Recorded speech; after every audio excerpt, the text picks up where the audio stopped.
then, let's begin with a simple explanation of the class trial. During the class trial, you will present your arguments for who the killer is and vote for who done it.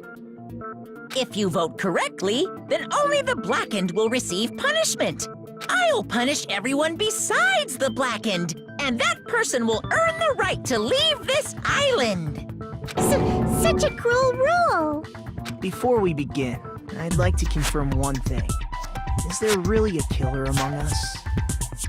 Most definitely! There's no doubt that the blackened is lurking among you! Such a sad state of affairs, isn't it?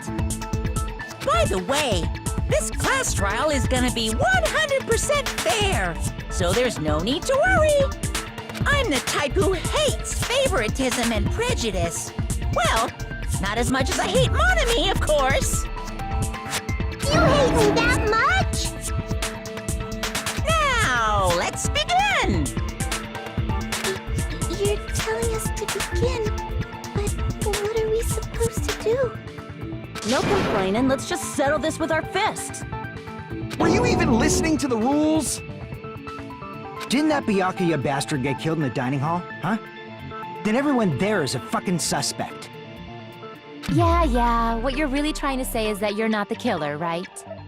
No shit. You guys went off on your own and started killing each other. This has nothing to do with me. Huh? What does that mean? Anyway, why don't we try talking about the most pressing issue on our minds? Huh. The most pressing issue on our minds? Where we found the body. It's very strange to find a body underneath the table. Then, let's start with that mystery.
Why was Byakuya's body in a place like that? His body was underneath the table at the very back of the dining hall. After the killer murdered Byakuya, they probably moved the body there. No, that's wrong!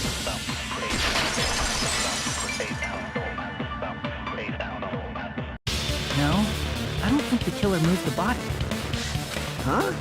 Why? Try to remember what the body looked like when we found it under the table. Though there was a lot of blood everywhere, there was no sign the killer actually dragged the body through. So that's why you think it's impossible that the killer moved the body. I see. I get your point. And here I thought I had a genius idea. Too bad you're so stupid and boring and unpopular. Your life is meaningless. I respond better to praise, you know. But if the killer didn't move the body, why was it under the table? Byakuya was probably killed under the table. What? You think he was killed under the table? So Byakuya snuck under the table for reasons unknown, and that's when he was killed. Then, shortly thereafter, we found his body under the table. That does make sense, but why did he go under the table? Obviously, he was hiding so he could surprise us. That dude was always a big jokester. The hell he was? You seriously couldn't tell what kind of person he was? Maybe he panicked during the blackout and dove under the table. It's a blackout, not an earthquake. Just because the power went out doesn't mean you dive under the table. The reason why is probably connected to what Byakuya was doing during the party, don't you think?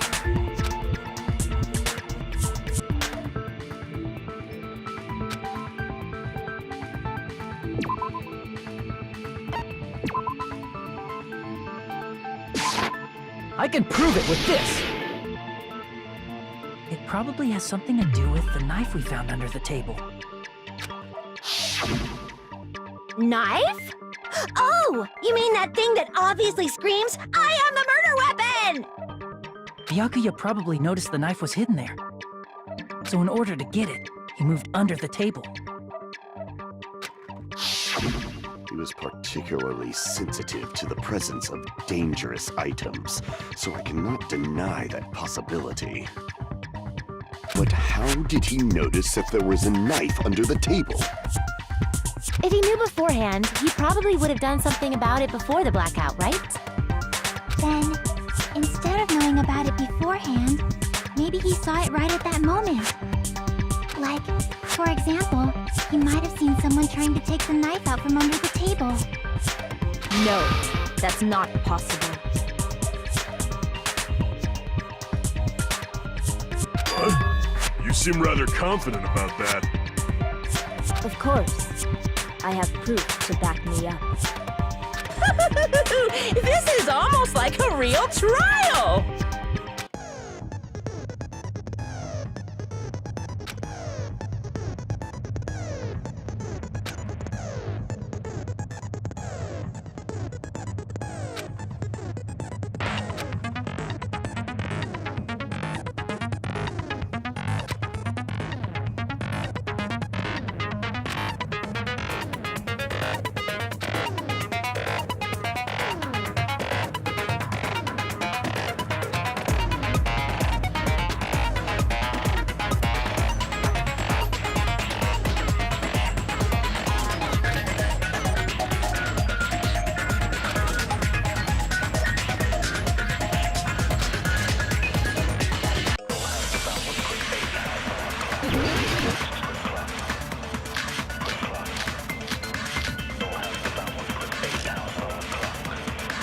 I'm sure Byakuya ducked under the table during the blackout.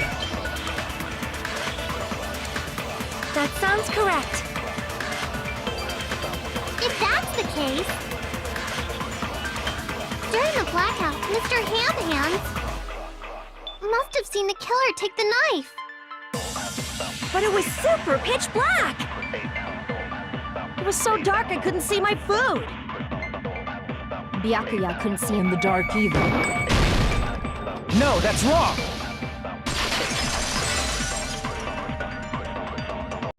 No, Byakuya was probably the only one who was able to see in the dark.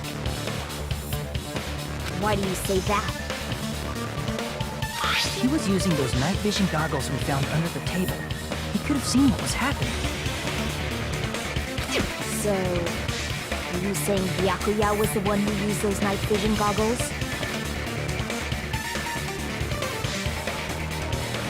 Yeah, that seems to be the case.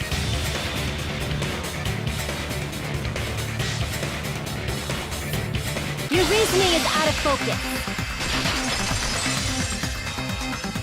No, that's obviously wrong. It should be the other way around. Other way around? Seriously? The killer used those night vision goggles, not Byakuya.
If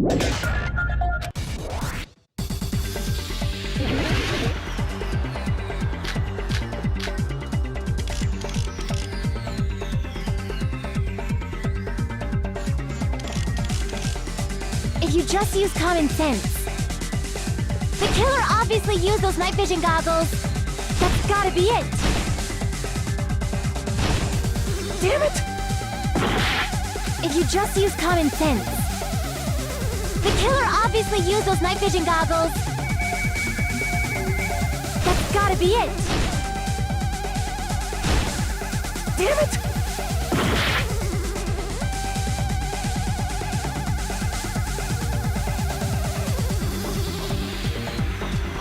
If you just use common sense.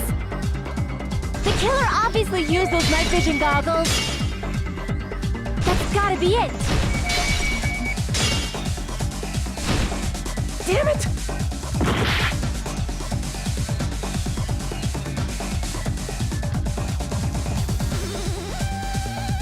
If you just use common sense. The killer obviously used those night vision goggles. That's gotta be it. I can't back down!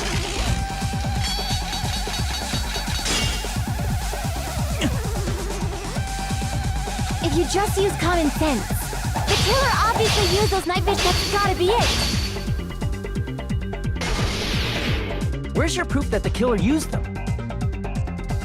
Because if they used night vision goggles, then they couldn't kill Byakuya even in the dark. I mean, in reality, that's what happened. So those goggles were planned in advance. The killer brought them to the crime scene.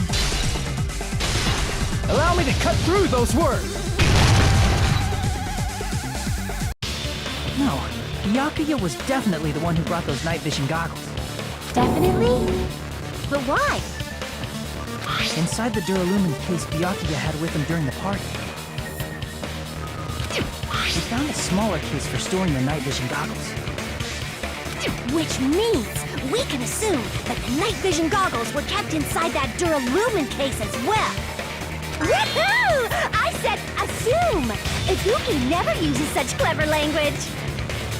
Plus, Byakuya was the only one who could have taken the night vision goggles out of the case,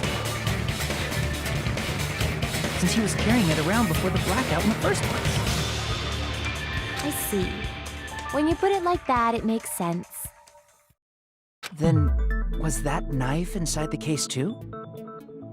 If there were night vision goggles inside, it wouldn't be weird for a knife to be in there too. It would be weird. I am weird, aren't I? At times like this, I'd rather be fantasizing about tonight's main dish. Ew! You totally mean that in a perverted way.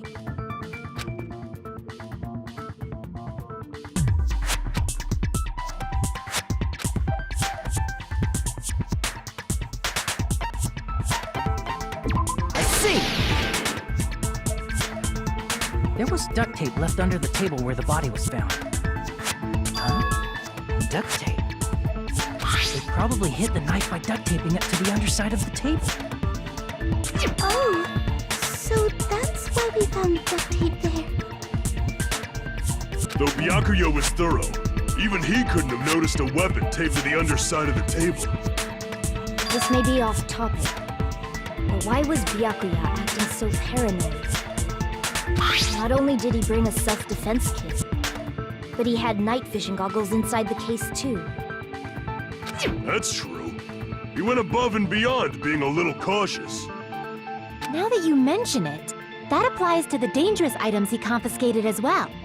It's one thing to be a little cautious, but performing a body check is a bit much. He probably knew. Someone was planning to commit a murder. Are you saying he predicted the murder? Could it be? Was he also in possession of the all-seeing eye? You think so too, right, Hajime?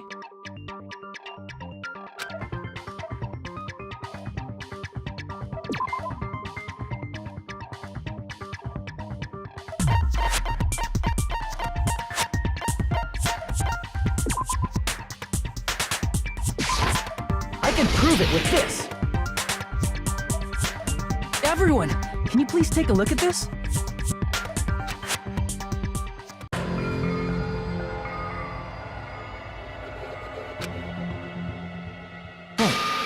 the hell is this? Hajime and I found this in Byakuya's cottage. It looks like a threatening letter someone sent to him. So, who's the someone? Nobody besides Monokuma would write such a dumb, threatening letter like that. Wasn't me! Are you sure? The only lies I tell are friendly lies! Those are still lies! Doesn't matter who wrote it yet. So, Byakuya became paranoid because of this threatening letter? He probably decided to throw a party because of the letter. What do you mean? By gathering everyone in one place, he tried to create a situation where everyone could keep tabs on each other. In doing so, he tried to put the writer of the letter in a situation where they couldn't act. But the letter might have been just a little prank. As long as he was determined not to let any of us die, he couldn't take that risk. A strong sense of responsibility made him believe the letter was legitimate. He should have told us he received a threatening letter. If he had, we would have panicked. Byakuya probably knew that too. So, he tried to do something about it without telling anyone? I see. Strong sense of responsibility as our leader was his MD. Screw that noise! Who the hell wrote that letter? Well, obviously, the killer.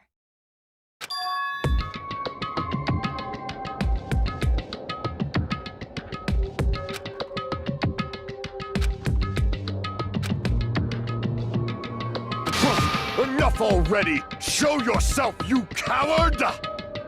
If they were willing to come forward, they never would have committed a murder in the first place.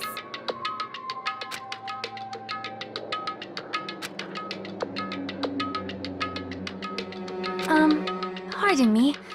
Can I say something, please? What is it, Miss Sonia?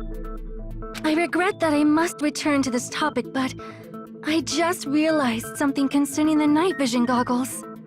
If Byakuya was indeed wearing those goggles, how did the killer manage to navigate in the dark? You're right. They wouldn't have been able to see anything without the night vision goggles.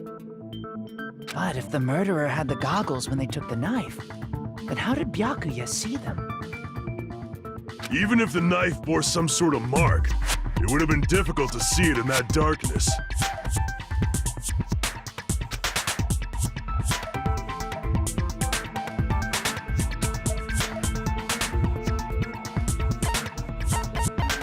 I see! What if the glowing paint was the mark? With that, you'd be able to get the knife even in the dark. In actuality, the knife we found under the table and the duct tape stuck to the underside of the table were both marked with glowing paint, right? Does that mean the killer painted them in advance? But painting them with glowing paint? It's as if they knew the blackout was going to happen. They had to have already known. That's why they used the glowing paint as a mark. Which means whoever set up the blackout is the killer. That seals it. The killer is whoever was in the office with the circuit breaker. Which means it was you, Peko Pekoyama! Peko killed poor Byakuya? Was this island not big enough for 2 glasses wearers? Not the killer. Oh, I guess she's not. How can you believe her so easily? But with Peko's height, I don't think she'd be able to reach the circuit breaker in the office. I don't care about a technicality like that. Peko's the one who tripped the breaker and caused the blackout.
Since Pekka was in the office,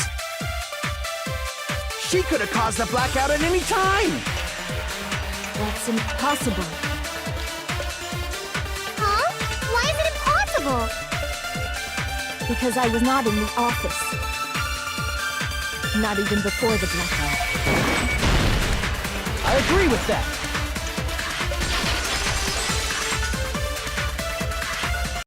No, I think Pekka was telling the truth. Don't tell me you're crushing on Pekko. It's nothing like that at all. Nekomaru's account is actually Pekko's alibi.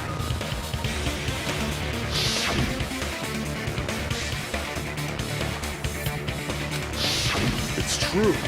Someone was occupying the bathroom for a long time shortly after the party started. And it was finally freed up after Byakuya's body was discovered. Then the person who was in the bathroom that whole time was actually... Everyone else besides Pekka was in the dining hall after the party started, right? I see. So there's no way anybody else could have locked themselves in the bathroom except Pekko. I guess that would be true. You locked yourself in the commode? You should have said so earlier! There's no way she'd actually say that. Gosh, you're so insensitive. If she locked herself in the bathroom for that long, there's no doubt. Shit. Oh, there's no way she'd admit it. There's no way she'd admit she was taking a shit. Hey, weren't you guys taught any basic manners, or were you raised in a locker room? I'm sorry. It's fine. How about we stop talking about this and move on to something else? Don't worry, the smell wasn't that strong. I used the bathroom right after you, so you can trust me. I said it's fine. But still, you were in the bathroom for a really long time. Did you get food poisoning or something? As soon as I stepped into the office, I felt this sudden rush of pain in my stomach.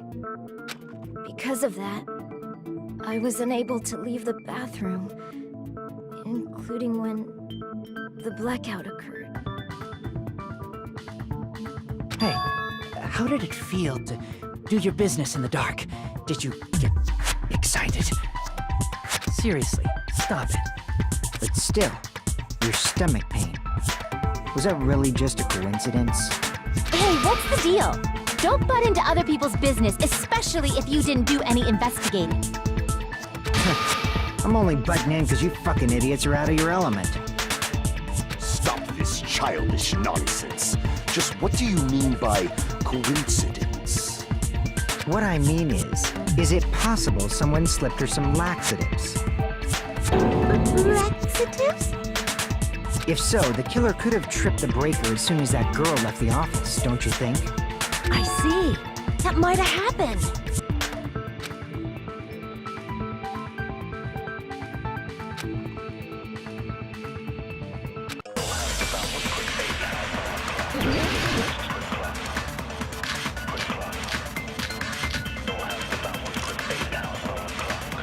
Did you eat anything weird? I don't remember eating anything weird. Now that you mention it... You brought food to the office, right? Just a little bit from the dining hall. There might have been some laxatives in it, don't you think? No, that's wrong!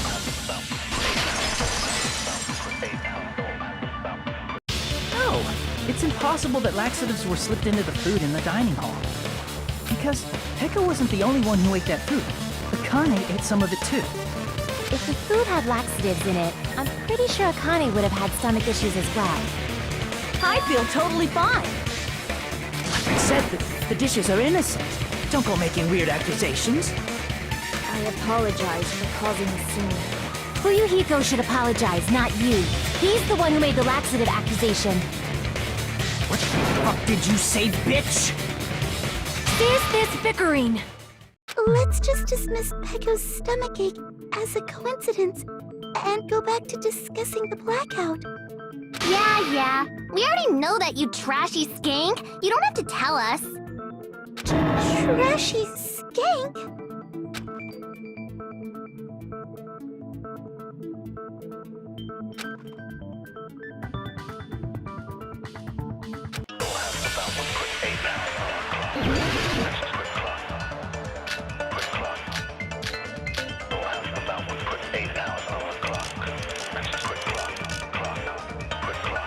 Who tripped the breaker and how did they do it? If you can't answer that, I'm gonna bop you on the head. Did they throw a stone and hit it? Maybe they used a remote control? They probably messed with the breaker. It does not have to be the breaker. They may have tampered with the power supply and transmitters. Or maybe they caused a power surge? I agree with that.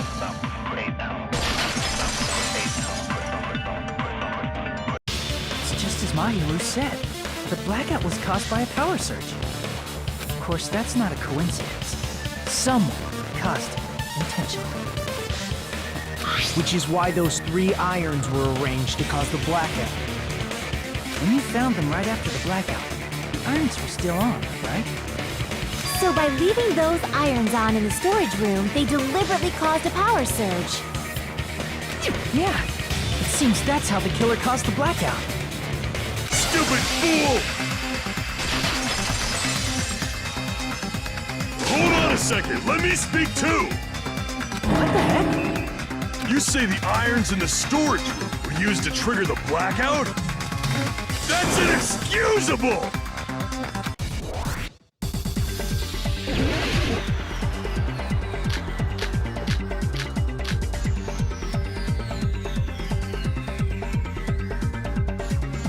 If the irons in the storage room caused the blackout, then for the killer to turn the irons on, you're saying they went all the way to the storage room? Then that means everyone who was in the dining hall when the blackout occurred can't be a suspect. If the irons in the storage room caused the blackout, then for the killer to turn the irons on, you're saying they went all the way to the storage? Then that means everyone who was in the when the blackout occurred can't be a suspect. No, just because people were in the dining hall doesn't mean they're not a suspect. But the people in the dining hall weren't able to cause the blackout. Allow me to cut through those words! The irons are just one reason the blackout occurred, but they weren't the direct trigger. The direct trigger was when the air conditioners in the dining hall and office clicked on. The air conditioners! The timers for both air conditioners were set to 11:30 p.m. 11:30 p.m. Mr. Ham Hands died around that time too! I see. When the timers activated the air conditioners, the breaker was tripped and caused a blackout. I see! I understand! Indubitably! Indubitably? They probably checked the old building's energy usage in advance and used the irons to nearly max it out. So once they set the air conditioner's timers, they just had to wait until they started up on their own. If so, even if Pekka was in the office, it still would have been possible to cause a blackout, indubitably. Indubitably? Miss Sonia, not you too. Regarding the energy usage, they probably asked Monokuma about it. Dun dun dun! Is she right? Such a hateful bear! You deserve to die 1,000 deaths! 1,000, you say? If I died that many times, I might really stay dead, you know? Shut up! You guys just stay quiet! I couldn't have prevented the blackout even if I was in the office. Even so, I feel regret. If I was in the office, I could have reset the breaker in time. And maybe the murder wouldn't have occurred. No, the breaker in the office was built into a high area of the wall that's impossible to reach. Resetting the breaker in that darkness would have been impossible, no matter what. Sounds like you don't need to blame yourself. Even so, the killer is so sly. I'm starting to worry we may never actually find them. It's all right. You don't have to worry. Because they're just a petty killer, right? They can't defeat symbols of hope like you guys. There's no way everybody will lose now. This little incident will just be a stepping stone for you all. In the end, hope always wins. That's what I believe. Nagito? What happened to you? Huh? What do you mean? Well, you have been saying this whole time that there's no way a killer could be among us. Oh, is that so? Well, let's just put that minor detail aside for now and talk about the incident. For now, we found out how the blackout occurred. But the question is, who caused it, right? Anybody could have hid and set the timers for the air conditioners. Setting up the irons in the storage room could have been done before Byakuya set foot in the old building. What a shame. Any one of us is capable of that. What are you implying? He's just saying, after all this time, we still haven't made any progress. Huh? Even though we have been arguing for so long? Fortunately, it's the truth. Despite the fact that we've discussed this at length, there's not even one clue that leads to the killing. But that might be because there's no way any of us could be a killer. You're changing your story again? Anyway, I have an idea about what we all should do at this point. Has anyone thought about our situation like this? Instead of surviving by doubting others, isn't it better to get killed for believing in others? Doesn't that mean... Are you saying we should all just give up and die? Nagito, there's definitely something wrong with you. You guys only think there's something wrong with me because there's something wrong with you. Suspecting each other like this. There's no way that's healthy behavior. Let's stop this already. We don't have to find out who the killer is. I can't stand this anymore. I don't want to do this to my friends. I don't want to do this either. Me too! Please, take me home already! I want to go home and eat candy! Stop it. If everyone acts like this, I'm gonna... Everyone calm down. We're all friends, aren't we? There's no way one friend would murder another. Then why did Byakuya die? Who cares? Let's just give up already. There are no clues that lead to the killer anyway. Not a single one. That's wrong. I think... Did you say something? 'Cause we've already found a clue that might point to who the killer is. You know who the killer is? The killer? I don't know. But we do have a clue about a suspicious person. I think. I see. Then care to tell me, what's this clue you're talking about? First of all, let's try thinking about how the killer was able to obtain the knife during the blackout. Didn't we already cover that? They use glowing paint as a mark. No, not that. I mean before that.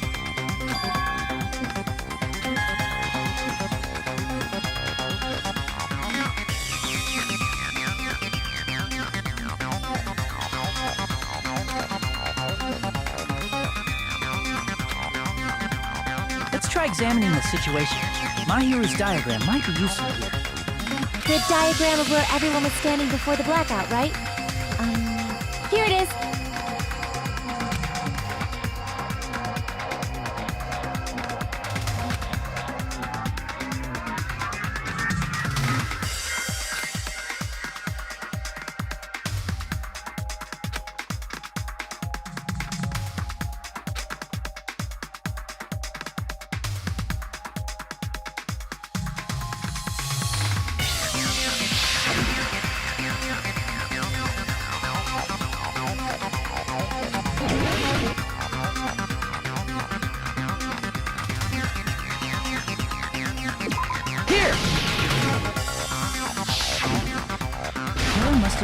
desk lamp to move to that table in the dark.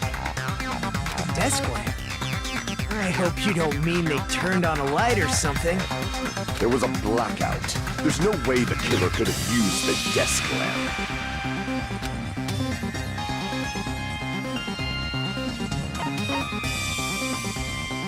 I can prove it with this! They didn't turn the desk lamp on. They used its power cord. Power cord?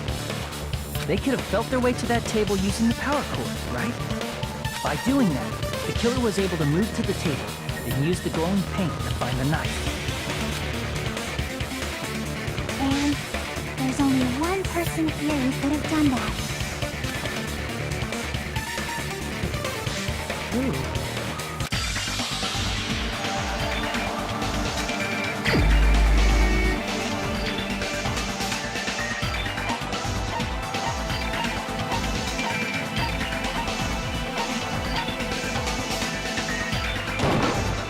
You're the only one! Nagito, it was you, wasn't it? Me? Judging from everyone's positions before the blackout, the only person near the power cord was you. Which means the only one who could have felt their way to the table using the power cord was Nagito! That's just a coincidence. But still, you had a chance, right? A chance to hide the knife under the table?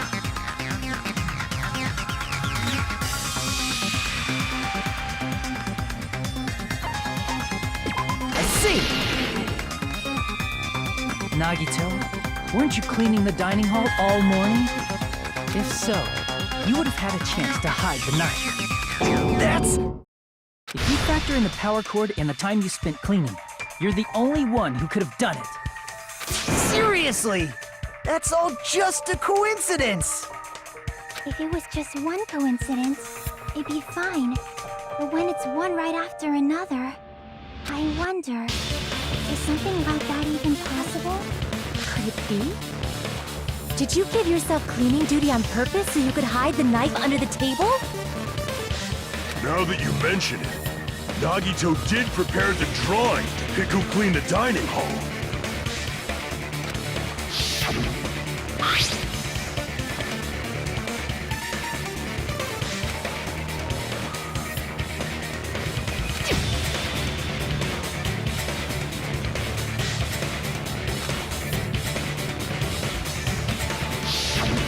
You rigged the drawing, didn't you? That's how you got picked to clean the dining hall, isn't it?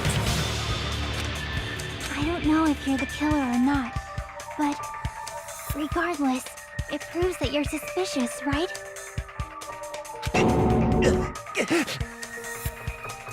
If that's the case, that strange speech you made earlier, that was part of your plan too. You got us to lower our guard and tried to hide the fact that you did it, didn't you, you motherfucker? Well, just admit it already! Nagito, tell me you object to this. Frankly, I don't want to believe it either. We investigated together. You were so kind. I can't believe you're the one who killed Byakuya.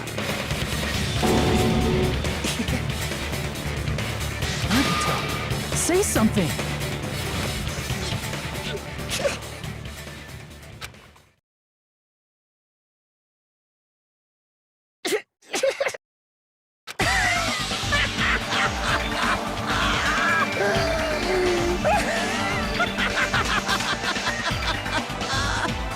The Ultimates are working together to combat the despair of their friend's death! How wonderful! How beautiful it is! Huh?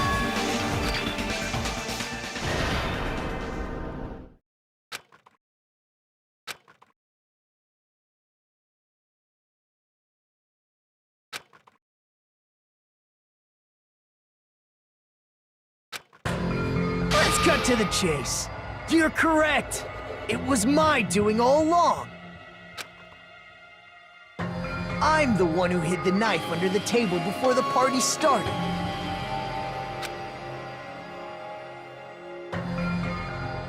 I'm the one who used the power cord to find my way to the table in the dark. And of course, I'm the one who caused the blackout. After all, there's no way I'd knowingly whip out a knife in front of everyone, right?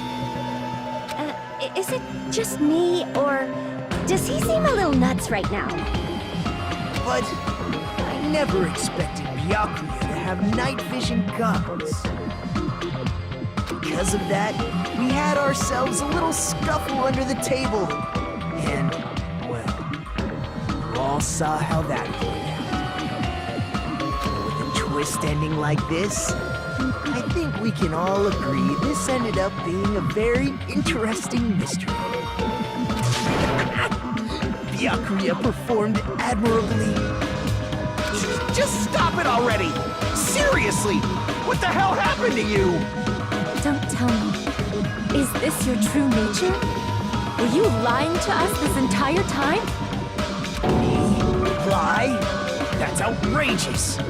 There's no way someone like me could ever lie to you guys. I understand better than anyone else that I'm ultimately worthless. Too arrogant to have dreams or cling to hope. Too disdainful to actually try at anything. I've made peace with the fact that I'm a lowly, stupid, insignificant human who can't do anything right. Holy crap! He's totally the type of guy who spent his childhood killing neighborhood pets! He seems like the sort of person whose eyes light up while watching Friday the 13th. Just like me. That's quite the hobby you have there. But, like, now's not really the time to bring it up.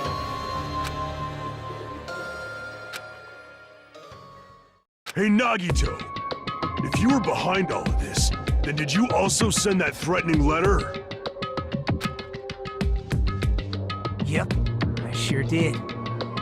There's nobody else on this island whose handwriting is that painful to look at, right?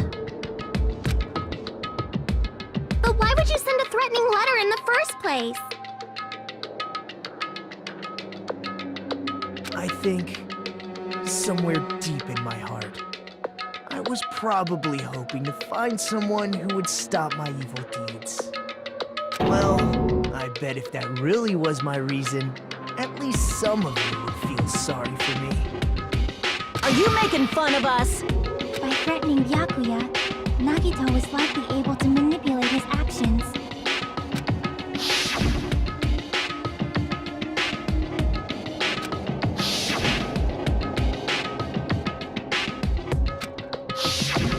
In doing so, Nagito was able to manipulate everyone to the scene where the murder would occur. Am I wrong? That reminds me. Nagito was the one who suggested I guard the office.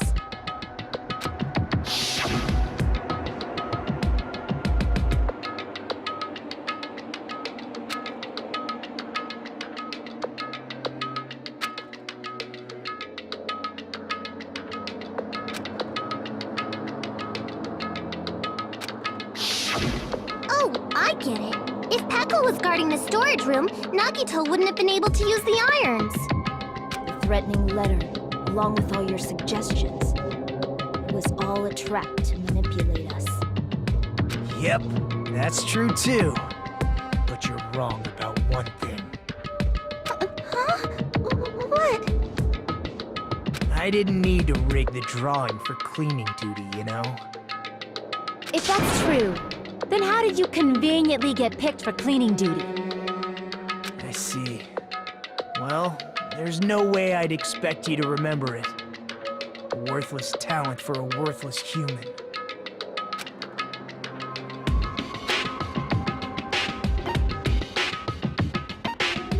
I see! You're the ultimate lucky student. Then, That's right. I just trusted my luck. I trusted I'd be picked for cleaning duty. you just relied on your luck? It's not just luck. It's true my talent sucks. But I'm still the ultimate lucky student, you know?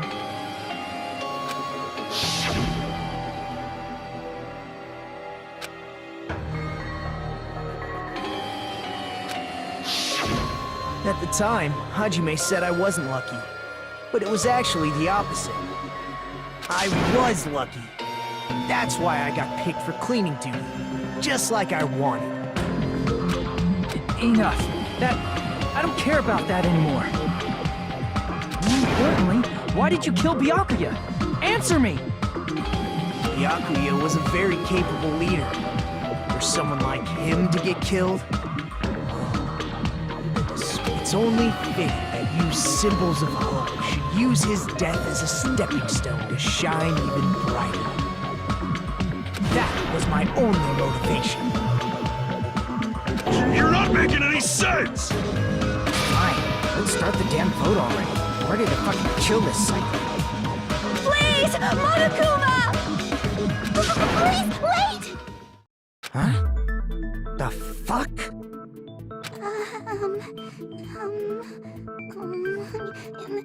How should I put this? Is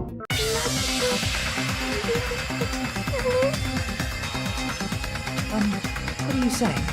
He's already confessed, hasn't he? I already know that, but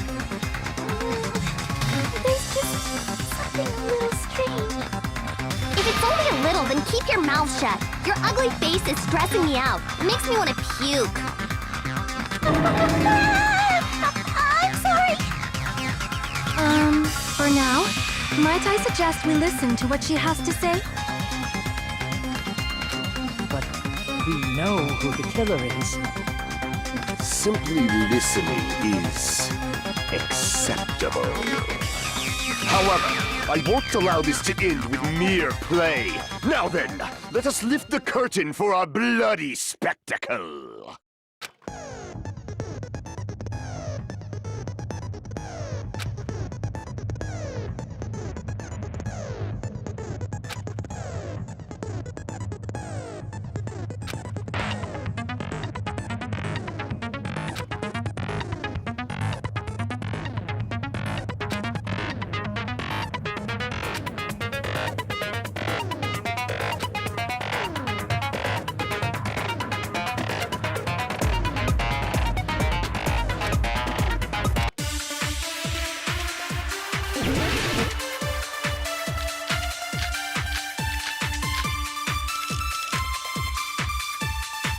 I think it's strange that The killer was so obviously Nagito!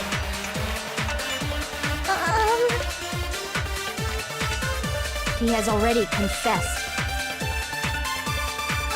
you know, That bastard Nagito is the one who did it. He killed Byakuya with the knife you did. No, that's wrong.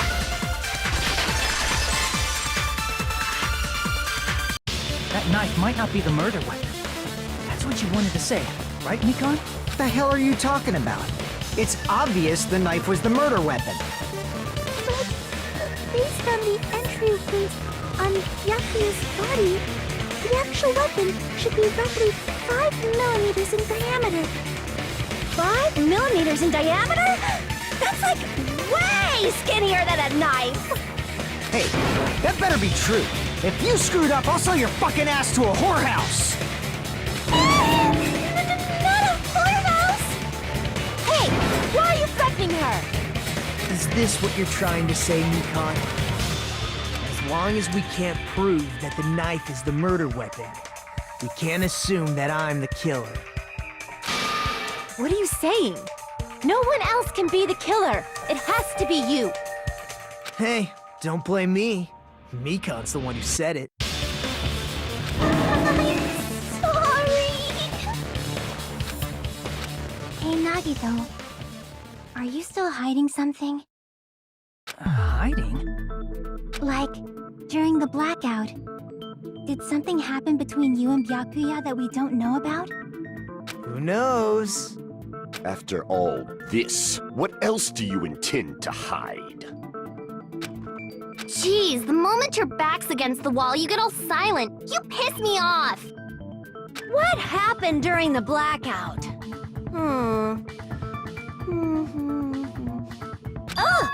If you cross your eyes like this, it gives you double vision. Don't get distracted! Our lives are at stake, you know? Huh? Whose life is at stake? Seriously, how long is it gonna take for you to understand the damn rules?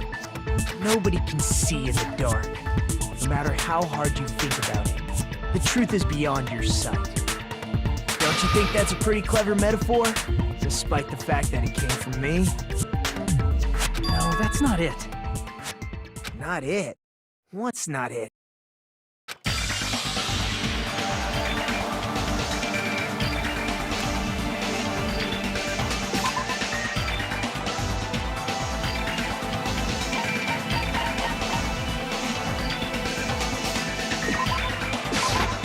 I can prove it with this. Even if we couldn't see what happened in the dark, I'm pretty sure someone could have heard it. Isn't that right, Ibuki? Oh, real?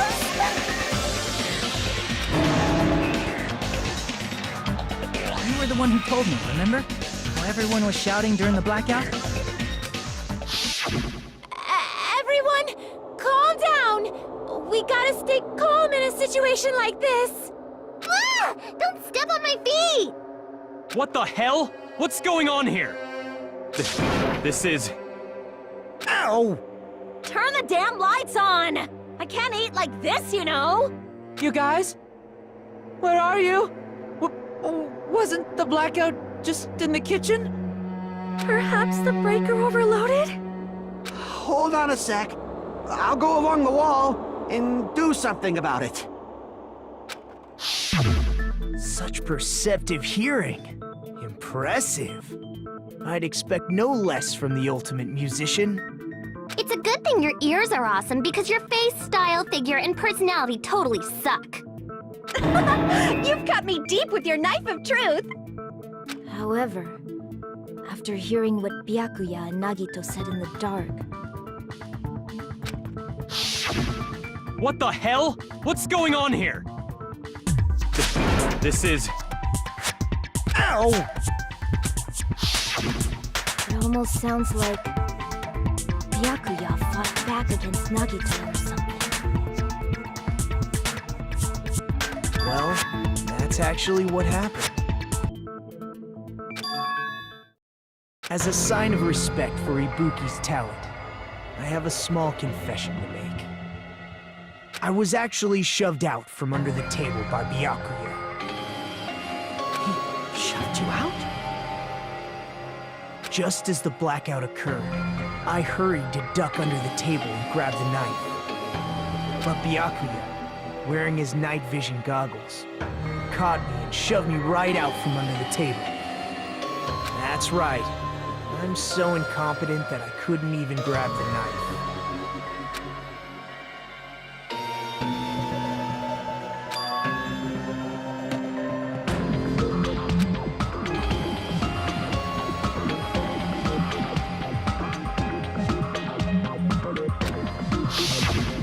What the hell? What's going on here? This is... Ow!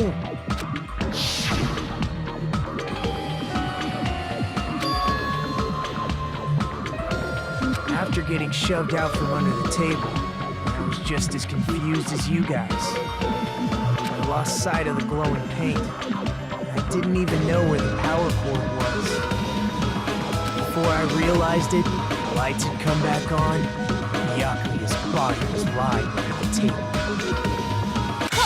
Hold on! Are you saying you're not the killer? From the very beginning, the idea to throw a party, hiding the knife, setting up the blackout, it was all going according to plan. But unfortunately, my plan failed. And all thanks to Byakuya's night vision goggles. What happened after that? Even I don't know. You failed? Then you're not the one who killed Byakuya? Then we're right back to square one! How can that be? We spent all this time talking back and forth! But you can't give up. You need to have hope. Do your best and move forward. Rising to the challenge again and again is why you guys are the symbols of hope.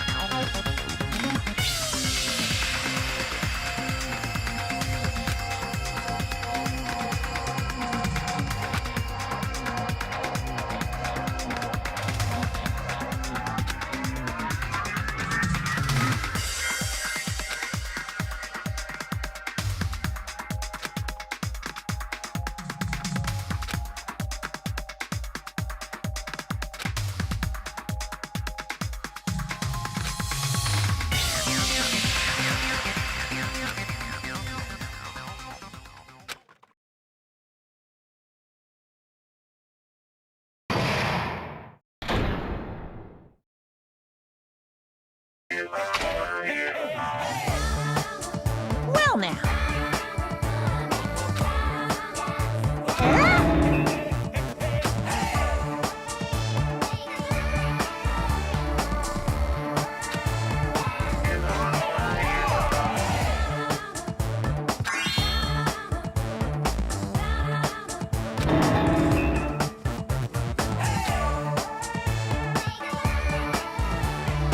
Now then, what are you gonna do?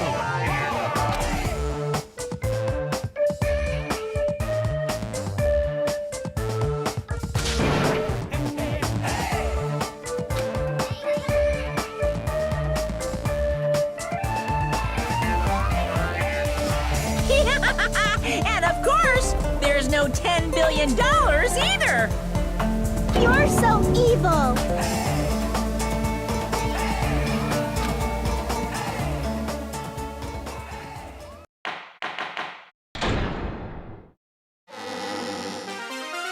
I'm Mon Ami, and my heart is throbbing like crazy right now. The group's leader, Byakuya, got killed, and his killer is among this group of students? No, I'm not gonna believe it. I'll never believe it. 'Cause I believe in everyone. So do your best, and don't forget to save regularly. Well, what now? If the knife isn't the murder weapon, there's no definitive proof that I'm the killer. Shut up! We'll be the judge of that. You say you were shoved away, but you can't actually prove it, right? That's right. Even if a different weapon was used, it does not mean Nagito has been cleared of suspicion. But there's another reason why I don't think Nagito is the killer. There's still more?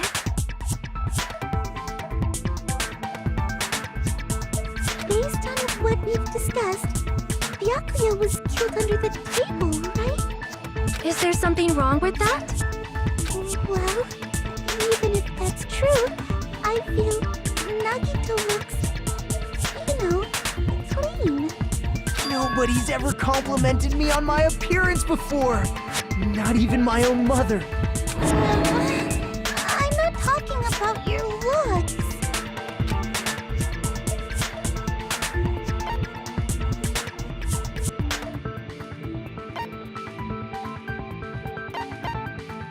I see. Are you trying to say something like, why didn't Nagito have any bloodstains on him? Yes, that's it. Because under the table, there was a lot of blood splattered everywhere, right? There were even bloodstains on the inside of the tablecloth. If he stabbed Byakuya to death, it's strange he did not get splattered with an appropriate amount of blood. I didn't get any blood on me? That is weird. You just used something to block the blood, didn't you? Something that might have been used to block the blood splatter. What do you think it could have been? I guess we did see something I could have used. Isn't that right, Hajime?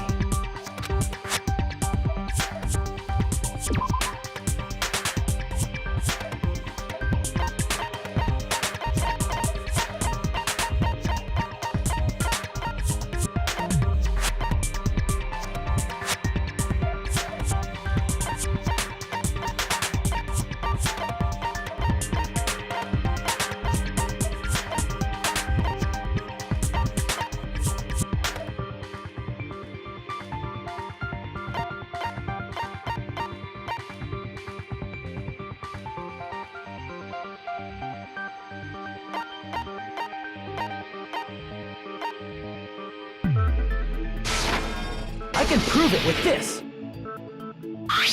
You're talking about the bloodstained tablecloth we found in the storage room, right?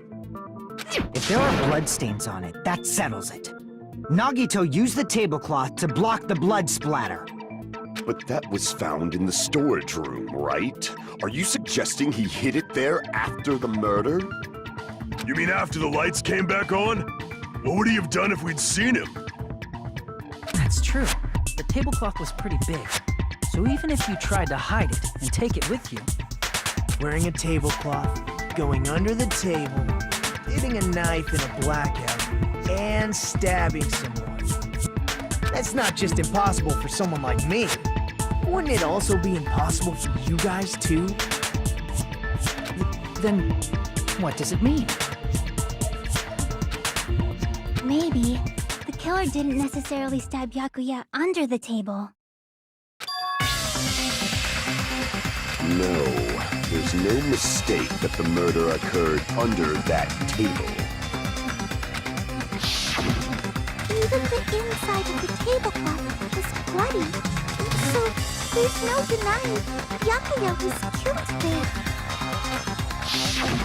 But that doesn't mean where Byakuya got stabbed and where the killer did the stabbing are the same, right? I don't understand at all!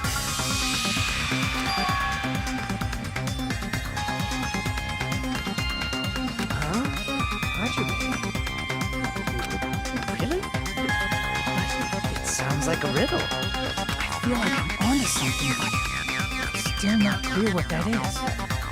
Under the table, but not under the table. If it's somehow possible, it's the only way that makes sense. Moving forward, we should put aside all unnecessary preconceptions and just choose the answer. I think.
Got it! The killer must have stabbed Byakuya from under the floorboards. Under the floorboards? The floorboards in the old building are full of gaps, and there was no carpet laid out under the table. If they stuck the weapon through one of the gaps, they could have stabbed Byakuya to death. If so, that means the killer was able to get under the floorboards. Where? How? I don't know that yet, but I have a feeling there's someone here who does know.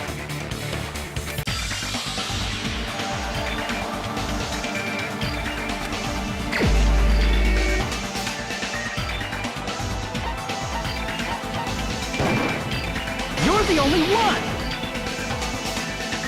Hey, Gundam, you dropped your earring in the dining hall, right? Referring to the Hellhound earring? About that earring. I said, are you referring to the Hellhound earring? About that Hellhound earring. You dropped it beneath the floorboard, right?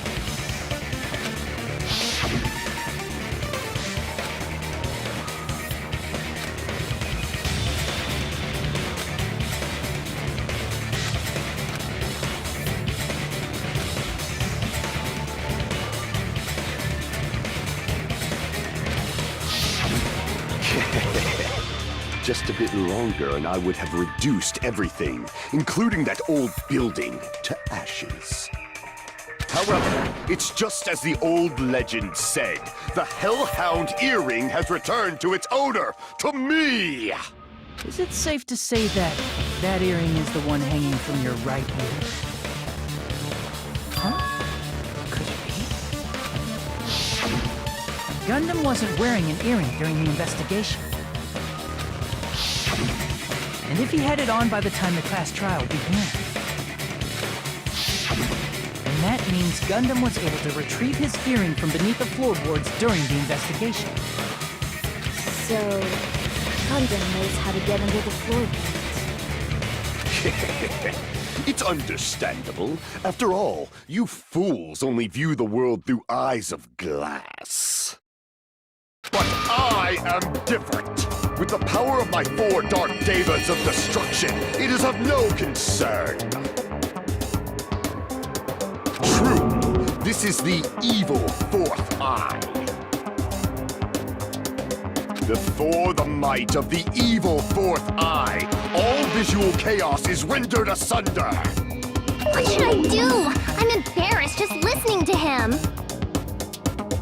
Oh! Man up and speak more clearly! Fine, I shall tell you all. The answer was in the storage room.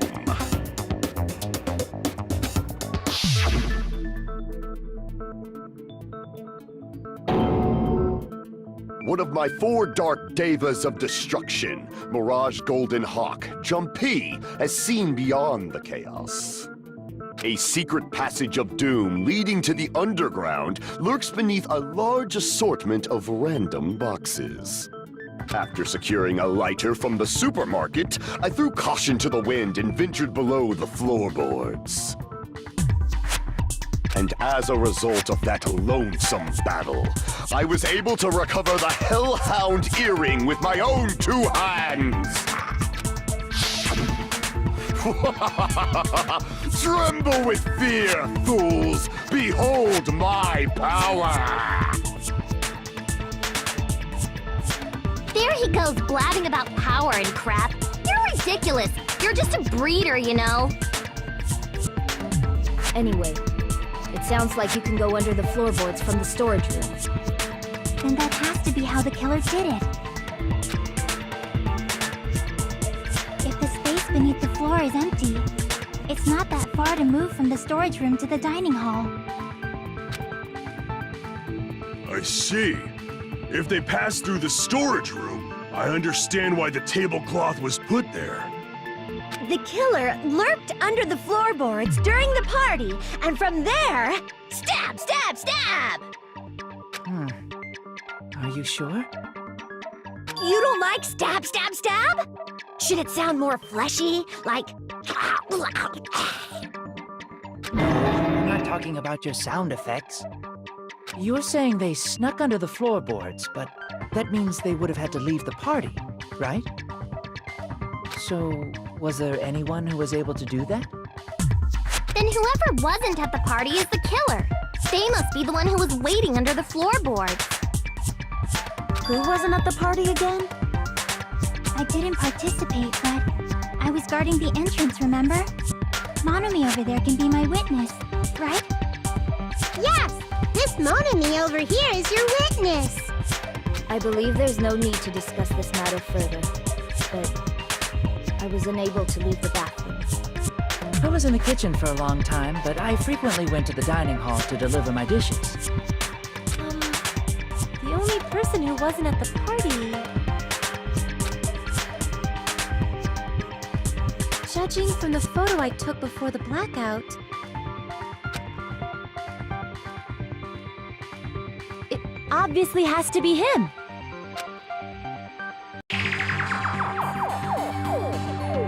Yay! It's decided! What the fuck are you saying? I'm not the killer! Oh, really? What happened to the tough guy who was saying stuff like, I can do it. Don't mess with me! I'll fucking kill you! see? You're making threats again. Yep, that's right. Things are starting to get exciting.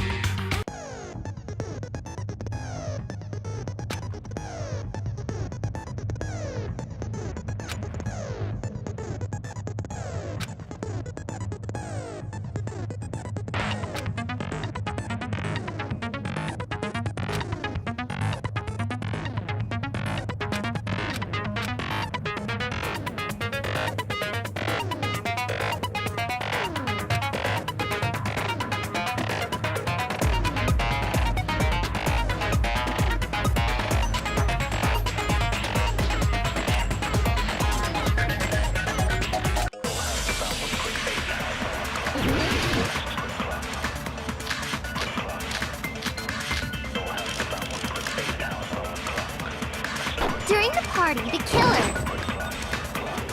was lurking under the floor like a cockroach. They could have stared at panties all day.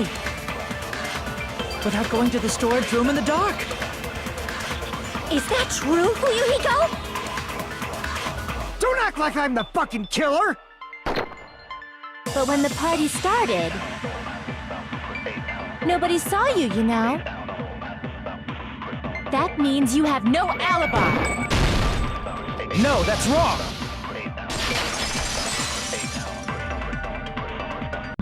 No, Fuyuhiko definitely has an alibi.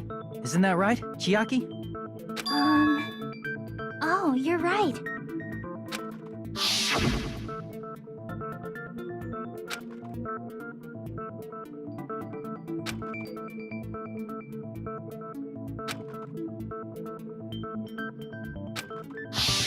I saw Fuyuhiko after the party started. There's no way he could have been waiting under the floor before then. You should have said that earlier, dumbass. It's still your fault. Like, why were you even lurking around the old building in the first place? Shut up! Maybe there really is a secret passage to go under the floorboards from outside. And he came to spy. What'd you say, motherfucker? Oh, no! Wow, he got chewed out, but he looks super happy. Regardless, it's impossible to go under the floorboards from outside. Chiaki and I already confirmed that. Then someone definitely went under the floorboards through the storage room during the party. During the party? It was probably during the blackout. Well, if someone disappeared during the blackout, no one would have noticed. But Walking down that dark hallway to the storage room is like trying to make Eggs Benedict without any eggs. You're right. I couldn't even see the office in that darkness, and that room was much closer. But is it really impossible? It might be better if we examine that possibility a little bit more. It was super dark, you know? There's no way you'd be able to find your way to the storage room.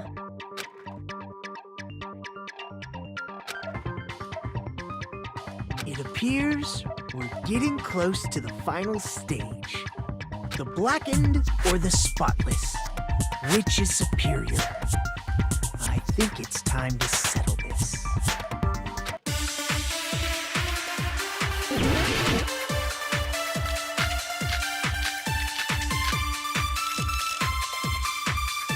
The hallway was really dark during the blackout.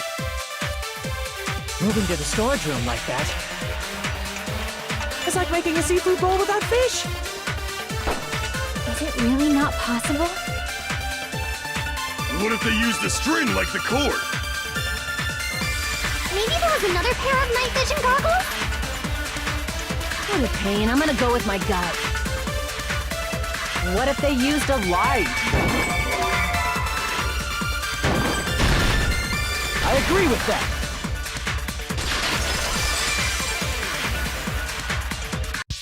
You know, the killer had a light with him. Oh, I was right? But where could they have found a light? There was one nearby for sure. See? It's written on the kitchen's equipment list.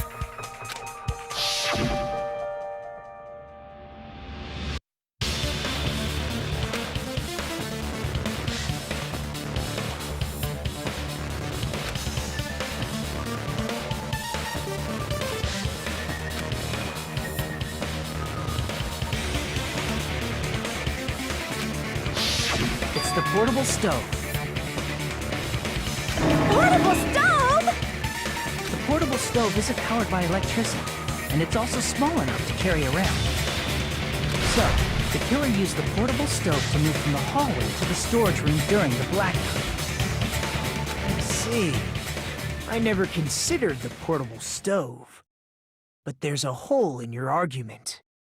A hole? What kind of hole? It would be great if you could explain it to me in much more detail. Oh, I wasn't making a perverted joke or anything. It's really not a perverted joke. I'm serious. Repeating yourself just makes it even more suspicious.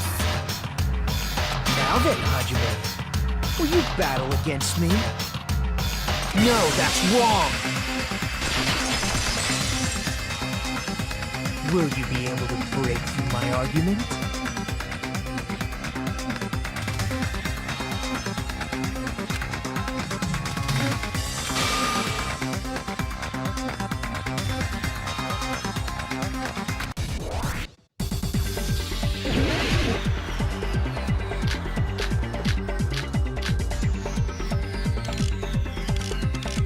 Did you forget what Kazuichi said earlier?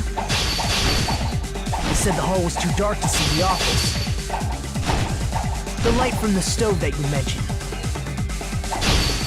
It contradicts his testimony. Or are you intentionally doubting his testimony?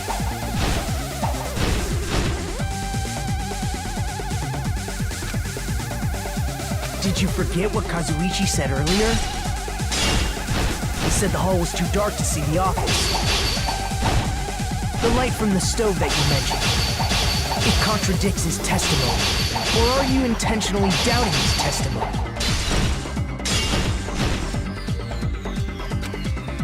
Did you forget what Kazuichi said earlier? He said the hall was too dark to see the office. The light from the stove that you mentioned. It contradicts his testimony. Or are you intentionally doubting his testimony? Did you forget what Kazuichi said earlier? He said the hall was too dark to see the office. The light from the stove that you mentioned. It contradicts his testimony. Or are you intentionally doubting his testimony?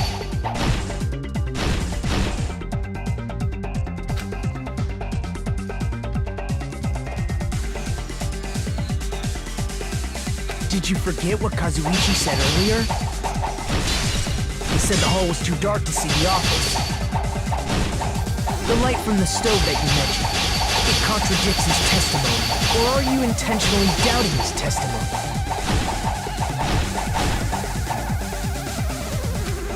Did you forget what Kazuichi said earlier? He said the hall was too dark to see the office. The light from the stove that you mentioned, it contradicts his testimony. Or are you intentionally doubting his testimony?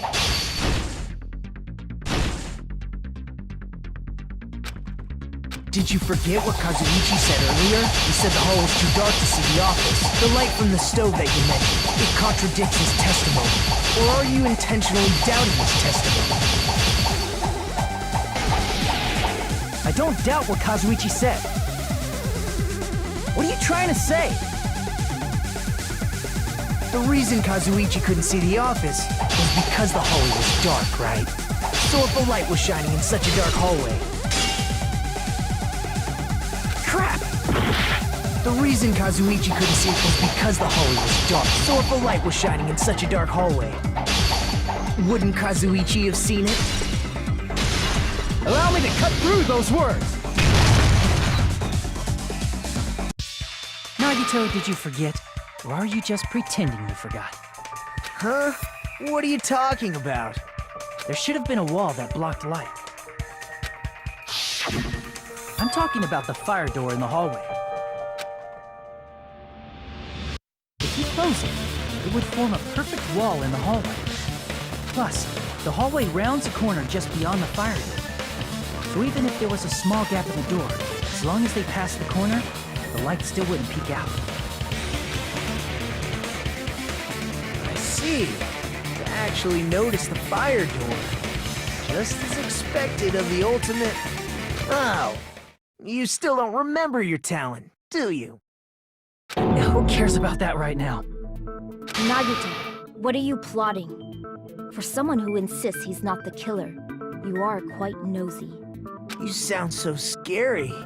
If you're that angry, why don't you take a deep breath? You sure like to piss us off. How about I shut your fucking mouth for you? Hey! It's okay if you guys fight, but I won't allow a burly brawl that might offend people. More importantly, can you hurry up and decide who's the blackened already? Time runs out when I get bored. Fine, I get it. You're telling me to pass the torch, right? Pass the torch? We're going to ask the real killer, not an imposter like me, to show themselves. You're obviously the killer, right? If you think I am, I really don't mind. Whatever conclusion you ultimates arrive at, I will accept it, no matter what it is.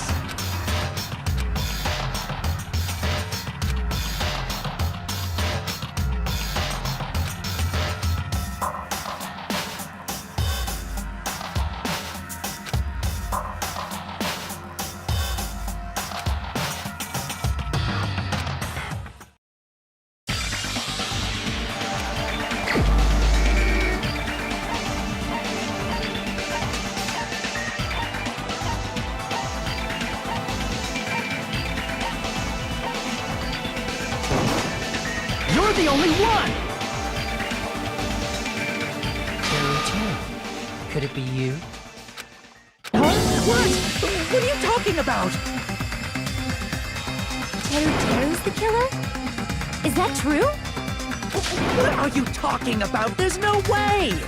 Of course, that's simply my assumption. So if you have an objection, please speak freely. Objection or not, why am I being treated like the killer? Because the portable stove used in the murder came from the kitchen. That's it? That's the only reason you're treating me like a killer? Isn't that a little drastic? You're cruel. Cruel. Too cruel. Terry, that attitude is so not like you. For the ultimate cook to get so upset. Call me shit. If you fall to aspersions like this, who will be there to support the future of the culinary arts. The future of the culinary arts? That's right. For the future of the culinary arts, you must face this and fight it fair and square. You're right. Yeah, that's totally right. So, what's an aspersion anyway? Is it yummy? Did you know asbestos is yummy too? You should try some later. Nagito, why are you interfering? Let's assume that the killer used a light, and that they used the fire door to mask that light, and that they moved to the storage room and snuck under the floorboards. Then what? It's dark under the floorboards too, so how would they be able to stab Byakuya? You're not gonna say they shined the light on Byakuya, right? The plan would have been ruined if he noticed. That's right. What do you think about that? There's no way you can answer, right? You personally haven't investigated what's beneath the floorboards. If that's the case, then Gundam should know. He actually went under the floorboards. No. Unfortunately, there was nothing related to the incident under the floorboards. The only thing I found was a strange liquid shining in the darkness, near where Byakuya's blood was dripping. What? A shining liquid in the dark? That sounds super important! If there was a shining mark like that, they would have been able to move to it in the dark, right? And in doing so, it might have been possible for them to use that mark to target the victim.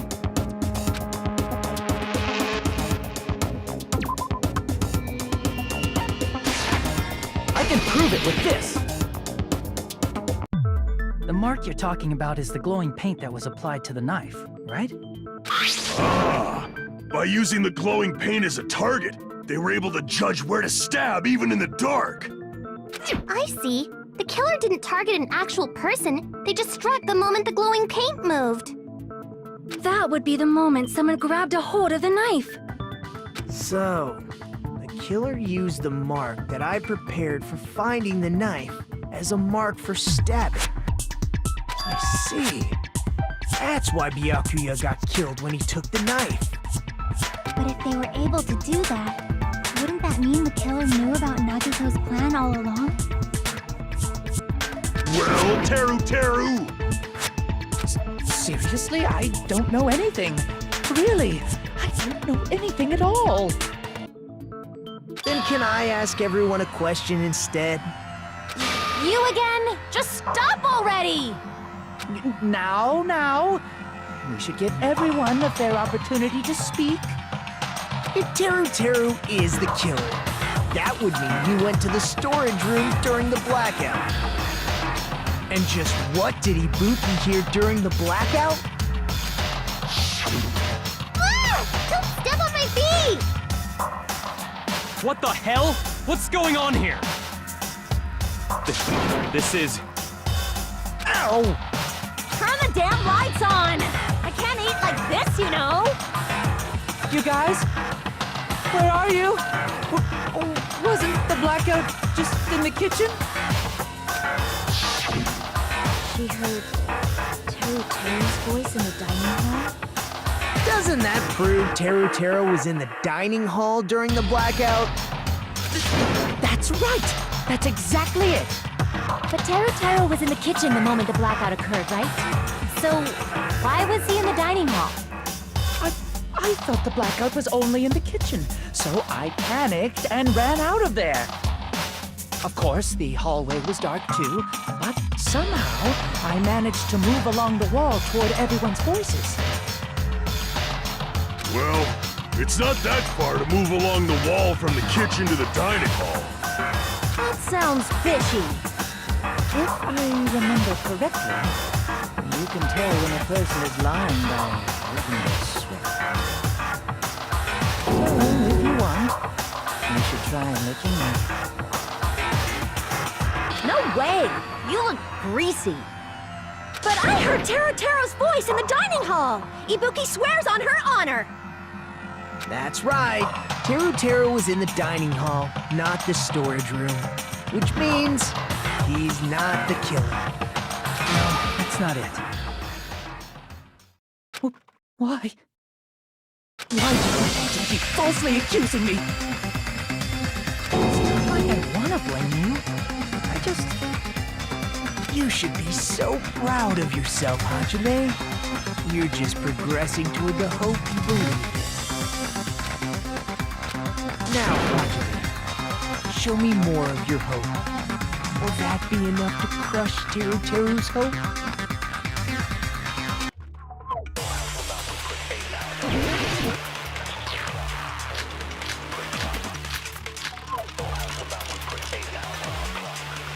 Let me ask you again. Did you go to the storage room during the blackout? There's no way I went to the storage room. I was somewhere totally different. I definitely heard Teruteru's voice. It's handsome, unlike his face. Maybe it was recording or something? Nope, definitely a live voice. Right, as long as I have her testimony. The fact that I was in the dining hall cannot be disputed. I'll shoot through that contradiction. Just because we heard Teruteru's voice in the dining hall doesn't mean he was literally in the dining hall. Huh? Why? Remember the floor in the dining hall? It was full of gas, right? So even if you shouted from under the floor, it should have sounded just like the voices in the dining hall.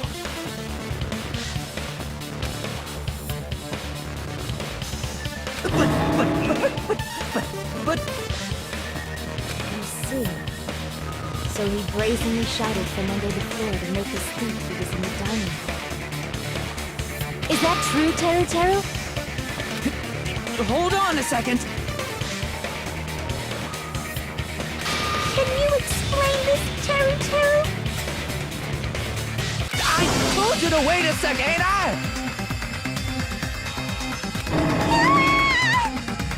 What are y'all even saying anymore? I'm telling you, I was in that there dining hall during the blackout. Where are you from again? I was born in West Asabu and raised in South Aoyama. Hey, you guys! This guy's a major liar! If Teru was in the dining hall during the blackout, he should have been there after the power returned, right? Well, I believe so. There's no way he could have gone back and forth in that dark hallway. Huh? Was Teru actually there during that time? I sure was. I was there the whole damn time. Something like this shouldn't be decided by gut instinct. People's lives are at stake. Damn right. You guys should have been deciding this on the spot with your hazy memories. His accent is getting even worse! He's definitely lying! However, I am not sure. I believe that he was there, and I believe that he was not there. Oh, is there any way we can decide? Why don't we consult his memories? Gosh, yeah, don't be saying things like that. Don't make no sense. Can you even prove I wasn't in the dining hall? I probably can. Oh, you again!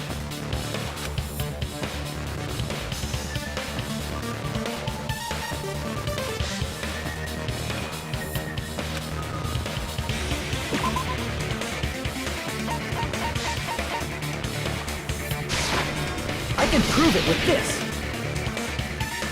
If you're claiming that you were in the dining hall when the power came back, then you should know how Mikan was positioned at the time, right?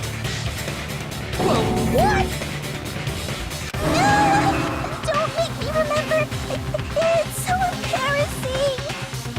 No, this is a very important question. Well, Teru, if you were really in the dining hall at that time, you should know the answer to that. Huh?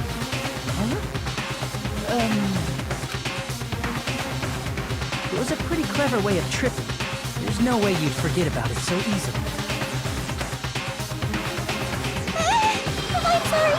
I'm so sorry! I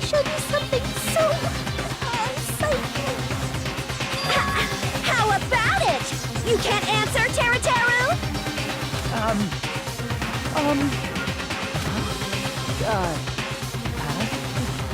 That's weird. Just slipped from my mind.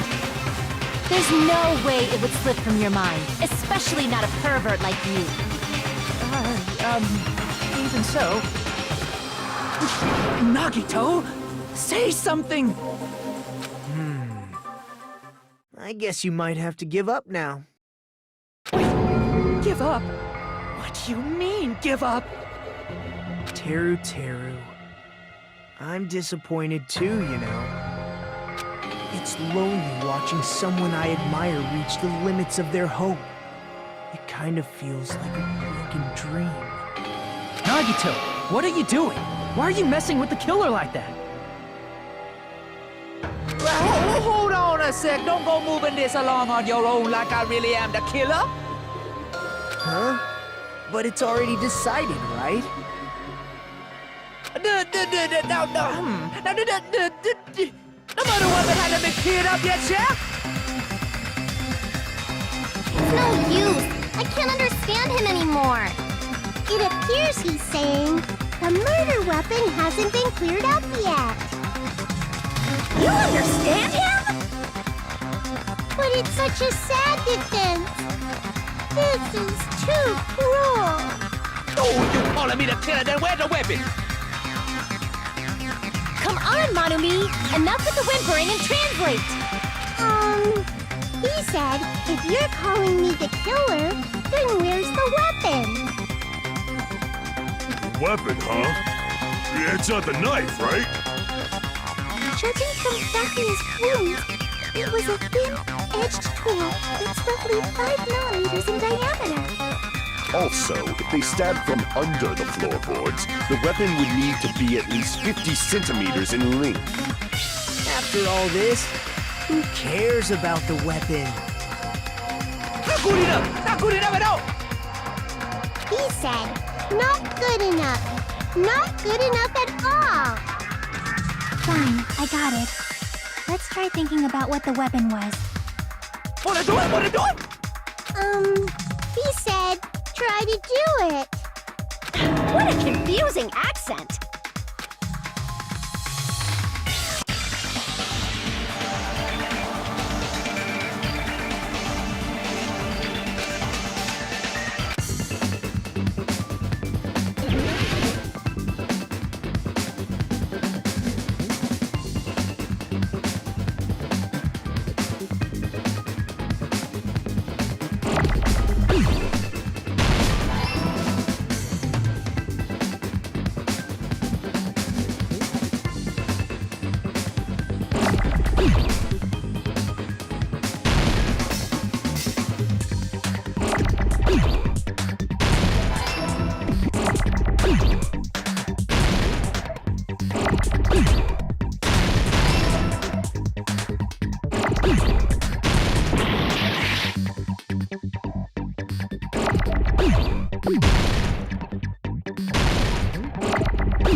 The weapon must be the iron skewer.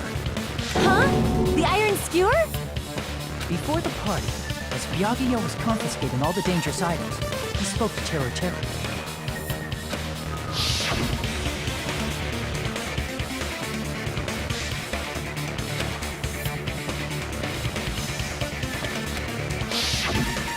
So that missing iron skewer is the weapon? An iron skewer would match up with the wounds perfectly. Hey, Teru, where'd you hide the iron skewer? Avril Lavigne! Avril Lavigne? Huh? Did he really just say that? He's just saying random shit to fuck with us. You probably dumped it somewhere on the island, didn't you? This school trip has a no littering rule. If he had violated it, the island sirens would be ringing non-stop. Island sirens? Just for littering? Also, I was on guard duty, and I never once saw Teru leave the old building. Which means he obviously hid it somewhere in the old building. It's probably the kitchen again, right? Teru, just man up and be straight with us.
He said, oh, what the hell are you even saying, you stupid country hip? I guess we have no choice but to somehow find out for ourselves.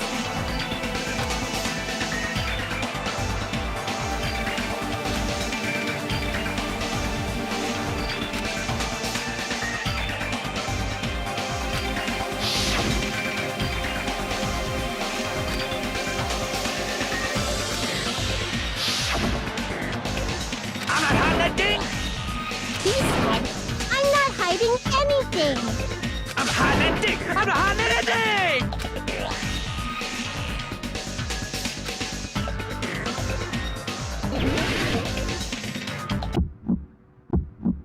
Shut up! That's impossible! Nonsense! Unforgivable! I don't know! Paris Hilton!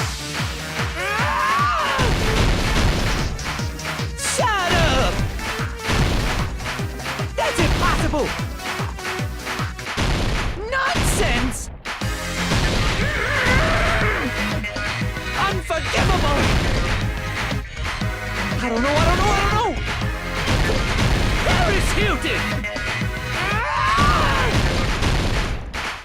Unforgivable! Where would the weapon be?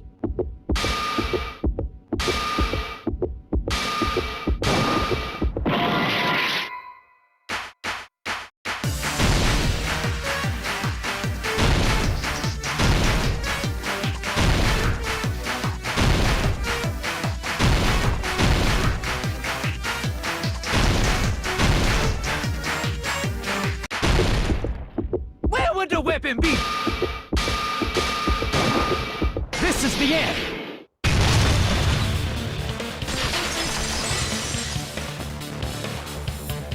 Could the iron skewer have been hidden inside the piece of meat on the bone?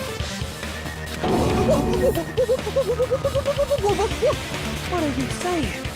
There's no way I'd hide anything. In a place like that? That's clearly impossible. I mean, that's inside the food. Impossible. That's what Byakuya and I thought. That's why we overlooked.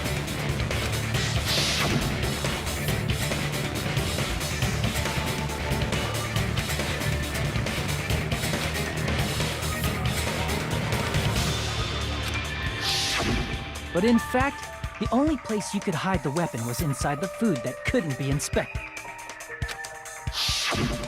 Out of all the dishes you prepared, the only one that could hide a weapon as long as an iron skewer is the meat on the bone. What now? I'm using my right to remain silent. There's no way that exists here. We need to confirm this now! So if we eat that tasty-looking piece of meat and find the iron skewer inside, bullseye! All right. Monokuma or Monami, one of you hurry and bring over that piece of meat. 1 minute. Just give me 1 minute. I'll eat the whole thing! Wait, now hold on a second. Time out, time out. What are you doing? Hurry up and bring it over! About that. Huh? Where did Monokuma go? I'm right here!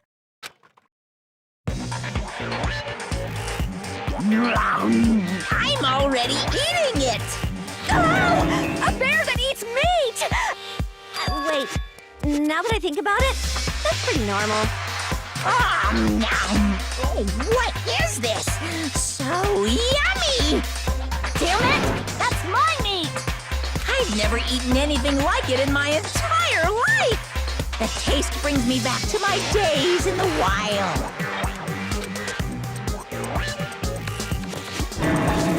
This is bad. Seriously, this is really bad. My, there's something inside the meat. Look what came out. Isn't that... Is that an iron skewer? Check it out. The handle looks like it's made of bone. Pretty clever. The sword of destruction, encased in bone and sheathed in meat. It brought catastrophe unto Byakuya. As expected of Teru Teru. Such a fantastic weapon from the ultimate chef. You're wrong. I'm not the killer. I'm not the kind of person who would kill someone. I got it. You all set me up. You guys set me up so you could blame this on me. Jeez, what a disappointment. Such an unseemly defense for an ultimate like you. Can you really call that hope? Hey, Nagito. I'm sorry, but can we just be quiet?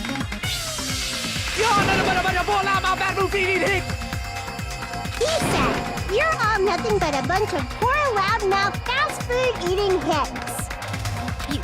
You don't need to translate anymore. Somehow I can tell what he's trying to say.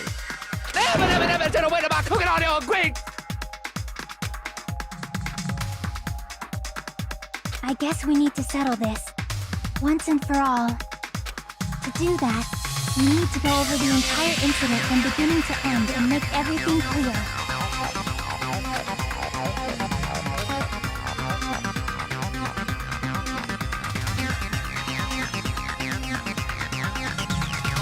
So, we need to do it.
everything that happened in this case.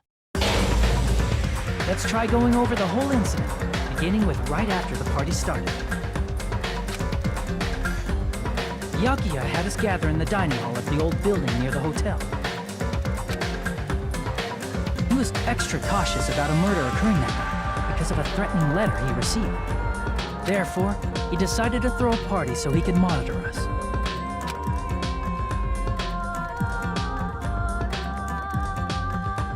Though one person didn't come, the rest of us assembled at the dining hall, and the party was underway.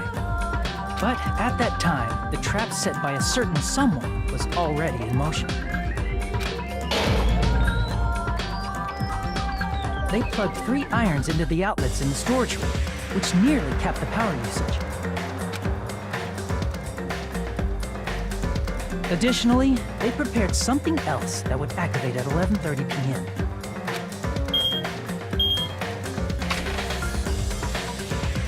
The air conditioners in the office and dining hall. They had already set the timers for these. Thanks to the irons maxing out the power usage, the breaker was tripped when the air conditioners kicked on.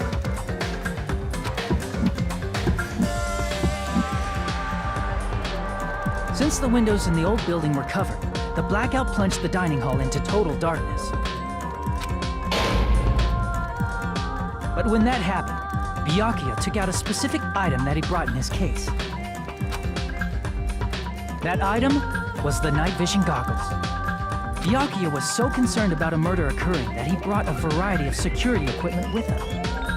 When he put on his night vision goggles, Byakuya witnessed a certain someone making a suspicious move.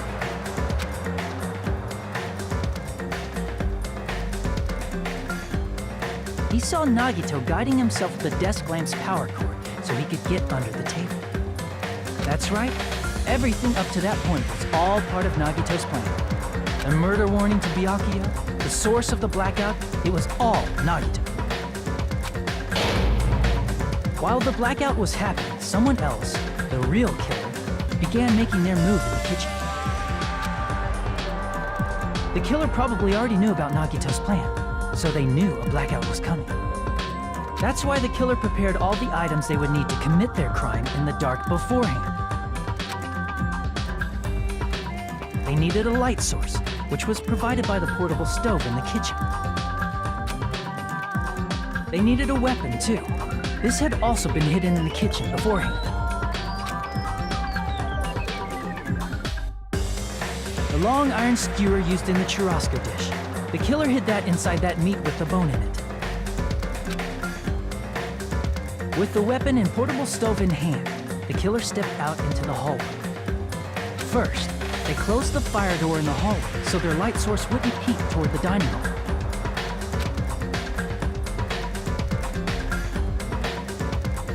Then, guided by the light, the killer headed toward the storage room and grabbed a specific item.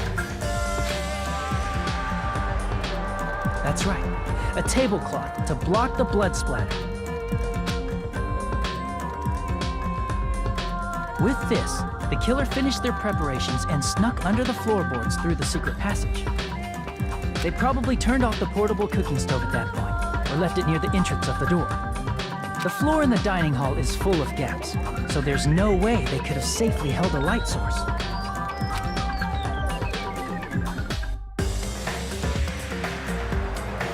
But thanks to the glowing mark they painted earlier, the killer was able to get beneath the table.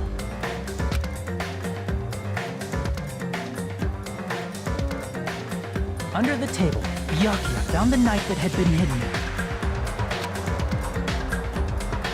If only he had retreated, he probably wouldn't have gotten killed. He had to retrieve that knife, and at that moment,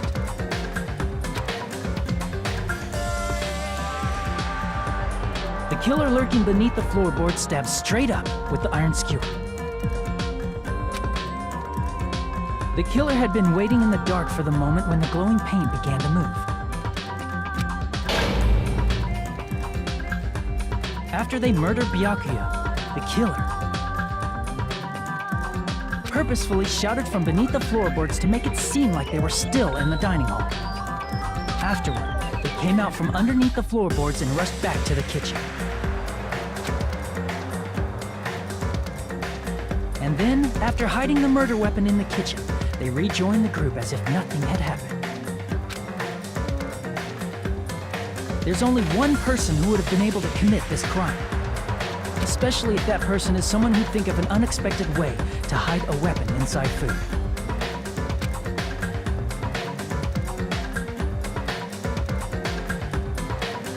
Isn't that right, Teru Hanamura?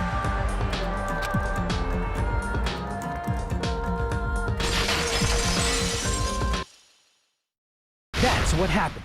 How about it? Did I get anything wrong? This is a mistake. A mistake, I tell you. I would never kill anyone. Would never. It seems this is the end.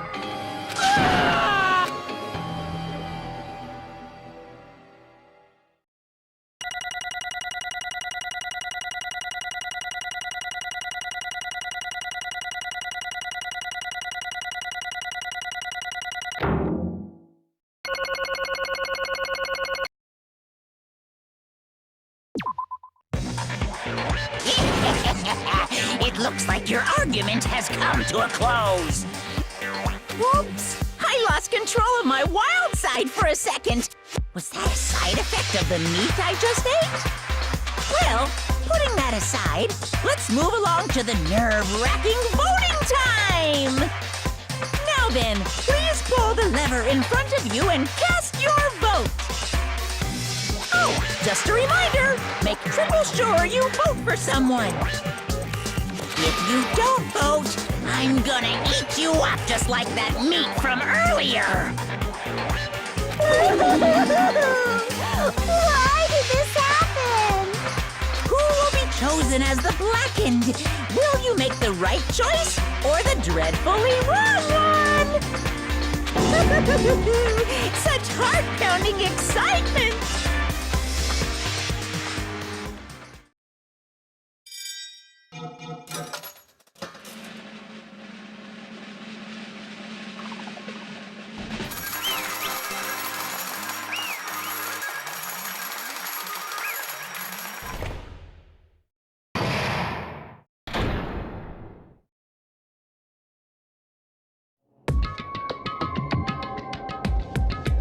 Correct!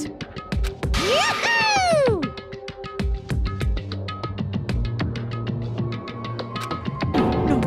No. You.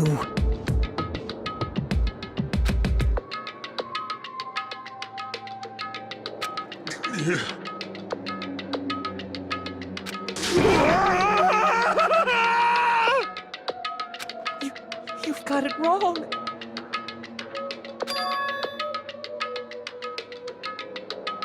Hey!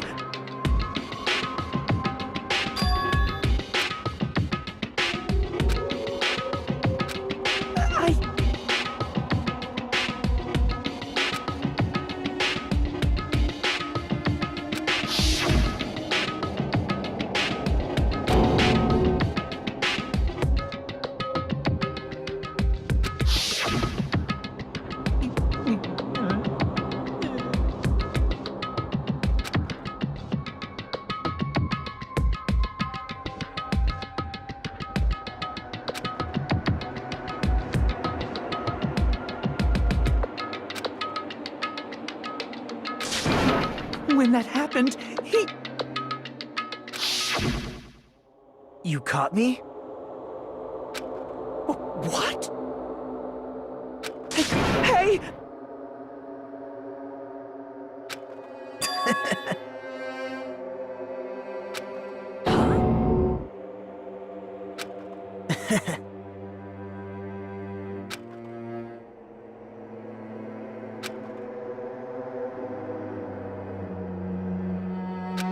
Impossible!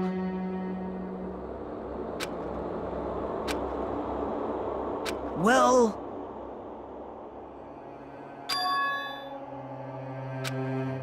What?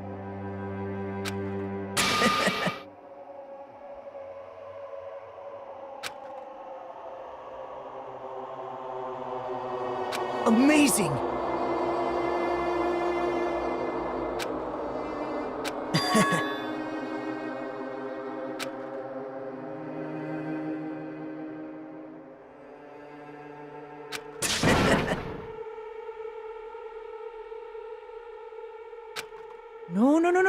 No.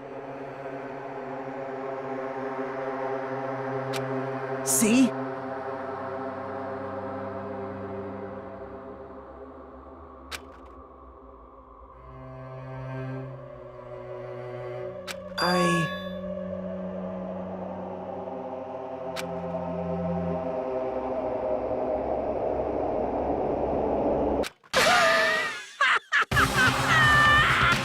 You're kidding, right?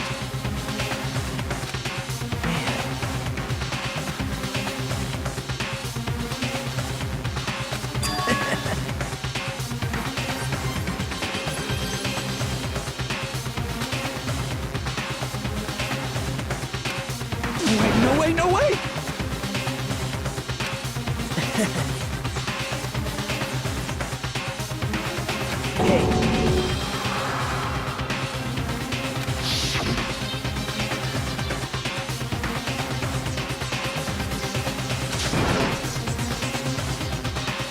See?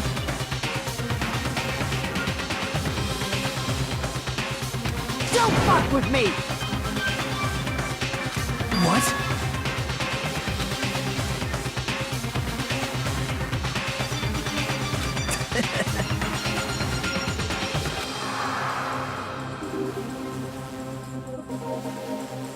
Amazing!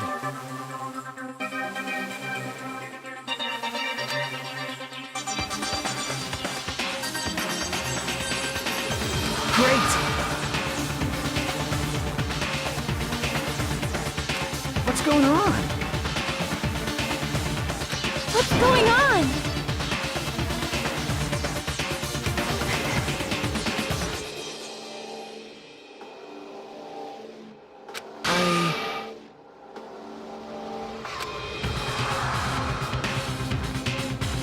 What's wrong?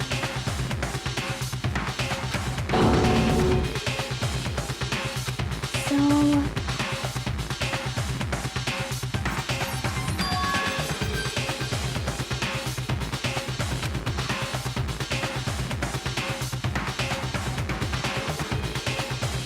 Well...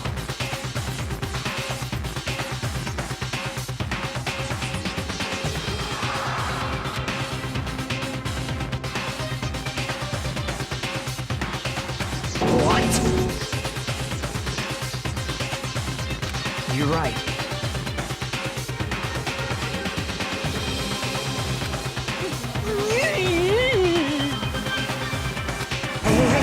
Hey!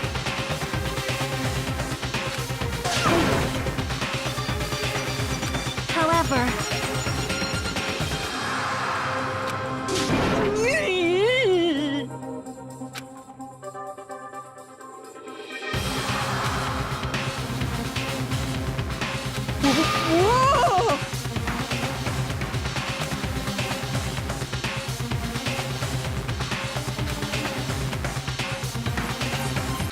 Nope. Perhaps... What? See?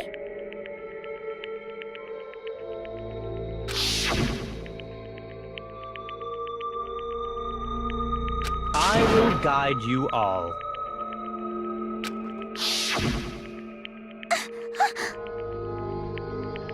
Hmm...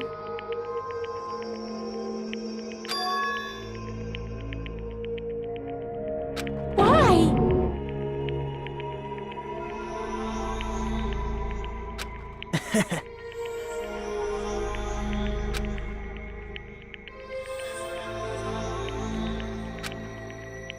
Such despair.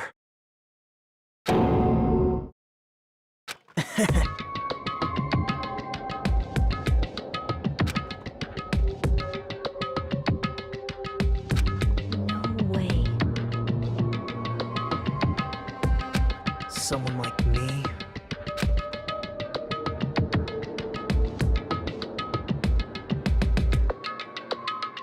How unexpected.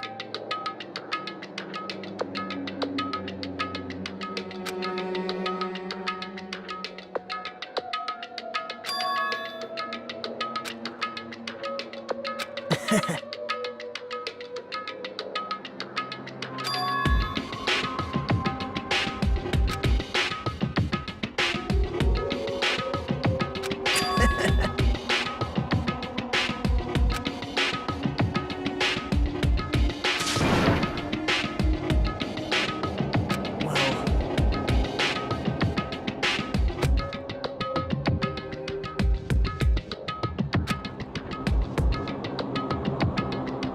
Isn't that right?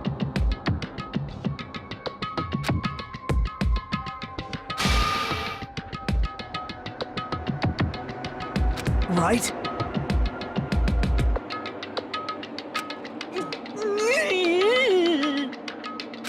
Man.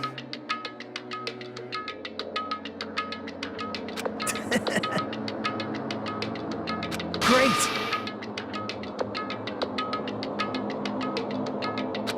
Impossible! Shut up! Shut up! Hey! Huh?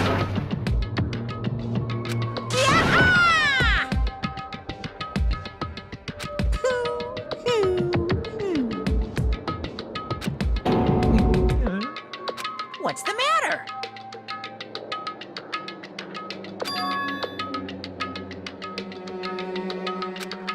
Wait! No.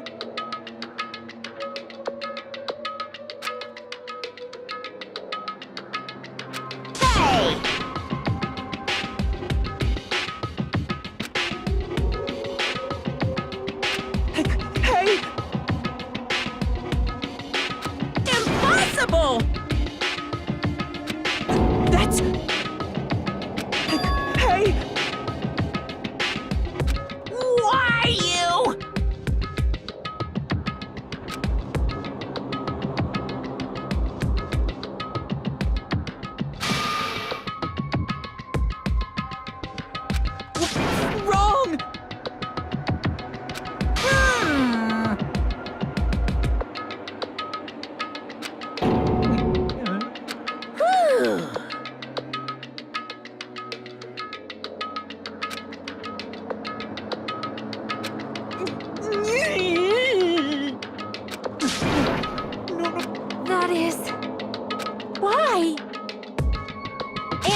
wanted to go back home no matter what!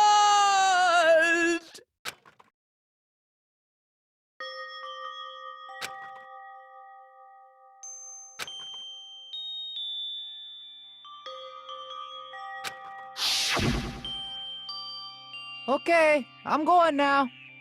When I come back, I think we should talk again about opening an Aoyama and Azabu location. Oh my, you're still talking about that? Oh, I'm serious. The Academy guarantees success for its graduates, right? So, I know it's gonna be difficult by yourself, but wait for me until then, okay? Yes, you're right. Then I'll just have to do my best to keep the Hanamura Diner from going out of business until then. Mom, you don't have to work so hard. What if you collapse again while I'm gone? I'll be fine. Moms are strong. I won't lose to some illness.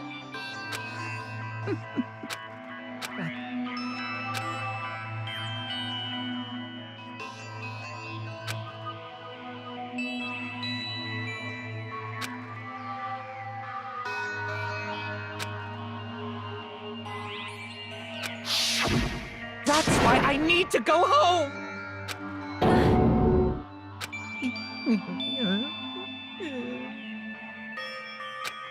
Hey!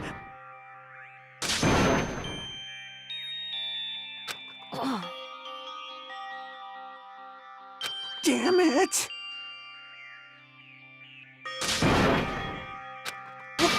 Wrong! That's why I wanted to go home!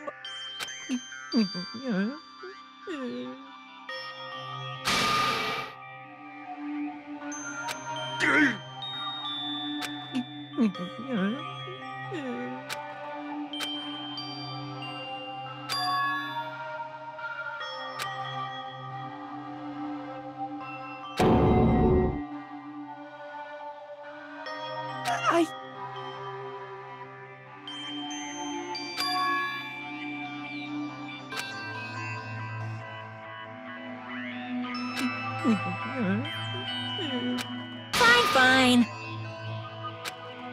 I'm sorry.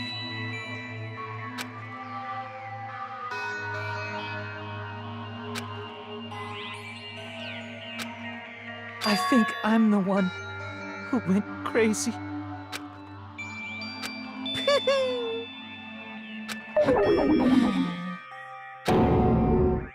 So, yahoo!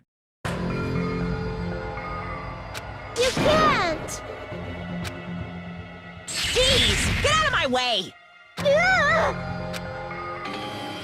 Well now. Wait!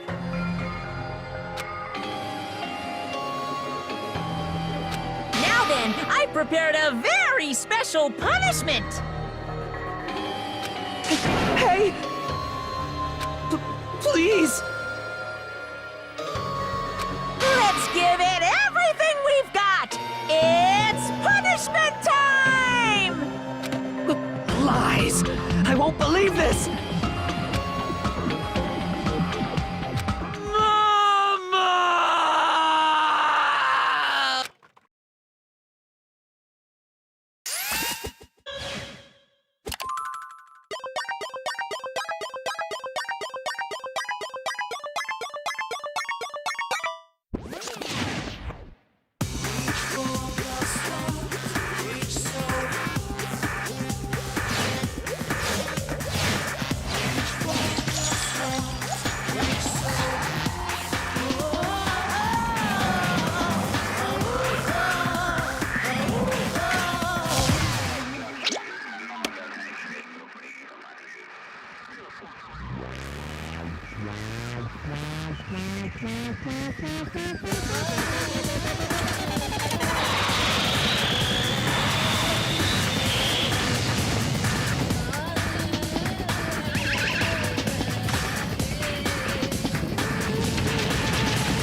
What?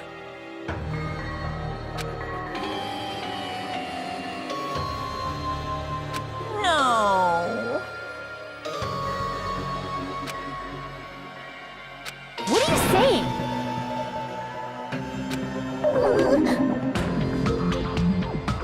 Nice!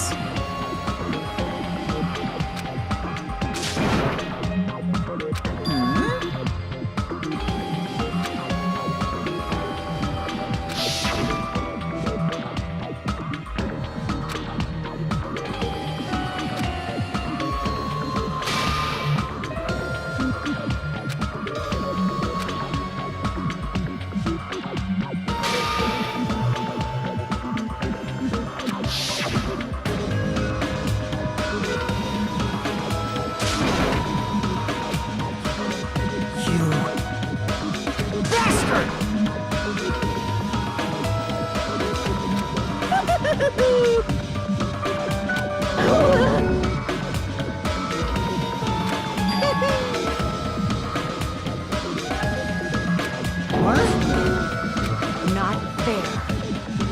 Of course!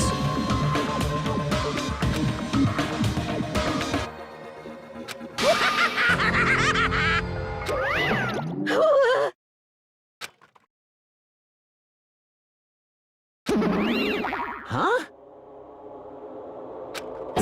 So cruel! Then... Stupid! Such despair.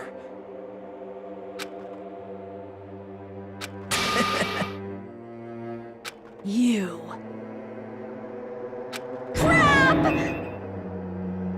Nope.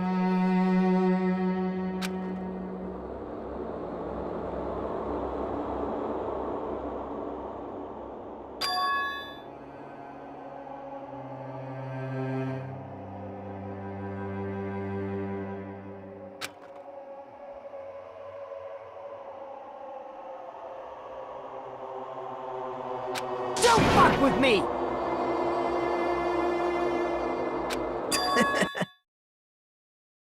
What?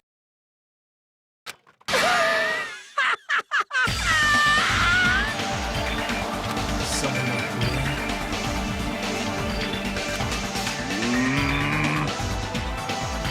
Hey.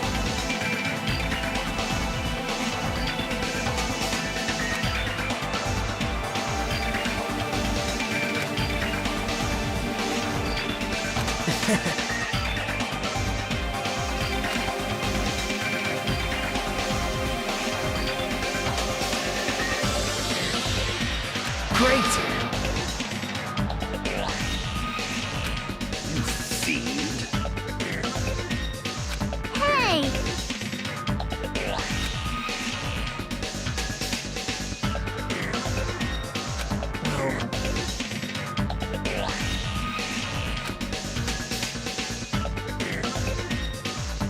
This is exciting!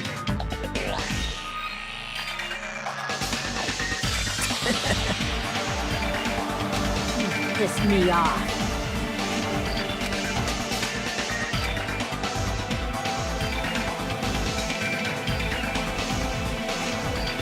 What? How unfortunate. Isn't that right?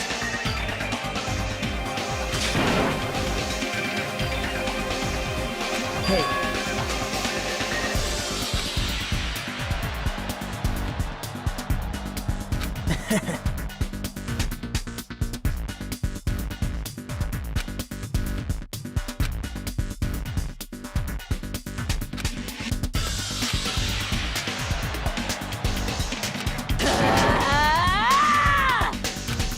Wait!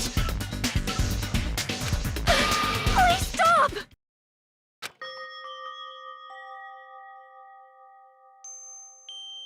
Huh? Please listen!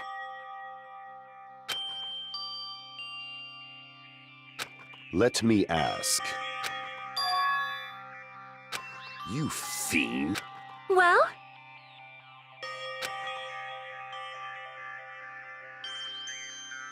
Perhaps I am sorry.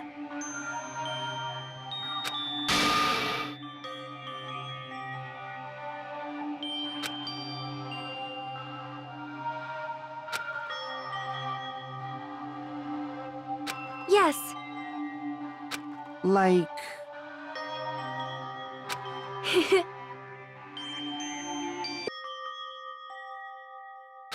Jeez. Well?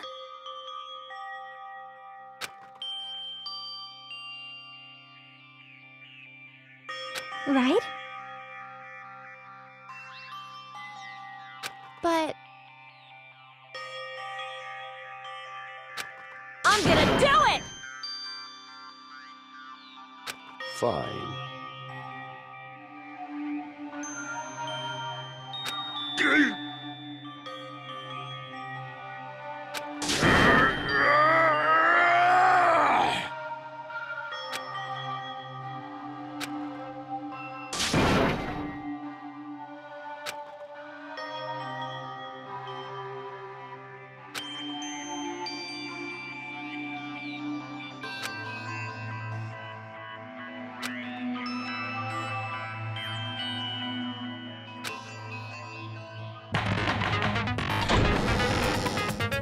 Now then, let's begin with a simple explanation of the class trial. During the class trial, you will present your arguments for who the killer is and vote for who done it. If you vote correctly, then only the blackened will receive punishment. But if you pick the wrong person, I'll punish everyone besides the blackened, and that person will earn the right to leave this island. Oh, no matter how many times I hear it, it's such a cruel rule. Now then, let's first discuss the motive. That masterpiece of gaming, Twilight Syndrome murder case. What? Who cares about that game? The outcome of this trial should be determined by whether or not we find Mahiru's killer. Nevertheless, we shouldn't ignore it. After all, that game is the motive this time. Yeah, you're right. Then let's try discussing that first. I'm sure everyone who's beaten the game already knows that it's based on an actual murder case. some of us have not beaten that game. Give us a detailed explanation. It means Twilight Syndrome Murder Case is a non-fiction game. Additionally, some of us are characters in that game too. Some of us are characters in a video game? So, I think it's better if we clarify who the characters in the game are first.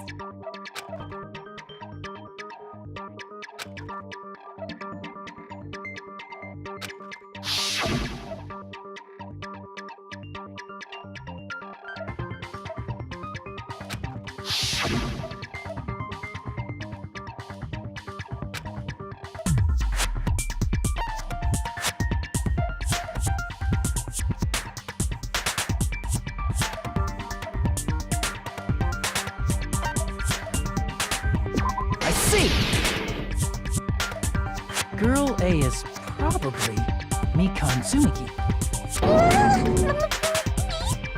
That timid tone.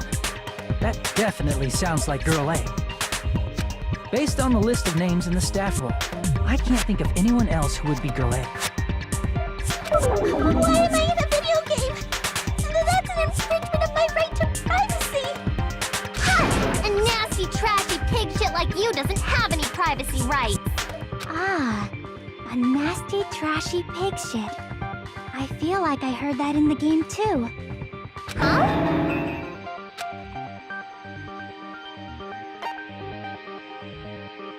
I see! Girl B was short and foul-mouthed. She's probably Hiyoko. Short and foul-mouthed? That's like the complete opposite of me! Anyway, let's move on. Next is Girl C.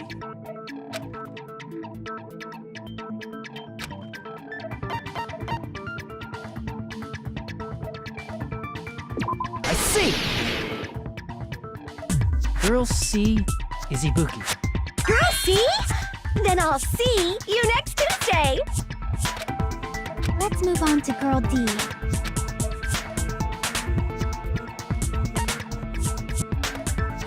I see! Girl D is my hero.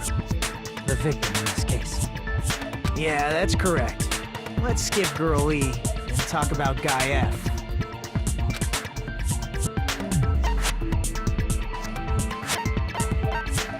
I see!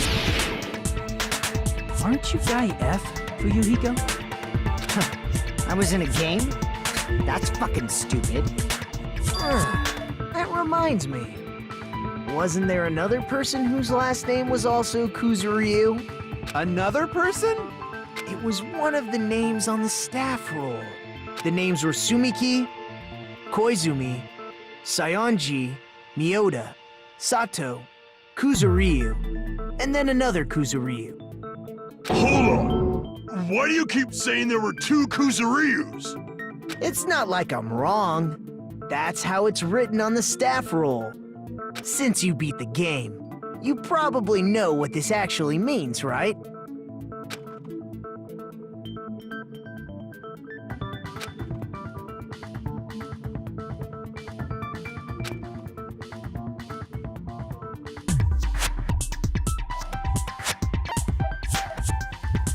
I can prove it with this! In the game, Guy F, Kuzuryu, mentions that he has a little sister. What do you mean, little sister? This is what Guy F said in the game.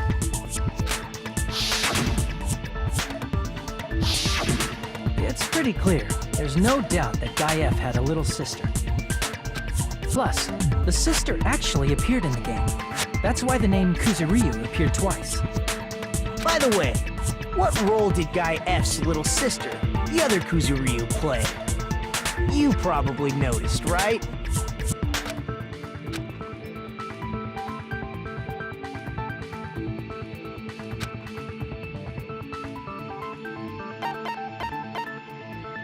I see! The dead high school girl who was the first victim in the game is the only person I can think of.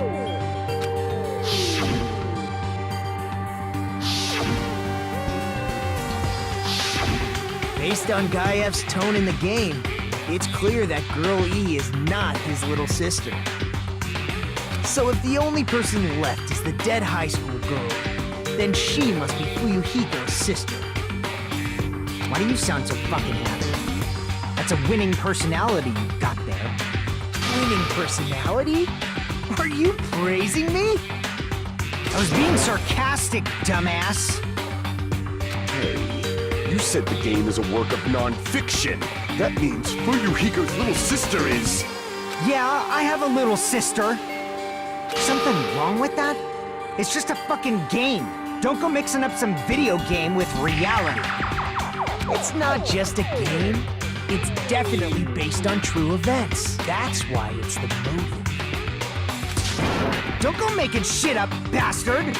If she was the type to die easily, I'd have fucking killed her myself a long time ago. I mean, when I first entered Hope Speak Academy, she was mouthing off to me as usual and sent me off. It happened just the other day. About that, you're probably thinking like that because you lost your memories. Shut the fuck up! You be quiet! I see. So you're never gonna accept that that game is based on true events, huh? Okay, I understand your attitude toward this class trial now.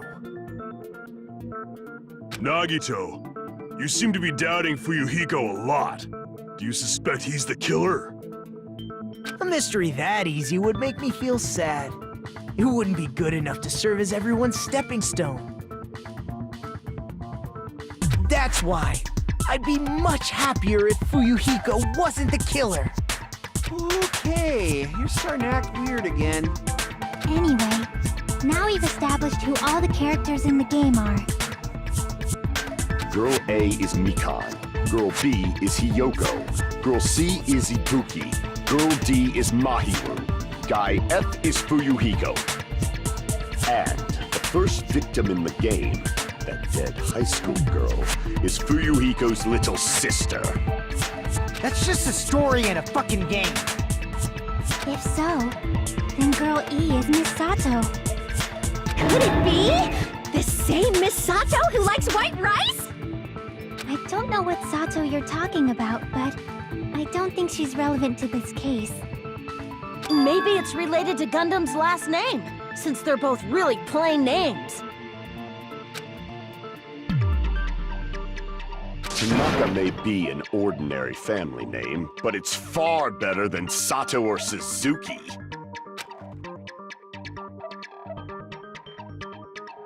Hey, no one cares about that. Hurry up and talk about the mystery of the game.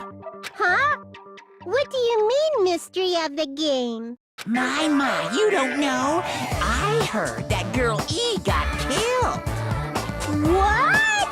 No way! Is that true? Getting killed is so violent, don't you know?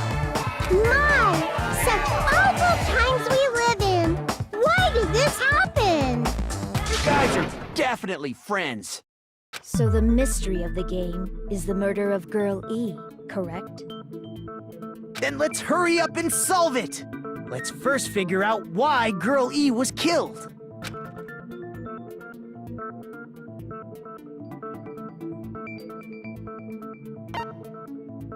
I see. The reason Girl E was killed is because she killed the first victim in the game. Which means Girl E was killed as revenge for the dead high school girl. What do you think, Fuyuhiko? Apparently Girl E was killed to avenge your little sister. You're fucking persistent. I don't care what that game said at all. But... Is that true? Girl E, she killed the first victim? In order to make that clear, we need to know more about the case involving the first victim's murder. It's the murder that occurred in the music room. I knew it would come up, so I prepared in advance.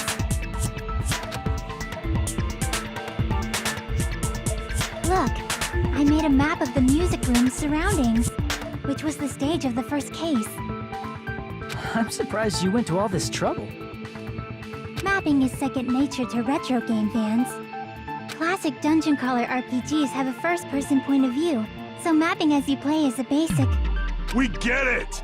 Let's talk about that later so we can focus on the case. Then, I'll start explaining. Girl A, Girl B, Girl C, and Girl D were at the entrance hall when they heard the sound of glass breaking.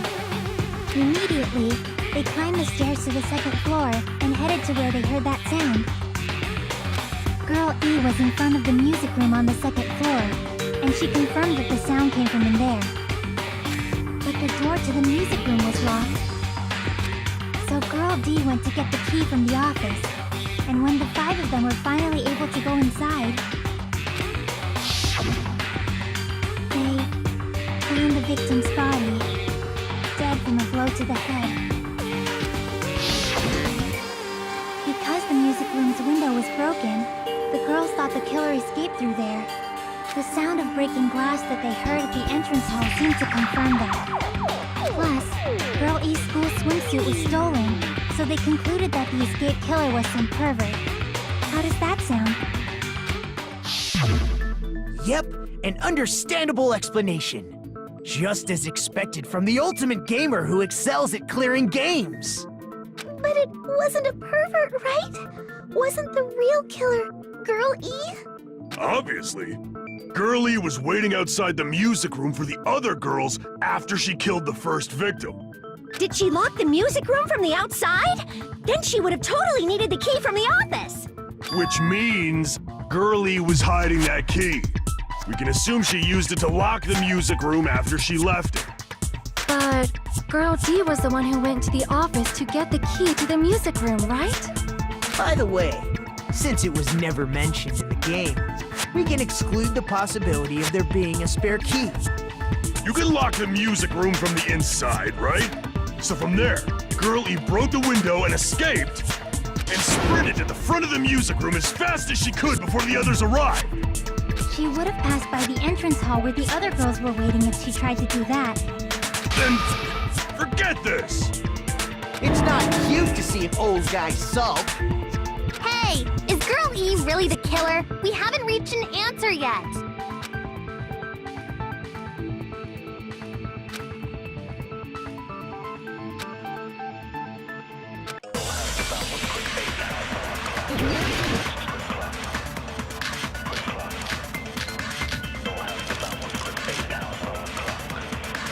After she killed the first victim in the music room, what did Girl E do? She just broke the window in the music room and escaped outside. So how did Girl E get from outside the school to the front of the music room? To go back to the music room from outside, you need to go through the entrance hall. Plus, at the entrance hall, the other 4 girls should have been there. At the entrance hall, the girls heard the sound of the window shut. No, that's wrong! First of all, the sound the girls heard wasn't the window breaking. If it wasn't the window, then what broke to make that sound? A vase. Vase? How low can you go? After the murder, a broken vase was discovered in the classroom next to the music room. So the sound of breaking glass that the 4 girls heard wasn't the music room's window. It was the sound of the vase breaking. Probably. Actually, the murder was nearly finished by the time the 4 girls met in the entrance hall. Girl E killed the victim in the music room, broke the window, and went to the office to get the key.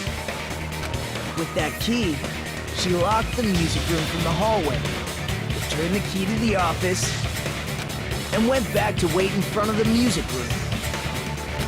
All she had to do was break the vase in the next door classroom as the 4 girls met by the entrance hall. To make them think the murder had just occurred and that the killer had just escaped.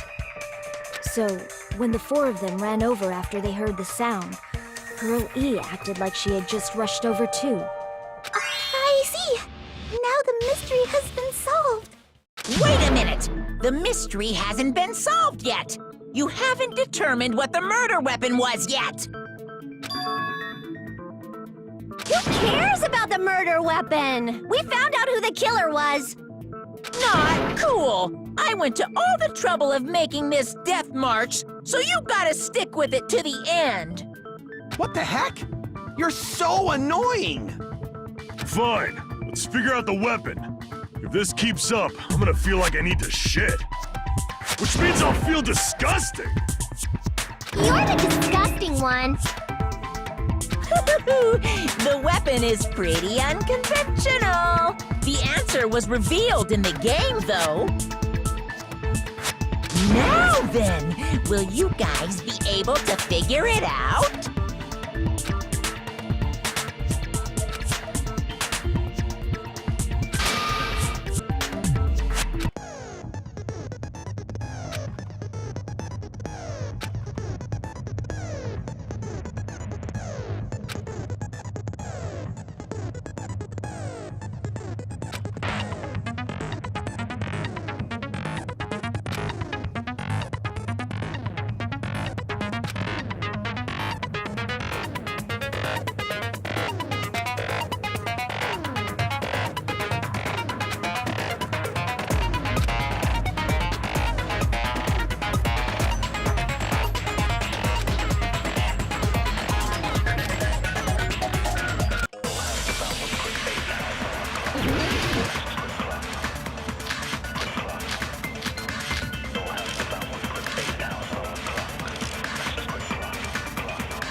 A weapon inside the music room, huh?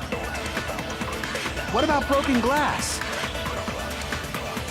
Isn't the cause of death a blow to the head?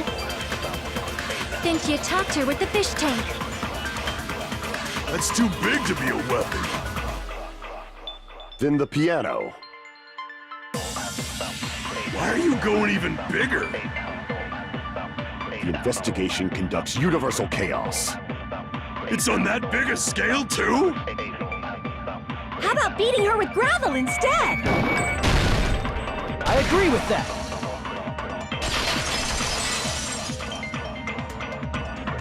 I got it. The killer must have used gravel to attack the victim.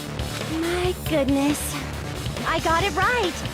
And I was just throwing things out there. Just as I thought! I'm chosen by the gods! You're not chosen at all, and gravel is impossible. It's too small to be a weapon. What if the gravel was put inside some sort of bag? What kind of bag? If the weapon is something that appeared in the game, then so is the bag. And the only thing I can think of is the school swimsuit. If you tie the swimsuit like a bag and stuff it full of gravel, it'd make an effective weapon. Gravel inside the swimsuit? Even the ace attorney would be astonished by such a fantastic idea! But for the killer, it's an idea that kills two birds with one stone.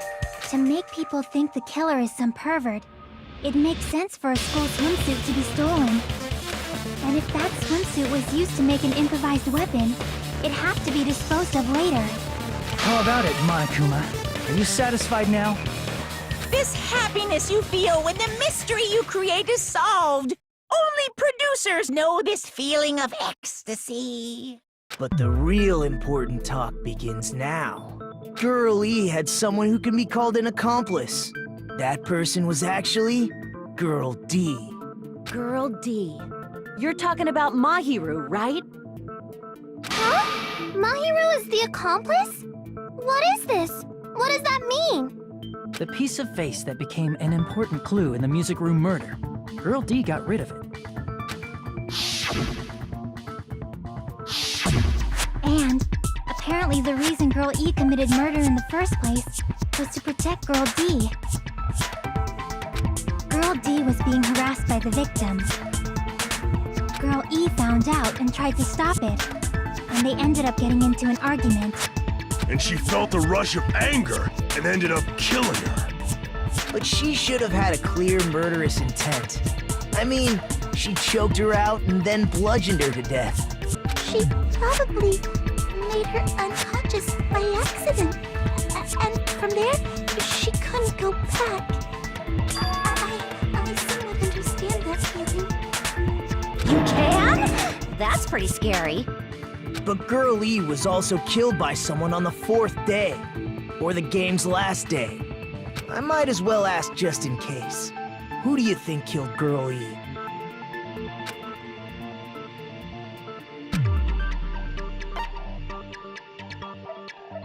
I see!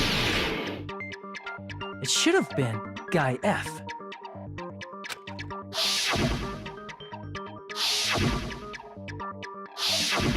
A scenario where Guy F murders Girl E out of a burning, hellfire desire to avenge his murdered sister. But Guy F is... What? It's just a story in a video game, isn't it?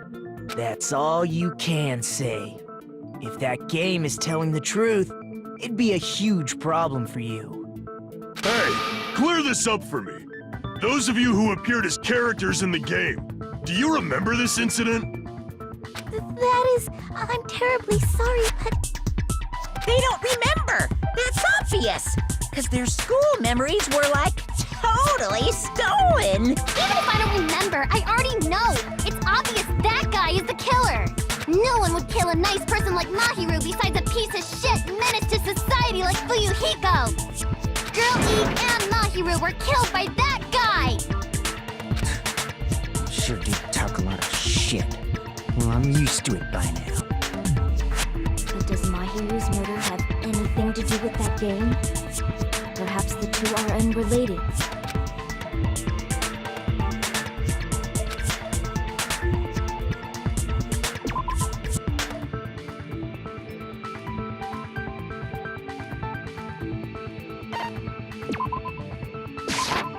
I can prove it with this! I'm not sure the two events are unrelated. At the very least, the killer has definitely played the game. As proof, Mahiru, who was killed in the beach house, and Girl E, who was killed in the game, were both killed by a blow to the head with a metal bat. There's no way we can ignore that connection. Someone must have wanted to split her head open the exact same way they avenged the first victim. Hey, why don't you confess already? You're the one who killed Mahiru, right? You better cut that out right now! There is no way a stupid game could be the motive!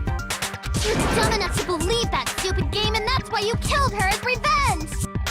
If you keep making up your mind like that, we're just going to go around in circles. And it's true Fuyuhiko may look suspicious. Don't you think that'd be too obvious? What if he... I mean, there's a possibility that it's a trap set by the true killer. Trap? What do you mean? The true killer played that game, and most likely found out about the relationships between the characters. That person could be using that knowledge to try to set up Fuyuhiko.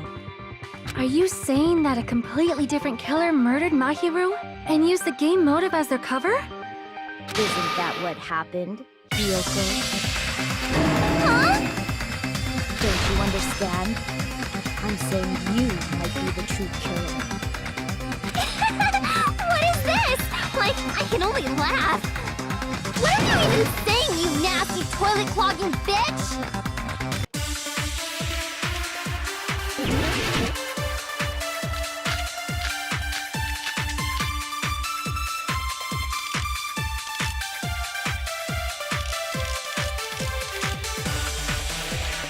What are you saying, you four-eyed troll? Accusing me of killing Mahiru? You're so mean! Why do you doubt Hiyoko? Do you know where Hiyoko was today? She was at the beach house, the scene of the crime. But I didn't go to the beach house! No, that's wrong!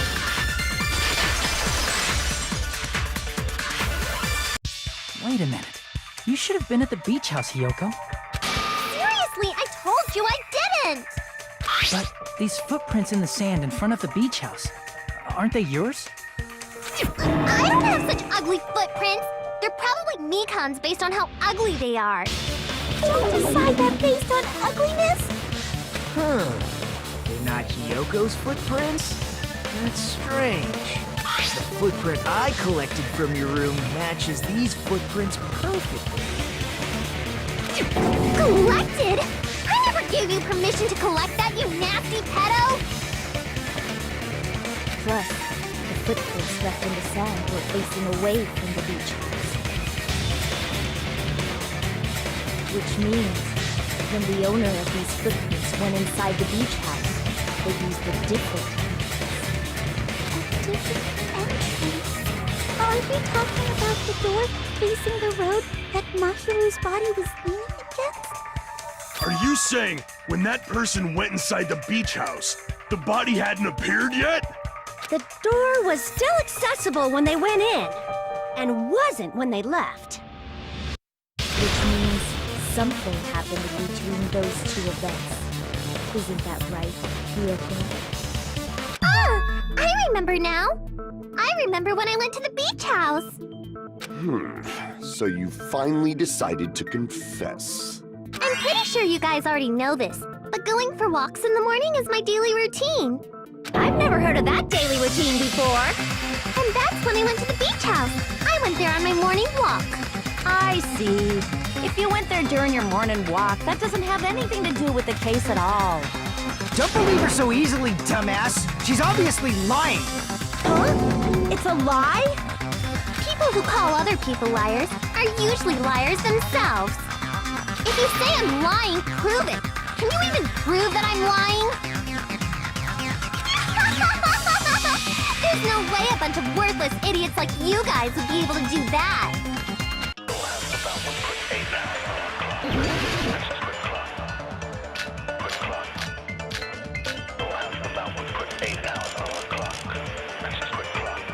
I did go to the beach house. But only during my morning walk. No, that's wrong!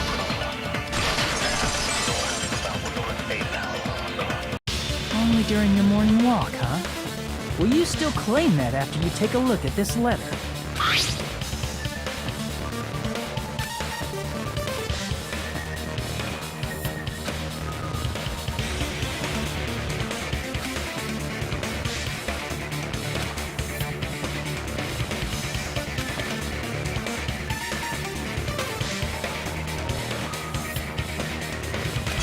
That letter! It's the one Mahiro had, right? I see. So Hiyoko was able to arrange a meeting with Mahiru by exchanging letters with her. What is that letter? I'm serious, I don't know. Oh, snap! I remember now! I totally saw you! Huh?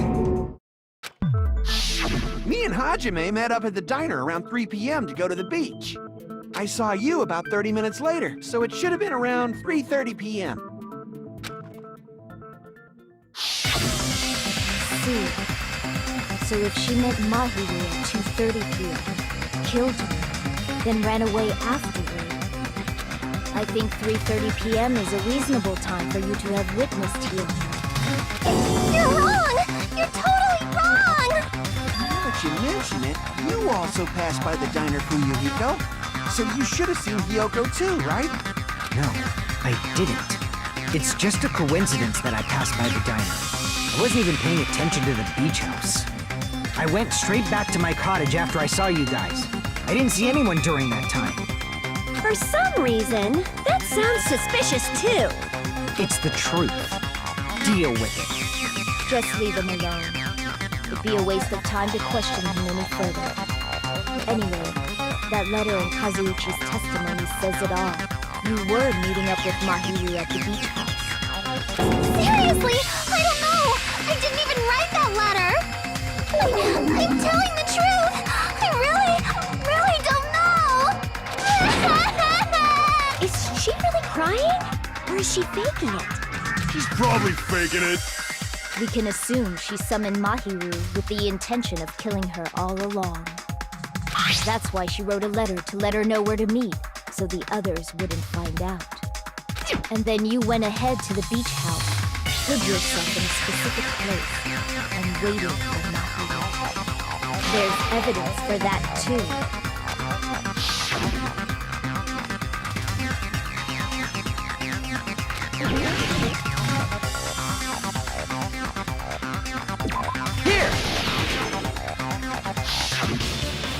The place where Hiyoko was hiding.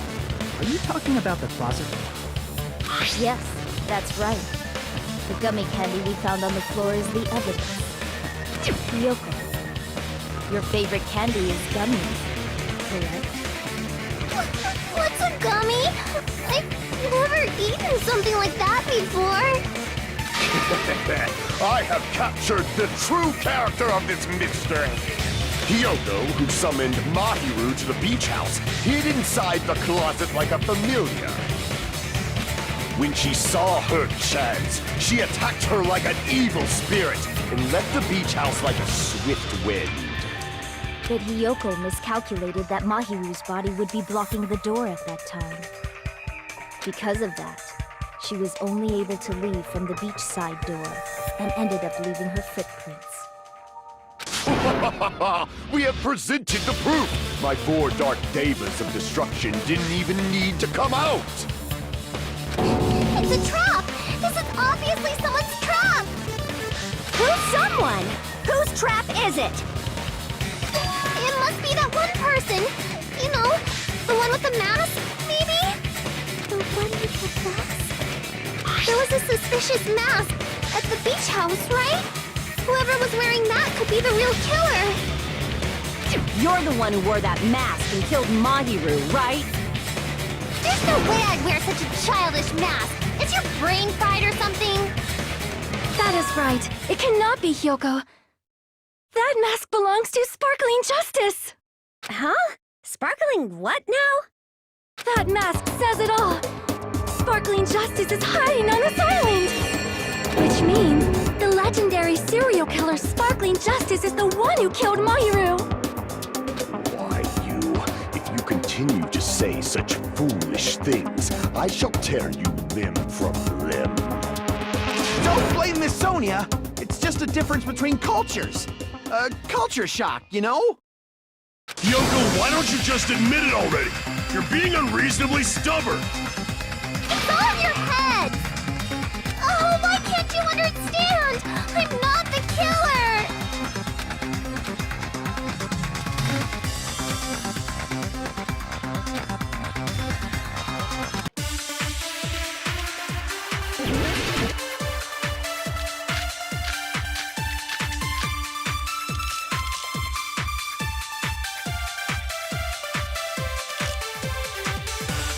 I shall render my verdict upon this mystery's conclusion. Kyoko is the sinner who killed Mahiru! I'm telling you, it's a trap! There's no doubt. You went to the beach house, right? Oh, guys! And weren't you also hiding in the closet? So that's when you dropped the gummy! No, that's wrong!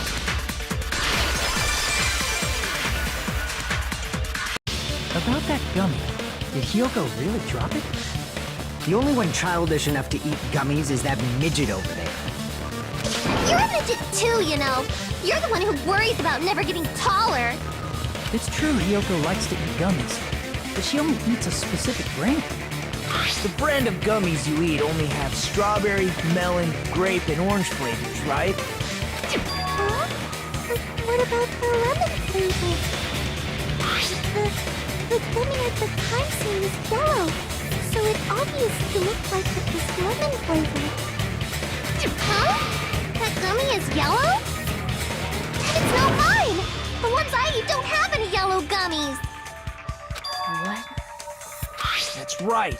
None of the gummy bags in her cottage had any yellow ones. Then we can't assume Hyoko is the one who dropped that yellow gummy. See? Didn't I tell you? It's definitely a trap! Damn it! Who would set a trap like this?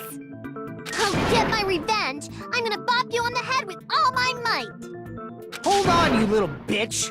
You think you're in the clear just because of a little gummy? Don't be stupid! I'm not done backing you into a corner yet!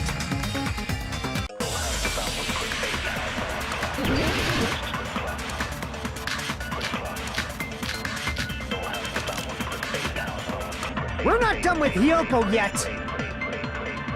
There's still a huge piece of evidence left! You're talking about the footprints near the beach house, right? It's true, that's an important piece of evidence. And we can thank Mahiru for it! What does that mean?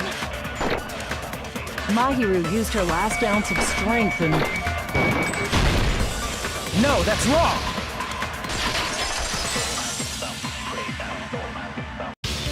Mahiru didn't block the door. Her death was instant. Instant death?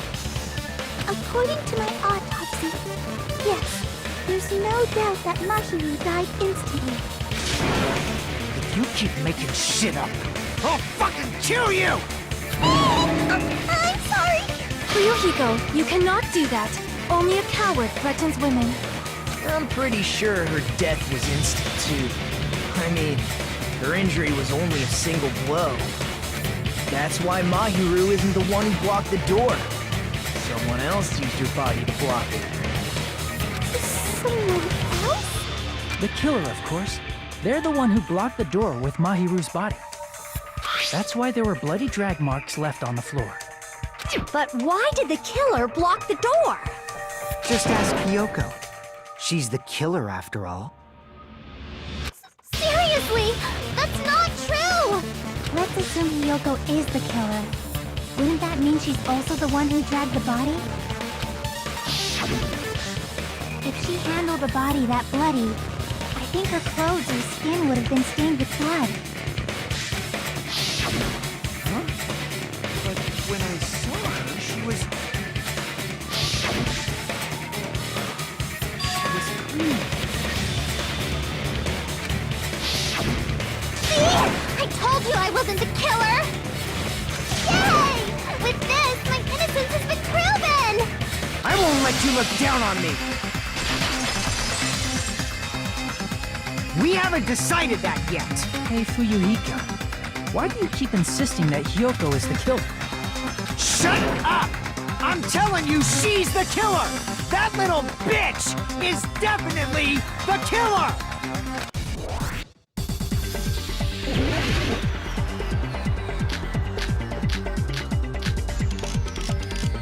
If Mahiru didn't block the door, then Hyoko did it! She killed Mahiru and blocked the door with Hyoko is the only killer I can think of! If Mahiru didn't block, then Hyoko did it! She killed Mahiru and blocked the door with her body! Hyoko is the only killer I can think of!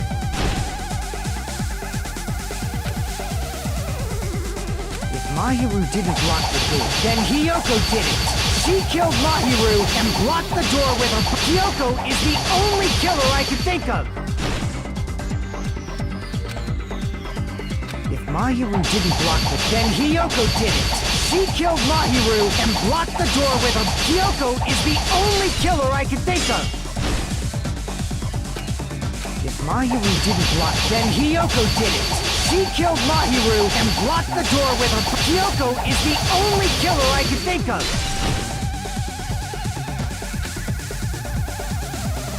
Mahiru didn't block the door. Then Hyoko did it.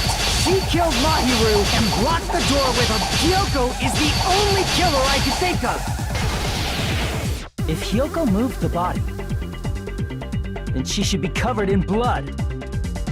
So what, dumbass?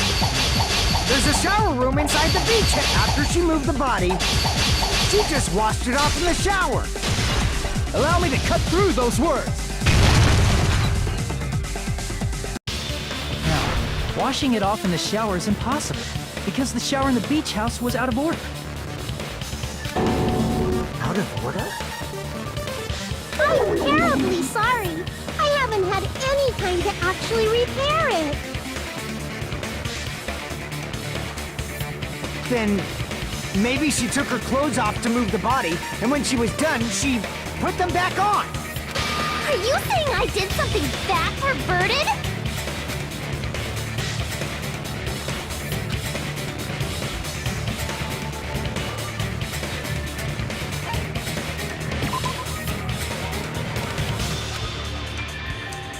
Damn it!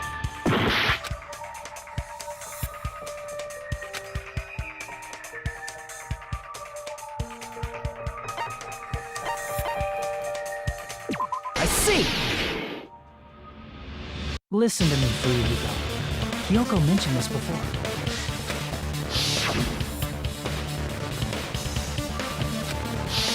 Which means Hyoko can't change by herself. It's impossible for her to put on and take off her clothes. What? Oh yeah, she couldn't even tie her sash on her own. That's why she couldn't take a bath and smelled bad.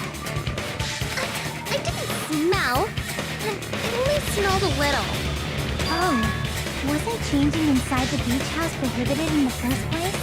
Yes, if you broke the rules, I'm pretty sure Monokuma wouldn't have kept quiet. Damn right! I'm such a stickler for the rules that even safari park rangers want nothing to do with me. If she didn't change her clothes, then what did Hyoko do with the blood that got on her? Like I've been saying, the blood wasn't on me in the first place, because I never touched Mahiru's body. Hey, if you think about it the other way around, does that mean whoever was covered in blood is suspicious?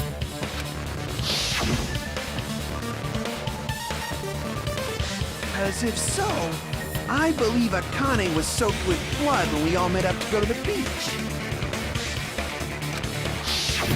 Didn't I tell you that was because I got beat up by Coach Nekomaru? I can attest to that. If I hadn't gotten that rough with her, she never would have backed out. Doubting me, of all people. You got some nerve. All right, I'll bend your body in half so you're stuck in a bowing position for the rest of your life. That actually sounds pretty cool! The hell it does! Hey, more importantly, I'm okay now, right? okay? That I'm not the killer? Yeah, seems like it. See? I already told you. There's no way I'd kill Mahiru.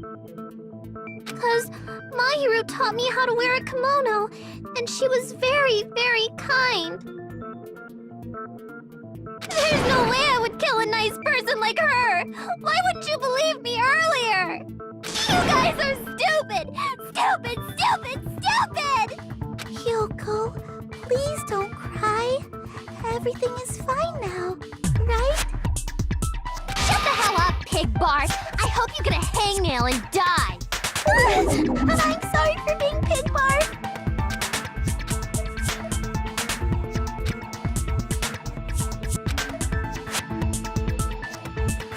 Hey, Hyoko. Now that our suspicions have been addressed, can you tell us the truth? Huh? Even though you're not the killer, you still went to the beach house, right? Like I said, it was a trap! Yeah, I got that already, so... Can you give us the details about that trap? I would like to know too. It might lead to some kind of clue. Fine. You want me to talk, huh? Earlier this morning, Mahiru was the one who came up to me. She asked if we could meet up later. Huh? But didn't you say earlier...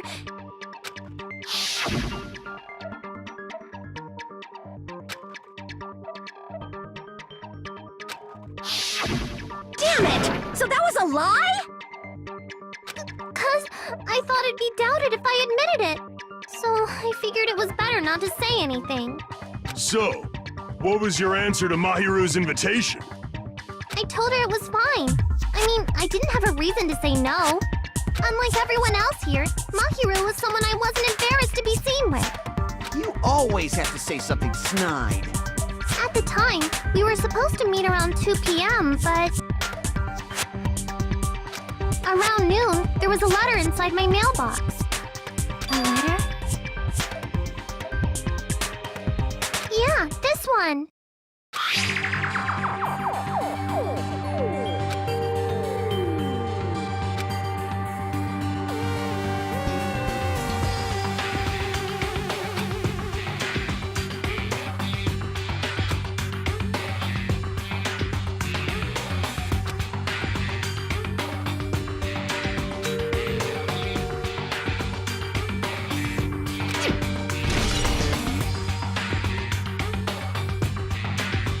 I saw this letter and went to the beach house at that time.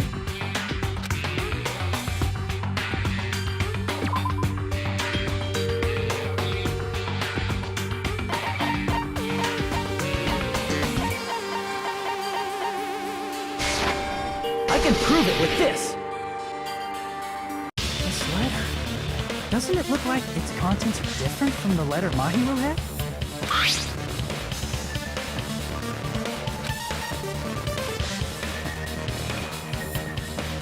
Mahiru's letter said to meet at 2:30 p.m., but in Ryoko's letter...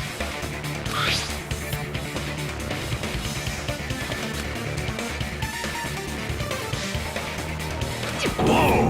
The meeting times are off. It's also strange that both letters wanted to change their meeting spot to the beach house. It would be plausible if one of them said it, but for both letters to say the same thing? Hyoko, since you wrote it, what do you think? Like I said, I never wrote the letter. How many times do I have to tell you?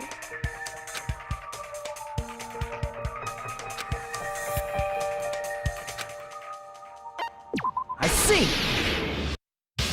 The killer must have forged both letters. The killer forged them so they could manipulate their actions. Yeah, that's how we should think about it.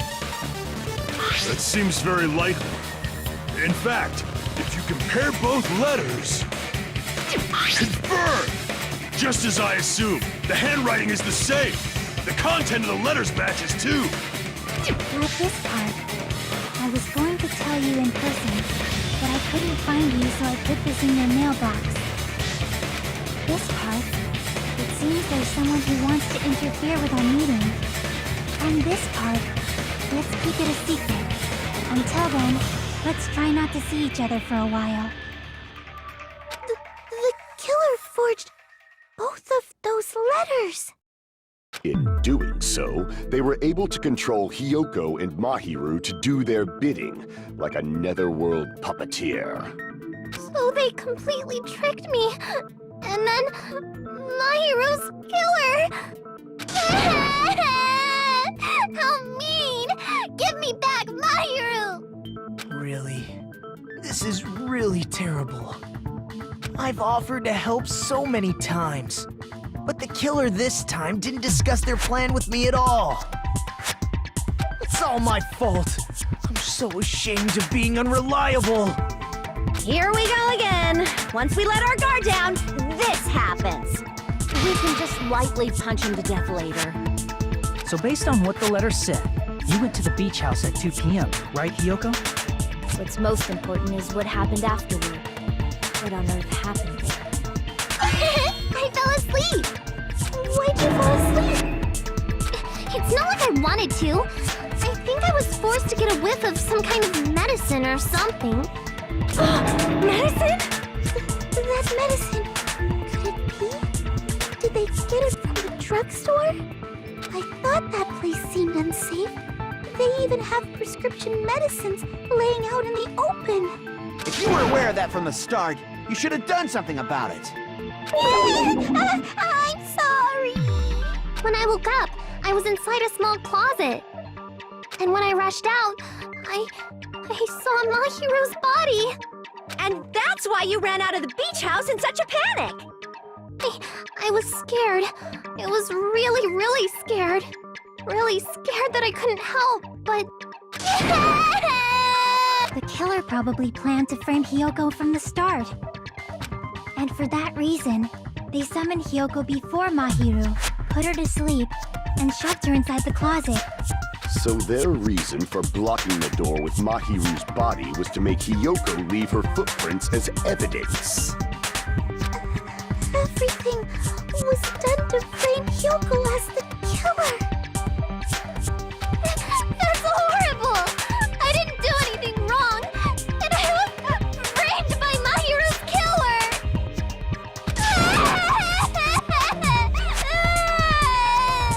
Hiyoko, please do not cry.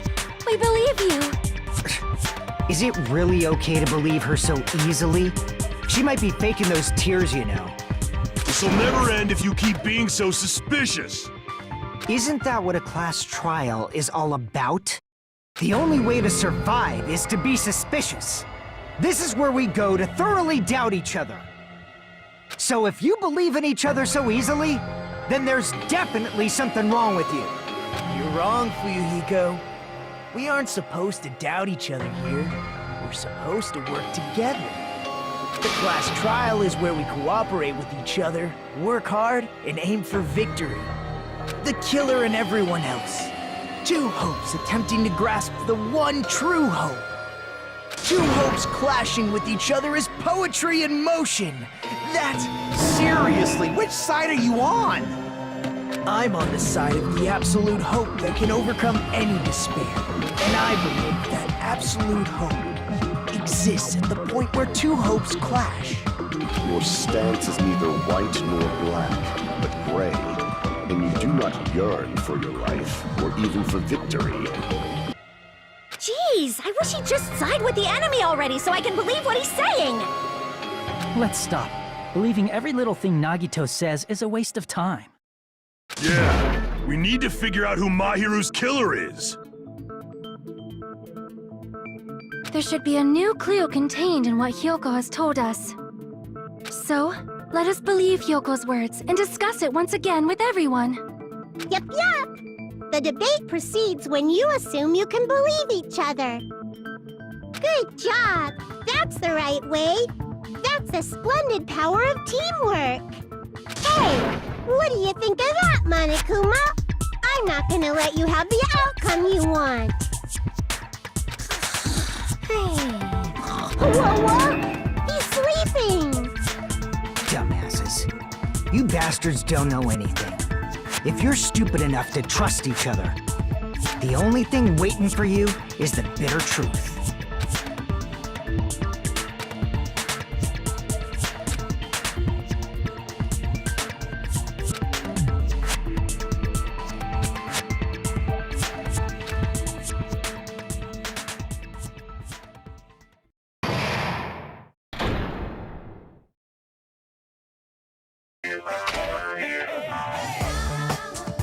Well now.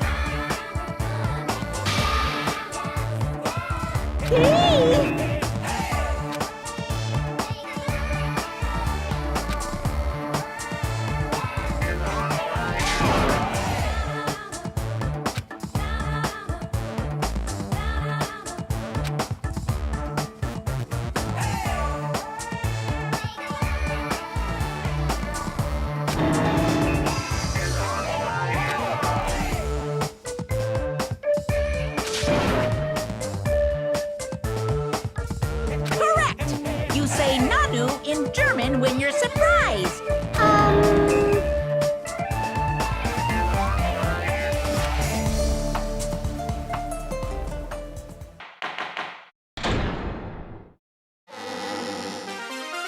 I'm mon ami, and my heart is throbbing like crazy right now. To think that the person who killed the wonderful Mahi Wu Koizumi is in this room. Impossible! Impossible! That's so impossible! There's no way I can believe that! Oh, I can't do anything! How annoying! But I'm just gonna believe in everyone. That's the least I can do. Everyone do your best. Don't lose to yourselves. And don't forget to save regularly. Well, now that we've decided to believe Hyoko, now what? If the killer was luring Hyoko into a trap, then something that was used there might be a clue. Do you mean the letter? No, it was probably the gummy. Huh? Candy can be a clue? Hey, when you woke up, was the gummy already there? Now that you mention it, I feel like it wasn't. Just as I thought. Just as you thought? If the killer planted evidence while Hyoko was there, she would have thrown it away if she found it. Which means the gummy was placed inside the closet after Hyoko fled from the beach house? The killer returned to the scene of the crime after I left? They wouldn't have to do something that troublesome as long as they hid somewhere within the beach house. That's impossible! There's nowhere to hide! I even glanced inside the shower room as I was running away, but there was nobody there! Then, does that mean the killer came back? I wonder. At any rate, the solution to that problem is connected to what really happened. That's what I think.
It's all coming together!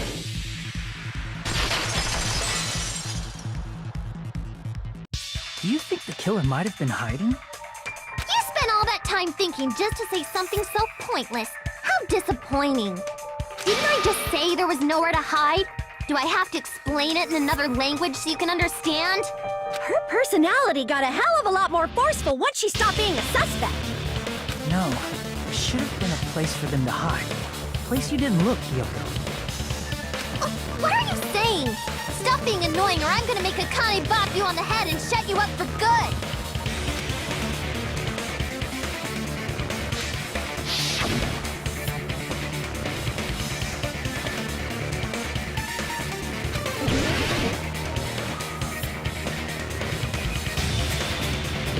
Here! The killer was probably hiding in the closet. The closet? That's where I was locked up! After you woke up, you said you rushed out of there, right? And you probably didn't look inside the closet very carefully. But could two people even hide in such a small place? And without Hiyoko knowing? That's why the killer made sure to arrange a hiding place.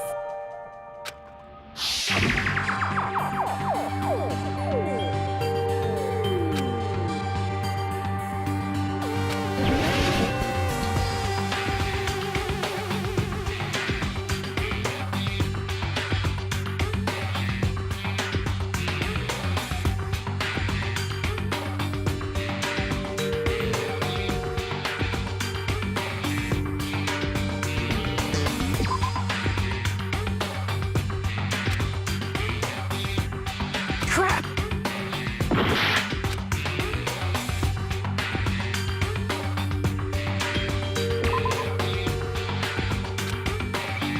Crap!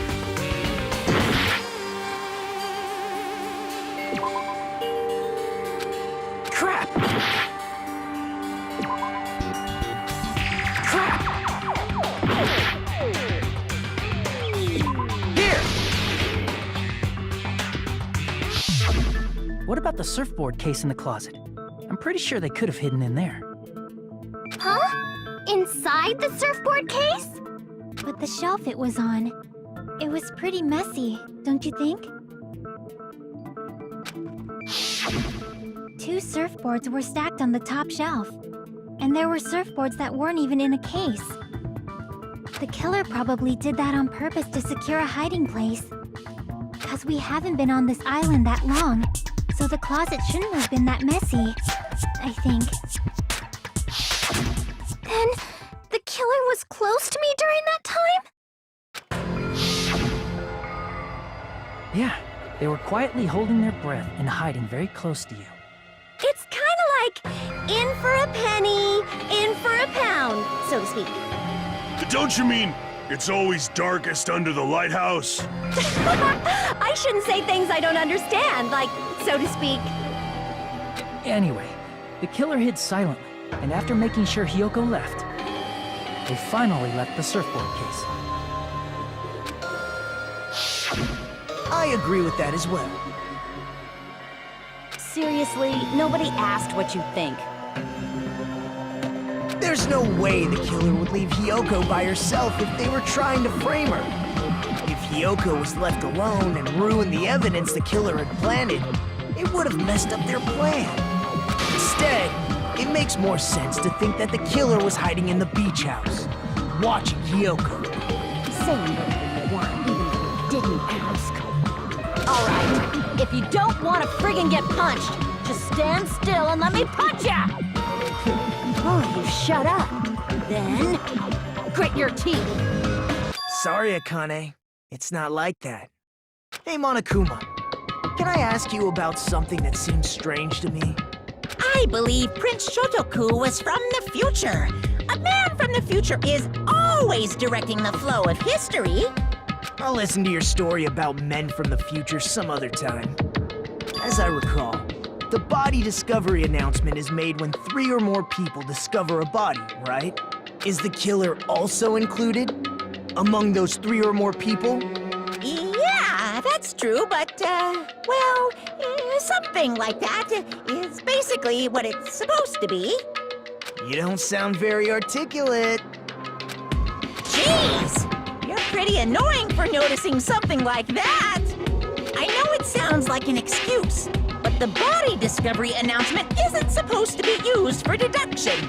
It's intended to create a fair trial. It's supposed to let everyone know a body has been found. So you're saying it's unfortunate that I used it for deduction? I understand your excuse, but depending on who actually found the body, it's possible that your 3 or more people rule could be deadly. Well, as long as I keep things ambiguous, I can respond to situations with some flexibility. Flexibility, huh? So what about this time? Is it 3 people including the killer or not? Jeez, fine! You want me to say it? It doesn't include the killer this time, okay? All done.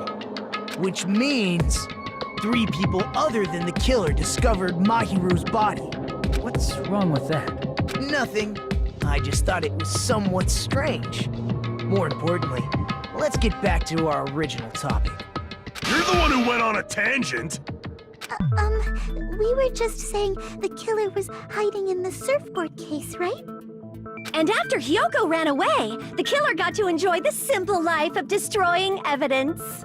However, before we proceed any further, there's something we have to make clear. The killer blocked the roadside door with Mahiru's body before Hyoko ran away.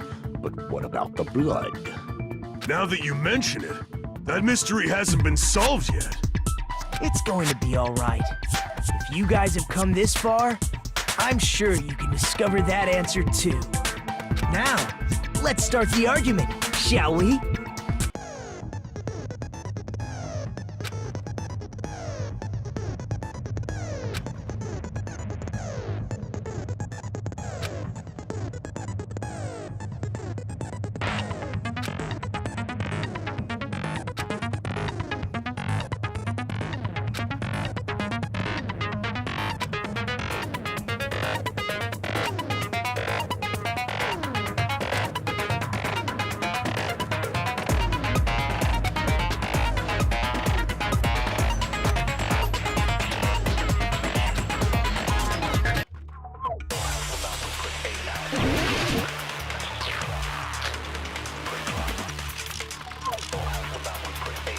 What did the killer do with the blood on? Maybe they simply... They couldn't use this, so washing it off would... They didn't have to... Oh, what about the... Maybe they wore one. If they used something other than the shower... What did they do with the bloody wetsuit? They cut it up and poof. As someone who flushes their shit every morning, I can declare it would definitely clog the toilet! Maybe it's the other way around? Perhaps someone other than the killer moved the body? Maybe they were able to wash it off.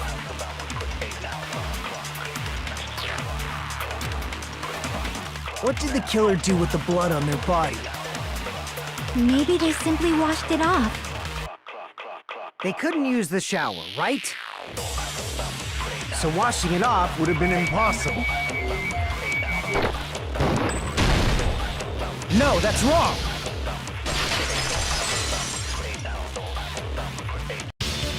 They just needed to wash off the blood. They didn't necessarily have to use the shower. They could have just as easily used something else. Something other than the shower. Like what?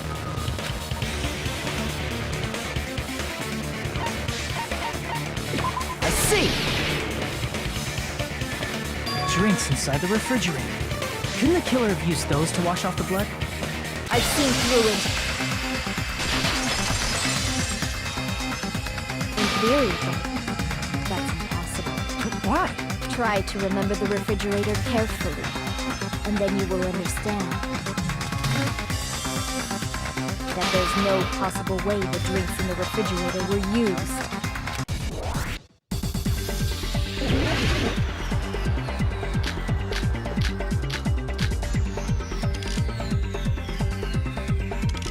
It's true there were drinks in the beach house, which, however, tried one bottle, it wouldn't be enough to wash off the blood. I can't back down!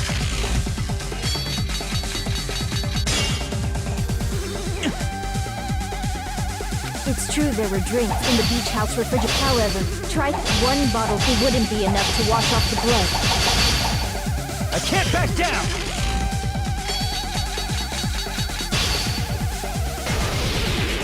We can't assume they used just one drink. They could have used a bunch of them to wash it off.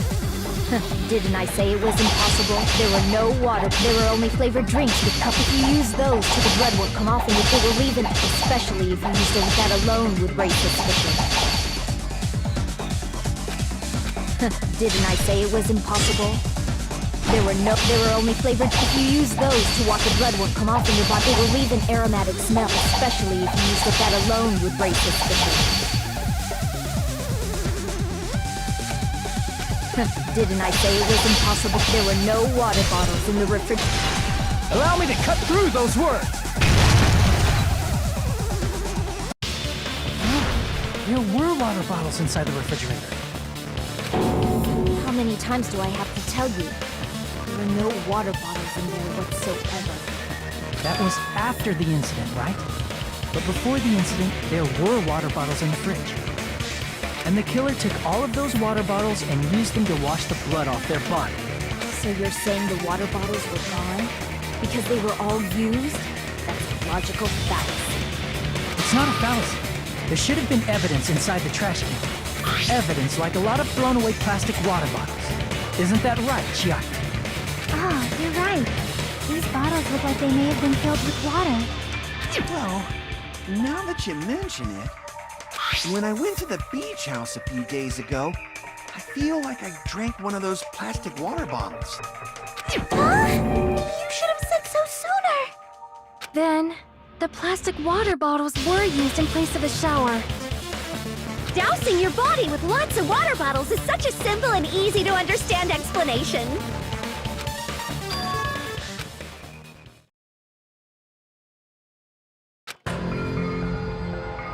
It seems you've realized who the killer is. See? Just as I thought. Hold on. You know who the killer is? Is that true? Let me ask, who might that be?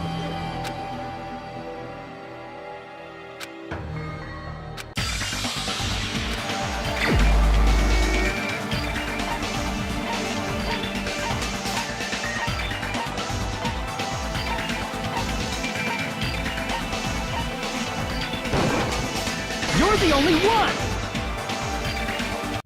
Pekka, is it you? Hey, what are you being quiet for? They're accusing you of being the killer. Then I should ask you this. Why do you believe I'm the killer? I remember when we were all meeting up to go to the beach. Your appearance when you came to the diner.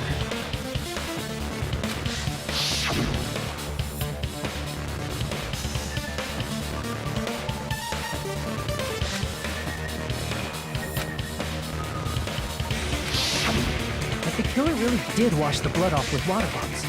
They'd have to drench their entire body. But there were no towels in the beach house, and it would have taken a while for the water to fully air dry. So you said you went swimming so you'd have a cover story. Don't just stay silent! Say something! Hold on, you bastard! You saw her at the diner! You never saw her near the beach house, right? So maybe she really was swimming! No one even saw her swimming. No. I saw her. Huh? After I ran into you bastards at the diner, I crossed paths with her on my way home. So there's no doubt. She would have arrived at the diner from the opposite direction of the beach house. Hold on. That's strange. Didn't you just say this earlier?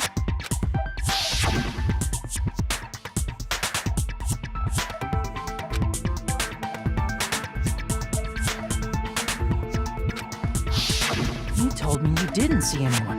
Don't try to tell me you forgot about that. Not so fast! It's too soon to decide she's a killer. We haven't established how the killer was able to leave the beach house. Now that you mention it, you're right. The roadside door was blocked. And if it's impossible to leave from the beachside without leaving footprints, Then how the fuck did the killer escape? Why are you all fired up, Fuyuhiko? You're not the suspect. Pekko is. Who cares about that? Answer me! If you have an explanation, then show me what you got! We might have an answer. Do you really? This mystery seems unsolvable. Well, if Pekko is the killer, then I might just have an answer to that mystery. I see. Then let's hear this alleged method of escaping the beach house. First, let's establish how the killer escaped.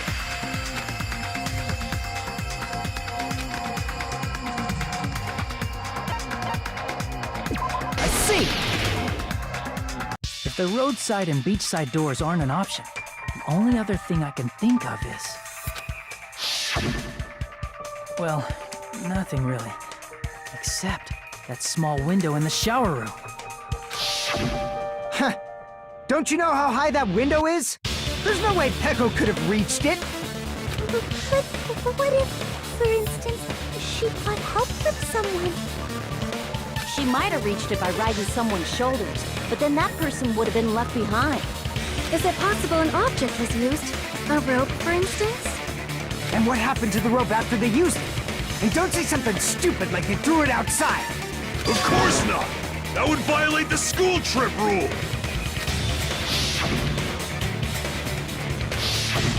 Littering is prohibited. Even if it might be evidence, rules are still rules. You see? There's no way they'd be able to escape from that window! No, they just have to use an object. Chiaki, don't fall asleep on us! We just said they couldn't use an object! You did? I thought you were saying they couldn't dispose of an object. I see! You don't have to throw it away if you can just hide it somewhere on your body. Huh? Pekka was wearing a swimsuit, remember? Where would she even hide an object?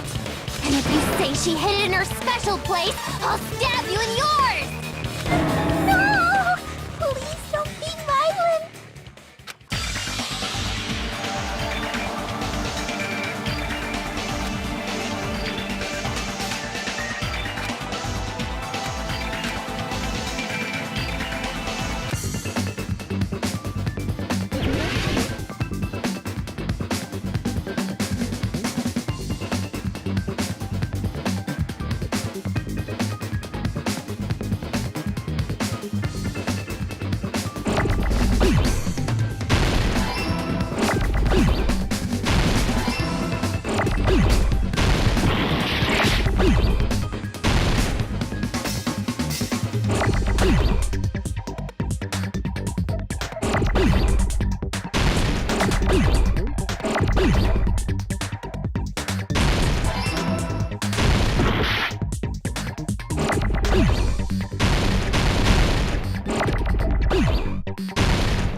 Pekko, you carry that bamboo sword on your back at all times, right?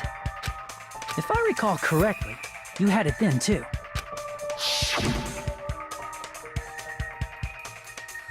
Despite the fact that you had a swimsuit on, you were still wearing your bamboo sword. Are you saying she used that bamboo sword to escape through the window? Yeah. Pekko used that bamboo sword as a step stool and escaped out the window. Oh, you see? I knew it! I knew it was a ninja! Didn't I tell ya? A ninja could have climbed that easily. Ninjas know a climbing trick where they lean their sword against a wall and use the handguard as a step stool. Wow! Just like a Japanese ninja! Miss Sonia, ninjas only exist in Japan. Well, it is a bamboo sword, but I'm sure a slender girl like Pekko could easily use it to climb. Well, Pekko, do you have anything to say?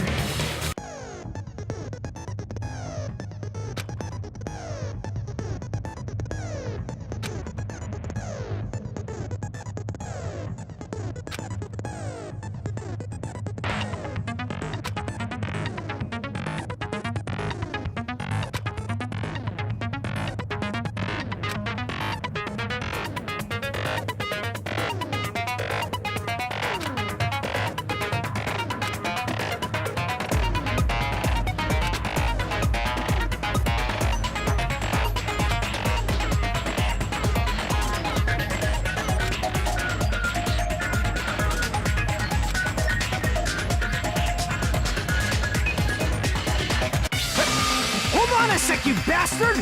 You're saying she used her sword as a step stool and went out the fucking window? Then what about the sword? It would have been left in the shower room and she wouldn't have been able to recover it, dumbass! Fuyuhiko, why do you even care? Shut up! Just shut the fuck up and answer me! If you have an answer, then fucking give it to me! If she used the bamboo sword as a step stool, it would have been left behind!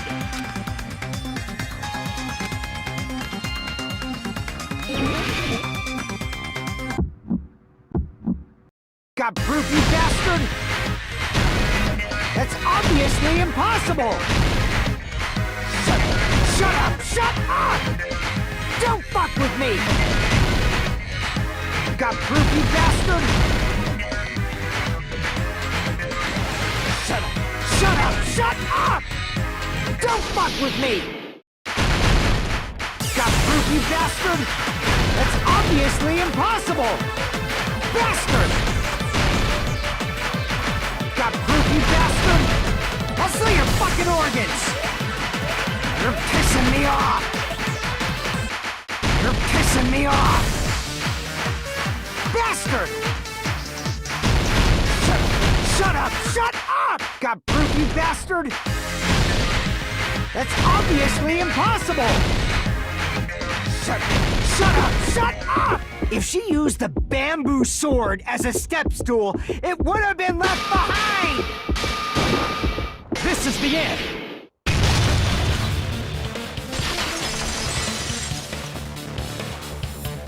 If she used her bamboo sword as a step stool, she could have recovered it with her sword bag. When she leaned her sword against the wall to use as a step stool, she tied her sword bag to it.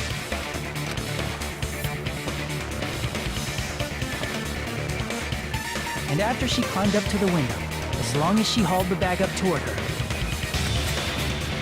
she would have been able to recover her bamboo sword. I see.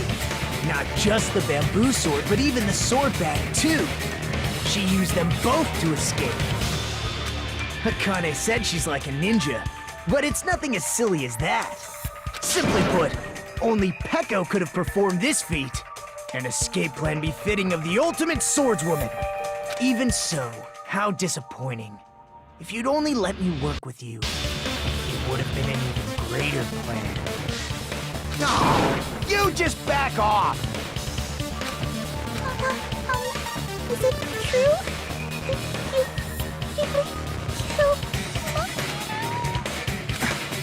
Hold on! You're just making assumptions! You don't have any proof. I won't accept this unless there's proof! Got it, bastard? It's fine. Huh? I said it's fine. Saying anything more would just be an exercise in futility.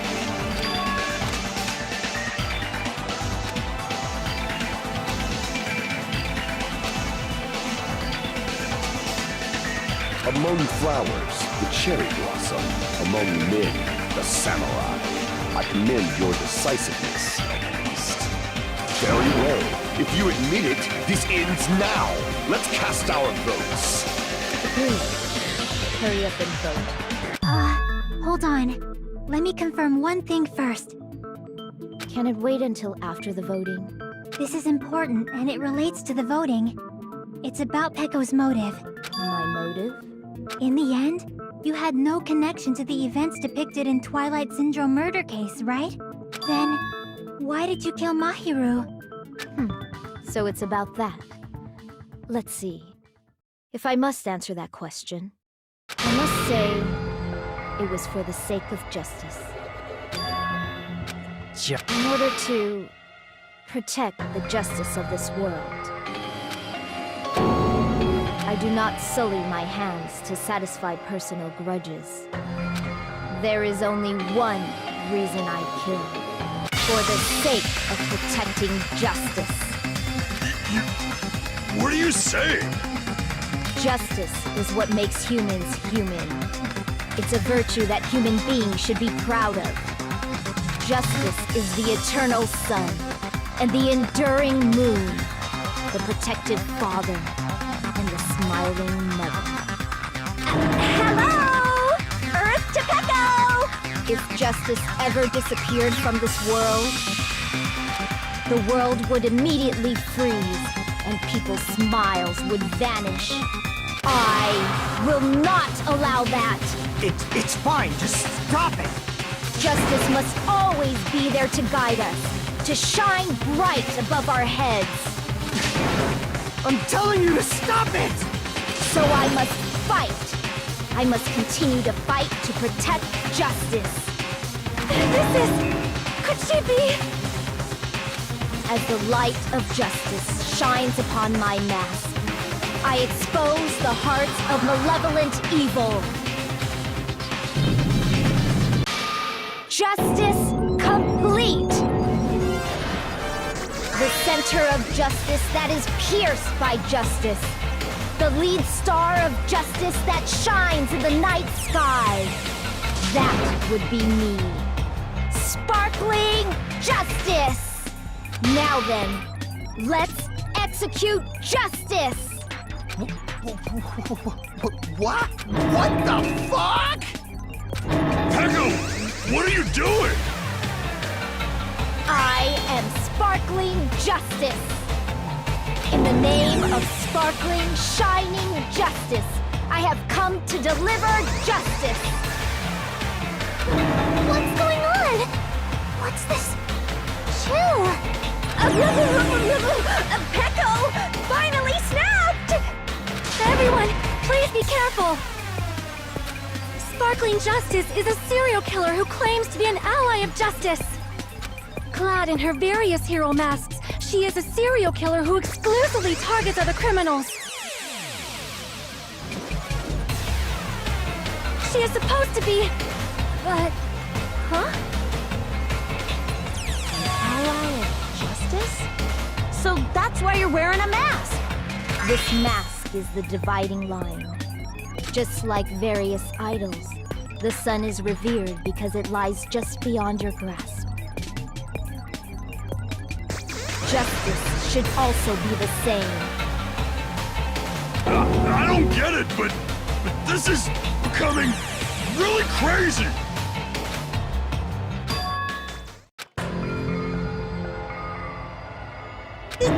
This is turning out to be a surprising turn of events. Hey! Now's not the time for you to be sleeping. Take a look. It's a killer. This again? Huh? Sleepwalking? So what's your answer to my previous question? Why did you kill Mahiru? This world must always be bathed in the light of justice. I must not allow even one shadow. Evil must be eliminated immediately. No matter what, I must not overlook evil. Evil?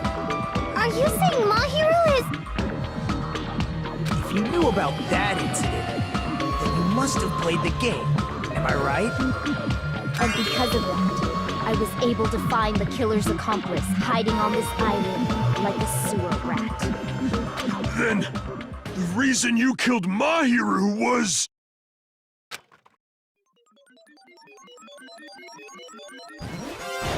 To protect justice, of course. In order to protect justice, I have become its merciless sword. And executed justice. Holy crap! She's such a stereotypical psychopath! She's so gross! Pekka, is this your true identity? My true identity? I have already forgotten who I am. It just shows my determination. My determination to protect by throwing away what's most important. I'm willing to become anybody to shower this world with justice. Oh! I can't stand this anymore! Let's just end this farce already!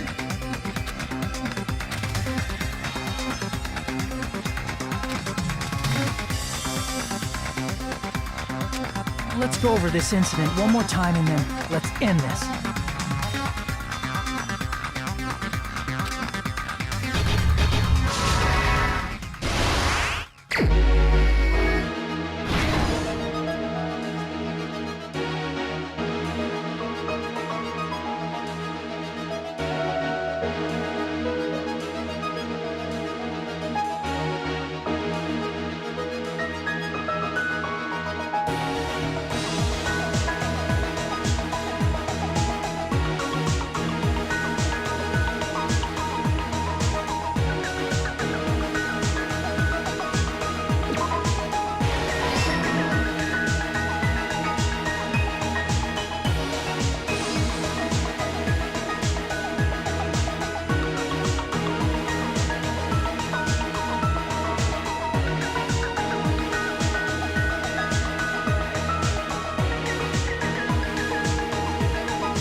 everything that happened in this case.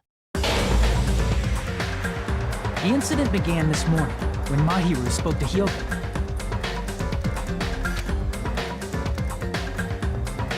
Mahiru most likely played Twilight Syndrome Murder Case, the video game provided to us as the motive. She probably wanted to discuss it with someone else who also appeared in the game as a character. Hyoko accepted Mahiru's invitation, and they promised to have a more detailed conversation about it later. However, someone else overheard their exchange, the killer.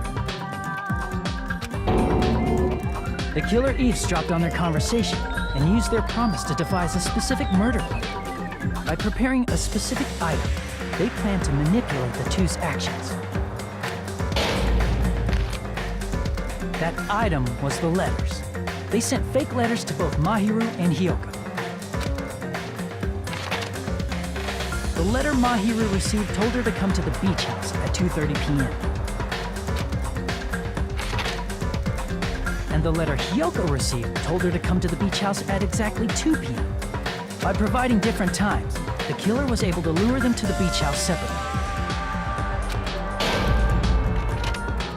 Hyoko totally trusted that letter, showed up at the beach house at 2 p.m., just like it said, and was drugged into unconsciousness by the killer lying in wait. After putting Hyoko to sleep, the killer immediately hid her inside the closet, so they could frame her as the killer later. At 2:30 p.m., Mahiru arrived at the beach house. She was completely unaware that she'd been targeted for murder. Approaching her from behind, the killer struck the defenseless Mahiru with a specific weapon, the metal bat that was left at the scene of the crime.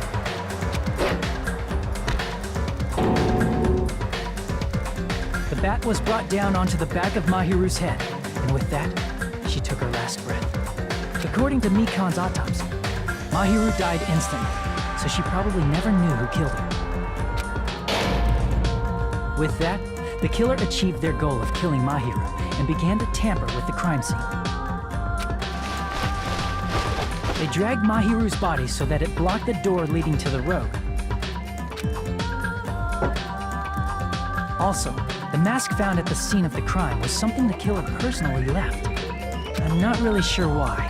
My guess is it's something similar to a calling card. That's how the crime scene we discovered was created. However, by moving Mahiru's body, the killer got blood splatter on them. Plus, the shower room had no water because it was out of order, so they couldn't wash it off. But the killer expected something like that to happen. Instead of the shower, the killer used something else to wash the blood off their body. They used plastic water bottles that were inside the beach house refrigerator. We can assume they carried the bottles to the shower room before the sequence of events had happened. In place of showering, they washed the blood off their body with water bottles instead. However, they had no choice but to dispose of the empty bottles in the beach house's trash can. Littering is against the rules, and it would have taken too much time to throw them away somewhere else. After the killer washed off the blood, they hid in a specific spot inside the closet Hyoko was in. The killer hid inside the surfboard case that they had already emptied beforehand. After some time had passed, the sleeping drug used on Hyoko wore off and she woke up. I can imagine how badly Hyoko must have panicked when she came out of the closet. I mean, she made plans to see Mahiru, who lay dead right in front of her. From the shock and panic of being considered a murder suspect, Hyoko fled from the beach house. Because of that, she left footprints in the sand. Everything was a trap set by the killer to frame her. After Hyoko left, the killer finally came out of the surfboard case and placed a gummy that they brought with them to shift our suspicion toward Hyoko. Ironically, placing that gummy is what helped clear our suspicion toward Hiyoko. Finally, the killer began preparing to escape from the beach house. They couldn't risk leaving their footprints in the sand, so they escaped the beach house using a different route, the small window in the shower room. However, that window is rather high up and can't be reached easily, which is why the killer used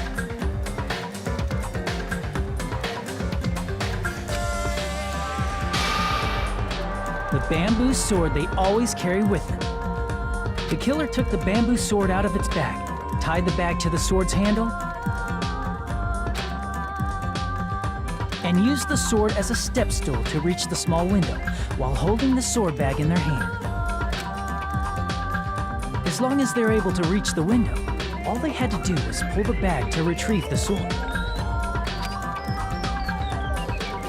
And so the killer left the beach house and appeared before us as if nothing had happened. But their wet hair and swimsuit didn't dry right away. There also weren't any towels at the beach house. So when the killer met up with us, they said they had been swimming for a while as an excuse. So how about it? This is the truth behind the incident you caused. Isn't that right, Peko Yama?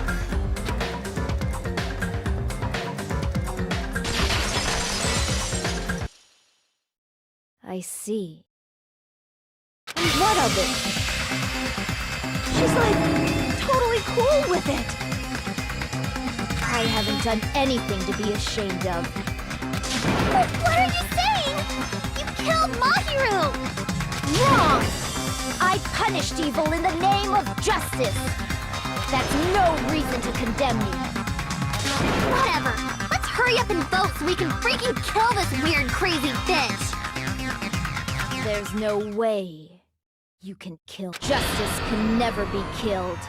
You should all know that as well. What are you saying? To protect what's most important to you, you must be prepared to throw away something equally important. Understand? I don't get it! I don't get it at all! Then I shall be direct. Justice must carry on. In order to keep justice, to keep me alive, you all must give up your lives. Are you serious? It's not serious. It's justice!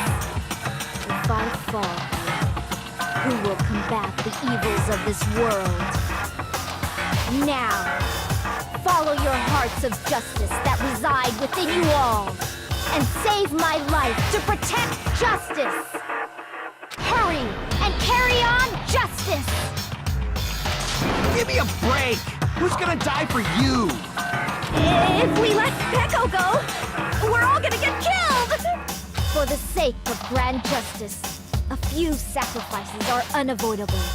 Sacrifices? That's... Don't worry. The justice that you give your life to protect will never go to waste. I can't stand her anymore! Let's vote already and execute her!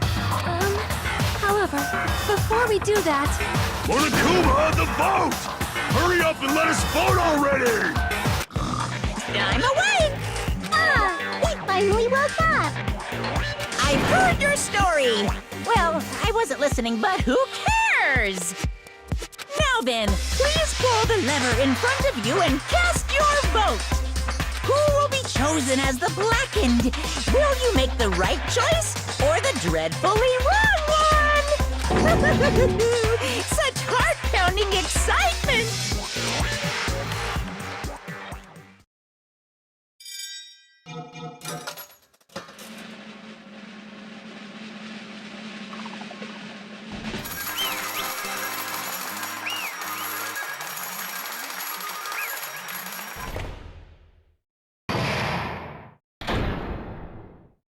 Pardon me, can we please have a little more time? Pardon me, can we have a little bit more time? Please let us continue our discussion. Continue our discussion? But isn't the voting over? Yes, but I cannot help but feel strange. Something about this is definitely strange. Strange? What do you mean? There's no doubt that Pekko is the killer. That is true. However, As a serial killer enthusiast, you're wondering if Pekko is really sparkling justice, am I right? Hey, Miss Sonia isn't a serial killer enthusiast. She just has a little more passion about them than most. That makes her an enthusiast. Honestly, it felt strange to me too. I mean, there's a distinct difference between what we know about sparkling justice and Pekko, right?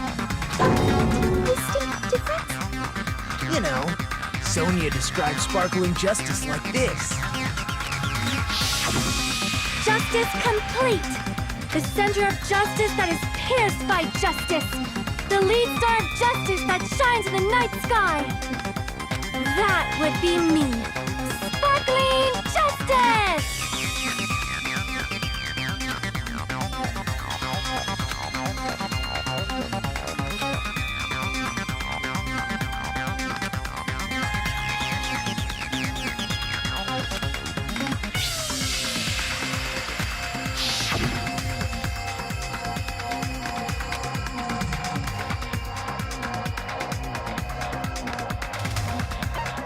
I see! That's right. According to what Sonia said, The article was written in their native language, so I tried to translate it. if she had it translated, that means it wasn't written in English, right? Yes, the magazine I read was written in Spanish. So, Sparkling Justice's catchphrase was no doubt written in Spanish as well. Which means the journalist and Sparkling Justice are both... From Spain? What?!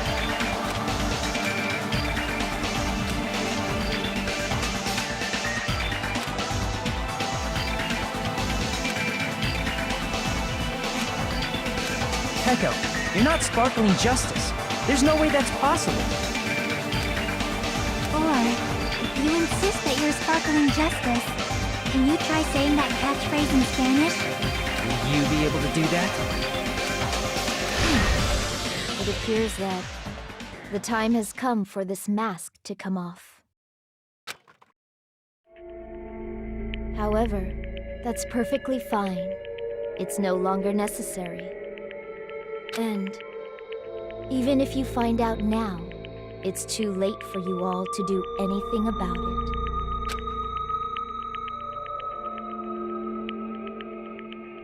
My duty has already been finished. My duty as a tool has already been completed in full. Uh-huh? Looks like she's back to normal? That mask has fulfilled its purpose, just as I have. What do you mean? Fulfilled its purpose? Too late? What are you getting at? Now that you've already cast your votes, is what it means. Hey, be clearer! We're asking you what your purpose was. I have no purpose. I am just a mere tool. Tool? What do you mean? She called herself a tool, which means someone else used her then? Of course. A tool cannot do anything on its own. I see. I finally understand. Well, I did have a sneaky suspicion all along. What do you mean? I mean, besides Pekko and Kyoko, someone else was also at the beach house. Someone else? There is proof that establishes that fact. Try to remember it.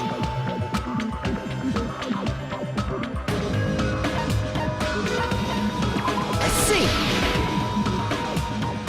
Are you talking about the body discovery announcement?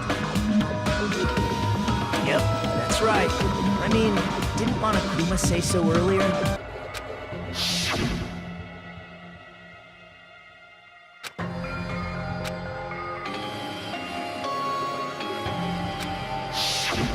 That announcement is made when at least 3 people discover a body. And in this particular case, the killer, Pekka, is not one of those three. If that's the case, it would mean only Hyoko and Kazuichi discovered the body, but... I see. That leaves us one person short. So that means there was one more person in the beach house. Plus, the fact that Monokuma tried to hide that truth from us by being flexible with his own rules. That's such a vital clue that it could alter the outcome of the trial. Like an accomplice, for example. No, it's not it. Huh? Am I wrong? Yes, from your basic way of thinking about it, you are wrong. Didn't I tell you? I'm just a tool. That means I'm just a simple tool to be used by that person. Therefore, that person would have the strongest motive out of anybody else here, right?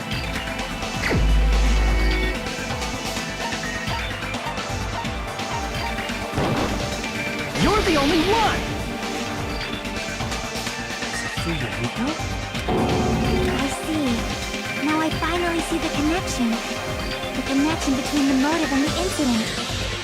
But even if it's the motive, it's just a game, right? There's no reason to believe it's even true. Would you call a game like that a strong motive?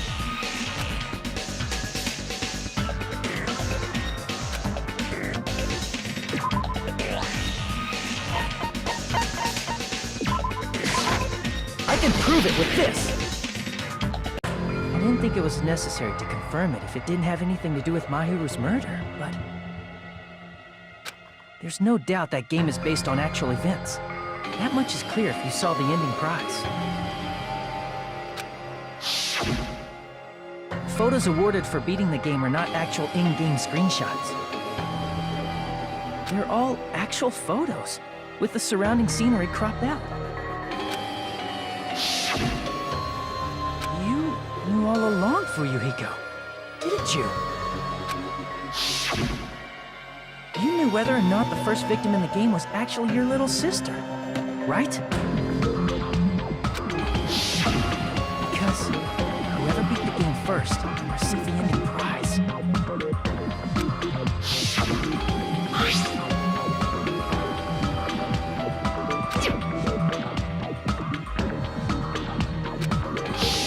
It was the envelope, right? The person who received the ending prize. It was you, wasn't it? If you were shown a photograph of your sister's dead body, you'd have no choice but to believe it. Even so, you wanted to deny the truth. That's why you sent those photos to Mahiru to confirm it. Hey! Why are we talking about Fuyuhiko? Who cares? 'Cause Pekka is the killer, right? But who did? That's why I told you. You're all too late. As I said before, my existence nothing more than a tool. I had no motive for killing Mahiru. No reason to kill. Not even the will to kill. I was simply used as a tool. As long as I am a tool, I cannot defy my orders. Hey! What's going on?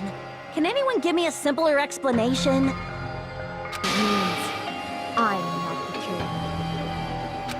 The true killer, who used me as their weapon to kill Mahiru Koizumi, was Fuyuhiko Kuzuryu. What? What the hell?! I see. That's what you were aiming for all along. No, I have no aim. But my young master does. My young master planned this from the start. Young master? That is the truth of this case. I'm sure you realize it by now, but it's too late. You cannot undo the vote. That's a problem. If Pekko's allegation holds up, that means our vote was incorrect. In that case, the person who gets to live is... Just... me? That's nuts! No matter how you look at it, that's completely insane! Pekko be a tool in the first place? Pekko is a legitimate human being! That's not for you to decide. It's for Monokuma. Your votes have been cast. All we can do now is wait and see what Monokuma decides.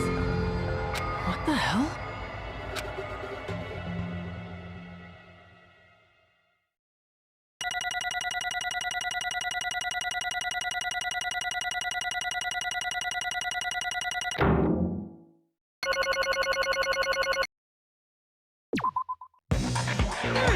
I'm in a bind, and what a bind it is. I guess for now, let's take a quick recess.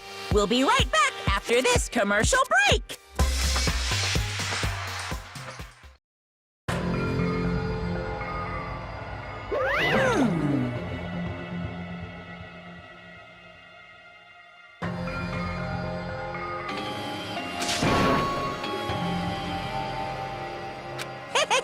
Sorry.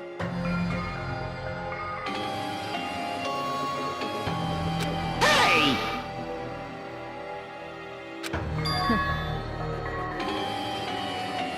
Hey, hey!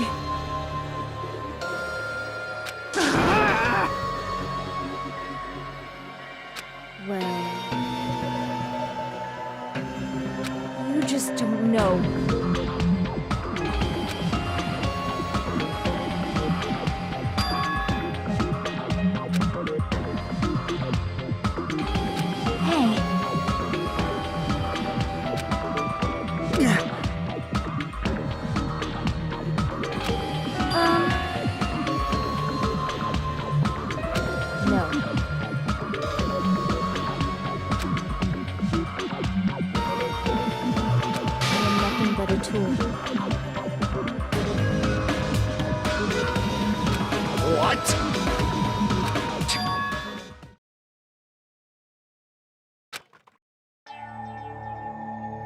If my young master is attacked, I must defend him as his shield.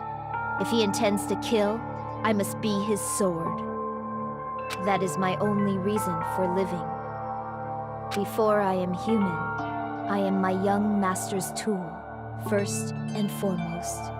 Until this body of mine can no longer move, I shall fulfill my duty until the very end. That is...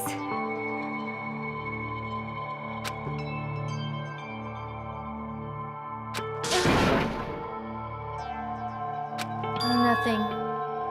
Huh?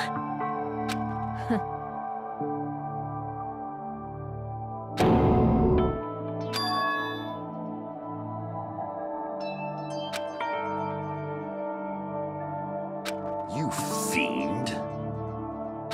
No.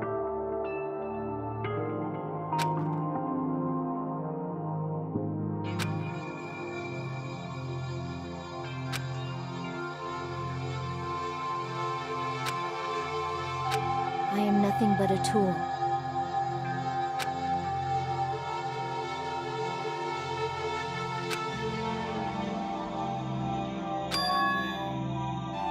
Damn it.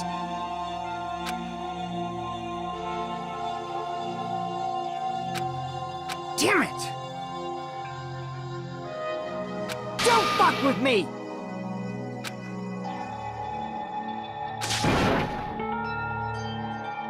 You... So...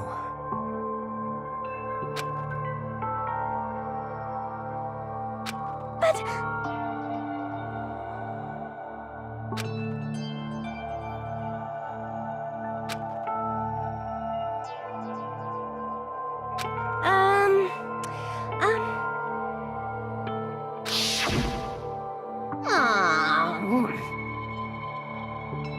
Oh my!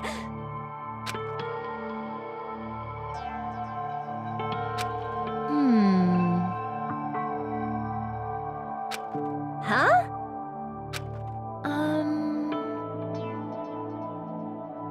But... Are you serious?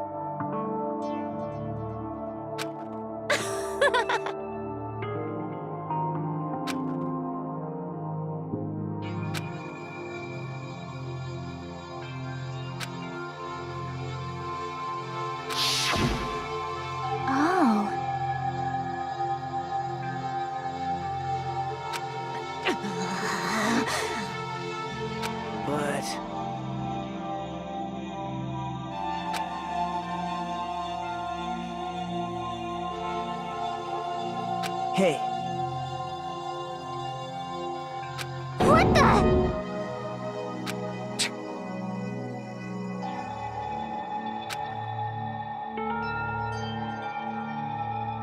damn it!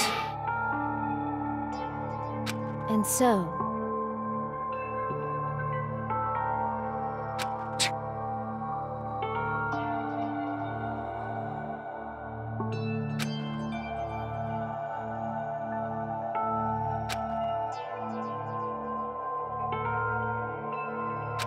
That is...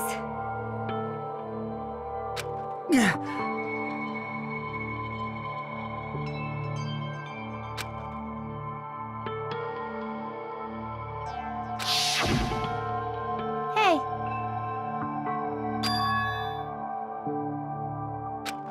Why, you... but... Why?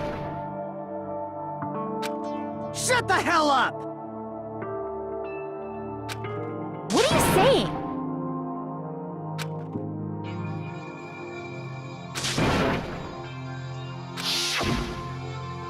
Jeez.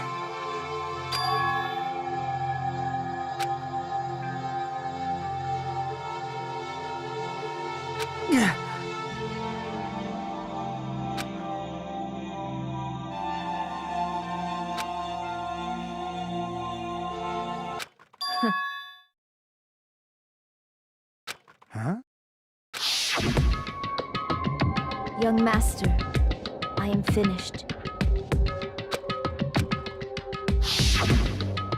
What?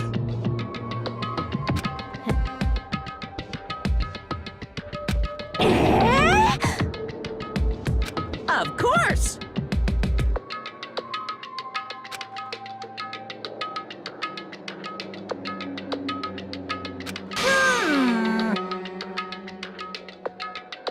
Be quiet. Yes, indeed!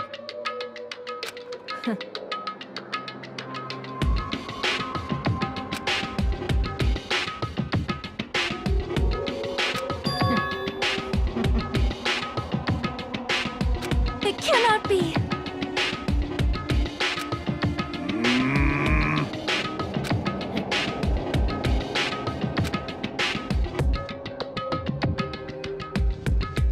That's obviously wrong! No. This is troubling!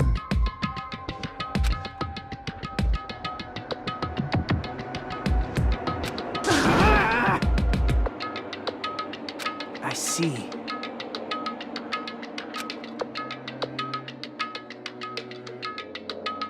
Great!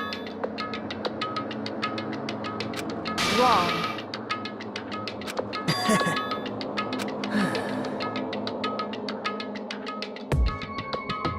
Now then. Huh? Hey.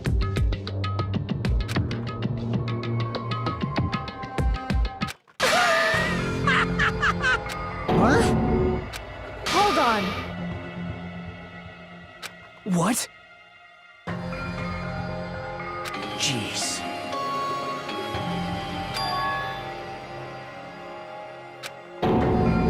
Hey,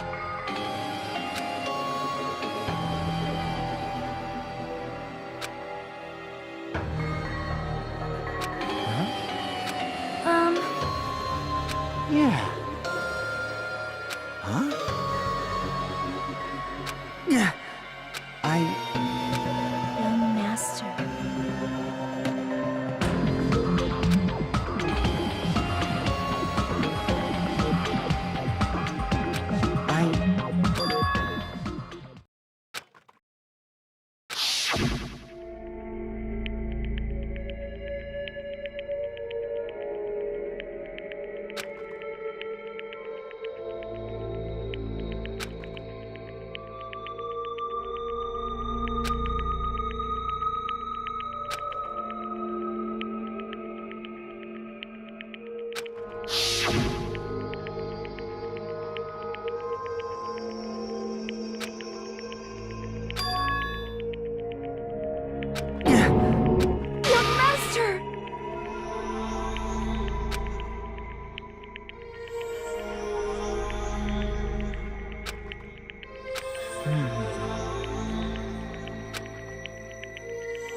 Hey.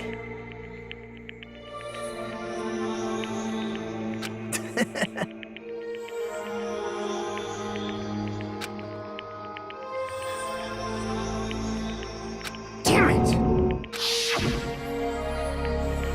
Young master, I am finished. You already know, right? What's going to happen after you kill someone? I did it because I know. There is no way I can let that happen to you. Hey, Pekka. Do you remember what I told you when we first arrived on this island? Our professional relationship doesn't exist on this island. We're just fellow high school students now. You need to run. Got it? Just let me take the fall so you can get away. Young master, that is impossible. Shut up! I'm ordering you not to worry about me! There is no way I cannot worry about you. I am my young master's tool. A tool to protect my young master. Without an owner, the tool serves no purpose. God damn it, we are done with that crap! Why won't you listen to what I'm saying? Regardless, I will not flee. Besides, I'm fairly certain they'll discover the truth soon enough. Then... I have a plan. Huh? Please do not worry. I promise I will keep my young master alive and return him safely home. You idiot. What do you intend to do? I intend to fulfill my duty as your tool. Now please, go! Hiyoko will be waking up soon. After you leave, I must block the door to the road with Mahiru's body. Hurry! Damn it. You better run away. Got it? Just forget about me! Forget about the Kuzuryu clan! You better escape!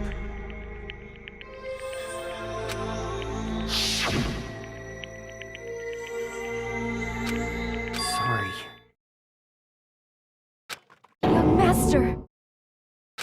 I'm a disgrace.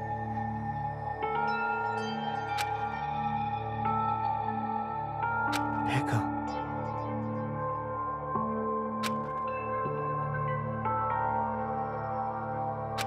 Young master! Uh-oh. Too bad.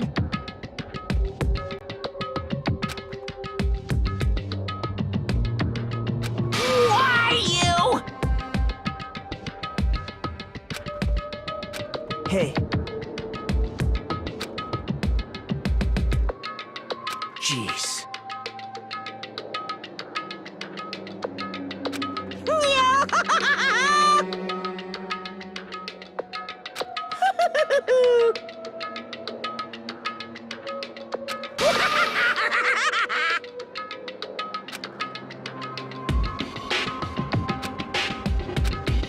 Sorry.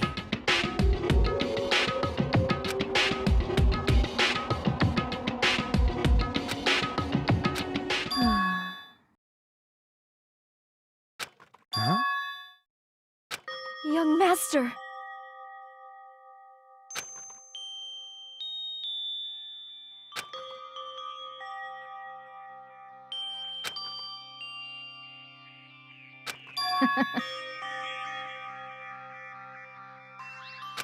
What?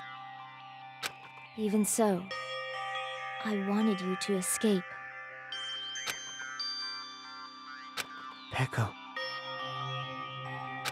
I am terribly sorry. Goodbye.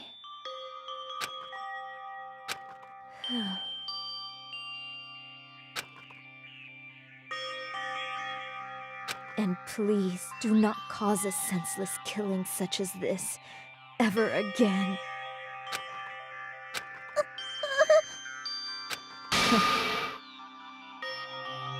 I will never feel despair. So cool!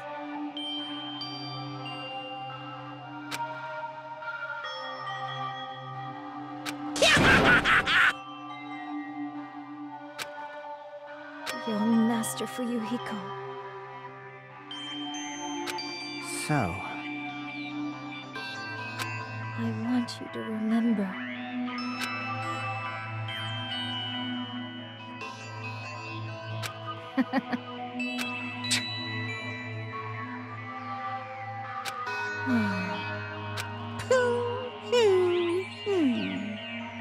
jeez. Thrills, chills, kills! Why?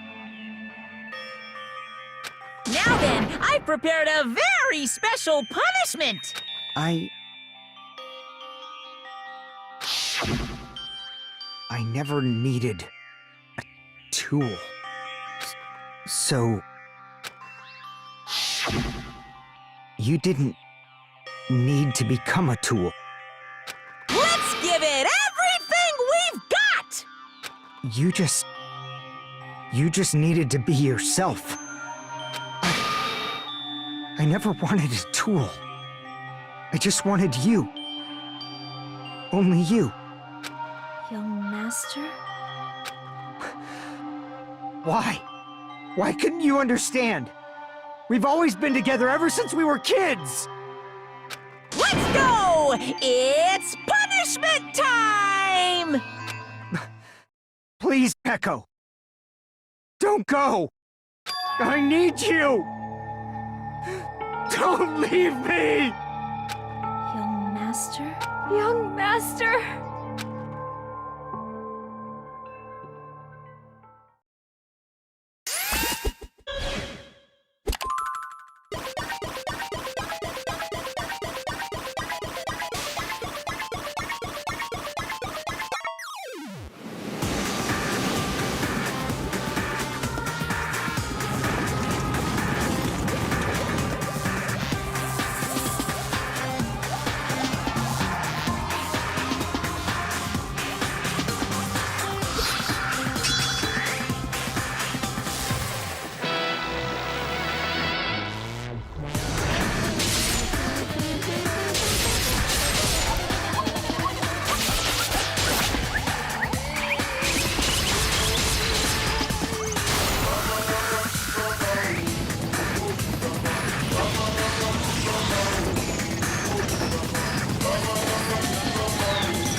Isn't that right?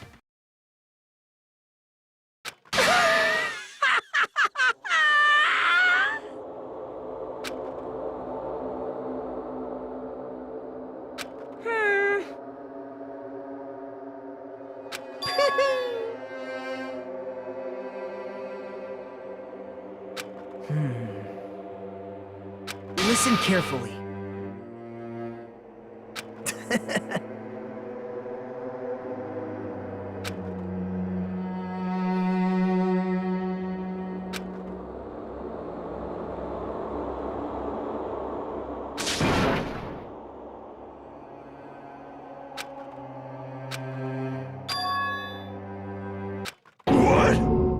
Everyone! You serious?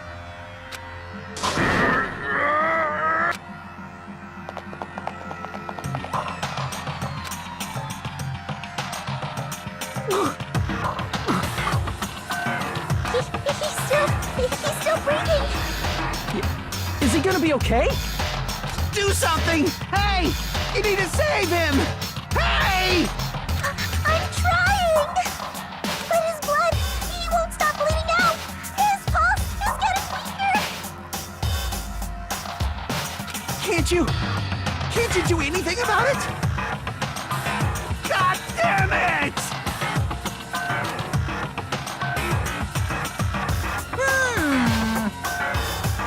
You're so stupid! You stupid brother!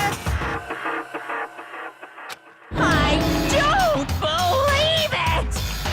What the heck? That's wrong!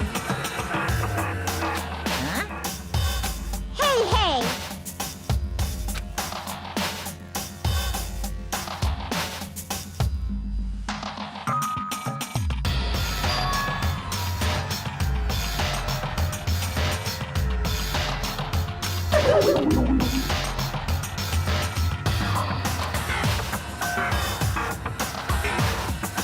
Hey, hey! Unbelievable. Fine. So...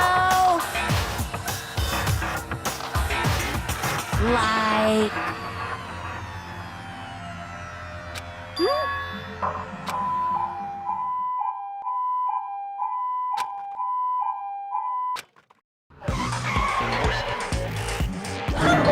An ambulance? Just leave the rest to me, Dr. Killgood.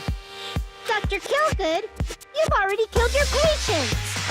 We gotta get this patient to the Monokuma Hospital ER and get him under 24-hour observation stat! So, I'll see you later!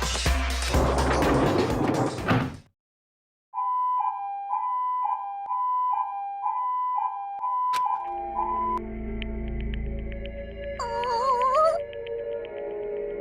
Damn it. Perhaps.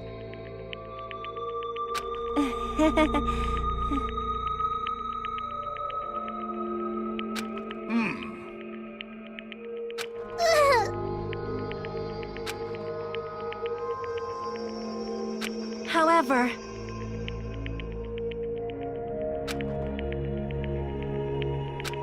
Fall, my tears.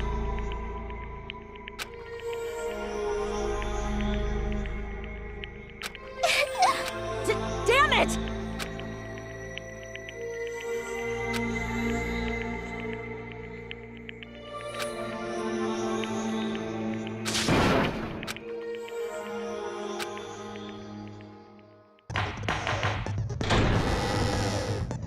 Now then, let's begin with a stirring the class trial. You will present your arguments for who the killer is and vote for. If you vote correct, I'll punish everyone beside. Oh well, who cares about this boring explanation? Let's get on with it already. I don't mind starting the trial, but I don't really have a grasp of how the case played out.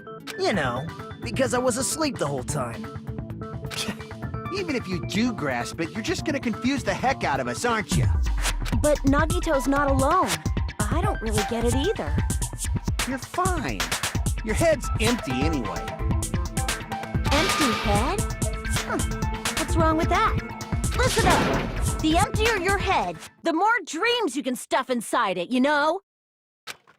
Anyway, we shouldn't proceed with the trial if those two can't participate in the arguments. Since he's the first witness, why don't we ask Hajime to explain the incident and the sequence of events? Then, let's start with when we split into the hospital team and motel team because of the despair disease.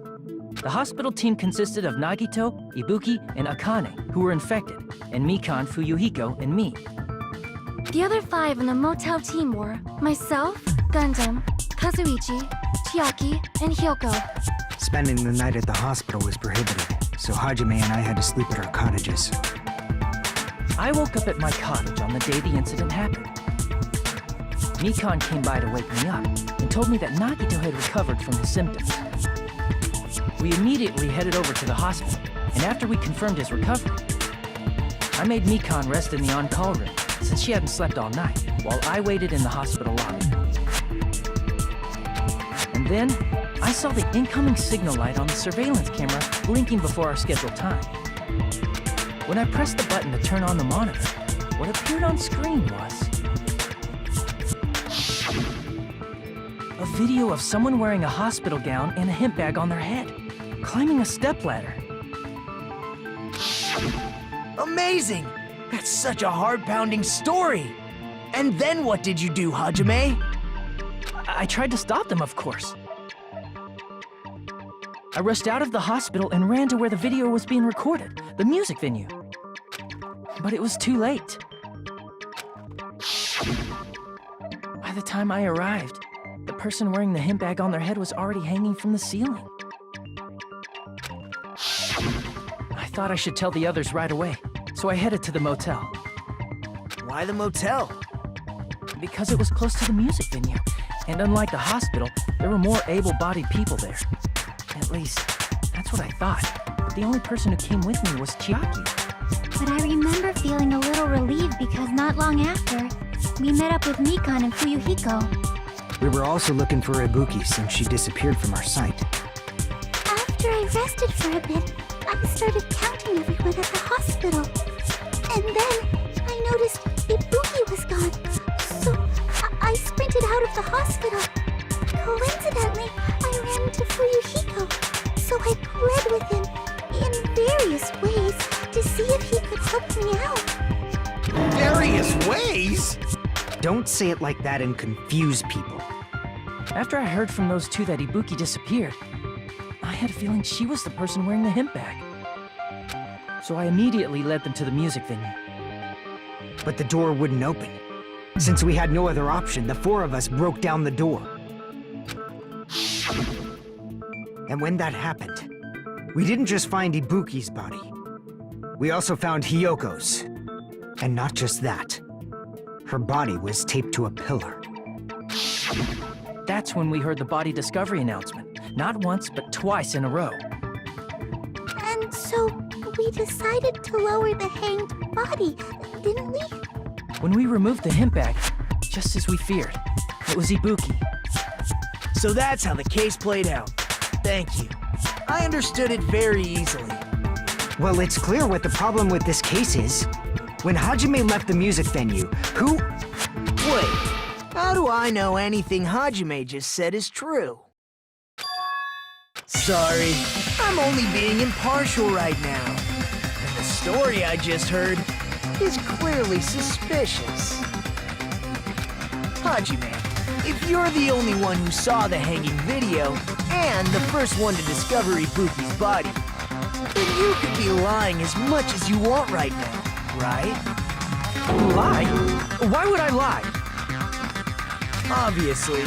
So you could make us ignore what might be an inconvenient truth for you. Do you doubt me? If you're not lying, I would like you to prove it. Come on, try to prove it to me. Prove you're not the killer.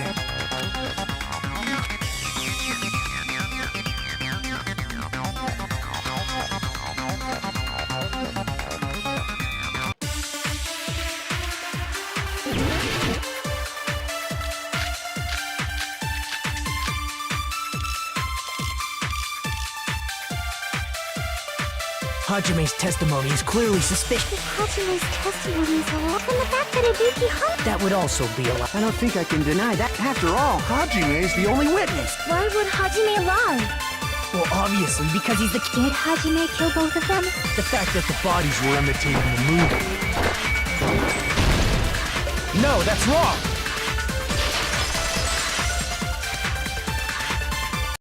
I'm not the killer! I mean, there's no way I'd be able to imitate that movie. Of course you're not. I already knew that. Huh? Before the incident, Hajime had never watched that movie. His invitation ticket is proof of that. Each person only received one ticket, and they're marked with a stamp that shows the date and time.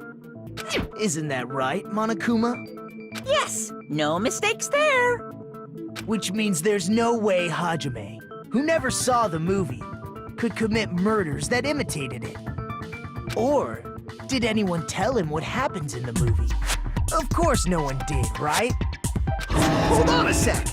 You're the one who brought this up in the first place! Nagito, what are you doing? Well, since we're opening with your witness testimony, I thought we should solidify the foundation.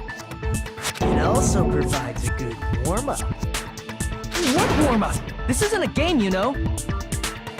Don't get mad. I just think warming up is really important. Especially since this isn't a game. What a waste of time. Well, I knew it would turn out like this anyway.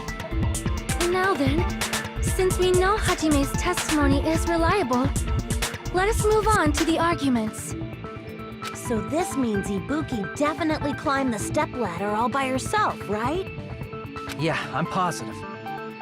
Then that seals it! Ibuki committed suicide! If Ibuki committed suicide, then who killed Hiyoko? A murder coincidentally occurring in the same place as a suicide. Ain't possible, huh? Like I said before, it's pretty clear what the problem with this case is. The killer murdered Hiyoko while Hajime was gone. So all we gotta do is establish who could have possibly done that. Then let's ask Hajime. How long would you say you were away from the music venue? I couldn't have been gone for more than 10 minutes. So they killed Hiyoko and taped her up within 10 minutes? There's no way that's possible. That's why the killer stalled for time by making the music venue a closed room. What do you mean, a closed room? The killer blocked the venue door from the inside to try and keep us from entering right away. However, that door is the only entrance to the music venue, right? If they blocked the door from the inside, the killer would not have been able to leave either. Yeah, you're absolutely right. Which means, when we broke down the venue door, the killer was still inside. They were? If that's the case, the only suspicious people are those who don't have an alibi for that time.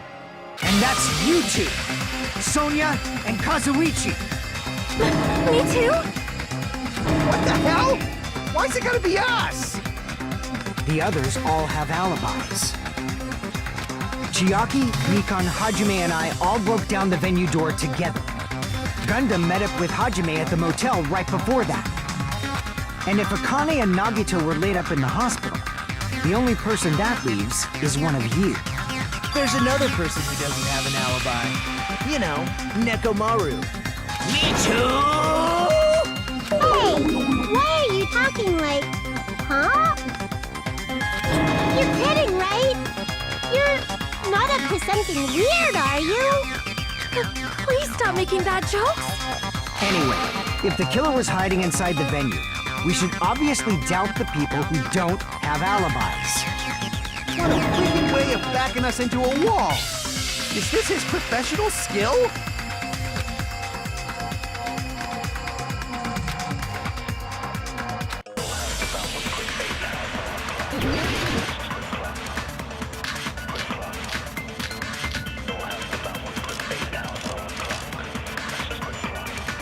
The killer was still inside the music venue by locking the door from the inside.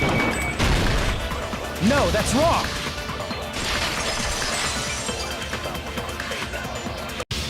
Wait a sec. There's also a possibility that the door was locked from the outside. From the outside? How? There was a semi-transparent glove stuck to the venue door. Maybe that's what they used. Semi-transparent glove? Like rubber, maybe?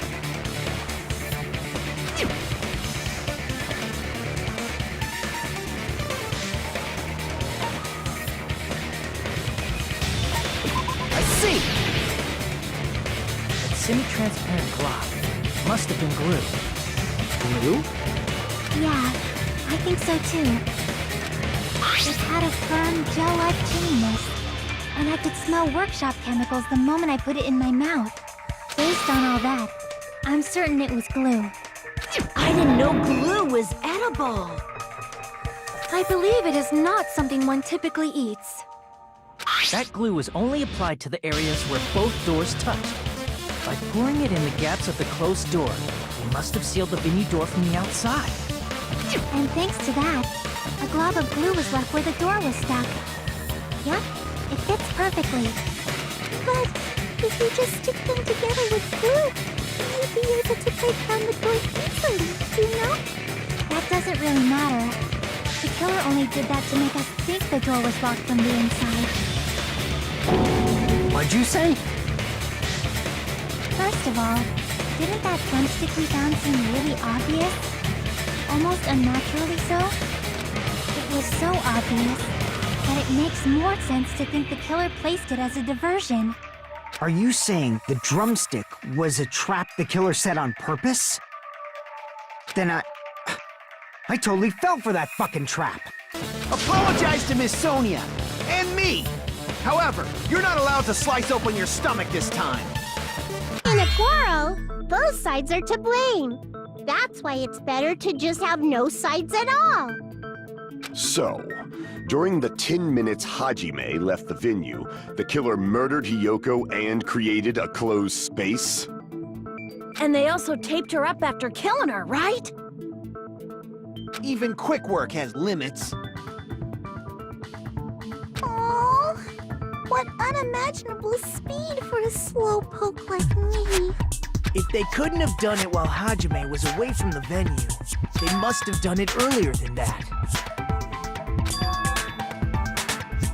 But when Hajime got to the venue, only Ibuki's body was there, right? And when you went back with everyone else, Hiyoko's body was there too, right? But it's possible that the body was just revealed at that time, when Hiyoko was actually killed earlier. Just revealed? Of course, the body wasn't revealed on its own. The killer did that too. Here, I have proof. That scrap of paper. Is that what we found in the baton lighting at the music venue? That's right, but just what is this scrap anyway?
Part of the wallpaper in the storage room?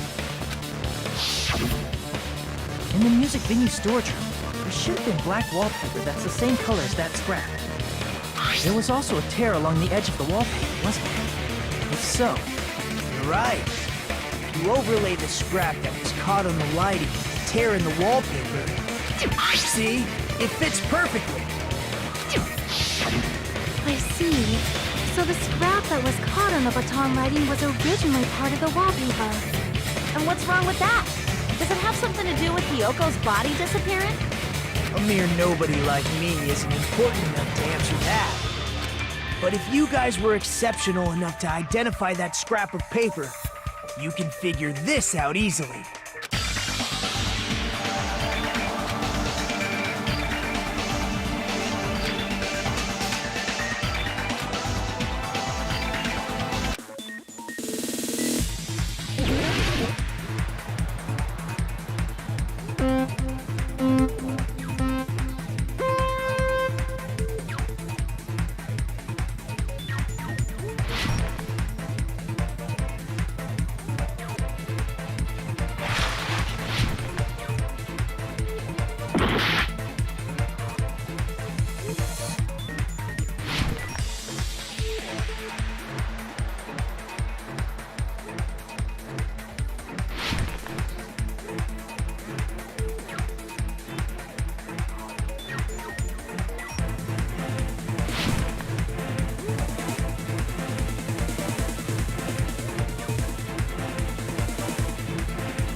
coming together!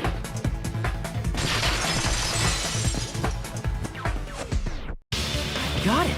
Hyoko's body was hidden before we found it. But it would have taken quite a long time to tape up a hidden body. No, the body was already taped up and the killer hid it, along with the pillar using the wallpaper.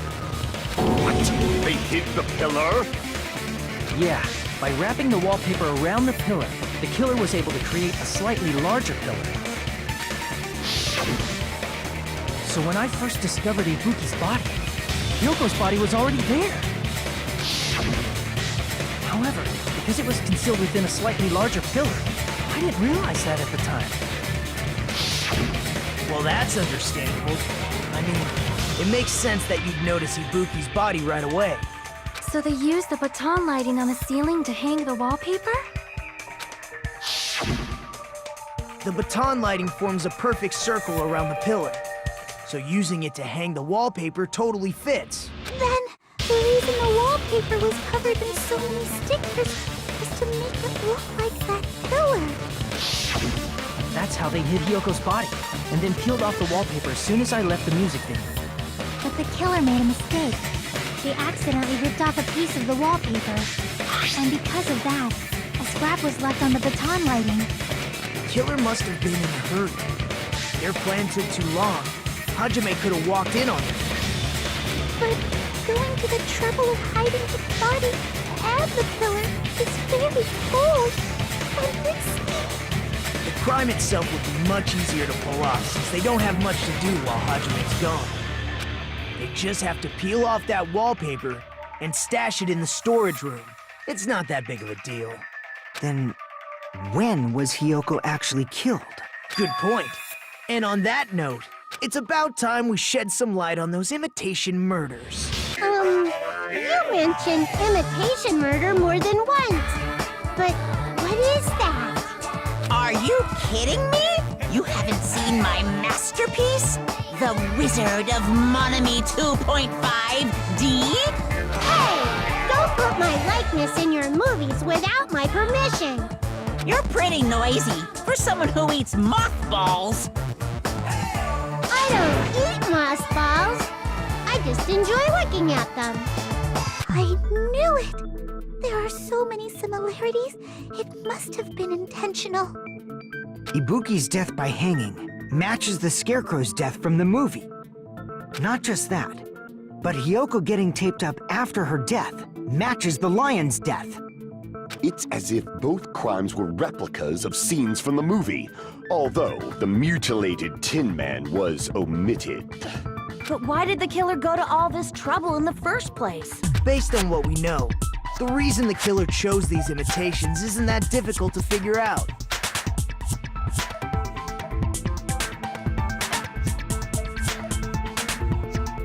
I see! The reason the killer imitated 2 of the murders from the movie was so he'd mix up the killing order. Then, Hyoko was actually killed before Ibuki? A valid line of reasoning. Yeah, it's valid. The condition of Ibuki's body suggests that as well.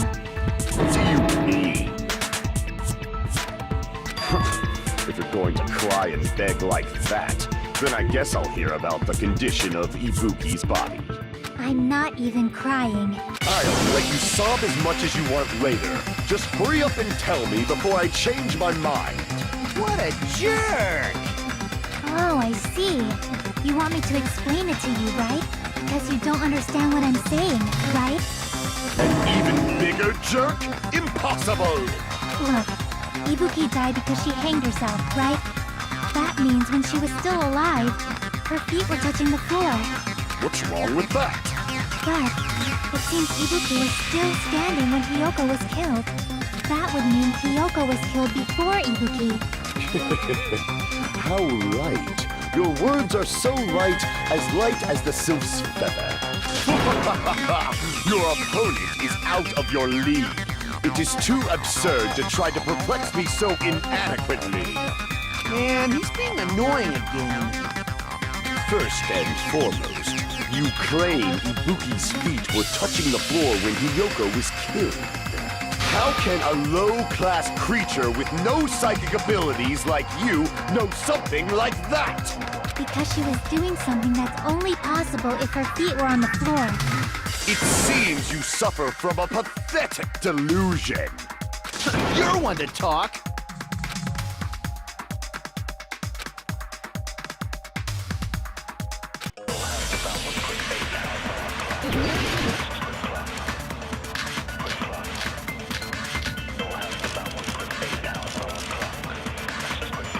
When Hiyoko died, Ibuki's feet were on the floor. I am telling you to present your evidence. Did you see her walking? If her feet were up, was there any sign she stepped with it, even any footprints of the cut? Maybe her feet were on the floor. But she was like sitting or something. So instead, there'd be a mark on her ass. Weak, weak, I say! It doesn't even pierce my heart!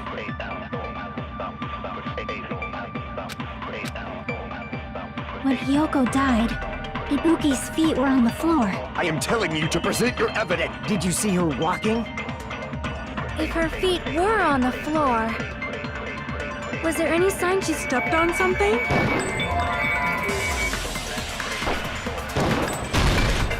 I agree with that.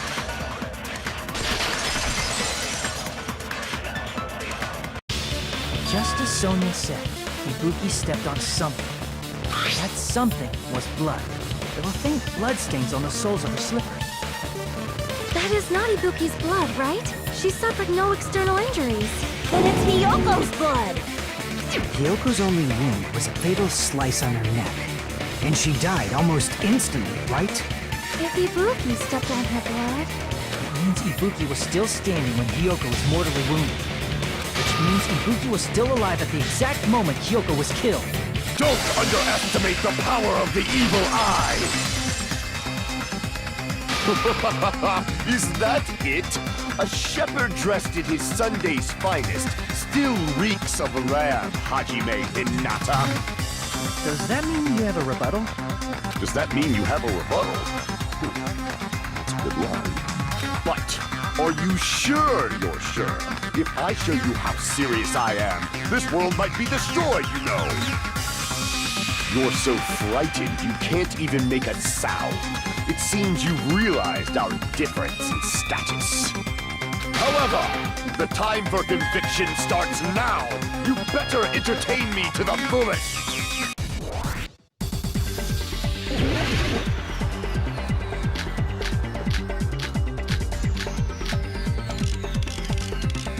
You're saying the blood on Ibuki's feet belonged to Hiyoko? Ha! Impossible! Try to remember the crimes. There was no blood on the floor. You can't step on blood that was never there. Just about. See a nice nightmare? You're saying the blood on Ibuki's feet belonged to... Ha! Impossible! Try to remember the crime scene. There was no blood on the floor. Allow me to cut through those words! That's not it. The reason there was no blood on the floor is because the killer wiped it away afterward. Don't say such foolish things! You don't have proof of that at all! Yes, I do. If you look closely, there's a streak on the floor where blood was wiped away. When the killer tried to hide Hyoko's body, they probably cleaned the blood at the same time, but Ibuki must have already stepped in it, and the killer probably didn't even realize it. The reason they wiped off the blood on the floor was so we'd mix up the order of the murders, right? Even if they're able to hide Hyoko's body, it'd be bad if her blood was left out in the open. Plus, Ibuki's body was left out in the open, and it wasn't bleeding from any open wounds at all. Hyoko's body was probably wrapped in duct tape to stop her bleeding.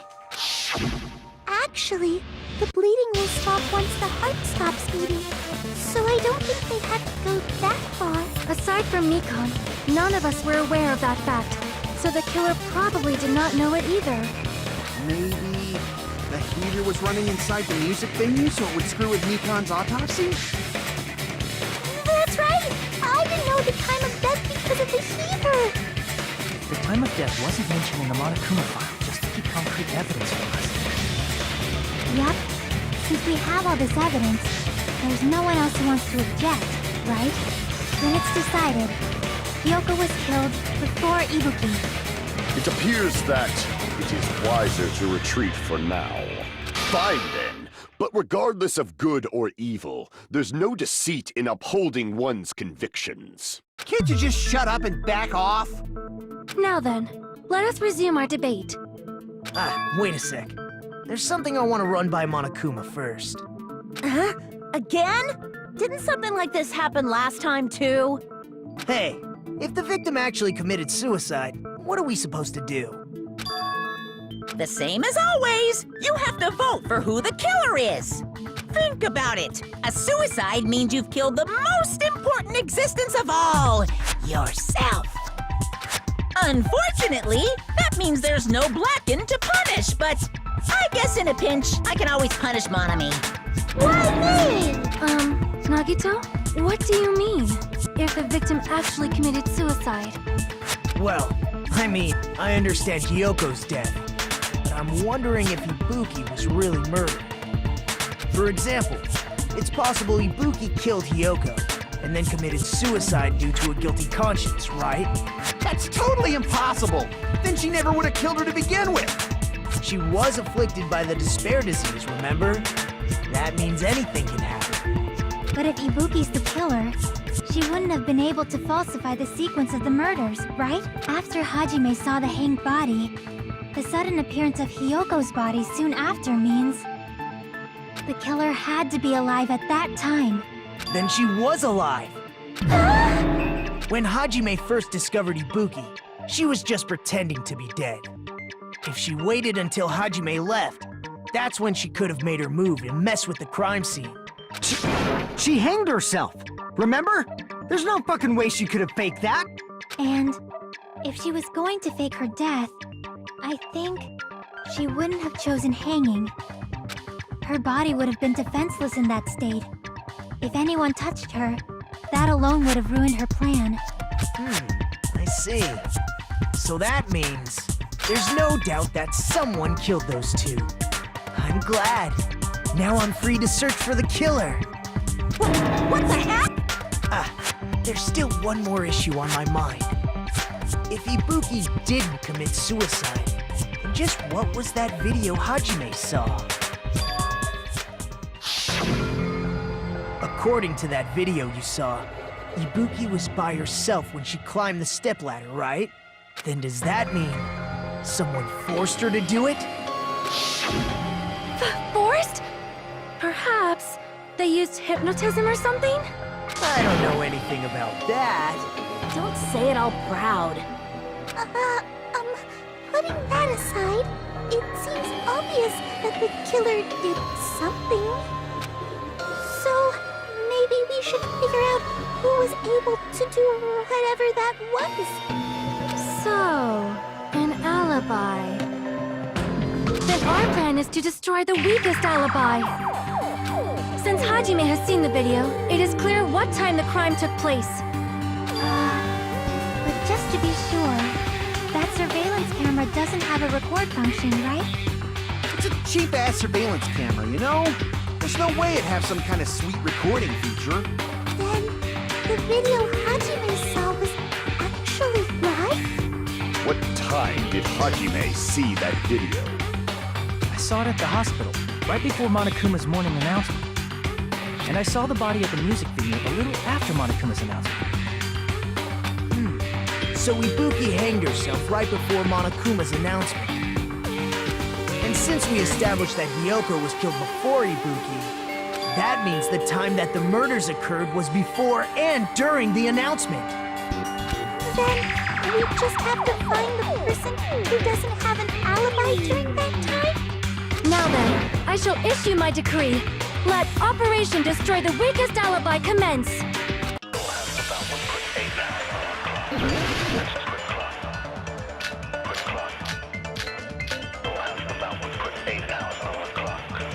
We can exclude the sick people like me and Akane, right? And what about the other? Right before the morning, I was totally sleeping in my... I think everyone at the motel... So everyone who stayed at the... What about you guys?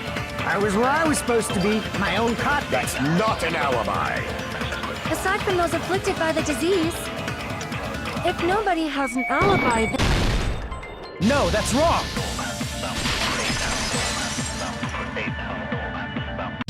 Hold on. Not all of us are missing an alibi. In fact, Mikan and I both have alibis. You two have alibis? Up until I saw that hanging video, Mikan and I were actually together for a while. We even woke up together that morning. Hey, what kind of situation is that? I accidentally fell asleep until the party. Too much info. Yeah, it's not like that. She just came to tell me Nagato's condition had improved. And we went to the hospital together afterward. So we were together until right before the announcement. I get it. You guys have alibis. If that's the case, the killer must be someone else. It's better if we think about it like that. The killer decided to falsify the murder sequence to hide the actual time of the crime anyway. So it's inevitable that an alibi for both before and during the morning announcement would be very important. It feels like Operation Destroy the Weakest Alibi has backed us into a corner instead. But committing an imitation murder, is that really all it was? Faking the time the crime occurred by falsifying the murder sequence, hiding their alibi in the process? Was that the only reason the killer made both bodies imitate the movie? Are you saying there was another reason? I feel really bad for confusing you guys so much, but that's how I feel. I think the killer had a completely different reason for falsifying the murder sequence.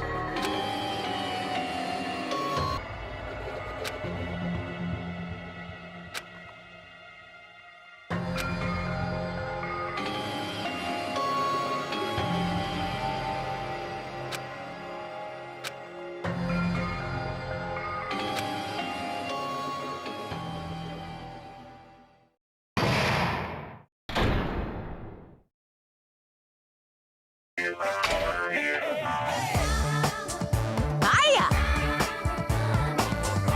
Stop it!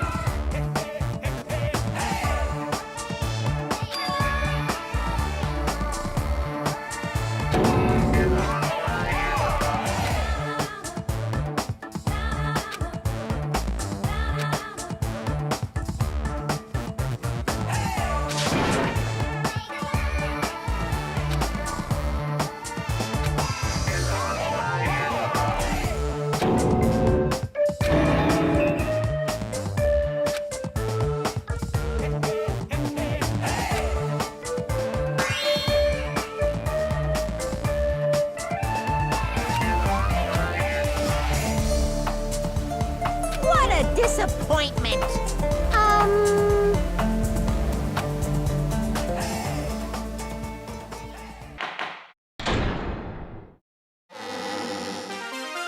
I'm Monami. Once again, I've been put in such an unreasonable situation. Seriously, he's like the king of unreasonableness. Why did it turn out like this? We were supposed to have a fun, friendly school trip, but it turned out all bloody instead. No! This definitely cannot be allowed. That's why I want you to remember this.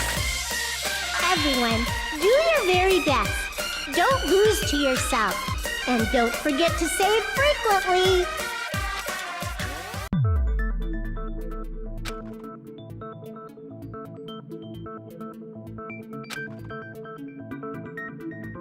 Huh. It suddenly got quiet in here. Did I confuse you? If so, I wish I could die from self-loathing. Man, this again. If that's the case, it would have been just dandy if they had gone ahead and killed me too. If that happened, the imitation would have been perfect. So why didn't they do that? Well, it's against the rules to kill 3 people in the first place. That rule is too harsh. I couldn't get killed because of that. Seriously, Seriously, just shut up already! Shut up forever! But I'm thinking about it again, and he's totally right. It feels incomplete. Because they didn't kill 3 people like the movie did? It's only because of Monokuma's rule. It's not just that. Come on, try to remember the content of the movie.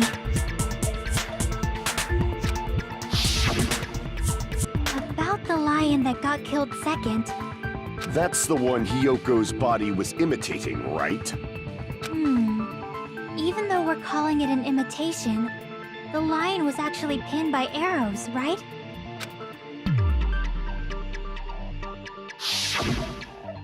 But Hyoko's body was suspended by common household duct tape. Maybe they just used a common substitute because it was too difficult to imitate the arrows. Well, that's probably it, but that attitude is what makes this feel incomplete. If falsifying the murder sequence was the killer's plan from the very beginning, they should have taken steps to properly imitate it. But if we never realized it was a half-assed imitation, their entire plan would have been completely useless. What are you trying to say? Are you saying the imitation wasn't planned? I'm saying, Hyoko's murder wasn't. What? I understand that imitation wasn't enough, but aren't you making a bunch of assumptions? It's not just the poor imitation. There are also other strange details. Strange details? Like what? Like, for example, why did Hyoko go to the music venue? So, you're saying the truth behind Hyoko's murder is hidden? I have no freaking clue what you're trying to say. However, this is getting quite interesting. My 4 dark devas of destruction are getting riled up.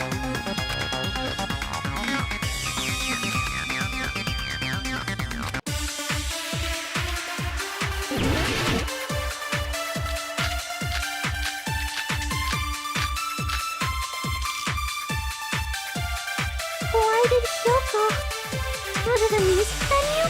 There's no way we'd know that! Maybe the killer summoned her. If that's not it, maybe she got abducted by the killer. No, maybe. She went of her own free will. I agree with that.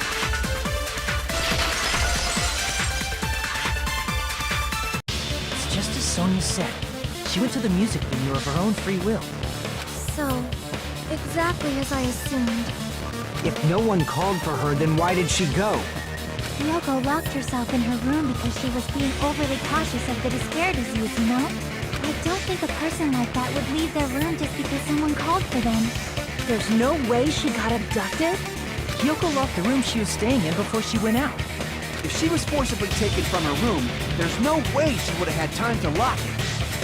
The killer could have locked her door, right? Just to hide the fact Hyoko got abducted. Then they couldn't have hidden her room key that deep in her kimono. They would have put it somewhere more obvious. Otherwise, there's no point in messing with the crime scene if nobody finds the key. At the time, you were the one who actually took out the key, right? Then something like that. I won't lose.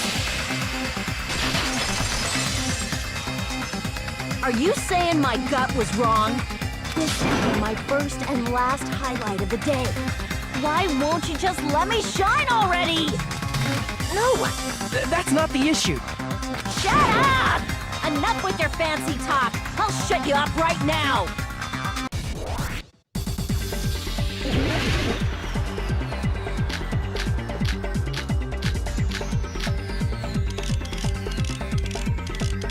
Hyoko was locked inside her room, right?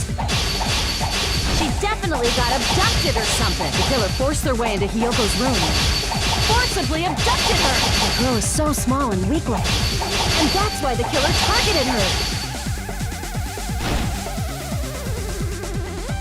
Hyoko was locked inside her room, right? She definitely got abducted or something. The killer forced their way into Hyoko's room. Forcibly abducted her! The girl is so small and weak-looking. And that's why the killer targeted her. But Hyoko's room was locked. The key was deep inside her kimono, remember? It's more likely that Hiyoko locked the door herself. The killer was the one who locked the door. So what if the key was in her kimono? Maybe the killer just put it there later. There's no reason for the killer to put the key in Hiyoko's kimono. The killer probably didn't realize she even had the key. Hold on! Try remembering Hiyoko's spot. Her kimono was all messed up. Crap! Hold on! Try remembering her kimono was all messed. There's only one reason her kimono would be that messed up. She fought the killer! Allow me to cut through those words! The reason Hiyoko's kimono was messed up was because she wasn't able to properly wear it. Wear her kimono? Yeah, it's also the reason why she decided to go out on her own. Kyoko seemed to be really struggling with wearing her kimono. I believe that was one of the reasons she locked herself in her room. That is why I informed her. I told her that there was a full-length mirror at the music venue, and I suggested that she use it. Then, the reason her kimono was messed up wasn't because she fought the killer. Yeah, she went to the venue on her own just to fix her messed up kimono. I get it. I lost. Boil me, burn me, take off my clothes. Do whatever you want to me. Hajime, now's your chance. Make her admit defeat. Or better yet, make her do a little something. Then, the killer probably couldn't have assumed that Hiyoko would go to the music venue. Though that may not apply to Sonia, since she provided Hiyoko with that information. Though I knew she would go there, there is no way I could have predicted when she would arrive. Don't go doubting Miss Sonia, you cretin. I'll put you and your hamster 6 feet under. Kazuichi, it seems you have quite the fashion sense. Do you want me to incinerate your clothes? Perhaps I could do that while you're wearing them. Gundam, please stop! For his sake! Huh? What do you mean, for my sake? Of course! I've already overlooked no less than 10 opportunities to kill you. Even if the killer couldn't predict it, why did Hiyoko get killed in the music venue? The only thing I can think of is, it was an unfortunate coincidence. Coincidence? When she went to the venue by herself, she was probably just unlucky and walked in on the crime scene. She was killed so there wouldn't be any loose ends? It probably happened when the killer was preparing to kill Ibuki.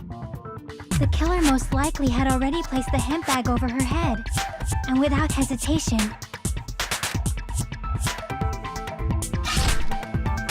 killed Hiyoko. Because the killer used that coincidence for their crime, it made this case even trickier. That's the reason they imitated the movie to falsify the murder sequence. Which means that low-down scoundrel didn't plan on committing imitation murders at first. Then what was the killer actually planning to do? They've been cunning this far. There's no way they'd kill Ibuki without a plan.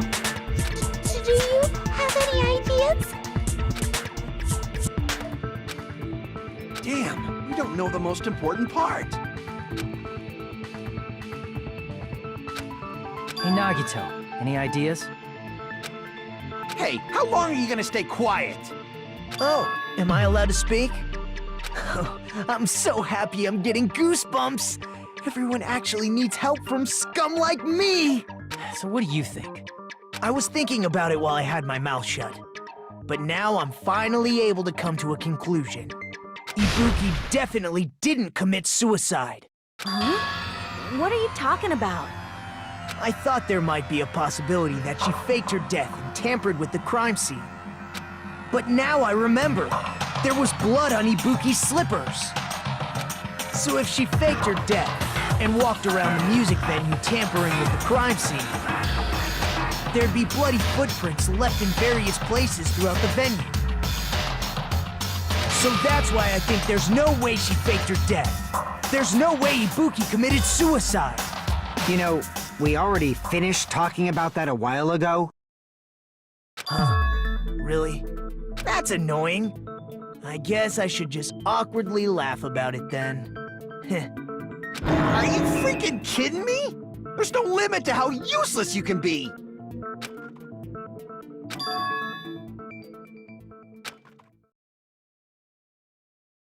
That's strange. That's very strange. This is strange? What's strange?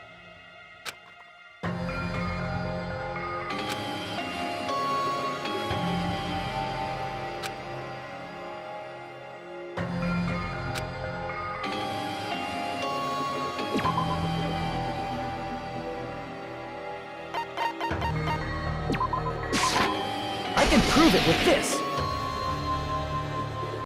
If Ibuki used the stepladder to hang herself, it's strange that there weren't any footprints on it. Huh? There weren't? Yeah, that stepladder was completely clean. No footprints or bloodstains at all. You noticed such a small detail! How amazing! This is truly the talent of a chosen ultimate!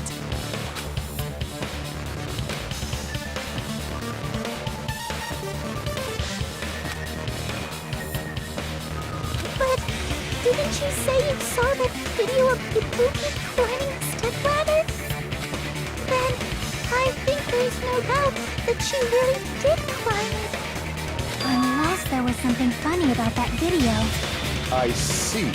So there was some kind of trick arranged in that video, But that's something only Hajime would know, since he's the only one who saw that video.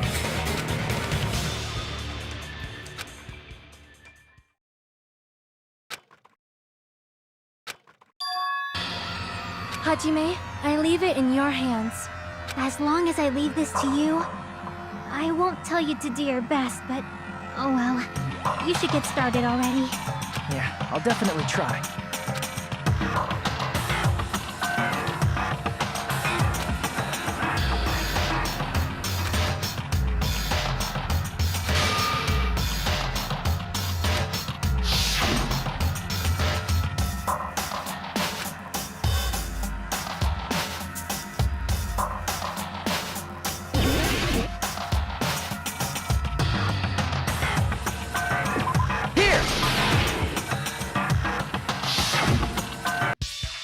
Right, I remember now. There was definitely something strange about that video. Can you explain it to us? What's strange is that stepladder I mentioned earlier. It's true that the steps of that stepladder weren't dirty, but on one side, there was a bloodstain, right on the left side of the stepladder. However, that contradicts the video I saw at the hospital. There weren't any bloodstains on the stepladder in the video. It was completely clean. That is truly strange. If the video showed the moment of Ibuki's death, then Hiyoko should have already been dead by that point. Even so, the fact is the stepladder had blood on it at the actual crime scene. The stepladder in the video was completely bloodless. There's no way the video was recorded in advance. If that's the case, the only thing I can think of is... It's possible those two stepladders were completely different. Wait, are you saying there were two stepladders? But where would you find another stepladder? There was only one stepladder in the music venue. Then one of the stepladders was somewhere other than the music venue. What do you mean? You're suggesting that the stepladder in the video isn't the only thing that's different. Am I right? That's amazing, Chiaki! All that gaming has given you incredible deduction skills. Is it okay to say that? What are you two talking about?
got it!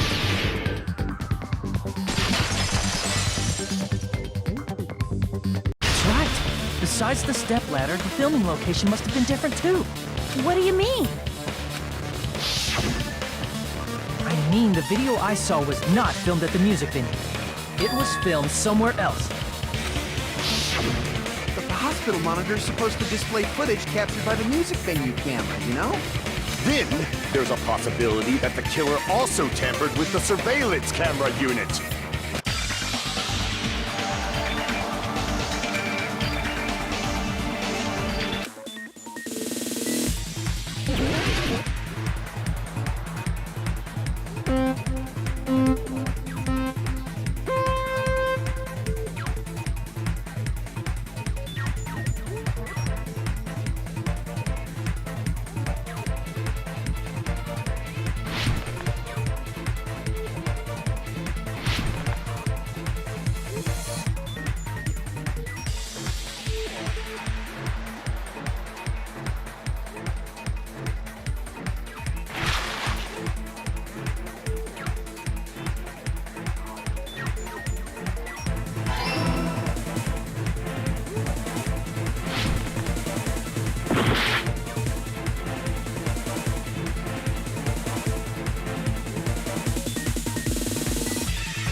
It's all coming together!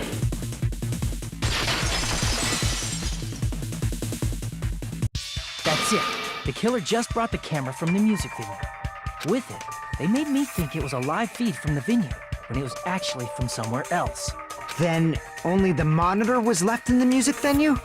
Yes, at least when I first discovered Ibuki's body. But when Hyoko's body appeared, the killer probably put the camera back too. That means you should have realized that from the start and made this easier on all of us. He did discover the body. I doubt his attention was focused on the camera. Well, that's true, but... in order to hide that the camera was missing, the killer did one more thing to the remaining monitor.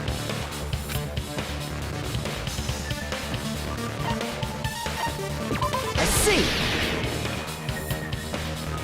The killer smashed the monitor to pieces, destroying it. As long as it was in pieces, you wouldn't be able to tell if the camera was actually there or not. My attention was so focused on the body that even I couldn't have noticed something like that. And the moment Hajime left the music venue, the killer put back the camera they took. And they destroyed it and left that in pieces as well. It's easy to say it was filmed somewhere else, but the surveillance camera's connection wasn't that strong. Despite Kazuichi's desperate repair efforts, it seems it could not transmit from the hospital to the motel. The fact that it was able to connect between the hospital and the music venue is amazing enough.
Filmed at the hospital's conference room.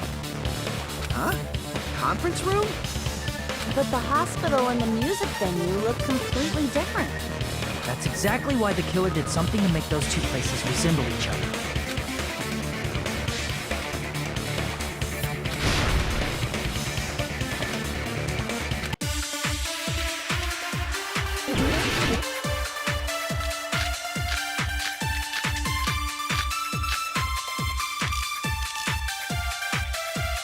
There's no way the conference room and the music venue look the same. Which place resembled the other? Did the conference room look like the music venue?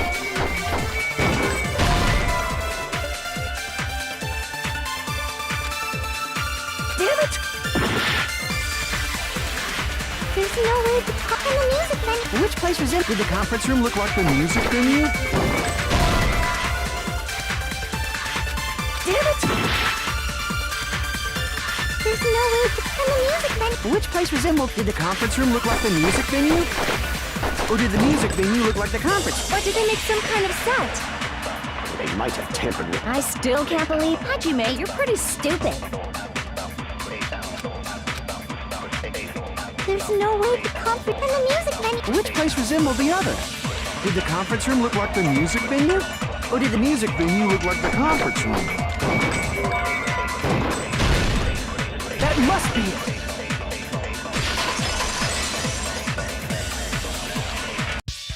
What the killer did was make the music venue, the crime scene, look like the conference room. They did that by using the black curtain hanging at the back of the stage. From what I remember, there used to be a really flashy curtain, but after the incident, it somehow became a plain black curtain that didn't seem to be the right size. That's right! It's so half-assed, just like Monami. Oh yeah? Well, your face looks stupid. That curtain was hung so the music venue would look like the conference room? In actuality, even though the curtain in the conference room doesn't stand out, it is a black light blocking curtain that's long enough to reach the floor. I see. The conference room. Indeed, the floor of that room is...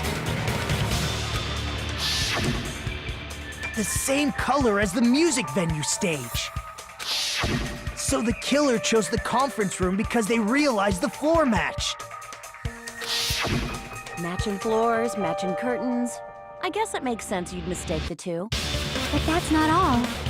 There should be something else the killer did to tamper with the evidence. Probably.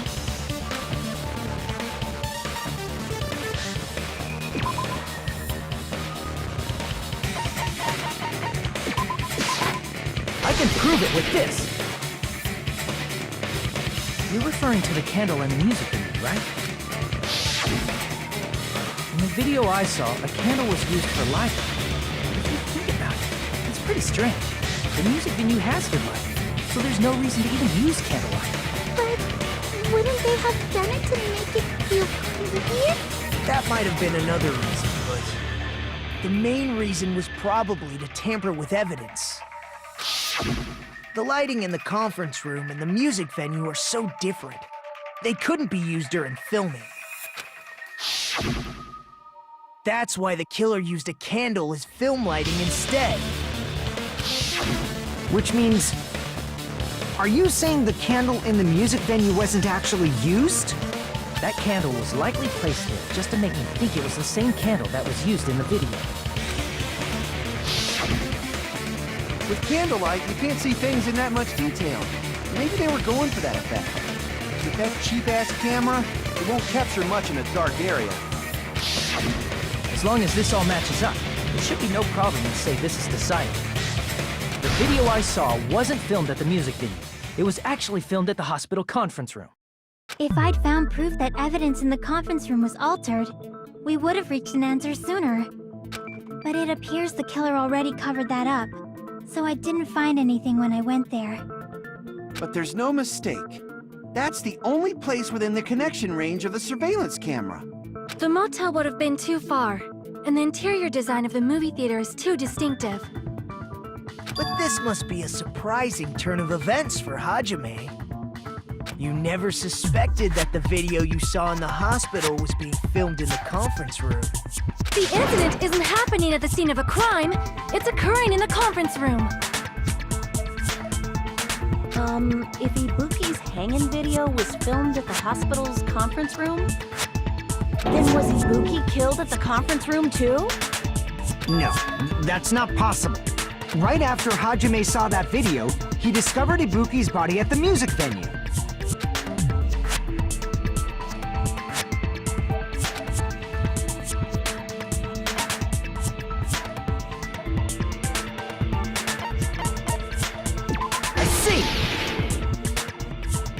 The person wearing the hint bag in that video wasn't Ibuki. It was the killer pretending to be Ibuki. The killer put on a hospital gown, wore a hint bag on their head, and was only pretending to be the victim. By that time, the real Ibuki must have already been killed. The actual time of death must have been earlier. Probably around midnight or dawn to avoid witnesses. If they took Ibuki from the music venue to the hospital to kill her, there's no way it happened during the day.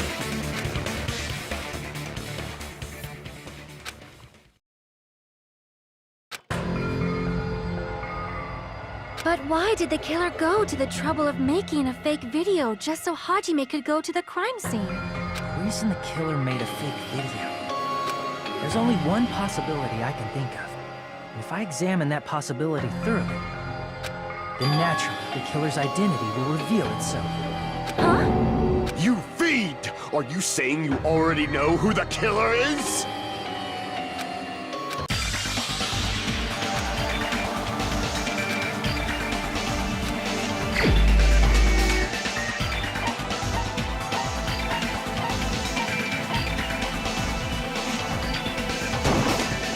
You're the only one! You're the... What are you talking about? Like I said, aren't you the killer who murdered Ibuki and Hiyoko? Killer? Huh? I'm the killer? What is this? Hey, don't you think that's kinda impossible? A chick like her as the killer? She couldn't even kill a fly.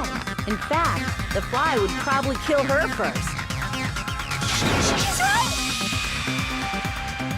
A clumsy slowpoke like me killing someone? That's completely out of the question! But we're the only ones. Thanks to that video, we're the only ones who have the advantage of an alibi. An alibi? Was that the killer's goal? Now that you mention it, you guys brought that up earlier. Only Hajime and Nikon have an alibi. It's just a coincidence! But you're the only one who could have filmed that video in the hospital conference room. Is that also a coincidence?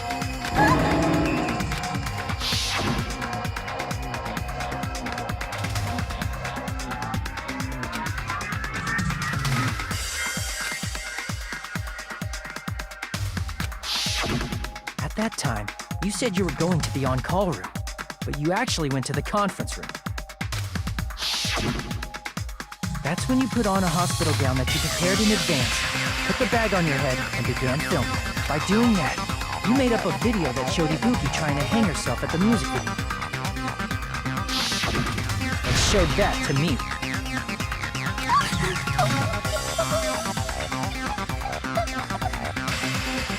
Furthermore, I saw that video at the hospital lobby. If someone wants to go to the conference room from outside, they have to pass through the lobby. So it's impossible that someone who wasn't already in the hospital went to the conference room to film. Not only that, the others in the hospital, Kane and I, were both delirious from the despair disease. So that must mean... Wait a second! What are you saying? I'm the killer? That's impossible! There's no way I could kill someone! It's not literally impossible. Can't you give a better defense than that? Just shows she can't even do that. Hey, you sure this chick is really the killer? Wrong! It's totally wrong! It's not what you think! Just like Akane said, it is really hard to tie it all together. I mean, Mikon is the killer? I agree. It is truly difficult to believe someone could be killed by such a slow-witted woman. That slow-witted remark is not necessary. It's fine. I've been like this for a long time. In a tournament for social punching bags, I'd easily win first place with my soft reputation.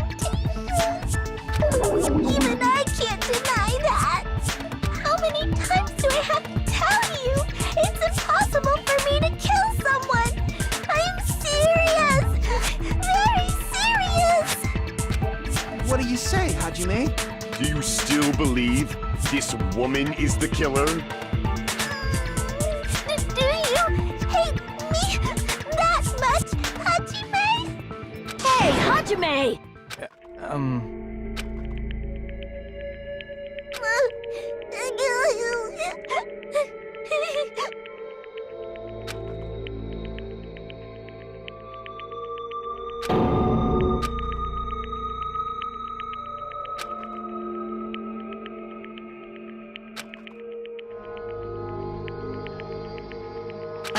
Can you hold on a minute? Well, I know I'm being intrusive and all, and I mean, I have no place to say this. I missed all of the critical parts, and I doubt I have anything worth saying at an important time like this. What are you saying? But still, there's definitely no way I can overlook the killer this time. I thought it was suspicious all along, from the very beginning. Investigating with the suspect in mind creates a different result than investigating with no leads. Hey, what are you trying to say? Well, thanks to that, I was able to discover a truth that nobody else knows. Are you serious? I've been so focused on everybody else this trial. But I guess now's a good time to say it, right?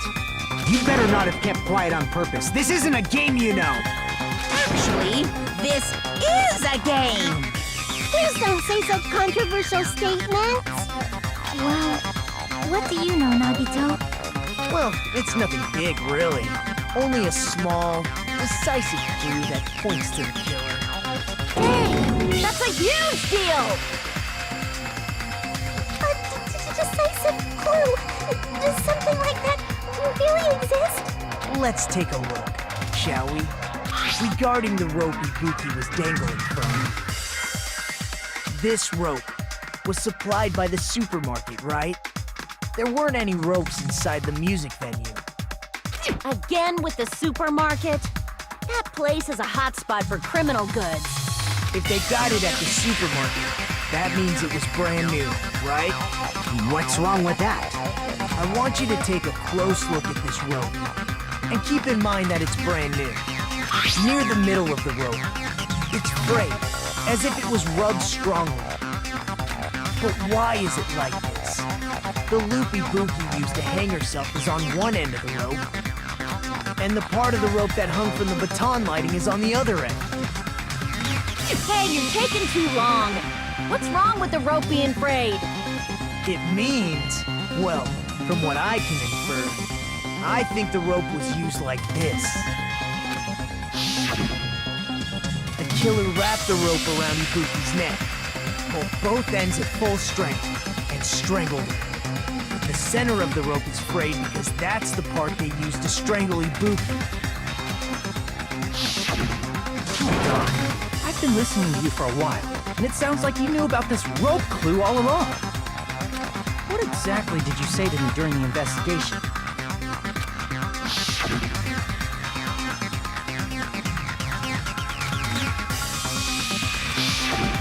Not everyone cooperates at a class trial. Those who lie and conceal the truth will obviously be here too. Just like this case's killer. I was just copying them a little bit. More importantly, what was all that about the rope? The killer strangled Ibuki. And then? And then, I finished speaking. How is that a decisive clue? Huh? You didn't notice it? I thought I made the decisive clue very clear.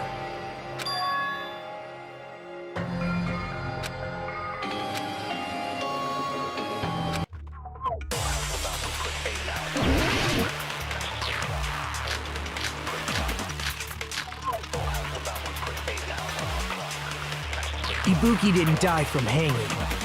She was strangled to death. That's basically the same thing. Though hanging and strangling seem similar, they're very... The scars they leave would look different too. Scars? You mean the rope? But we believed it was from a hanging. Why would that be? Did we fall for someone's lie? That must be it!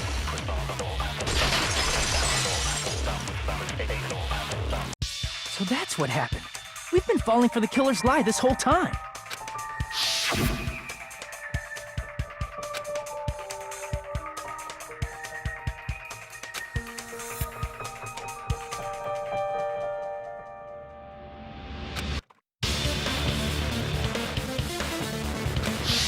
You said Ibuki hanged herself, but that was a complete lie, wasn't it, Mikan? That is... well... You told us the wrong cause of death. You lied, didn't you? You should have been able to tell the difference between hanging and strangling just by looking. You, Mikan, the ultimate nurse. Please wait! First of all, I'm not a coroner, so I don't have the medical knowledge to identify injuries like that. That's why it's not my fault if I made a mistake. You are right. And you have been a great help to us so far. But even a drunk medical student can notice the difference between a hanging and strangulation.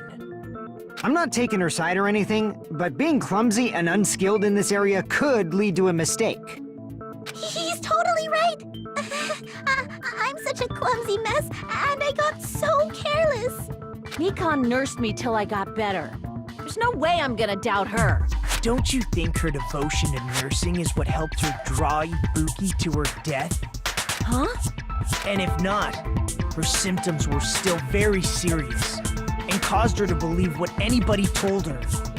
It wouldn't surprise me if she willingly followed Mikan because she was nursing her. So Mikan volunteered to nurse us? Because she was planning to do this all along?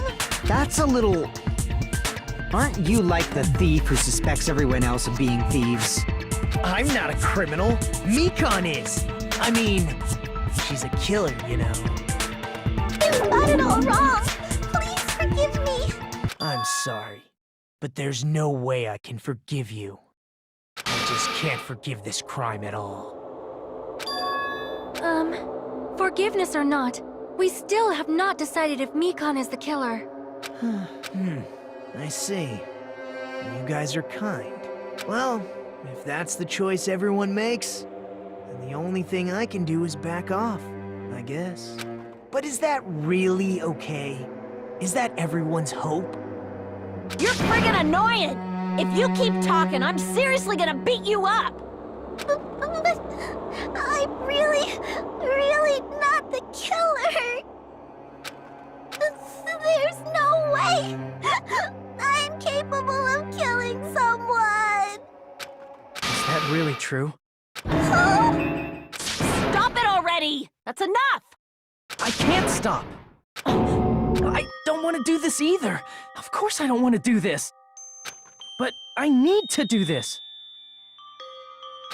You doubt your friends? That's not it. I suspect them because I want to believe them. What the hell does that mean? I don't think belief and doubt are necessarily opposites. Huh? I do doubt her, but I still want to believe her. Belief lies at the heart of that conflict. 'Cause if there's no room for doubt, then there's no reason to believe, is there? Don't say deep stuff. I don't really get it. If you want to believe in someone, you need to overcome doubt first. Belief without doubt is simply a lie. Fine. Do whatever you want. I won't stop you anymore. Huh? Is that all you can say? So in the end, you're all just a bunch of bullies, huh? Justifying your actions with fancy words. Making excuses for why it's not really your fault. Everyone always treats me like that. Always. It's all her fault. She's the one with the problem. I'm done with that! You hear me? I'm done! Hey, Mikan! It's not fair. It's not fair. Not fair. Not fair. Not fair. Not fair. Not fair. Not fair. Not fair. Not fair. Not fair! Why won't you forgive me? You'd forgive yourself right away! What did I do? Why won't anybody forgive me? Is acting like this your strategy now? Well, this is annoying. Plus, to be honest, we've run out of ideas. How can we get you to admit? That's the issue. If we don't have any clues, why don't we have her give us some? I'm the same as Hajime. I don't want to doubt any of my friends. But still, the truth is one of us murdered two of our friends. That's why we gotta stick with this until the very end, so we can finally break these chains of despair. Hey, Mikan, can I ask you one last thing? If you're not the killer, then who fabricated that video Hajime watched? Like I said, it obviously wasn't me. Can you prove it? Prove it? Wait. Do you have any proof that I'm the one who fabricated that video? That's right! Show me your proof! Because you're just assuming the video was filmed at the conference room. Treating me like a killer based on an assumption. Just because I was at the hospital. That's totally crazy! I didn't do anything wrong! Why does everybody always hate me? Please, just forgive me already! Is this broad really okay? She's emotionally unstable. I'm not the killer! I never... It seems she finally started arguing for us. But the only one who can find the hole in her argument is you, Hajime. So, I'm going to read this to you once again.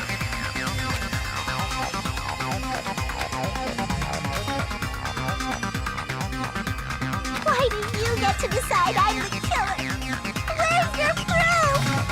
Please, forgive me already!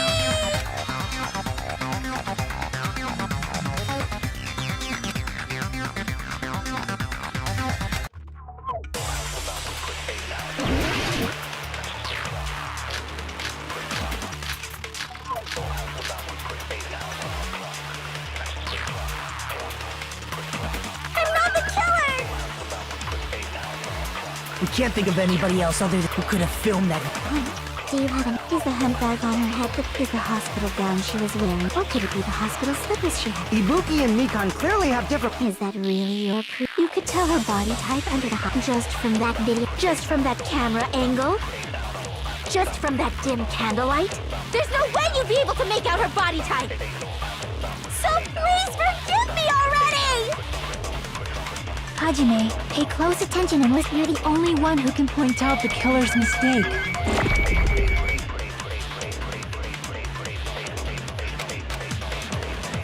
I'm not the killer! We can't think of anybody else who could have filmed that video. Do you have any...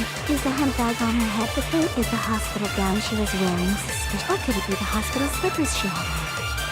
Ibuki and Mikan clearly have different... Is that really your proof? You could tell her body type under the hospital gown? Just from that video? Just from that camera angle? I'll shoot through that contradiction. Mikan, you've committed a major mistake. Mistake? As I said before many times, I'm the only one who saw that video. What's wrong with that? But I never said anything about the camera angle. So how can you say anything about the camera angle as if you saw that video yourself? The only reason Mikan knew the camera angle Hajime had seen is because you're the person who actually filmed that video. Is that right? This is your just reward. The more desperately you argue, the deeper you dig yourself into a hole. You lied, didn't you? Are you serious? Is it true, Mikan? Did you kill Hiyoko and Ibuki? Forgive me! Huh? I was wrong. Wrong. No, that's not it at all. That's not it? I mean, it's impossible. You know that hemp bag Ibuki was wearing when she died? Try remembering the tote bag instead. Ding! I totally remember now. What the heck's wrong with her? She's getting weirder by the minute. That tote bag. Isn't it the same one that girl was wearing in the video? How do you know so much about that video? Who cares about that? More importantly, did you know that bag is a limited item that was sold at the movie theater? Hajime saw it too, didn't you? You remember the Usami decal on it, right? Whoopsie! Don't worry about it.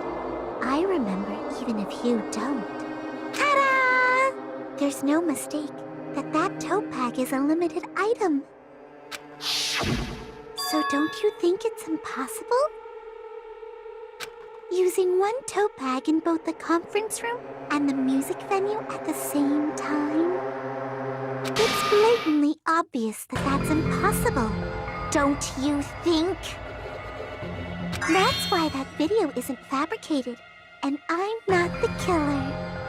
So you'll forgive me, right? Taking your stubbornness this far. Such despair. Then you're gonna forgive me? I won't stop until you forgive me!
explaining it until you forgive me! That bag is a limited item! That's why that crime is impossible for anyone to pull off. This Jen, has she lost it for good? Will you forgive me? You'll forgive me, right? Isn't that right? You're obviously gonna forgive me, right?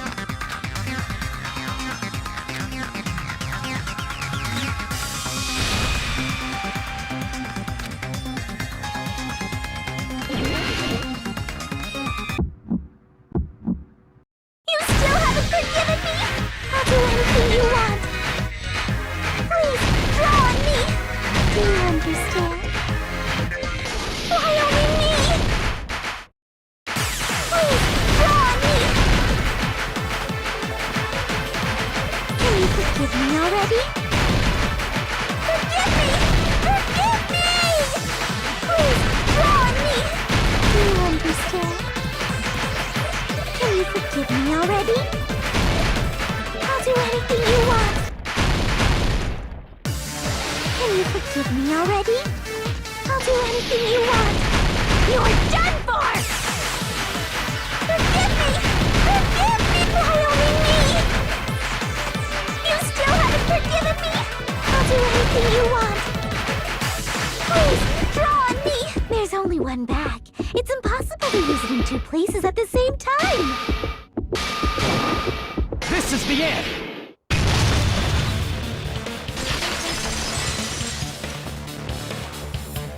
Monokuma mentioned this earlier.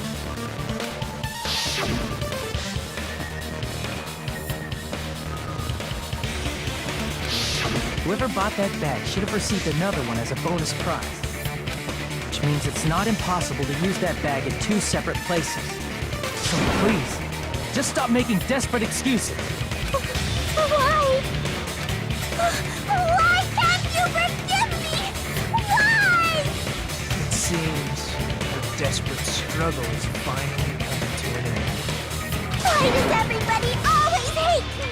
You should just forgive me already! Nikon, it's already over. After I go over your crime from the beginning and show that you have no arguments left, please just admit it already. In the end, at least let me believe in you.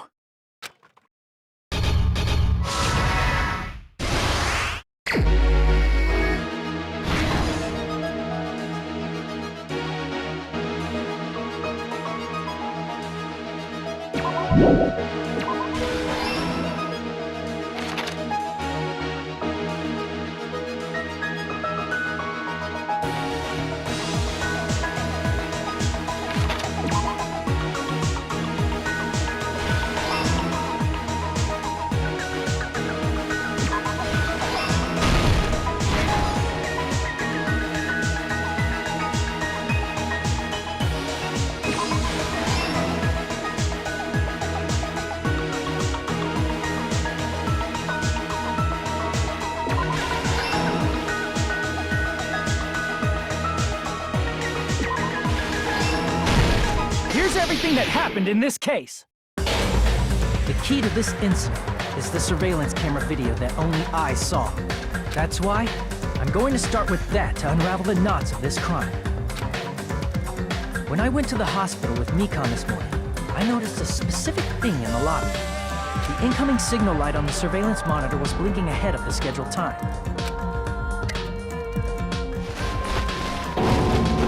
When I switched on the monitor, what appeared on screen was a person wearing a hospital gown and a bag on their head about to hang themselves right at that moment. That surveillance camera unit was designed for two-way communication with the hospital and the music video.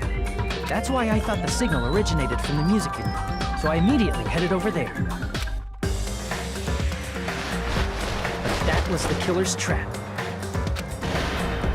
In truth, that video was recorded in a different place.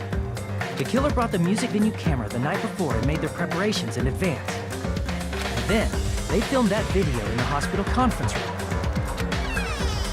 By doing so, they tried to make me think the incident was happening in real time, when in fact, the crime had already been committed by them. The person in the footage wearing the bag was actually the killer acting as a fake.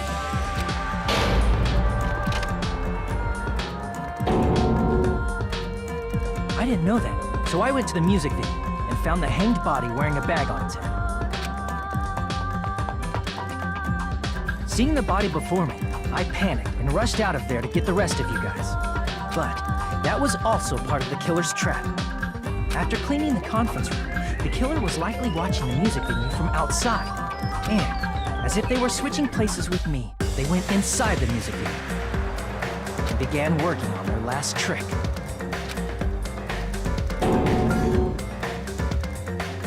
First, the killer peeled off the wallpaper covering one of the stage pillars, revealing Hyoko's body. When I first arrived and saw the hanged body, I didn't notice anything strange about that pillar. I didn't expect it to be slightly larger from the wallpaper, or have Hyoko's body hidden inside. Next, the killer destroyed the surveillance camera that was used in the conference room.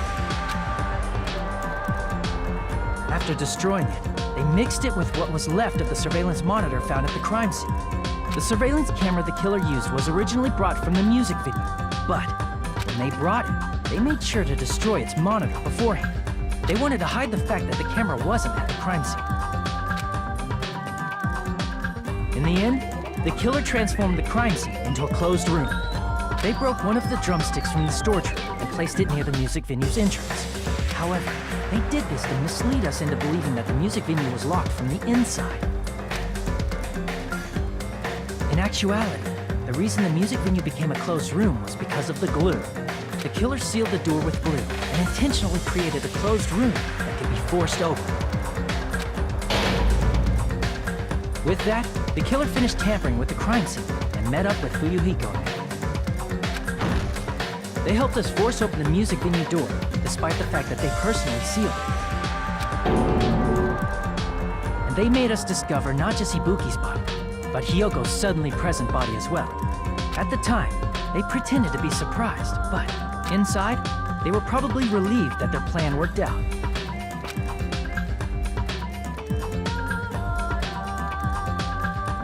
Isn't that right, Mikan?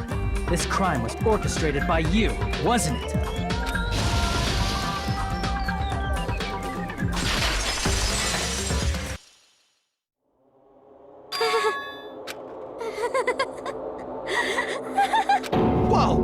Now she's laughing?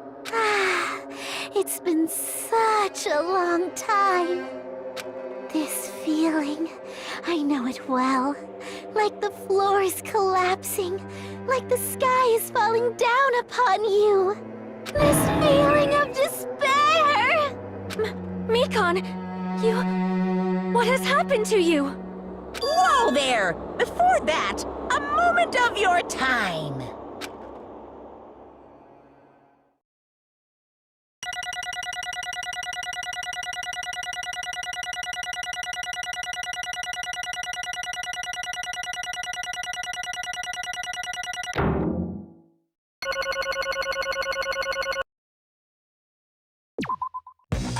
It seems your arguments have reached a conclusion, so let's proceed to our regularly scheduled voting time! Now then, please pull the lever in front of you and cast your vote! Who will be chosen as the blackened? Will you make the right choice, or the dreadfully wrong one? Let's go!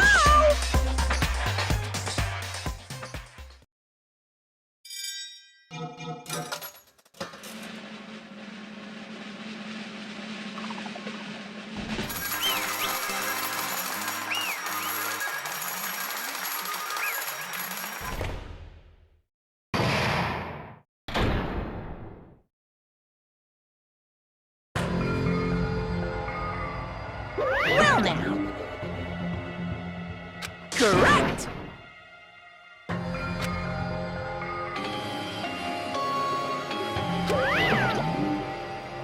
Damn it. I won't forgive you.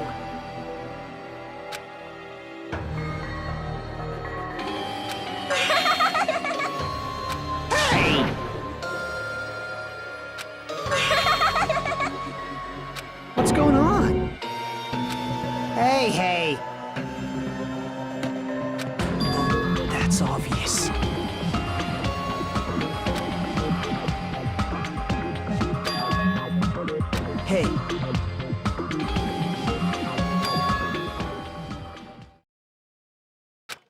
What?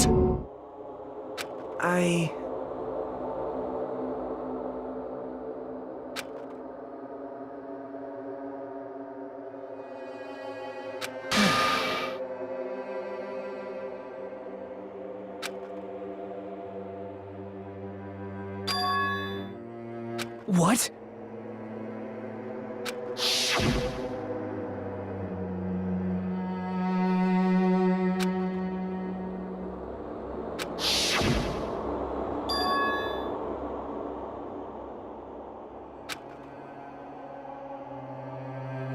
It cannot be.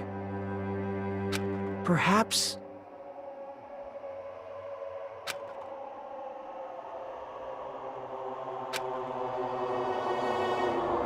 See?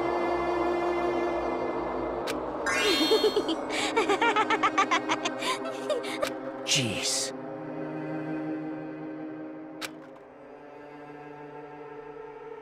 Isn't that right?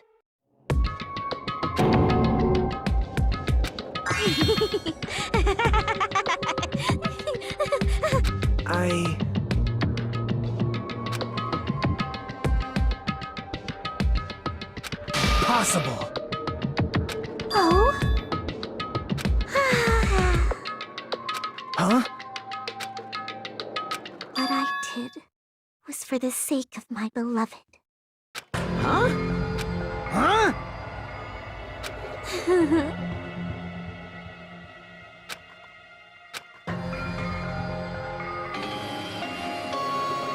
My beloved was the only one. That's right. The only one who never hated me. They forgave my existence. They forgave me and accepted me. They gave me value. They loved me. I loved them with all my heart, and they returned it in full. This is my reciprocation.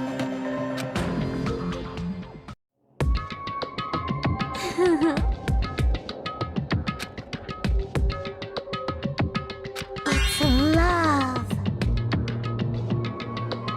Hey.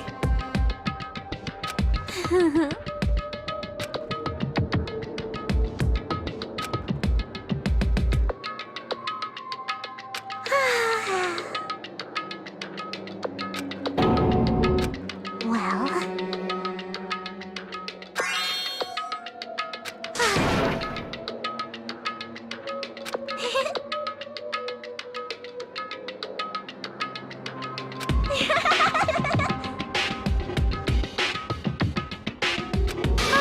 how amazing!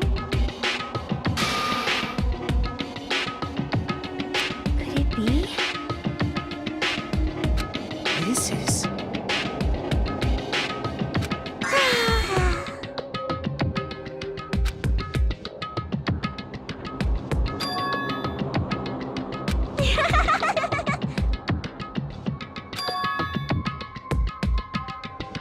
But...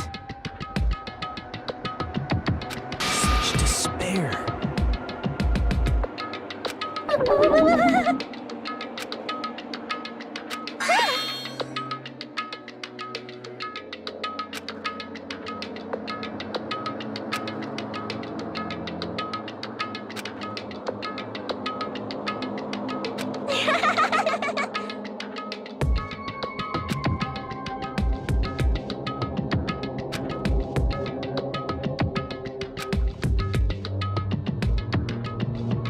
Don't fuck with me!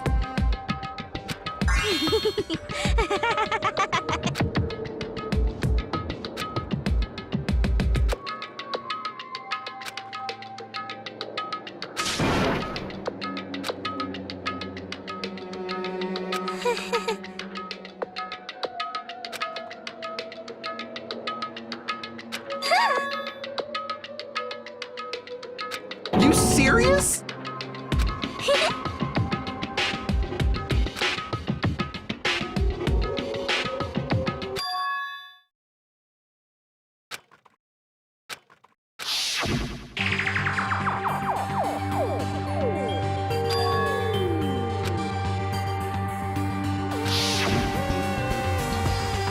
Hey.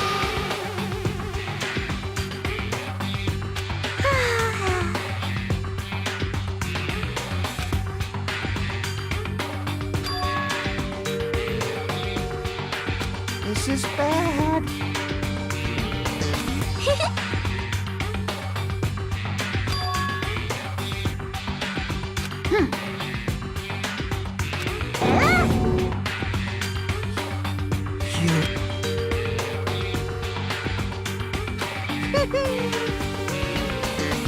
I am Monokuma!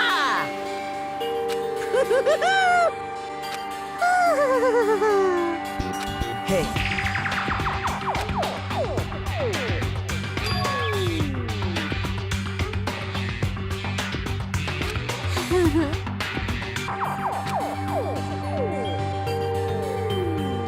Oh?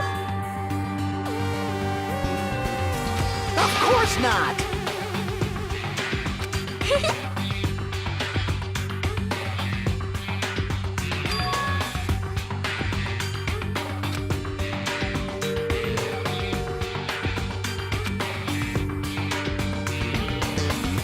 Oh?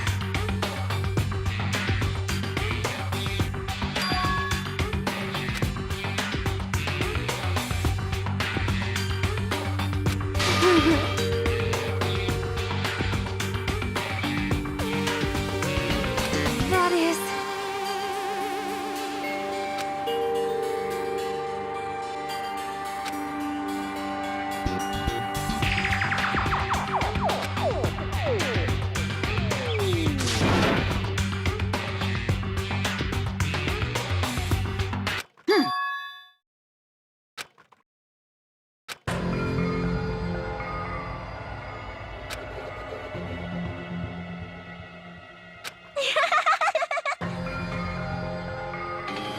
Oh?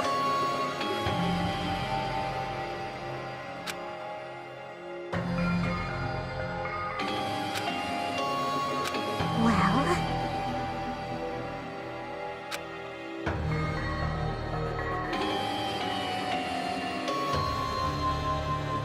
Do you understand?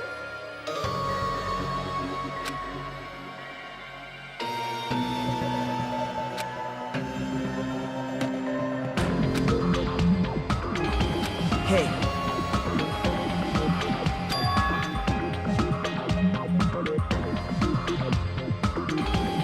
Hey, hey! Damn it!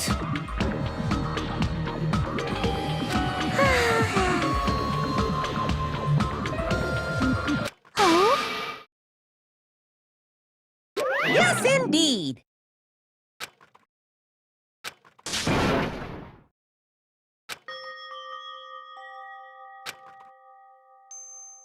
Now then, I've prepared a very special punishment! So it's over. It's really...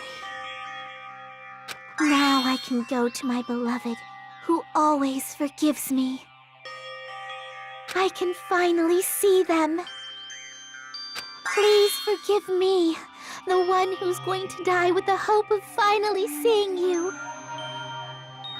Let's give it everything we've got! It's punishment time!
Let me ask.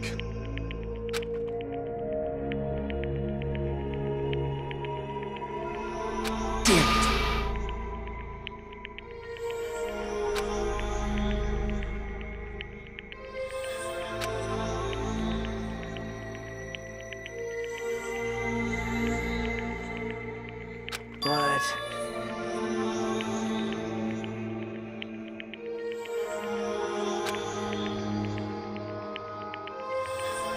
Isn't that right? Please wait!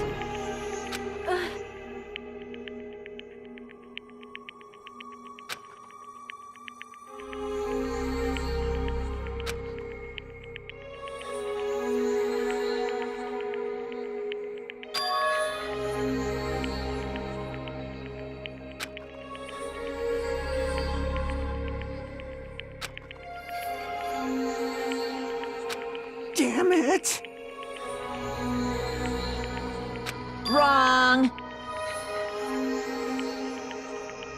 Come on.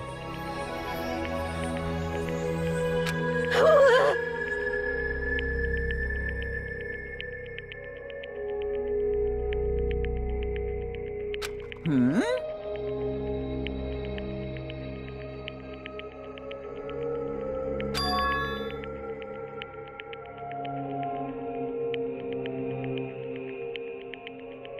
You fiend. Phew.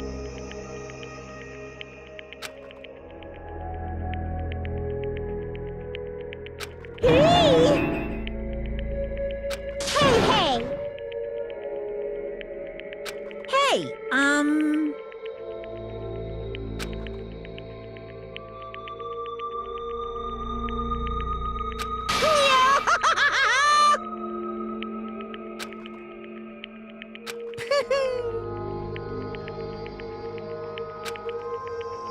Huh?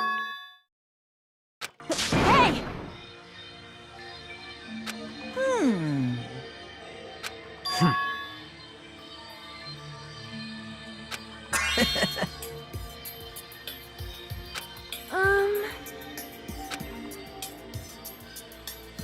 So just as I thought.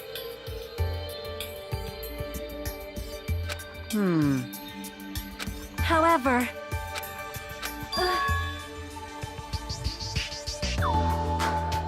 Fine.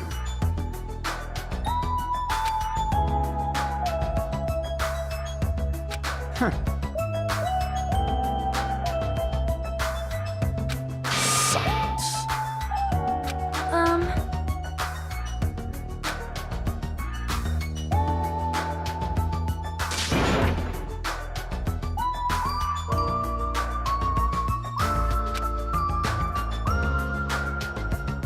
Right?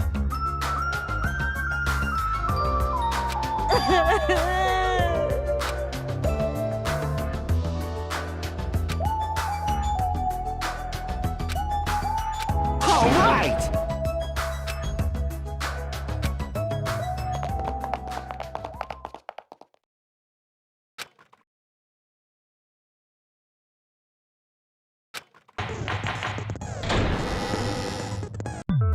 Now then, let's begin with a simp during the class. If you vote, I'll punish everyone. I'm sure you guys are starving by now, but let's get revved up and raring to go.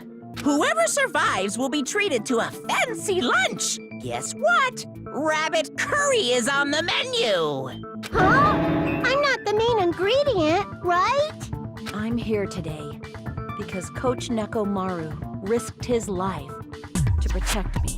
I'm gonna be the one who avenges him. I'll definitely find out who the killer is. I'm definitely not tempted by curry. Got it? Akane! You seem to have an impressive amount of drool flowing from your mouth. Hey, why don't we try going over the incident? We weren't able to leave Strawberry House, so I want to make sure we get a detailed understanding. I discovered Nekomaru's body a little before 7 a.m.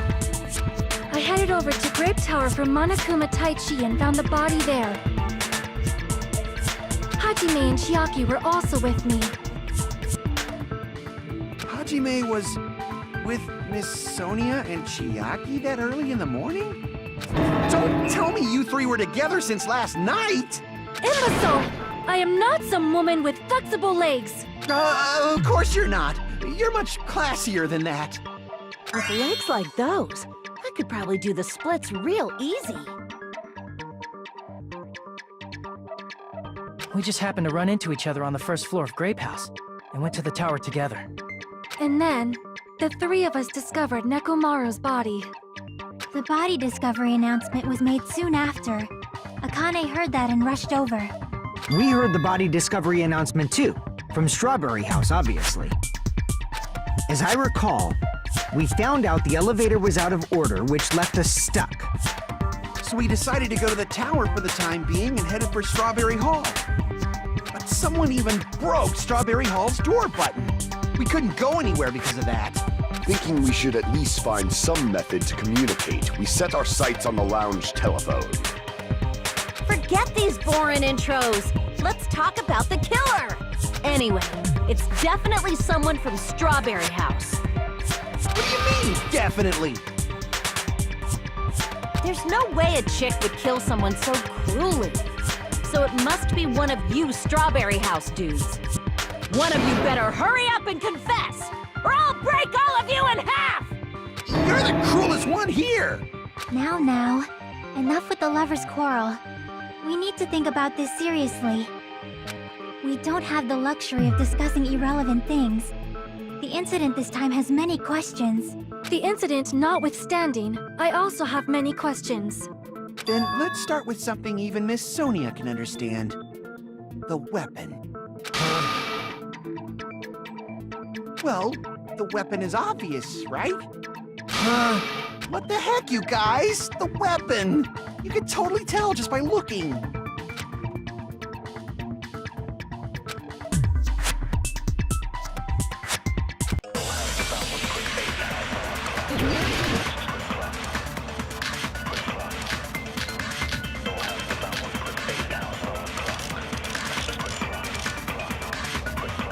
I guess we should figure out the weapon first. The weapon was right there at the scene of the crime. That pillar, huh? No, the hammer!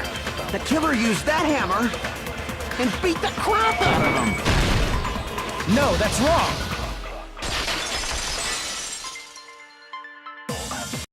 No, I can't accept that that hammer was the murder weapon. Why not? Why can't you accept it? A lot of oil was flowing from Nekomaru's body, just like human blood, right? If the hammer was used to beat Nekomaru, you'd expect some oil to be on it at least. But that hammer was clean. So that's why you can't accept that it's the murder weapon. Yeah, but the killer might have wiped off the oil later. Why? Well, obviously, to make the hammer look like it's not the murder weapon. Then why bother cleaning the oil? If they didn't want it to look suspicious, they would have discarded the hammer. You're pretty insightful, baby gangsta. Baby gangsta? Me? Just so y'all know, I was trying to test you guys. I thought, maybe you guys mistook the hammer for the weapon or something. It seems that was a waste of time. Then what was the real weapon used to murder Nekomaru? That's the problem. There wasn't anything else at the crime scene that looked like a potential weapon. Then, how about we look at it from a different angle? If it doesn't have oil on it, it's not the weapon. So whatever has oil on it must be the weapon, right?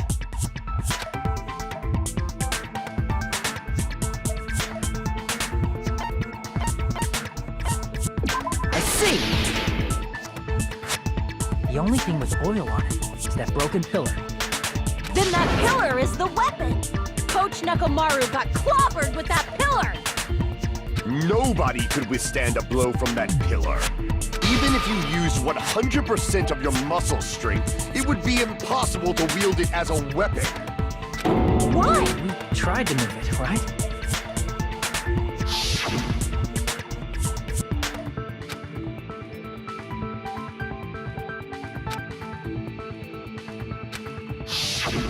Yeah, that pillar was pretty frickin' heavy. But there's one dude who could have lifted that pillar. Huh? Who are you talking about? Coach Nekomaru's robot body! With that dude's super strength, lifting a pillar would be real easy. So, he lifted the pillar, and then what? Did he use it to beat himself? You mean Nekomaru killed himself? Don't be stupid! He ain't the type to commit suicide!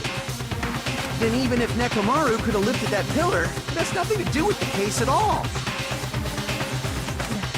Well, I guess you're right.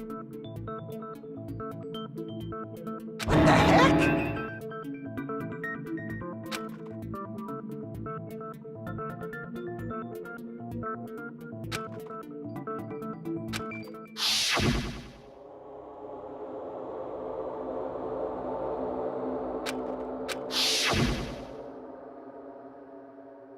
But that's a problem. If it's not the pillar, then there's no other weapon we can think of. There may be a way to use the pillar as a weapon without lifting it. Huh? For reals? Yes, for reals. I see. So my gut was right after all. All right, it's up to you, Sonia. Prove that pillar was the murder weapon. Understood. Then I shall give it my all. Sonia, here I go!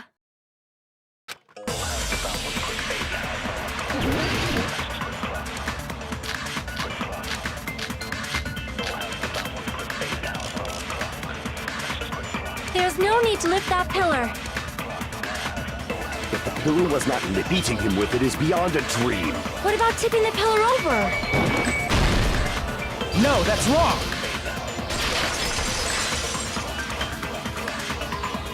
If Nekomaru was crushed by the pillar, then there should have been fragments on top of his body. Huh? Fragments? The pillar fragments were scattered beneath Nekomaru's body, but there weren't any on top of his body. If the pillar had been tipped over and crushed him, the fragments should have been on top of his body instead. I briefly considered that too, but it's probably not what happened. I see. That was entirely my bad. If they didn't tip it over, then how did the killer murder Nekomaru with that pillar? How much longer are you gonna focus on the pillar? Just let it go already. There's no way I can let it go. I'm positive that Nekomaru was killed by that pillar. Why are you so certain about that? I just have a feeling.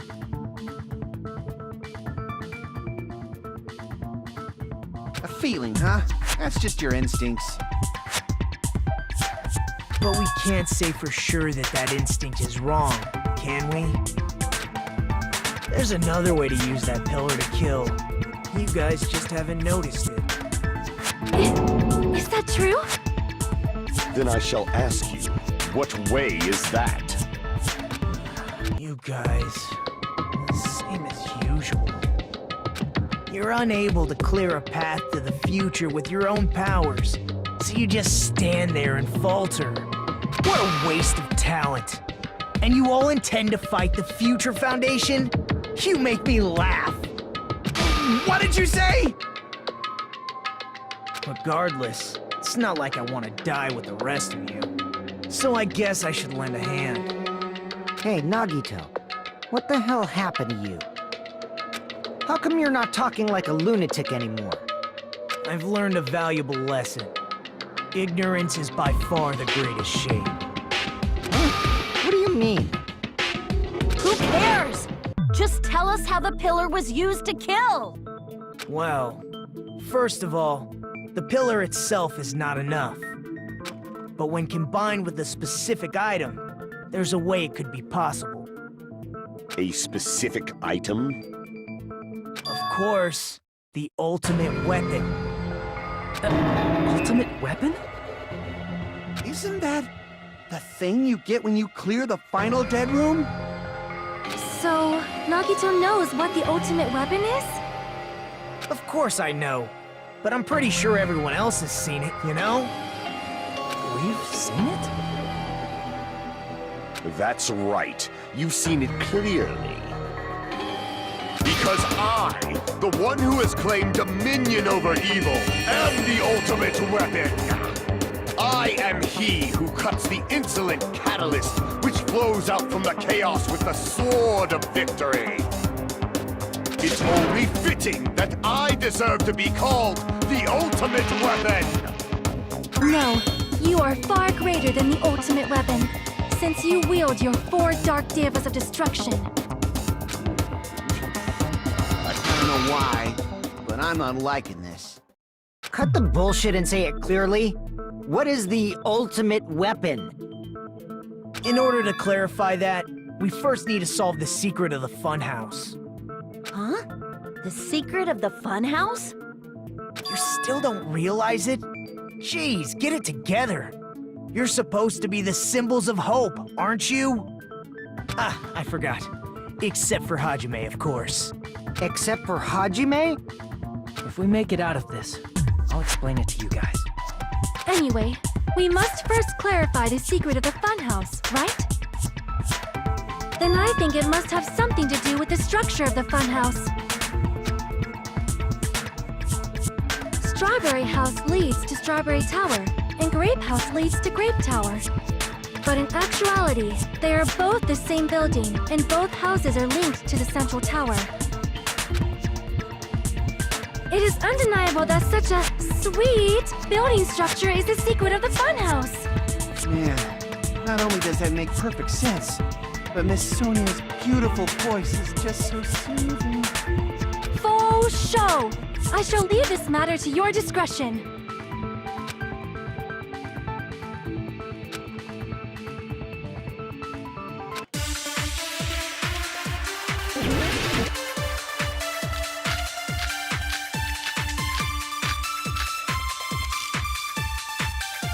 In truth, Strawberry Tower and Grape Tower are actually the exact same place. No, that's wrong!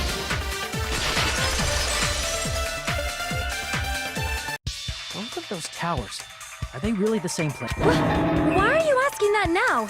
Do you harbor a grudge because my kingdom destroyed your homeland? Hajime, I won't tolerate any sort of rebellion. I mean, doesn't it seem strange?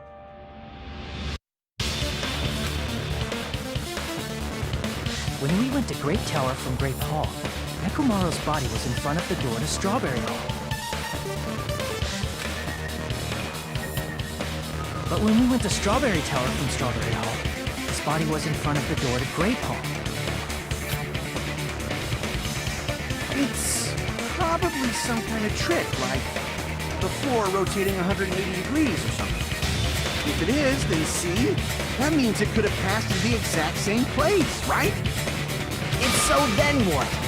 Do you seriously think such a simple answer is the correct answer? Does that mean he's wrong? Oops, I guess I've said too much.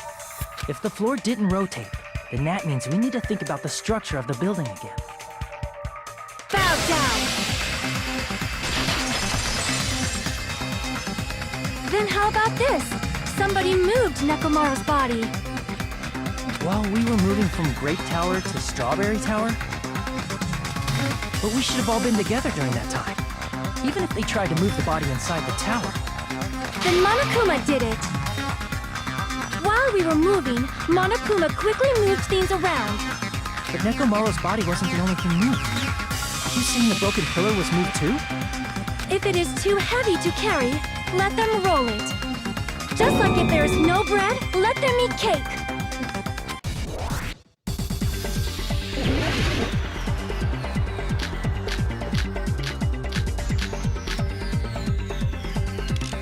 There are many different ways. The body and the pillar could have been moved. The pillar could have been rolled. And Nekomaru could have been moved piece by piece. I decree it was Monokuma's doing.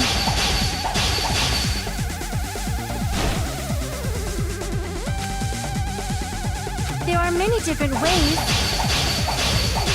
The body and the pillar could have been moved.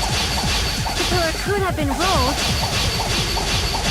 And Nekomaru could have been moved piece by piece. I I decree it was Monokuma's doing! There are many different ways. The body and the pillar could have been moved. The pillar could have been rolled.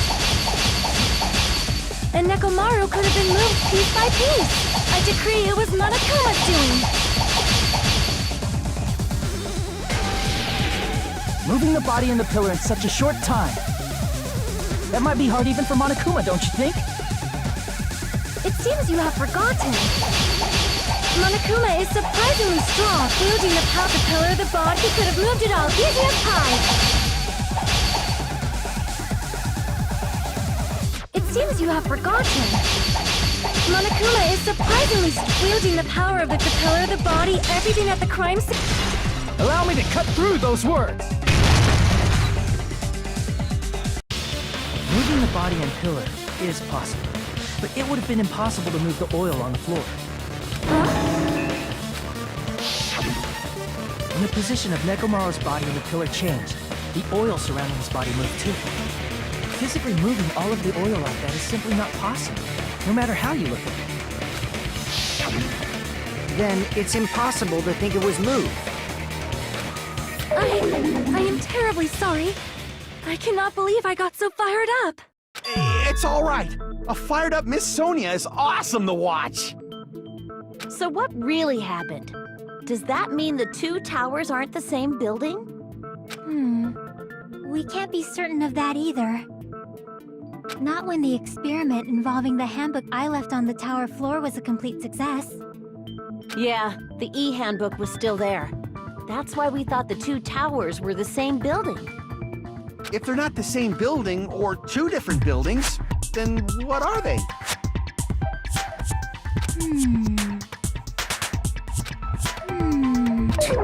No idea, huh?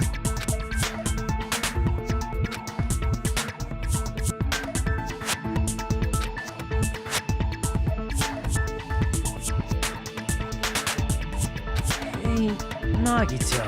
I thought it would come to this. I knew my turn was coming up.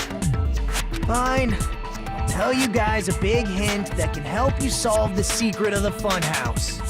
Give us the answer, not a friggin' hint. But then it wouldn't mean anything. I need you guys to do this class trial properly. It's also important for me because it will help me determine something.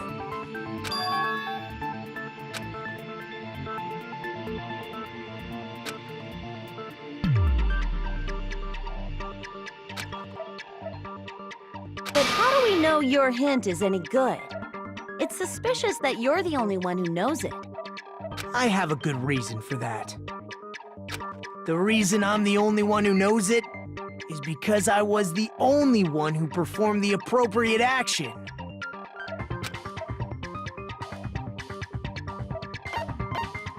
I see! You're talking about the final dead room, right? You cleared the life-threatening game there and found something, didn't you? That's right. The hint is what I saw after I cleared it. In the depths of the final dead room, there was a hidden room surrounded by concrete. And there, a small conspicuous window waited, all by itself. In that window, I saw some very strange scenery. Strange scenery? Instead of explaining it, it might be faster just to show you. At an opportune time, I found a perfect camera in the final dead room. You took a picture? Yep. See? This is it.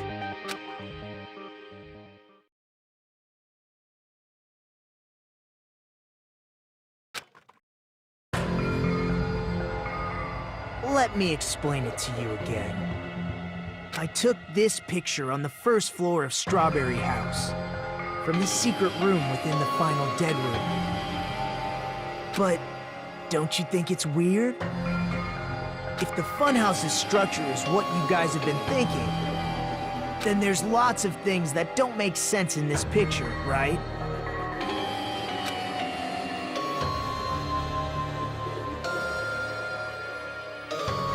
Then let's begin. Shall I call it thinking time?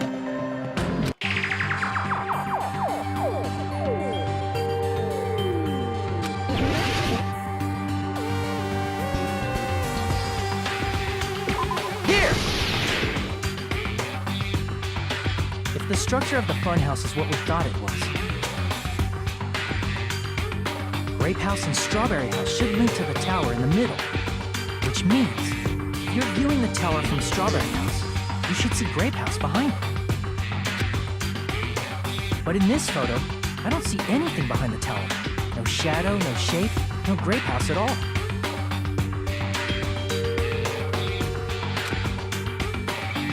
I see.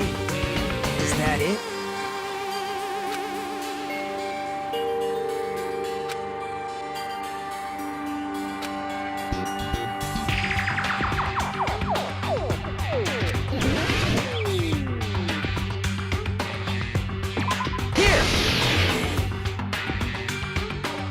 You said this photo was taken from the hidden room inside the final dead room, right? If that's the case, then that means it should have been taken from the first floor of Strawberry House. Yeah, it should have been. Then, this is definitely strange.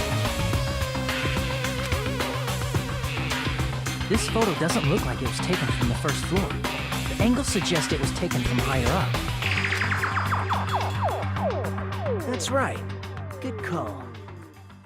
In summary, this is the truth contained in this photo. The first floor of Strawberry House is located in a high area, and Grape House is not behind the tower. It's not? Are you saying that Grape House is merely an illusion spell cast by Monokuma's cursed eye? From this point on, do your own thinking. Now that you've finally met the same requirements as me, if you guys are truly symbols of hope, you can easily solve a simple mystery like this. It might be possible for Hajime to solve it too, even though he's just a normal high school student. Despite the fact that you don't have a real talent, you already know about the other clue.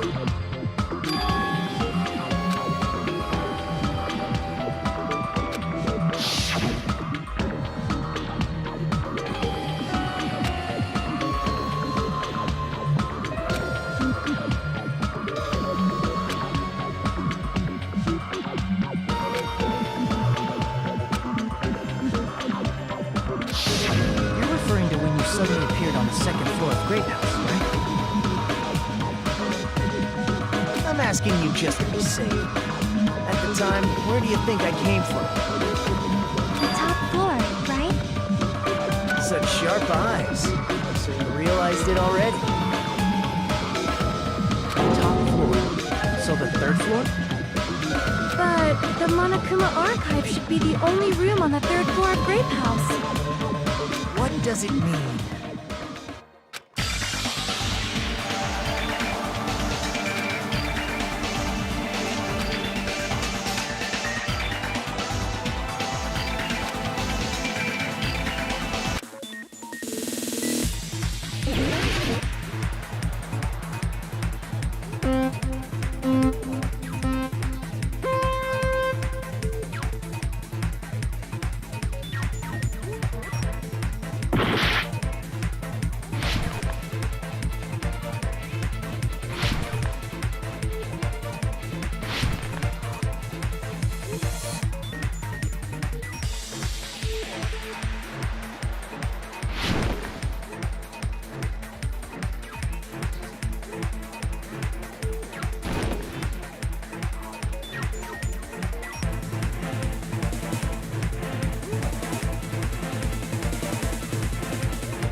all coming together!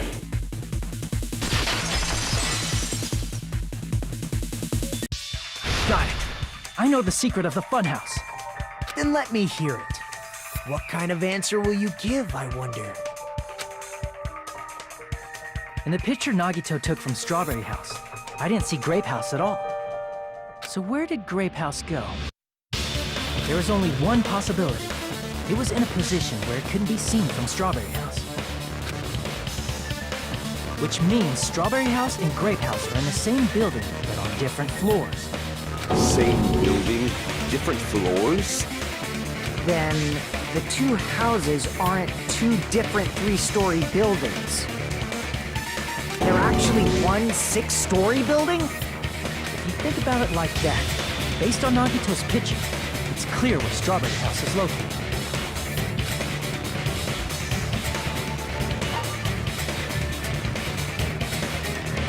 I see! On top of Grape House. That's where Strawberry House is located.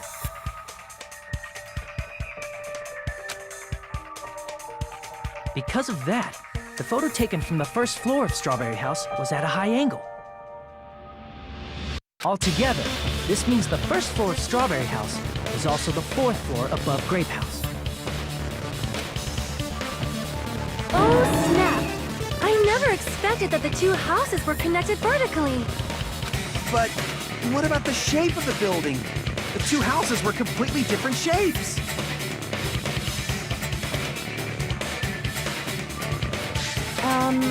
Strawberry House is 4-sided, and Grape House is 6-sided, right? It never occurred to us that they were the same building because it was structured with two different shapes. A quadrilateral and a hexagon, overlaid atop each other to misdirect how we would perceive them. And it worked, didn't it?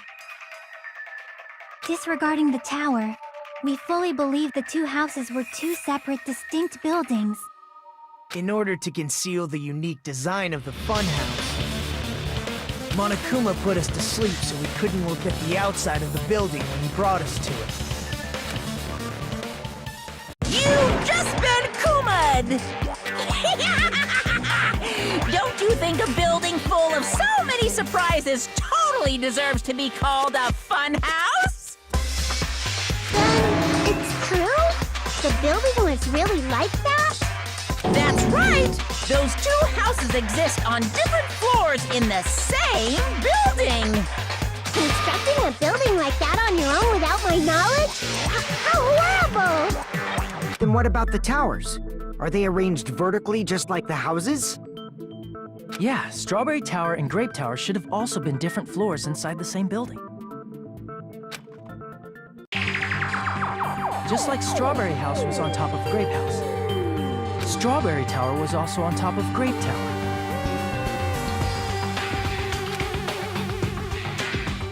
However, if they're different floors within the same building, why was Nekomaru's body in both places? Aw, your precious hammies don't know? But it's so simple. Alrighty then. I'll be the one who solves this mystery in a flash. Please watch me, Miss Sonia. Oh, I see. Do whatever you like. I'll definitely make her watch me. I'm gonna stand out till she notices me.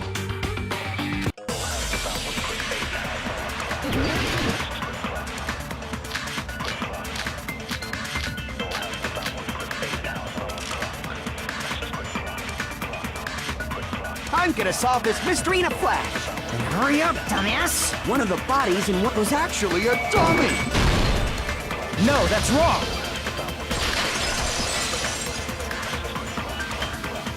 Nekomaru's body wasn't a dummy. That can be proven by Kazuichi's account. Me? Remember, when we moved from Grape Tower to Strawberry Tower, we thought the body had moved. And that's when you said,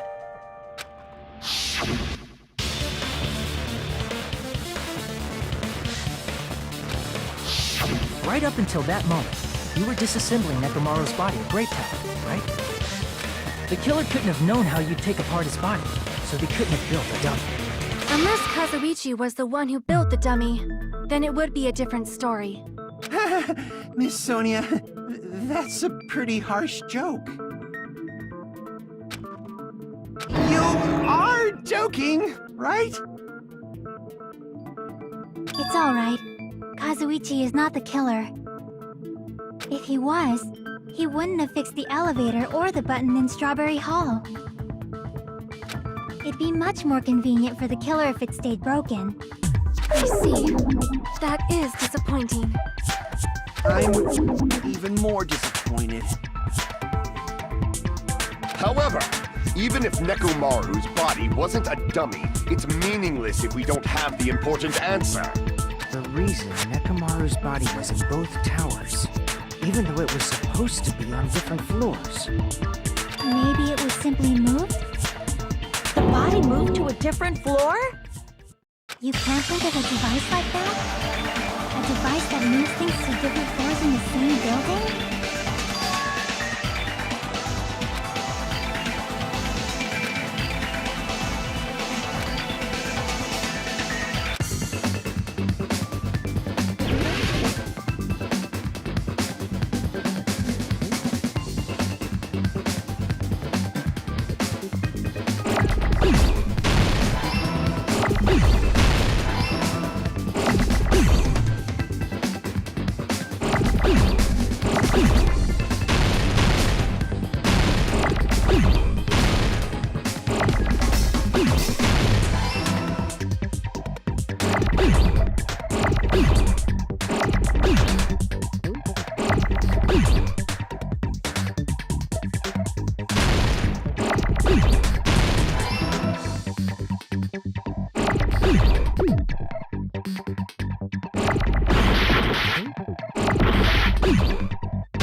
Must be talking about an elevator.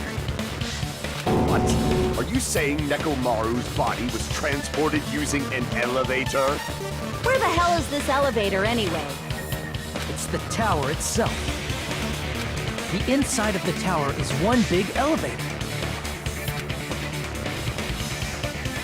Which means the tower was designed so that the whole room goes up and down like an elevator. So whether you enter from Strawberry Hall or Grape Hall, it all leads to the same room, right? So that's why we could only enter it from one side or the other. Now that you mention it, sometimes when I pressed the door button, it took a while for it to open. I see. We were basically waiting for the room to arrive, just like an elevator. Please hold on. If the inside of the whole tower ascends and descends like an elevator, then why is there a picture of a strawberry on the far back door when you enter from Grape Tower?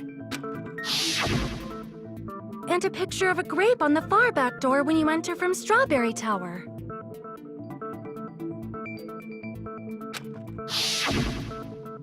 If the room just moves up and down like an elevator, there's no reason for the doors to change.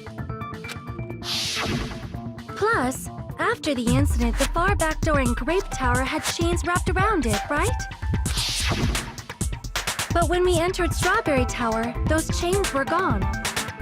Not just that, but if I remember correctly, even the doorknob was broken off.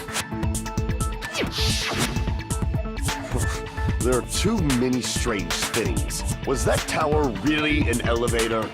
When you see people and things, make sure you focus on the good parts instead of the bad.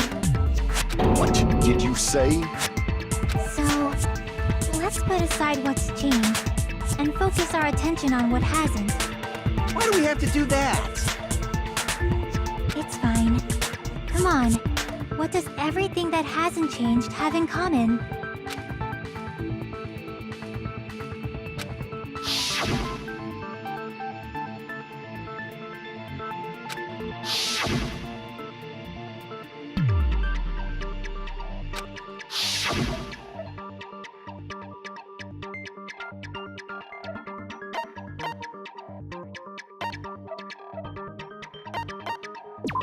see!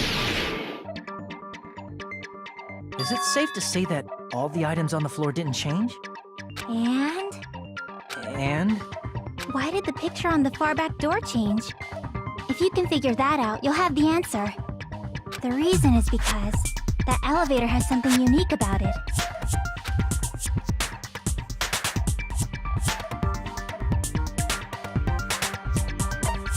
I see! So that's it. The elevator was designed so only the floor moved. Only the floor moved?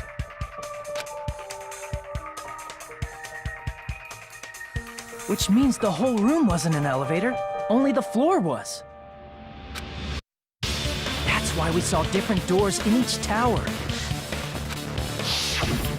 Which means on the first floor of Grape Tower, the door on the far back wall had a strawberry design.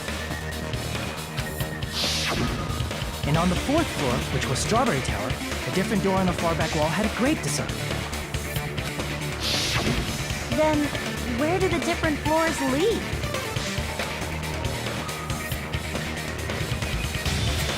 I want to say they lead outside, but they're probably just for show. Just for show? Why was something like that necessary? So we'd falsely believe that the doors were connected to where their picture signified. It was actually very effective. Because of that, we totally misunderstood the building's structure. I don't get it. But I guess it means whoever designed this building had a totally twisted personality. Did you hear that, mon ami? Don't blame this on me. Take responsibility for yourself. Then I'll take responsibility and gently caress you. There's no way that's gonna happen. Stop with the tasteless jokes. By the way, what does the chain on the far back door in Grape Tower mean? It was probably wrapped there by the killer to keep us as far from Strawberry Tower as possible. Why? Because of that chain. You guys thought you couldn't enter there, right?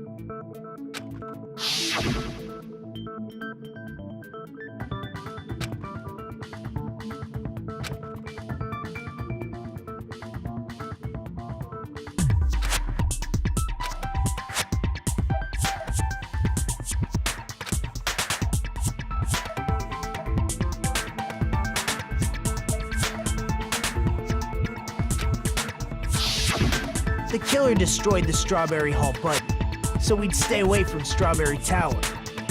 Everything was done to tamper with the evidence, so we wouldn't find out about the secret of the funhouse. The appearance of a body in the tower would contradict what we thought we knew about the building.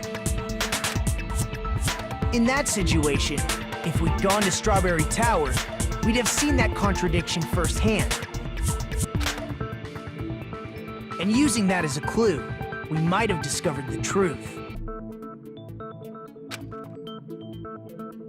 The truth that the two houses and the two towers are actually one complete vertical building. The killer wanted to keep us from learning that. That's why they made us stay away from Strawberry Tower. They destroyed the button and wrapped a chain around the door just for that? Would it really have inconvenienced the killer if we learned the true structure of the building? It would have been a major inconvenience. After all, this funhouse is strongly connected to the ultimate weapon that killed Nekomaru. Hold on. You're progressing much too quickly. There's still a contradiction concerning the building structure. What a pain. It's fine already. Gundam, please proceed. You said earlier that Strawberry House and Grape House are connected vertically, right? If so, how does the contact elevator supposedly transport us from one house to the other? If that elevator moves vertically, then when your back is facing the elevator, both towers should be on the same side. But does this reflect reality? Inside Grape House, Grape Hall is on your right when your back is to the elevator. And inside Strawberry House, Strawberry Hall is on your left when your back is to the elevator. Which means the houses are on exact opposite sides of the tower. Answer me, fiend! What does this mean? What does this mean?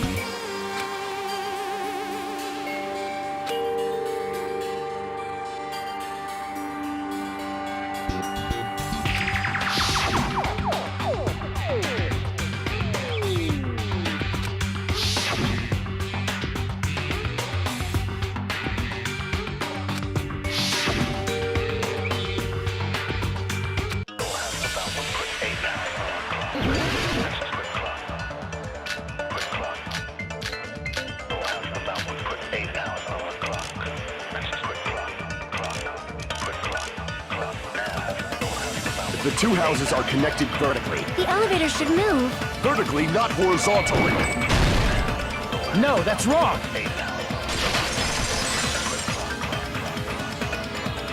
The elevator wasn't just moving vertically.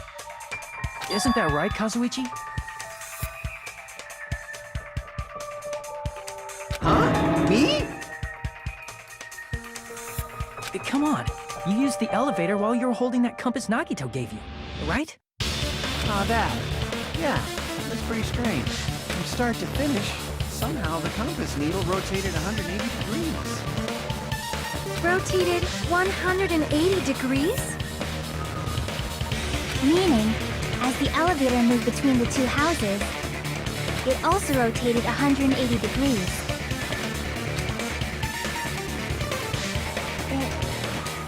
It was probably following the building's perimeter as it rotated to the other side. Which means the exit would be on the opposite side once you arrived at the other house, right? And thanks to that, the tower we saw on our right side when we arrived at Grape House appeared on our left side when we were at Strawberry House. An elevator that rotates while it moves. Is that even possible? It's like something from an amusement park. Well, a funhouse is an amusement park attraction, you know. And since the building doesn't really need to be structurally practical, it makes for some splendid fun.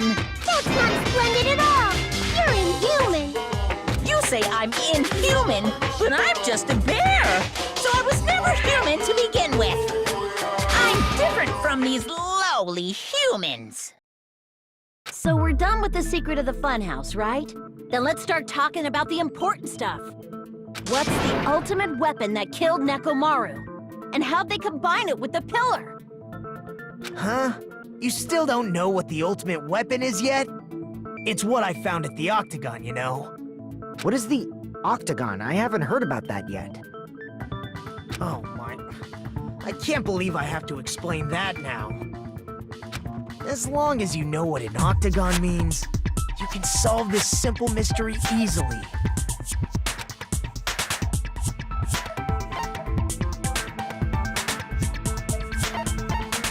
I see! If I recall, an octagon is a shape with 8 sides, right? I didn't expect you to know that. For a substitute reserve course student, you're quite knowledgeable. I guess I should continue listening. Where is the place befitting of the name Octagon?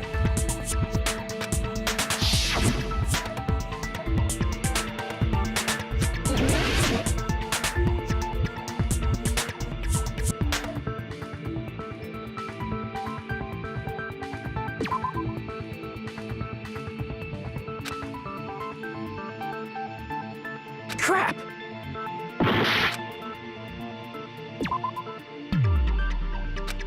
Crap!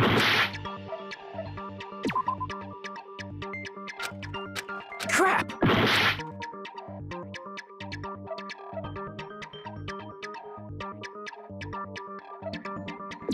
Here!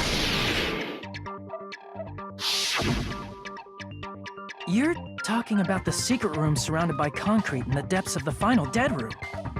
Why is that place the octagon? You know how the four-sided strawberry house is on top of the six-sided grape house? If you cut a four-sided shape out of a six-sided one, you get 8 edges. It becomes an 8-sided shape. That's basically the gist of it. The true identity of the octagon is that secret room in the depths of the final dead room.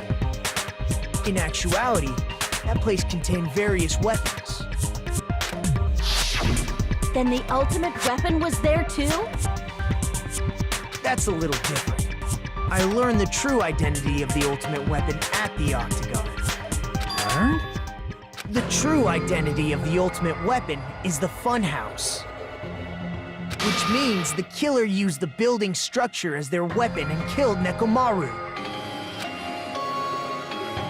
Like me, the killer probably realized the secret of the funhouse from the scenery, and then thought of a way to kill making use of the building structure. The funhouse itself is the weapon, so they killed using the building structure? That's why the killer tried to keep us from learning the mystery of the building. But more importantly, using the building itself as a weapon? Such a spectacular crime. It truly deserves to be called the ultimate weapon.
Okay, everyone, all together now. Mon ami is a serious stupatly.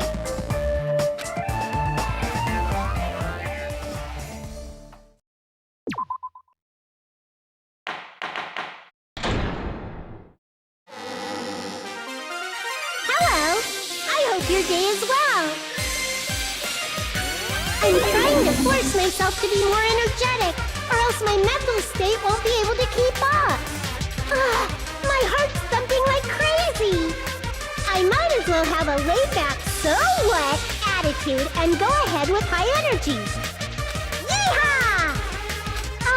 But be careful that your batteries don't run out for various reasons.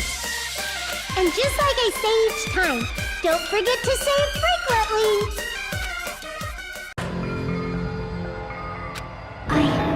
I never expected the funhouse itself to be the ultimate weapon. Oh well, let's just press on ahead. Is it really alright to accept a situation so easily? I mean, that's not what's important. The thing that's really important is the killer who used the building structure. Like, who's Mekomaru's murderer? But is it really okay to believe the building is the weapon? Nagito said it, you know. There's no way I'd lie at such an important moment. I don't want to die either. What happened to the bastard who kept saying how much they didn't mind dying? He's right. There was a time when I thought I could become a stepping stone for your hopes, but I will sincerely retract that remark. Retract? I'm disappointed too, you know. If this was a murder for the sake of hope, I'd happily sacrifice myself. You say such falsehoods, per usual. There is no such thing as murder for the sake of hope. Murder is simply murder. forcibly sacrificing others for one's own desires. Even one as diabolical as I would avoid such actions. I see. It's fine. Let's just leave him alone and find out who killed Coach Nekomaru as fast as we can. Just so you know, it's not like I'm getting hungry or anything, you know. Akane! You were drooling waterfalls? Anyway, if the killer used the building's structure, why don't we think about how they used it? How they killed Nekomaru. It might be better if we clarify the cause of death first, don't you think?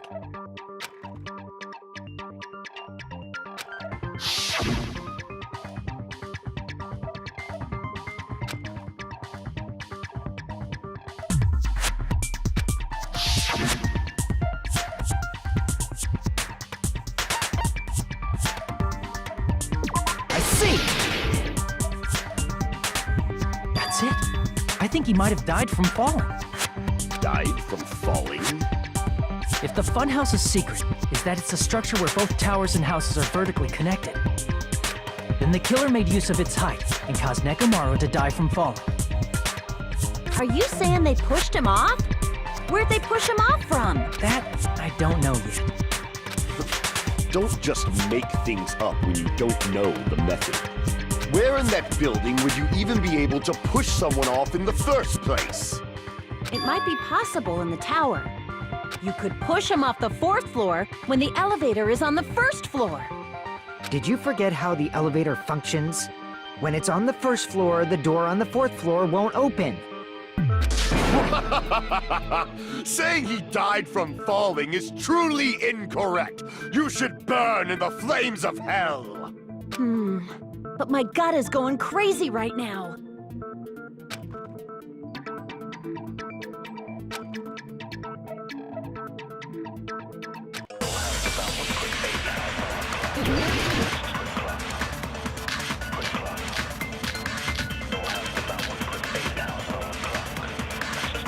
When the elevator is on the 1st, you can't go through the door on the 4th floor.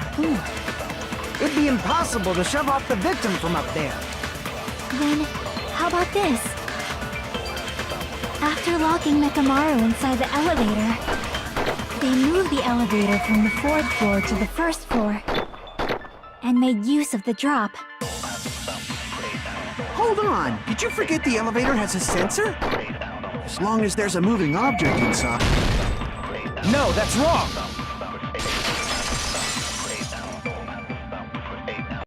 That sensor should only work if something is moving. If Nekomaru wasn't moving inside, the elevator sensor wouldn't have detected anything. Could it be his sleep mode? When Nekomaru's goodnight button is pressed, all of his functions shut down, and he enters sleep mode.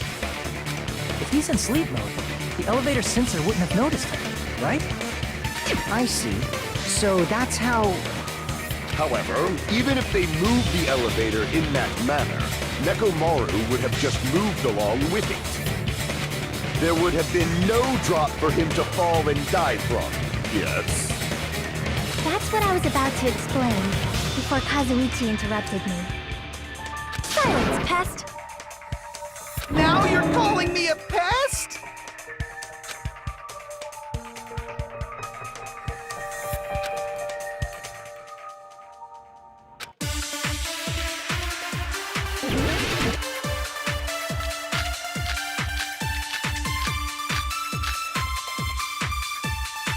If you arrange it a certain way, you can cause the drop of ink. So you're telling us all to think about the arrangement, right? That arrangement is... The hammer is suspicious. Isn't it about time we went over the pillar? What about the oil on the floor? The doorknob on the floor seems suspicious. I agree with that!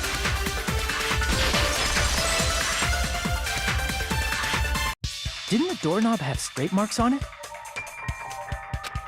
That might have been where it got scraped by the wire. Is that the same wire that was tied around Nekomaru? The tip of that wire was tied into a loop. If the elevator moved while that loop part hung from the doorknob... If they did something like that, he would have been suspended in midair! That's right. He was suspended in midair. Huh? The killer tied up Nekomaru with the wire while he was in sleep mode. Tied the tip of the wire into a knot and hung it on the doorknob to the 4th floor. With that, they moved the elevator from the 4th floor to the 1st floor of Grape Tower.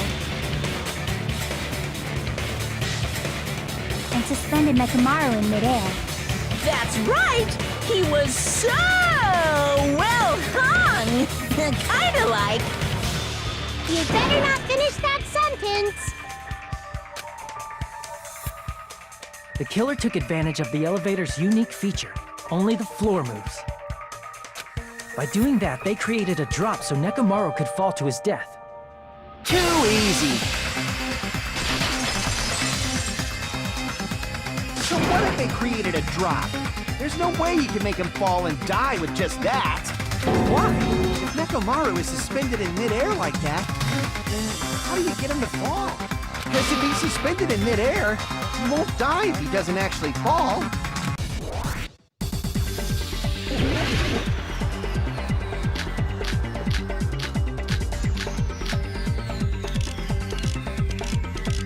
Even if they suspended Nekomaru from how would they make him fall? There's no one in the tower to push him off. There's no way they could do that.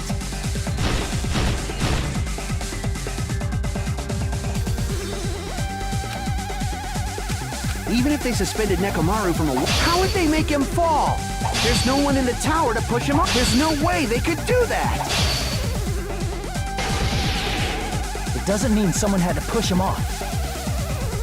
It's possible that he fell on his own. What?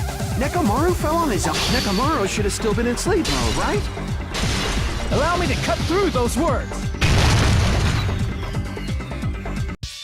What do you think would happen if Nekomaru woke up while he was suspended upside down in midair? What are you saying? Like, how would he even wake up? He has an alarm inside his body. As long as it was armed, it would have deactivated his sleep mode. Which means the killer set the alarm before they suspended Nekomaru. If you woke up from an alarm and realized you were hanging upside down and had no clue why, if something like that happened to you, you would start panicking a lot, right? Instinctively, your body would start moving. Nekomaru probably did exactly that. And then, in order to make it fall from the force he was generating, the wire was hung on the tip of the doorknob so it would easily slip off. In actuality, the scrape marks caused by the wire were near the tip of the doorknob, right? But Nekomaru didn't fall because the wire came off, right? He fell because the entire doorknob came off. When Nekomaru awoke, he must have struggled much more than expected, which caused the doorknob to break off. Was that unexpected for the killer too? Well, that's probably it. If they knew it'd leave behind evidence like that, they would have at least tried to do something to cover it up.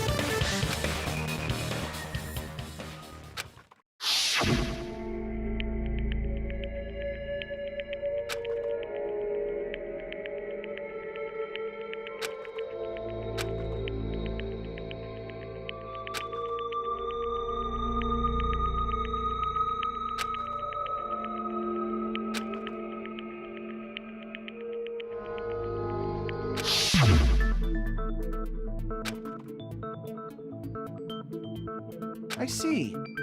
So that's how Nekomaru fell to his death. Do you finally understand now? Yeah.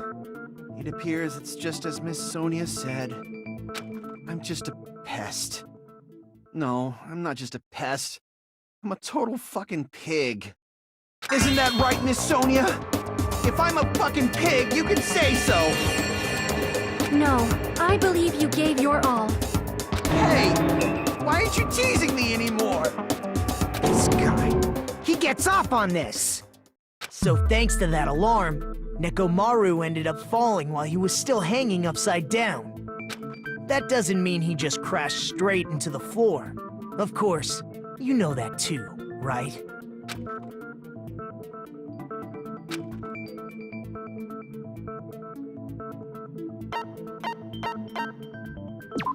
see. When Nekomaru fell to the floor, he ended up colliding with the pillar. Isn't that it? Finally, the pillar! So that's how the pillar shattered, and why oil was spilled all over the place. See, I told you the pillar was the weapon. My gut was totally right. Well, the pillar was a bonus. It's not even clear if the killer intended that, or if it was just a coincidence. At this point, it is quite difficult to find a clue that will lead to the killer. Then what about the alarm? I'm positive the alarm was set for 7:30 a.m. And if we map it out from there... Hold on, baby gangsta. Stop calling me baby gangsta! What'd you just say? Did you say the alarm was set for 7:30 a.m.? You didn't check it yourself? Nekomaru's alarm was set for 7:30 a.m. Nah, that's impossible. Because even though I slept in a little, I still got to the tower at 7 in the morning. Now that you mention it, so did I.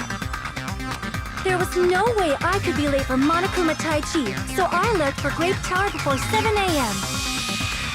And if we found Nekomaru's body there, it would have been before the 7:30 a.m. alarm went off. It appears yet another contradiction has been birthed. How were you able to discover Nekomaru died at 7:30 a.m. when you went to the tower at 7? That's what I want to know!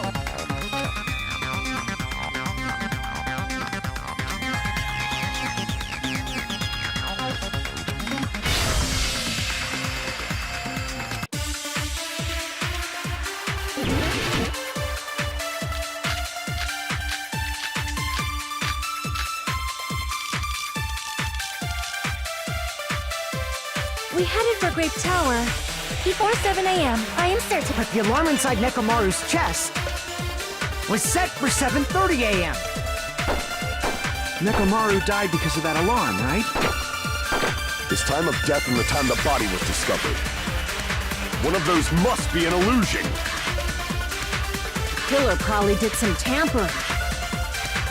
They probably messed with the clock inside Nekomaru's chest. No, that's wrong!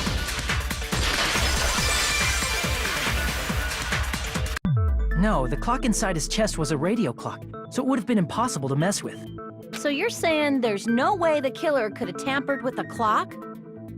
Maybe the clock Miss Sonia saw was the one that got tampered with. The clock inside Grape House? No, I checked all the clocks inside the funhouse. Oh, that's what I asked you to do. So you really listened to me and checked all the clocks. And because of that, I can confidently declare that all the clocks had the same time displayed. If there's no possibility that the time was tampered with, then we must doubt that human's testimony. Please believe me, we are not lying. Then maybe it's a misunderstanding? I never misunderstand. I'll crush you into dog food.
all coming together!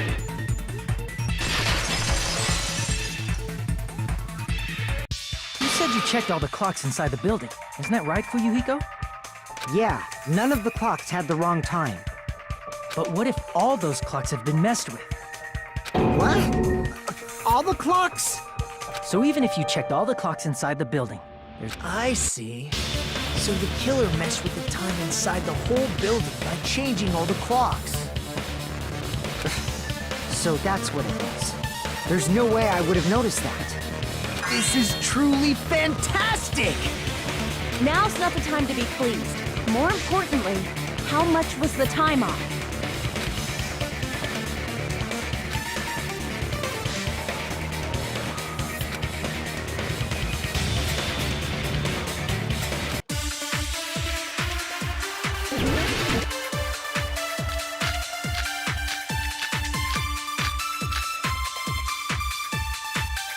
If the time in the building was all messed up, then we can only rely on Nekomaru's radio clock.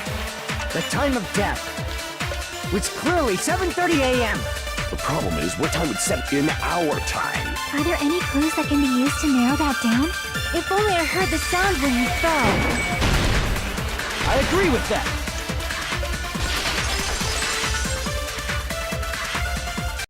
That's right. We should have heard the sound he made when he fell.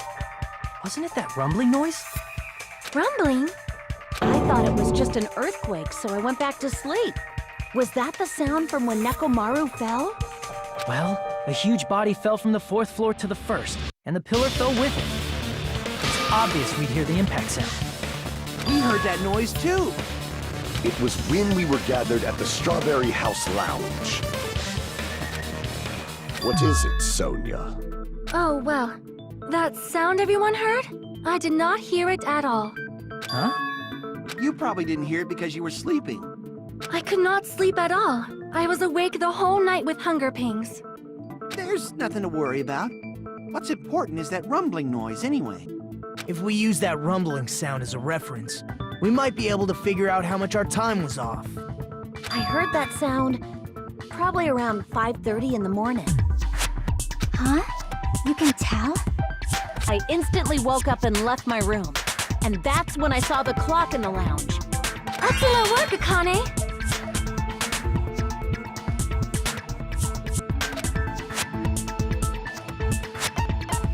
I see! Nekomaru's alarm went off at 7:30, and if we heard the sound of his impact at 5:30, that means our time was off by 2 hours. 2 hours? That much? We were starving pretty badly. There's no way we would have noticed. Plus, the funhouse has no windows. And there weren't any Monokuma announcements either. However, for what reason did the killer alter our perception of time? The reason is obvious. So they can lure out just Nekomaru. If you messed with the clocks and used a specific thing, you definitely get Nekomaru to the tower alone, right? From there, the killer's plan was a splendid success. That's all it means.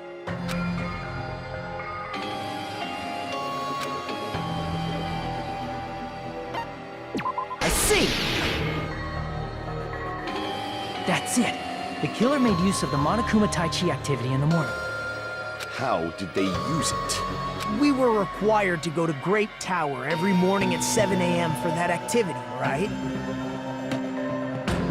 But if they mess with all the clocks inside the building, what would that do to us? We wouldn't be able to attend on time, but that wouldn't affect Nekomaru. His radio clock had the exact time.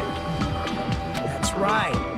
In doing so, the killer was able to lure him to the tower by himself at the precise time. When I witnessed Nekomaru early in the morning,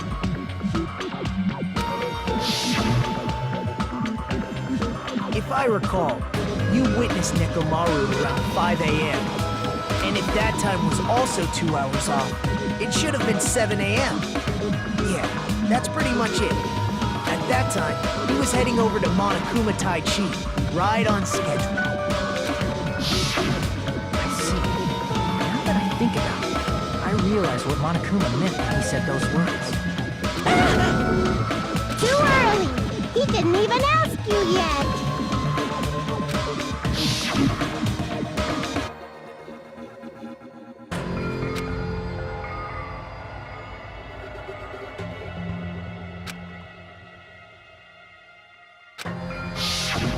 When you said everyone, you were including us, right? We thought we came to the tower on time, but in truth, it was way past the meeting time. Ah, jeez! That's, well, how should I put it? What was it? You know, tripping over a foot, or something like that.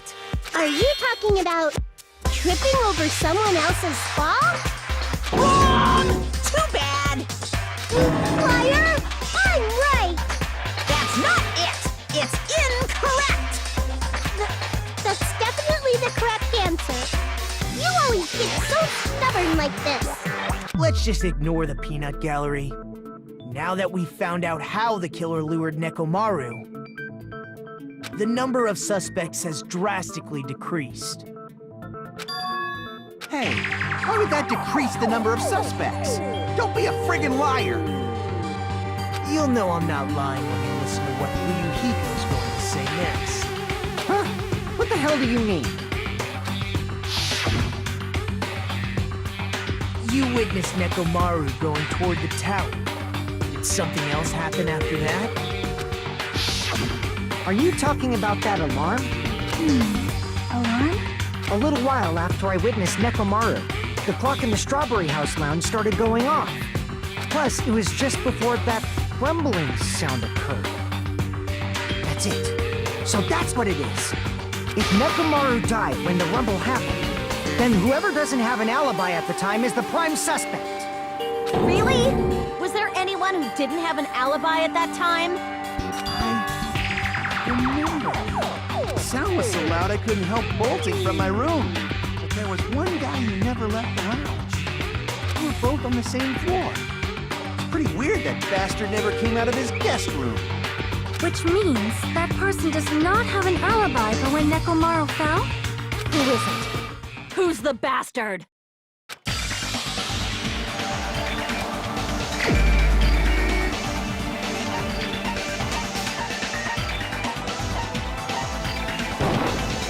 You're the only one! The one who wasn't there. It's you, right, Nagito? That's right. Nagito wasn't there. It was just me, Gundam, and Fuyuhiko. You didn't come out, even though the alarm was going off like crazy. You weren't in your room, were you? If that's the case, where were you? Please, say something! If you don't hurry up and answer, I'm gonna suicide dive you! If I may be frank, even if I wanted to go to the lounge, I couldn't.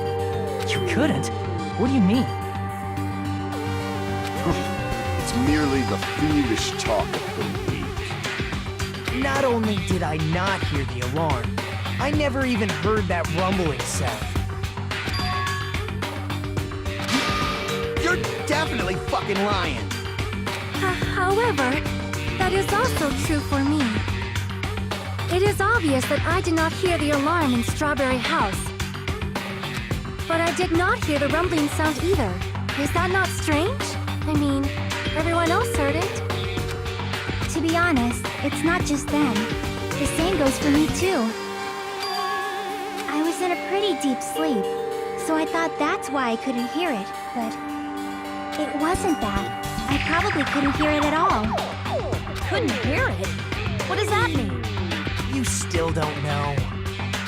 Think about what the three of us who didn't hear a sound have in common, and I'm sure you'll figure it out.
Nagito, Sonia, and Chiaki.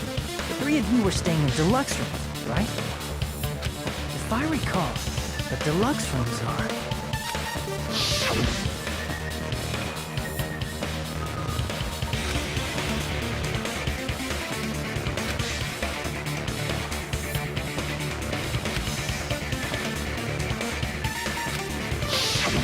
The reason we could not hear the rumbling noise... That's right. It was because the deluxe rooms have superior sound insulation. I actually noticed that. Nice catch, Hajime. Are you using your ultimate reserve corps student talent? Now then, you guys must understand by now, right? The true identity of Nekomaru's killer. Hold on a sec! Why does that lead to who the killer is? Why? Well, that fact just now is a very important clue, and a decisive factor in identifying the killer. Decisive factor?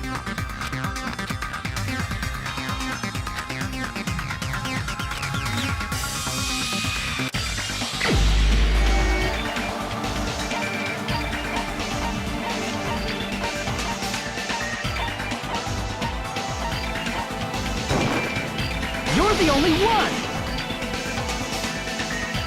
Gundam, there's something I want to ask you.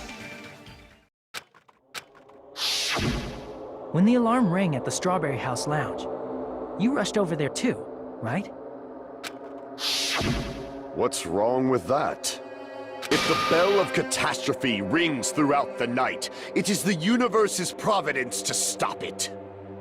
Why were you able to hear it? Hear what? I mean, you were also staying in a deluxe room, right? Nagito was staying in a deluxe room in the same house on the same floor, and he couldn't even hear it. So why were you able to hear that alarm?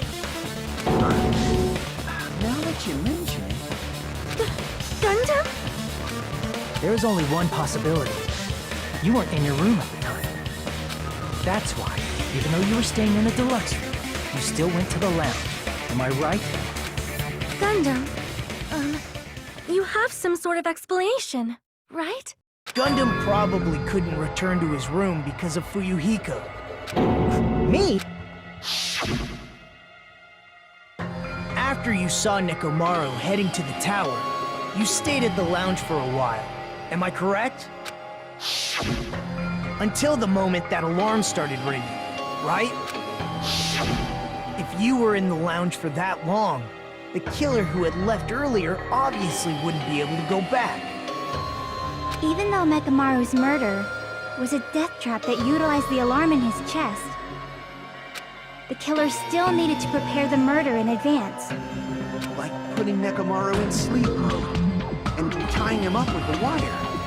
In order to do that, the killer needed to be waiting for Nekomaru at the tower. Which means when Fuyuhiko witnessed Nekomaru, the killer was already at the tower. And once they tried to go back, they couldn't because Fuyuhiko was at the lounge.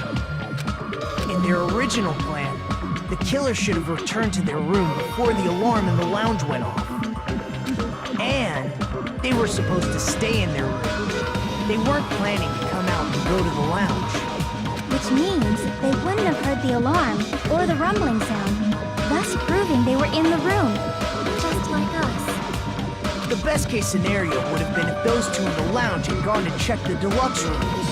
After all, if they personally saw the killer sleeping in their room, it gives the killer a stronger alibi. Unfortunately, they failed to secure that alibi. I was in the lounge. So the killer couldn't go back to their room, and ended up hearing the lounge's alarm.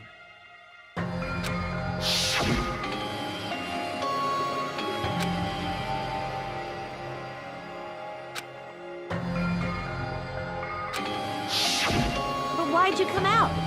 You should have hid till the excitement died down. If Gundam tried to hide, and if those two went to his room to check on him, he would have been found out. That would have been the worst possible outcome. That's why he couldn't just stay hidden. If those two had just checked the deluxe rooms as planned, That would have been ideal, but how ironic. The moment Fuyuhiko set foot in the lounge, your plan was doomed. Gundam? Please, can you at least say something? Answer me this, including myself in my 4 dark devas of destruction. How many ears do we possess? The answer is 10. That's right, I possess 10 ears. That means I have 5 times the hearing of a normal human. The soundproof system here may as well not exist. Is that your argument? You bastard! Do you understand the situation you're in right now? Do not panic. The truth shall now commence. At the time, I left my room to go to the bathroom. By coincidence, I heard the alarm. That's right. That's all it was. The world is always so simple. Are you saying it was just a coincidence? Isn't that... And yet, I'm being suspected by all of you. It seems it was actually horrible timing on my part. I see. You're still holding out. Well, you don't have to admit it. We're going to decide who the killer is with the majority vote anyway. So, why don't we just go ahead and start voting? It's obvious that Gundam is the killer. Hold on a sec. You know, Hajime, this class trial, this killing, it's merely the opening act, you know. Hey! What do you mean the class trial is just the opening act? Perhaps I should say, it's just a farce? Just a boring farce. So boring, so stressful. I'm so painfully bored that I might develop stomach ulcers. Seriously, let's just hurry up and finish this before I collapse from poor health. Nagito, something definitely happened to you, didn't it? At some point during the investigation, your behavior became even weirder. What actually happened? Did you discover something? Well, let's just leave that fun for later. And finish this opening act already. Ah! You said opening act again! Please hold on! We have yet to hear Gundam's rebuttal! But he's completely shut up. Perhaps he can't argue anymore. Gundam! I was simply at a loss for words after being dumbfounded by your pathetic assumption. In fact, I shall deny the very basis. Your assumption has been wrong since the beginning. Since the beginning?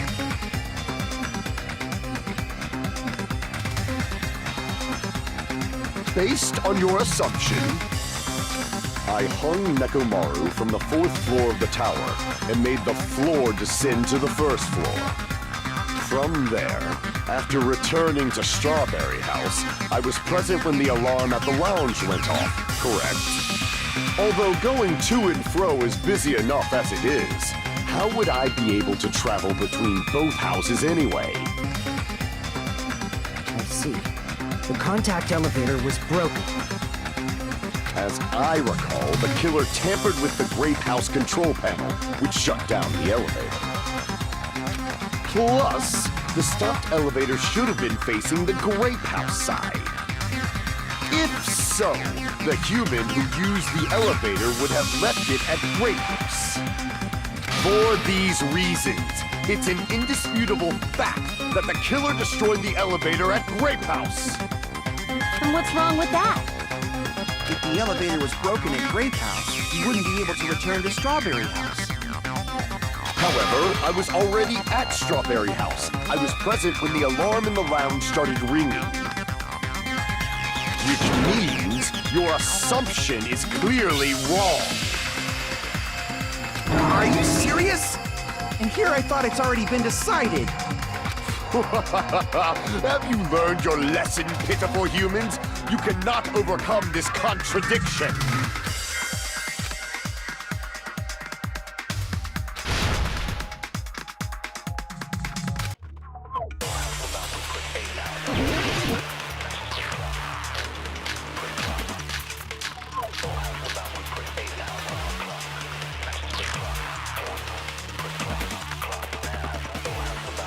That elevator was the only means of travel between the two houses. As long as that elevator was broken, your assumption collapses. Plus, the elevator was broken at Grape House.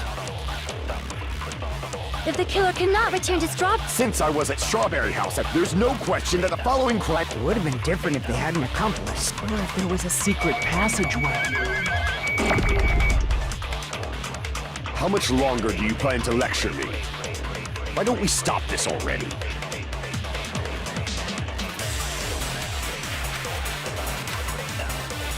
That elevator was the only means of travel between...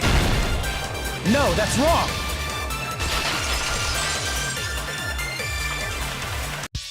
No, there should have been another way to move between the two houses without the elevator. Such a method does not exist! Then why don't we ask the person who actually used that method?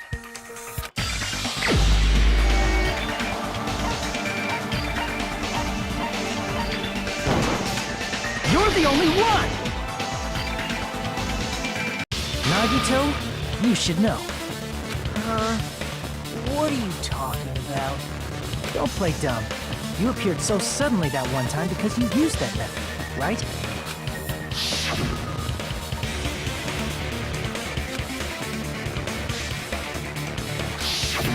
There's a secret passage connecting the first floor of Strawberry House to the third floor of Grape House. Isn't that right? Jeez. Once again, I let the reserve course show up. But you're right. There's a door on the floor of the Octagon, which is on the first floor of Strawberry House. After I opened the door and went down... Surprise, surprise! I ended up in the Monokuma Archive, which is on the third floor of Grape House. Meaning, the third floor and the fourth floor are actually connected. Plus, once you've cleared the final dead room once, you can pass through it as many times as you want. If they used that secret passage, they could have gone between the two houses as much as they wanted. Infinity Unlimited Flame!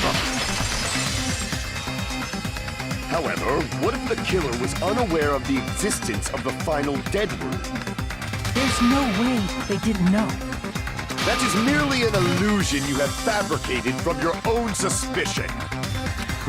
If you value your life, you should stop with your scrutiny. There's no way I can stop. Did you say? Don't make me angry. You wouldn't like me when I'm angry.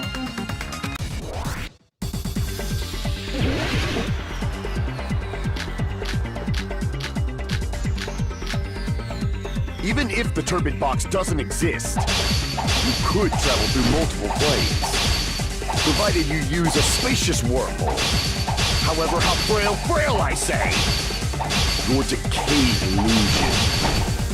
Shall I feed you to the progeny of vile deities?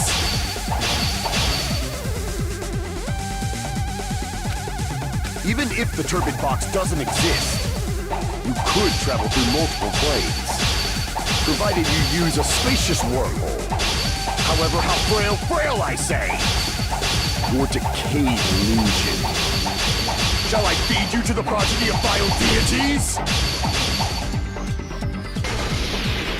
I already proved a secret passage exists. The secret passage was at the Octagon. Know the limits of your own reasoning! You say the killer went to the Octagon? Don't bark, you cur! You don't at least pray to the key which dwells in the light! Know the limits of your own reasoning! say the killer went to the Octagon. Don't bark, you cur! If you don't want to drown in the maelstrom of blood, Allow me to cut through those words! The wire used to string up Nekomaru's body, the hammer that looked like the weapon, and the chain on the door in the tower. Those are all the items that weren't in Funhouse. Where did the killer obtain them? The only place I can think of is the Octagon. There were various weapons and tools there. I'm pretty sure I saw stuff like wires, hammers, and chains too. Since those items were used in the crime, there's no doubt that the killer went to the Octagon. If that's the case, they obviously know about the secret passage too, right? It seems this is the end. Normally we'd end up listening to Hajime lecture us with a very long summary of the case.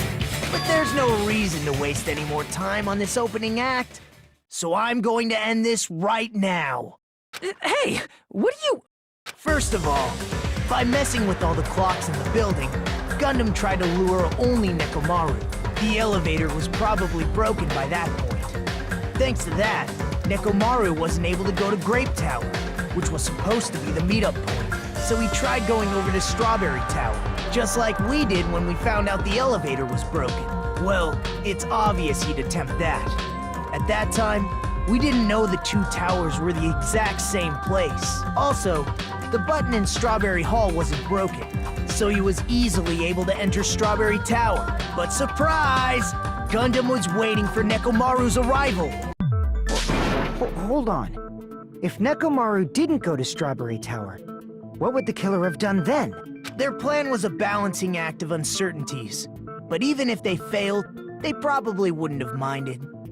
They can just greet everyone the next morning as if nothing happened, and come up with a different plan. And, without such a risky plan, they wouldn't have been able to lure him at all. I'm going to continue summarizing the case, okay? Through this, Gundam successfully lured Nekomaru to Strawberry Tower. There's no way he could fight head-on with the robotic Nekomaru. So by pressing the goodnight button, he rendered Nekomaru powerless without fighting him. hold on! What did you just say? That I didn't battle? What's wrong with that? Don't mess with me! Don't mess with me! I cannot ignore those words! Why are you angry all of a sudden? You fools do not understand! You don't understand at all! Ha! You make me laugh! After all this time, you still don't understand anything at all! I don't understand anything. What does that mean? Years. I cannot finish just yet. Maybe I'm just a human destined for hell. However, I cannot finish just yet. I cannot finish! What do you intend to do? It's obvious! I'm going to destroy your illusory assumptions! Are you saying you still have more? You still have room to argue? Your words. You said I pressed Nekomaru's goodnight button. However, that button was on the back of Nekomaru's neck. To press it, I'd have to get behind him. It's not easy to get the drop on Coach Nekomaru. It's even more difficult if it's a one-on-one situation. Just as I thought, truly frail. Succumbing so easily to this simple argument, it was just a mere illusion. If you want to set me up as the killer, at least surpass your own human limitation. That's wrong, Gundam. You're the one who's wrong. Such a wonderful line. However, I cannot say that I'm satisfied. Listen well. I shall teach you 2 tips for making someone admit their defeat. First, you must crush them with your own overwhelming power. And as for the other, you must provide a reason that will persuade that human. You have not fulfilled either of those yet.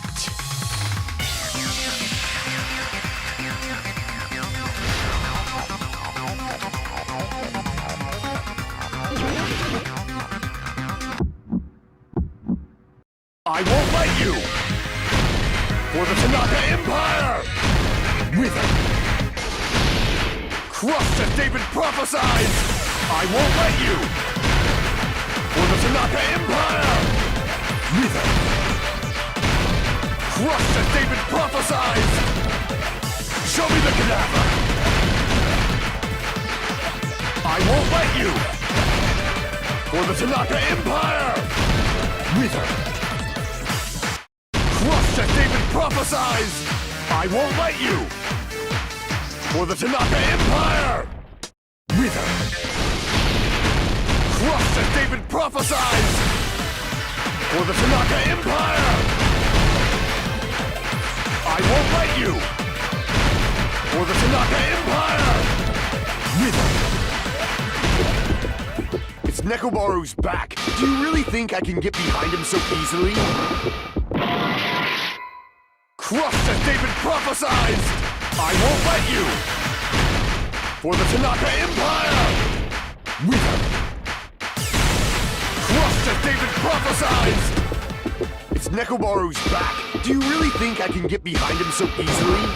This is the end!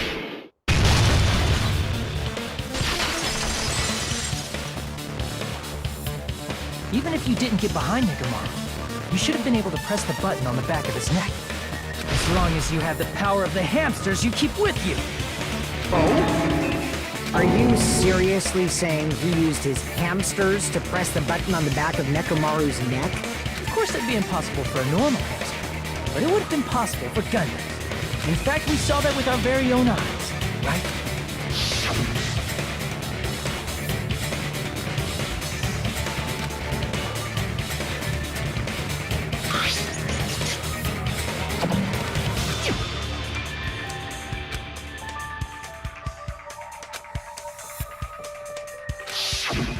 Now that you mention it, after Ibuki was killed in the music venue, one of Gundam's hamsters retrieved the piece of wallpaper from the baton lighting, right?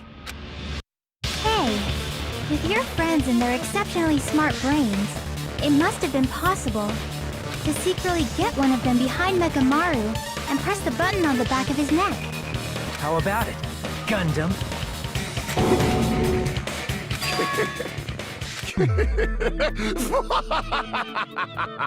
Not just myself, but you actually brought up how splendid my subordinates are. I have no recourse but to admit it. Admit it? Did you say you admit it? It appears I've obtained a one-way ticket to hell. Fine! Then you must trample me underfoot and advance. Victory can only be built upon a foundation of corpses. You cannot find peace without sacrifice anywhere.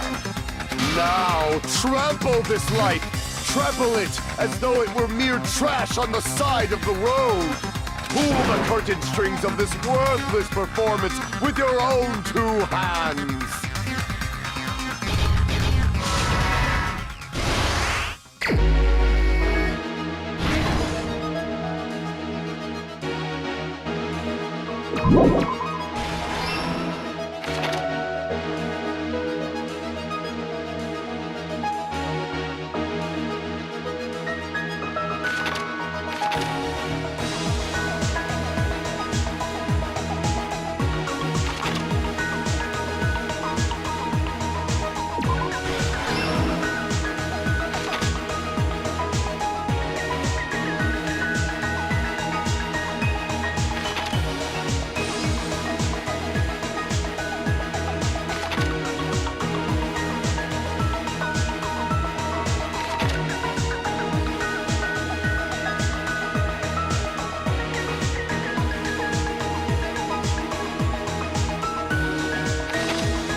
Here's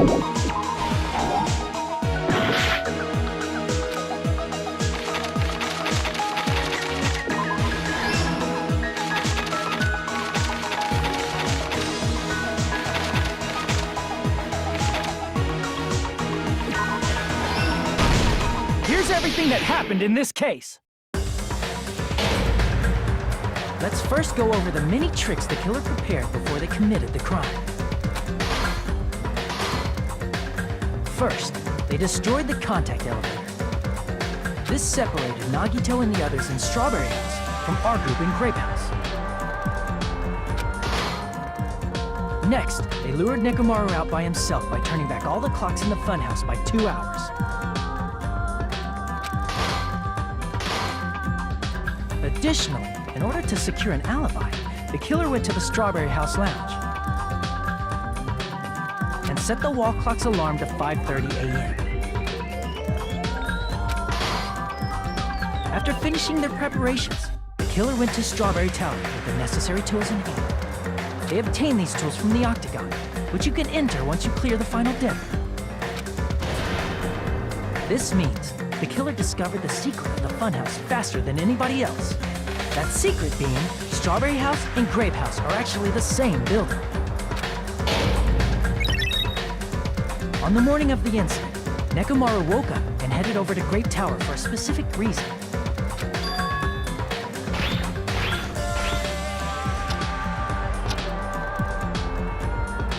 There, Fuyuhiko, who was at the lounge by coincidence, witnessed Nekomaru. According to Fuyuhiko's testimony, that was around 5 a.m., but by that point, the killer had already messed with our perception of time. In actuality, Fuyuhiko witnessed Nekomaru at 7 a.m. That's also the same time Monokuma Tai Chi begins. Nekomaru went to Grape Tower to participate in that. However, because the contact elevator was broken, Nekomaru was unable to go to Grape Tower. So he decided to try going to Strawberry Tower.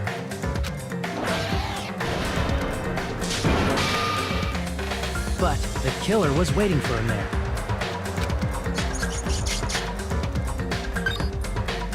With the power of hamsters, they were able to press the good night button on the back of Nekomaru's neck. This forced him to enter sleep mode, rendering him immobile. From there, the killer began preparing to use the ultimate weapon.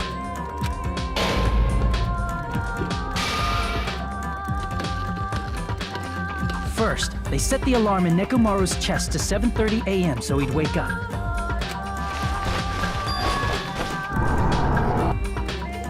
Then they tied him up with a metal wire, tied the tip of the wire into a loop, and hung it on the doorknob.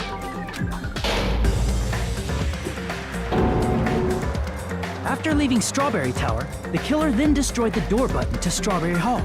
They did this to keep us from entering Strawberry Tower, and to keep us from discovering the secret of the building's structure that they used to kill Nekomaru.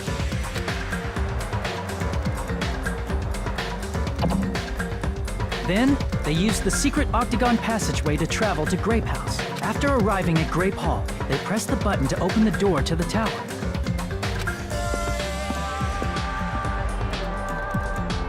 When that happened, the elevator-like floor of the tower began descending, and Nekomaru's body was still inside, dangling upside down in midair from the wire. The killer entered Grape Tower to see if their setup was successful.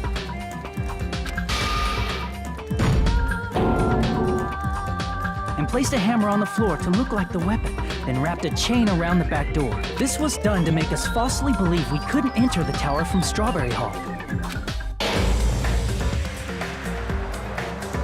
With this, the killer finished their setup and tried to go back to their room using the secret passage, so they could craft their alibi when Nekomaru died from the fall. But something unexpected happened. Fuyuhiko, who saw Nekomaru earlier, was still at the lounge. As a result, the killer couldn't return to their room, and with no options available, time ran out.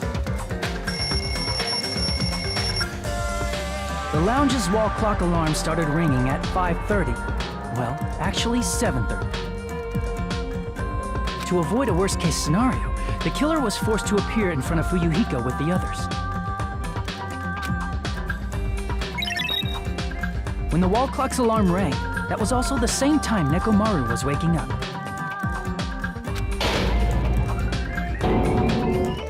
He woke up while he was still hanging upside down, so he couldn't help but sway his body powerfully. Originally, the loop of wire was only supposed to slip off the doorknob.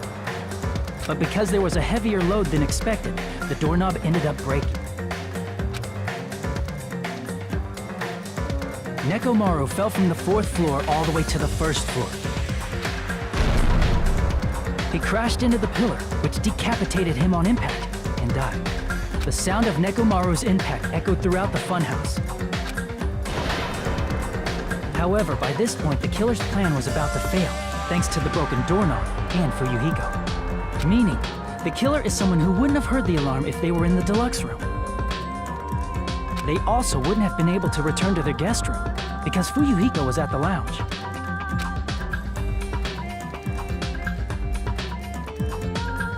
That someone is Gundam Tanaka. I can't think of anyone else but you.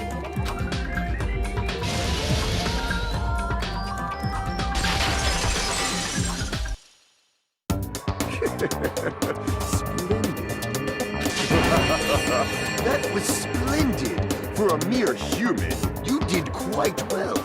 Stop. Stop it already. Stop using weird words to avoid the truth. Or I'll friggin' kill you myself! I cannot believe it. I just cannot believe. You killed Nekomaru? I cannot believe something like that. You don't wish to forgive me? Do you feel regret? Then finish it! Cast your impure votes for Gundam Tanaka! My beloved, deadly foes, let the voting time begin!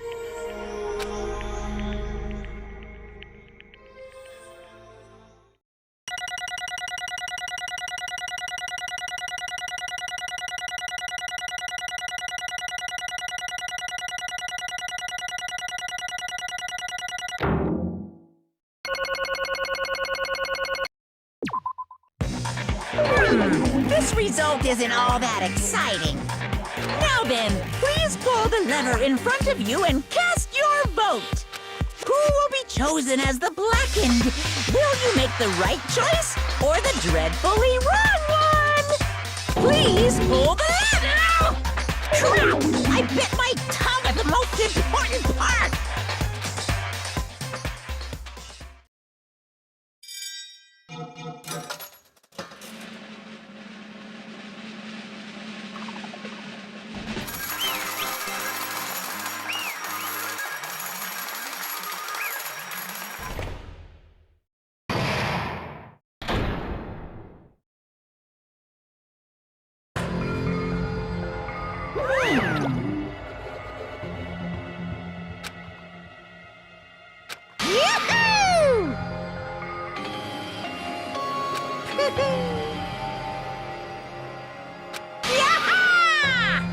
Nice! Now then.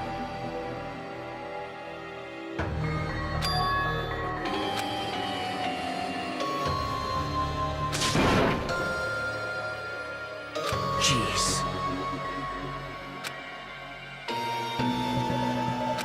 Fall, my tears.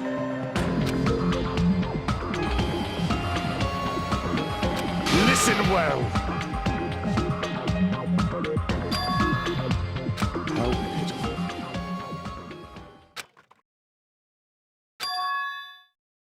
Fine.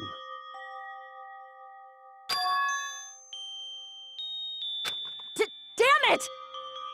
This, too, must be the will of causality. You. Let's make history.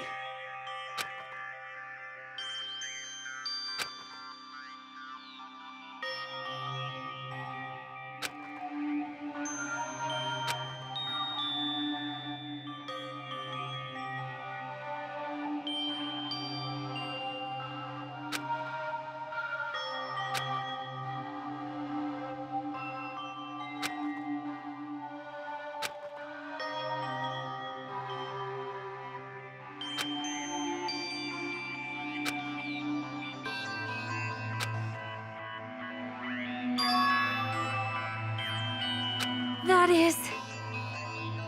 Let me tell you this. Huh?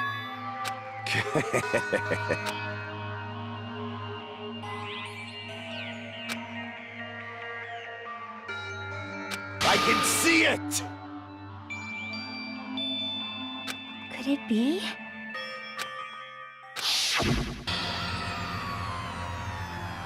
Sensing even my subtle killing intent, as expected of you, Nekomaru.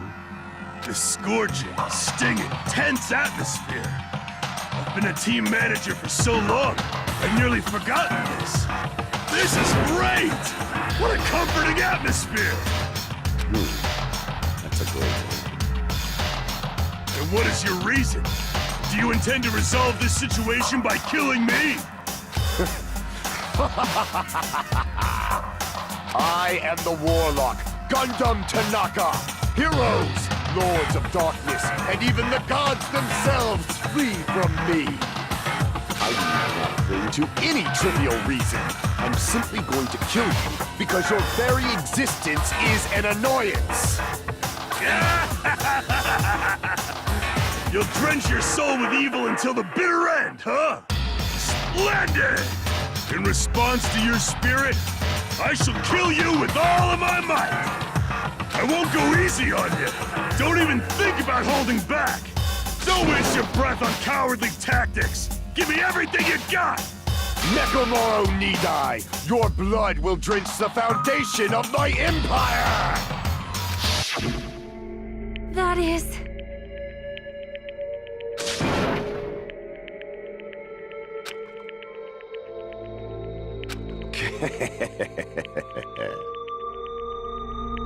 Let me tell you this.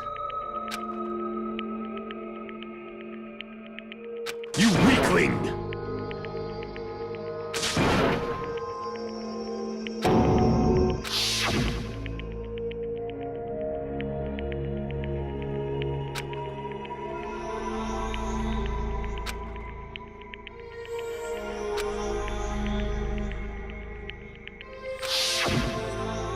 Fall, my tears.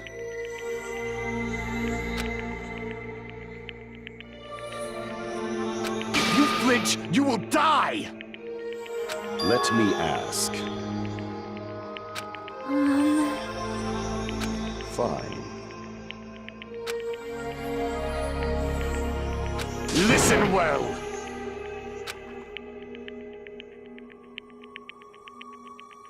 I shall engulf this world.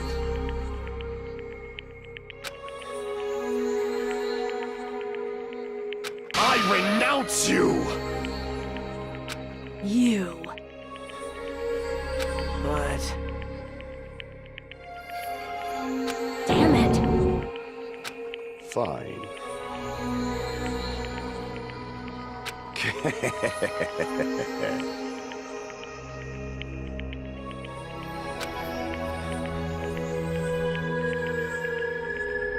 Fall, my tears.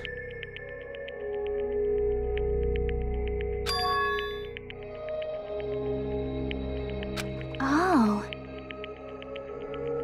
You... Let's make history.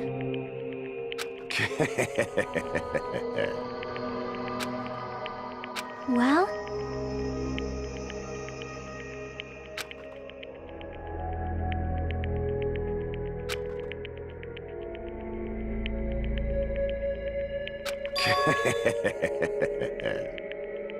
My name is Gundam Tanaka!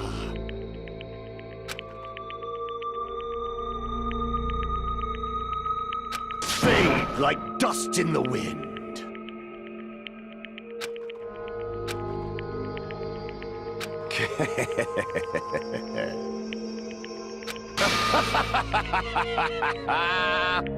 Yes, indeed. Please wait! I beg of you! Huh? I beg of you! How pitiful.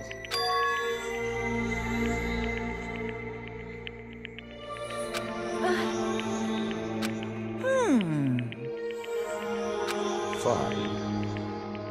What is it, my four dark devas of destruction? Are you worried about me? Oh, my feared four dark devas of destruction, that is not like you at all. However, there is no need to fear. In this world, I am only a temporary visitor. I was simply visiting for a moment, and now that my duty is complete, I must return to the darkness. That is why, until the very end, pride, conceit, courage, insolence, fearful of nothing, daunted by nothing. Let us laugh uproariously! That is Gundam Tanaka! I shall stick with my evil until the very end! Open sesame pandemonium! I shall fill hell with true hell!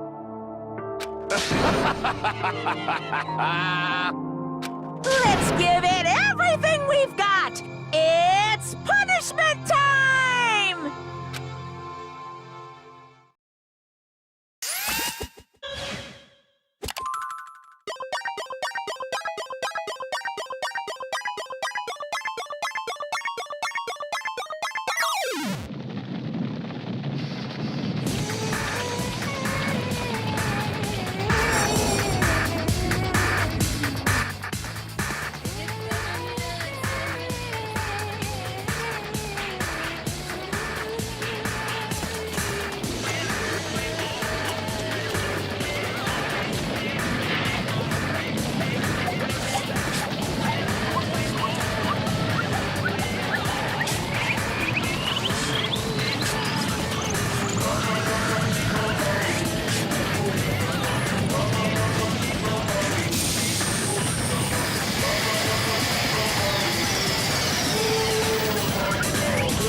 Damn it.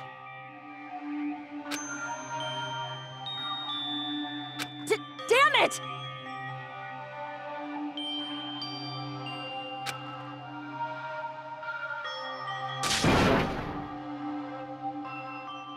The worst. Oh.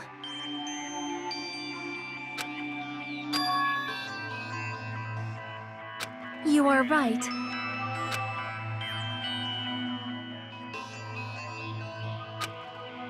You are right.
Now then.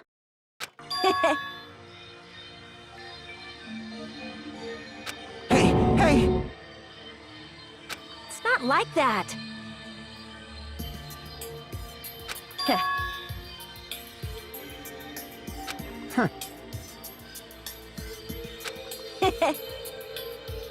Hey.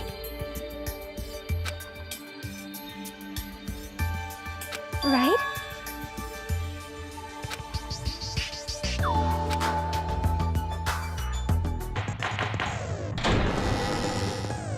Now then, let's begin with a simple explanation of the class trial. During the If You Vote, I'll Punish...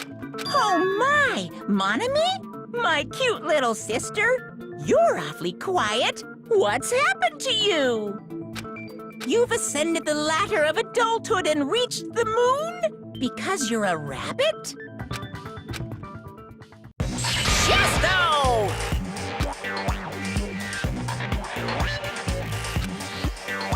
One more time! Jeez! How about this one? This will be my final blow! It's useless. Please stop! I feel bad for Monomi. You're right. Now's not the time for me to horse around with Monami. The class trial has started, after all. The victim this time is Nagito, who was attempting to reveal the traitor for everyone's sake. Who in the world killed him? I'm so curious. If he was killed for trying to reveal the traitor, that traitor is obviously the killer. They were trying to shut Nagito up. No, that might not be it. Huh? Are you trying to protect the traitor? They didn't call out when we were in danger. Don't tell me you're the traitor. Don't say something so stupid! There's no way in hell I'm the traitor! Now that's more like it! Why don't you guys hurry and start arguing already?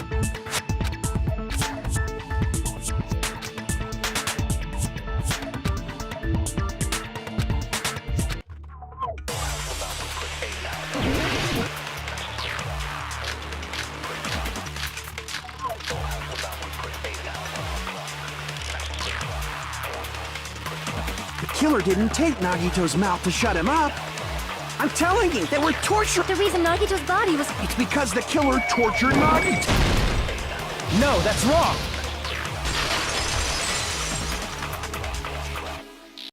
But Nagito's mouth was covered with duct tape, so he wouldn't have been able to confess anything. If he was being tortured for information, they wouldn't have taped his mouth like that. I'm prepared. Ah, I just realized it. It's a trap. Trap? Stupid Hajime. You got caught in that trap.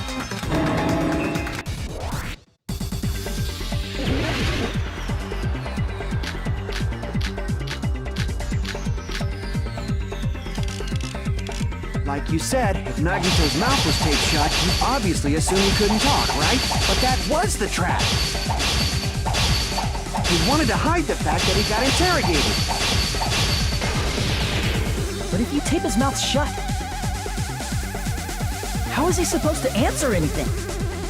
Pay attention. This is how it went. First, the killer tortured Nagito and got information about the bomb. Then, after they killed him... Allow me to cut through those words! No, there's no doubt Nagito's mouth was covered with duct tape before he was beat up. What did you say? Who cares about the duct tape? You might as well settle this with rock, paper, scissors. We don't need to play a game. It's clear the duct tape was on his mouth before the torture even began. Why do you always side with Hajime? You have a crush on him or something? You were with us when I peeled the duct tape off Nagito's mouth, right? The blood on Nagito's face wasn't under the duct tape, remember? The blood on his face came from his arm wounds, which means the duct tape was on his face before his arms were even wounded. And the duct tape had a lot of crinkles around his mouth. He must have been struggling to open his mouth under the duct tape. Perhaps the duct tape was used so we wouldn't be able to scream. Then it's like I said at the beginning. The tape wasn't for torture. It was to keep his mouth shut. However, if they wanted to seal his mouth, they did not need to hurt him with such ferocity. They probably had a deep grudge against Nagito. Then, are you saying the killer was trying to make him suffer? If so, it's friggin' crazy. Did they go psycho or something? No, they didn't just go crazy. Whoever did this must be one crafty bastard. If not, they wouldn't have taken the time to set fire to the crime scene and destroy all the evidence. The warehouse fire was for destroying evidence? You can't think of any other reason. But who could have done that? When the fire occurred, everyone in this room was gathered in front of the warehouse. Yeah. And right after I opened the warehouse door, the flames started burning from the very back. Which means, it is plausible to think that nobody here set the fire. The killer isn't one of us. But that's not the case, huh? I mean, it's wishful thinking. Even if it was only a coincidence, the timing was just too perfect. Based on the pattern up until now, we should suspect that some kind of setup was used for this. Some kind of setup? Like what? I do not know that, but that has been the pattern before. That's our Miss Sonia. You have such an amazingly high intellect. Alrighty then, let's think about this based on what Miss Sonia thinks. Is that okay, Miss Sonia? Damn right it is!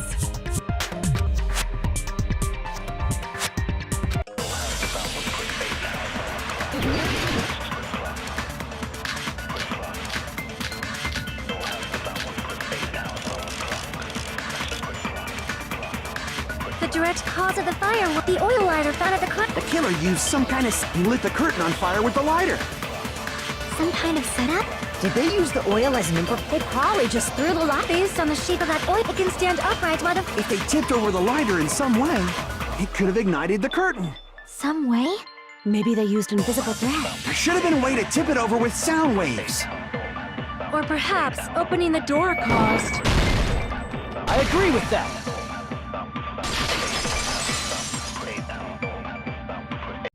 I also agree that opening the door is what started the fire. Just as I thought, it was the wind pressure! A dust devil blown here from glorious Japan! No, not wind pressure. They probably used the Monokuma panels.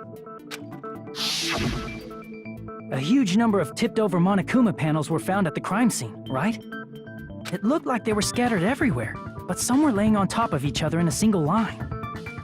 Just a single line leading from the warehouse door to the fire's origin. Does that mean anything? The killer probably arranged those Monokuma panels to create a domino effect. A domino effect? You mean those tiles kids play with by lining them up and tipping them over? In place of those tiles, the killer used the Monokuma panels. So when we opened the warehouse door, the first panel toppled into the second. And from there, they fell like dominoes until they reached the lighter at the end. But wouldn't it be obvious that those big panels were falling over? That's probably why they turned off the lights in the warehouse, so we wouldn't notice them. So the reason the warehouse was dark was to hide the domino effect. And one more thing. There was something else the killer did to hide the domino effect, right?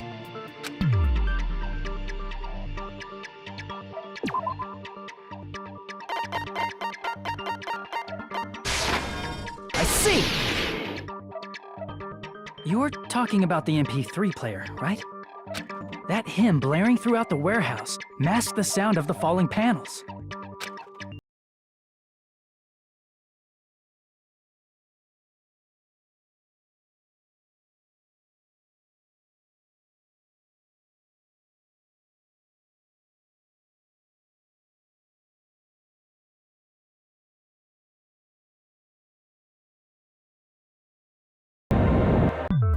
That's it. So the strange sound was actually the sound of the panels falling.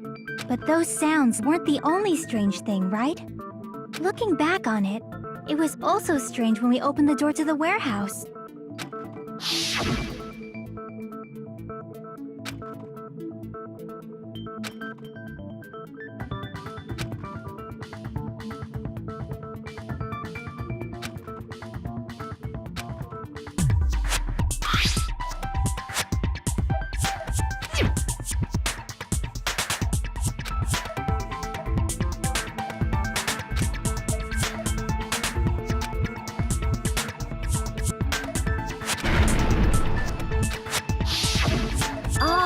So the door was being blocked by a Monokuma panel.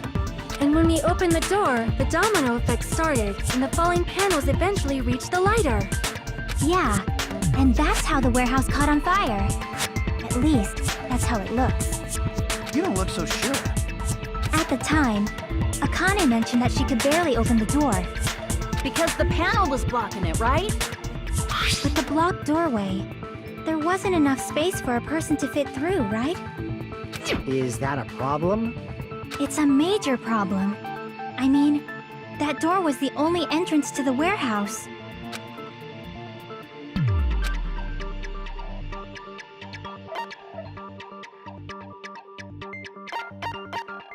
I see! If the panel was so close to the door that it could barely be opened, the killer inside the warehouse wouldn't be able to leave, right? Now that you mention it. Does that mean they were hiding inside? Who? We were all outside the warehouse, you know. Based on the patterns up until now, I believe some kind of setup was used. You don't have to think so hard. There's actually only one person who could have possibly done this. You don't mean... Hajime? What do you mean?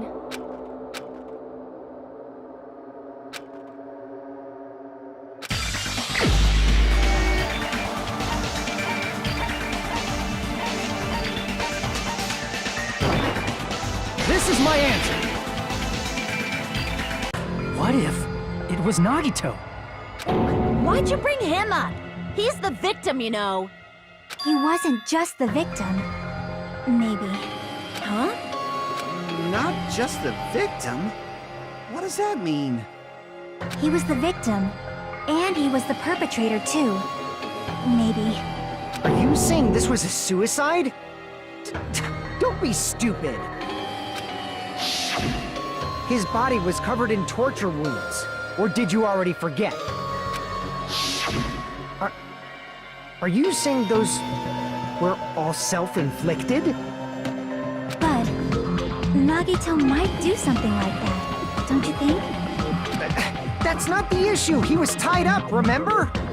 Even for a creep like Nagito, it'd be impossible for him to tie up his own arms and legs. Yeah, you're right. Yeah, as long as you understand. It seems we need to discuss how Nagito was able to tie himself up. Need to discuss? That's not necessary at all. No matter how much you think about it, it's clearly impossible.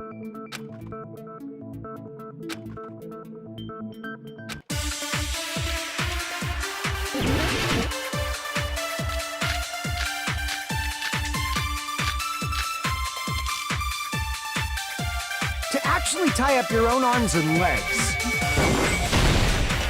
No, that's wrong.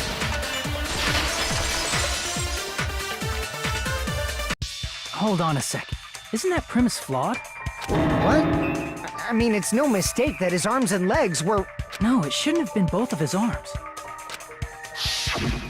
The rope on his right arm was completely burnt up. Based on that, you can't say he was tied up. That was just burned by the fire. He should have been tied up before then. It burned because of the fire. Like you said, it might look like that. But that was part of the trap. There's concrete evidence that proves it.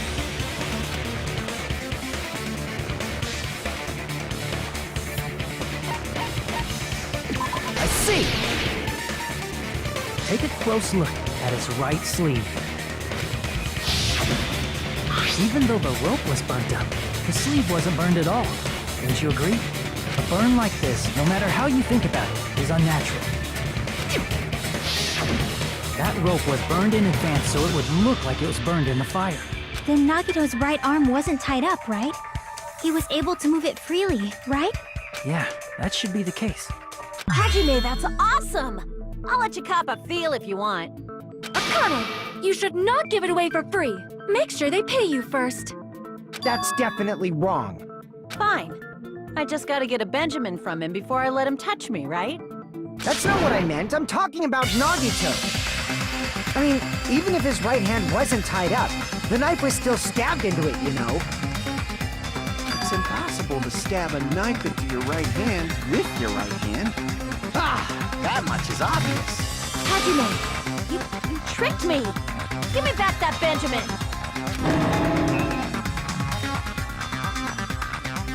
Hold on. There should be a way. Then hurry up and spill it.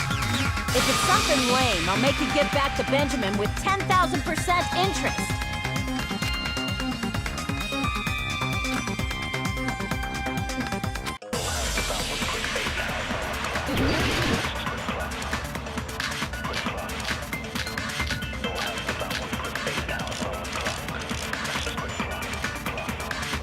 Even if Nagito's right hand was free, how could he stab his right hand with his right... If he threw the knife into the air and let the knife fall, could he stab his hand that way?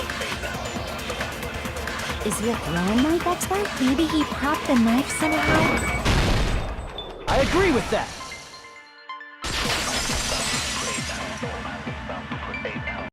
The life-size Monokuma plushie. He must have used that to prop the knife. Makes sense. That's why there was a big hole in the plushie's stomach. He inserted the knife handle into that hole to prop it up. Then he slammed his hand onto it. If that's it, he had to place the plushie near him. And it also explains the mysterious blood on the plushie. So the blood on the plushie came from Nagito after he stabbed the knife into his own right hand. I see. So that's the trick. But for a moment, I seriously thought Monokuma died or something. A bleeding plushie is super scary. It's got the same fear factor as a doll whose hair grows too long. After stabbing his hand, he no longer needed the plushie, so he cast it off toward the fire's origin point. He probably thought the fire would incinerate it and destroy the evidence. So what do you think now, Fuyuhiko? I get what you're saying about the wound on his right hand, but there's still one huge problem. The spear. Basically, you're saying Nagito committed suicide by impaling himself with a spear, right? If you think about the order, getting killed by the spear should have been the last thing to happen to Nagito. If that's true, how is that possible? He can't grab a spear with his right hand if a knife is stabbed into it and his left hand was all tied up. Then he probably took the spear first, and as he endured the pain, he stabbed the knife into his right hand. There is a limit to his constitution. If you got penetrated by something so big and thick, you would die instantly. I'm sorry, I didn't catch all that. Like I said, if you got penetrated by something so big and thick, you would die instantly. Say it one more time. I need you recorded. For reasons. Hey, bastard, you better cut it out! Like she said, in that condition, it's very difficult to stab yourself with a spear. It'd be hard to use a spear with a knife stab into your right hand while your left hand is tied up. So you're saying it's impossible? But no matter what I think, I can't believe Nagito's death was caused by someone else. I also agree with that. To think that one of us could kill someone with such cruelty, I could never believe that. You say you can't believe it? You just don't want to believe it, right? But that's why you keep getting betrayed over and over again, right? Same goes for this time, too. You just shut your mouth. It's against the rules to interfere with everyone. If you even think about doing anything, I have a plan of my own. Monami sassing me. But it's just as Monokuma said. We We've been betrayed over and over again so far, so this might also be the same. Calling this a suicide takes too much for granted, and it's too convenient. Then are you saying there is a killer among us, Kazuichi? Of course, that doesn't include Miss Sonia and me. As Kazuichi said, it's true we've been constantly betrayed. But even if I'm betrayed again, I still want to believe in everyone. No matter how many times I may be betrayed, I still want to believe in everyone. I also want to believe that there's no killer, but suicide is unimaginable. Do you really think so? But you said it too. It'd be impossible for him to stab himself with a spear in his condition. I did say difficult, but I never said impossible. I feel that there's some way he could have stabbed himself with that spear. What kind of way? I don't know. You don't know. It's impossible to figure out by myself. So let's think about it together. That's how we made it this far up till now. Everyone, working together.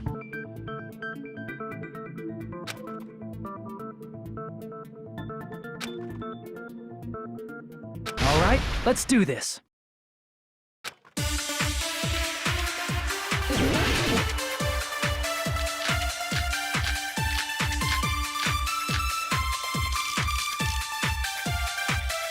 How did Nagito stab himself with a spear? Let's work together and think this through. When the spear stabbed Nagito, his right hand was covered by the knife. He was only able to move his left hand. But his left hand was also tied up. Then that rules out his left hand. No, that's wrong!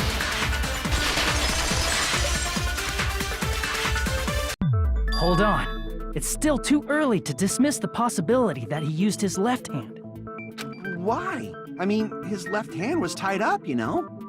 But there was something off about his left hand. The bloodstain on the palm of his hand. Don't you think it looked somewhat strange? He only had blood on the lower area of his palm. Beyond that point, the bloodstain suddenly cuts off, right? When the blood splattered, that's as far as it reached, right?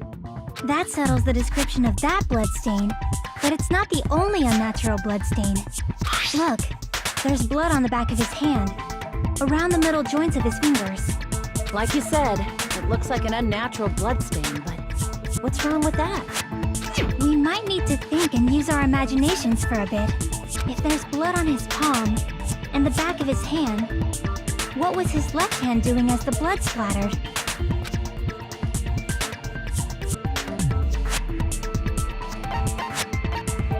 I see! When the blood splattered, he was probably gripping with his left hand. That's why there's such a strange-looking bloodstain on his palm and the back of his hand. Was he grabbing his front tail? Perish the thought!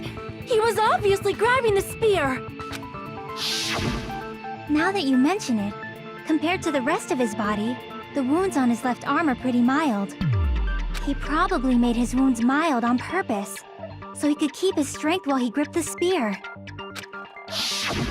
But even if he held the spear with his tied-up left hand, it'd be impossible for him to stab himself. Hey, Chiaki, what do you think? Hey, don't tell me you're getting sleepy. At times like this, you should always strike from a good angle, just like fixing an old TV. Oh, I got it. Maybe. Really? Yeah, like I thought. It's no mistake that Nagito was gripping the spear, I think. However, what's important is what section of the spear he was gripping. I see! That's it. Instead of the handle, Nagito must have been holding on to the cord. There was a metal weight at the tip of the cord, but there were bloodstains on that part too. Plus, the joint between the weight and the cord had a bloodstain shaped like it was cut off by something. Isn't the size of that cut-off section about the same size as a human fist? Ah, you're right. So this is the part Nagito was gripping, huh? And then the blood that was supposed to end up here ended up getting on Nagito's left hand. But why is it so important to know which part of the spear he was gripping? You're not gonna say he gripped the tip of the cord, swung the spear around, and stabbed himself, right? That is where the clue to solve this mystery resides. Right, Chiaki? I am sorry. Of course this mystery will not be solved that easily.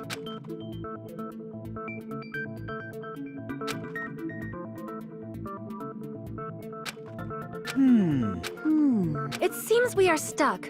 Shall we have tea time? At a time like this, how about we stick to the plan to think one step at a time instead of expecting the answers all at once? That's a long plan name. One step at a time? What does that mean? Let's focus on the spear first. Namely, where it was and how it was positioned just before it impaled Nagito. How it was positioned.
It's all coming together!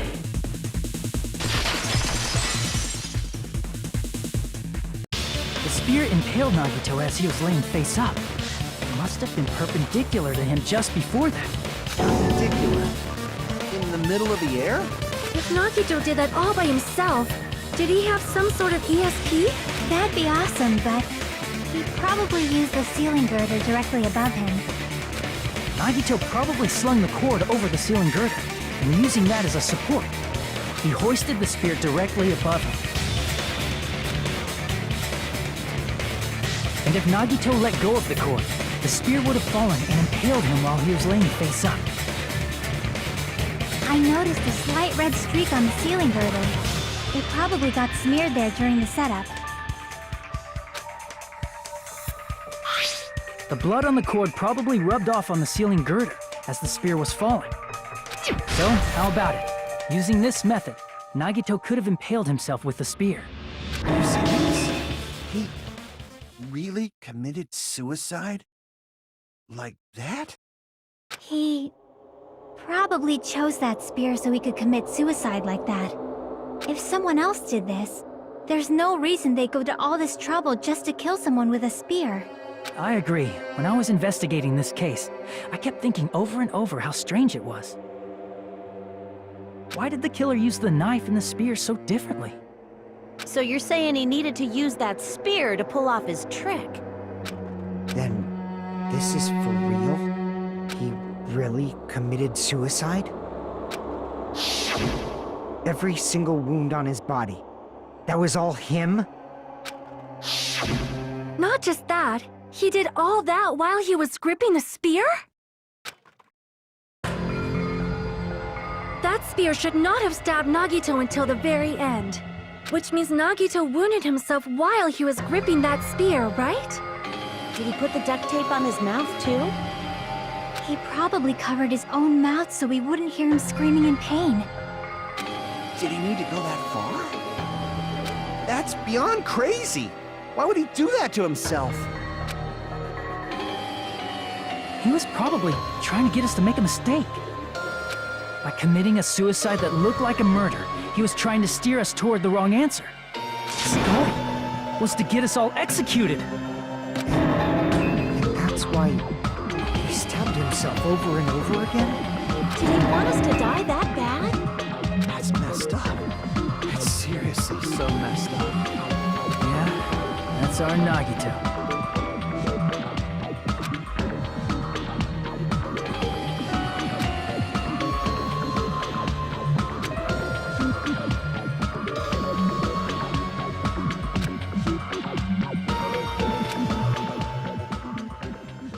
However, there is one thing I still do not understand. He said he would reveal the traitor, right? Whatever became of that? He was probably planning to kill the traitor along with the rest of us.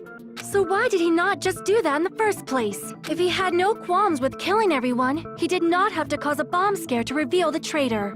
I bet the bomb scare was part of the strategy behind this trick.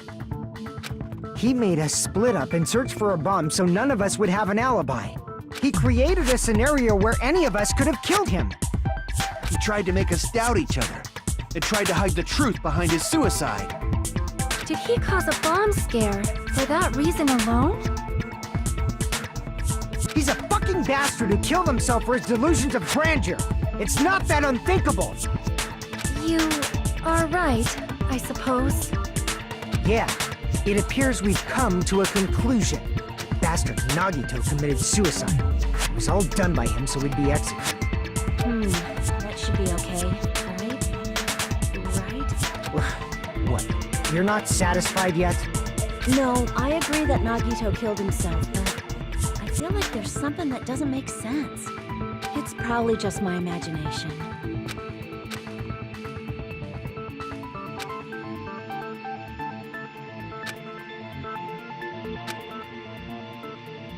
So what are you gonna do? Is it okay to proceed with the voting time? What do you think, Akane? Well, there's no doubt Nagito's death was a suicide. Oh well, I guess my gut is wrong sometimes. You are right. It is not as though we can draw any other conclusion. Then it's okay to end it here, huh? That means we're done with this last class trial and we can leave this island, right? It's okay to reach such a happy ending, right? Then it's okay? It's okay to say, you've decided on the killer?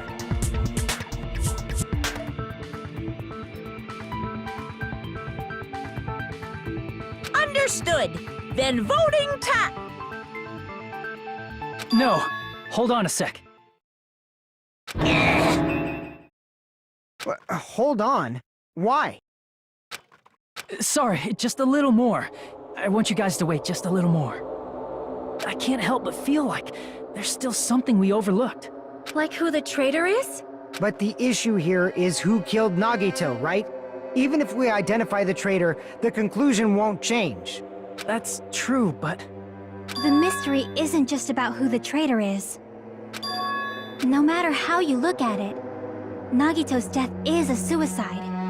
But I'm a little worried, you know? I'm worried about starting the voting time while there's still a mystery. Hey, what do you mean it's not about who the traitor is? What kind of mystery is left? There's just one thing that doesn't make sense, and it relates to Nagito's death. Plus, it's something even Nagito couldn't influence. He couldn't even tamper with the evidence for it. You're gonna keep going? Here I thought we were finally finished.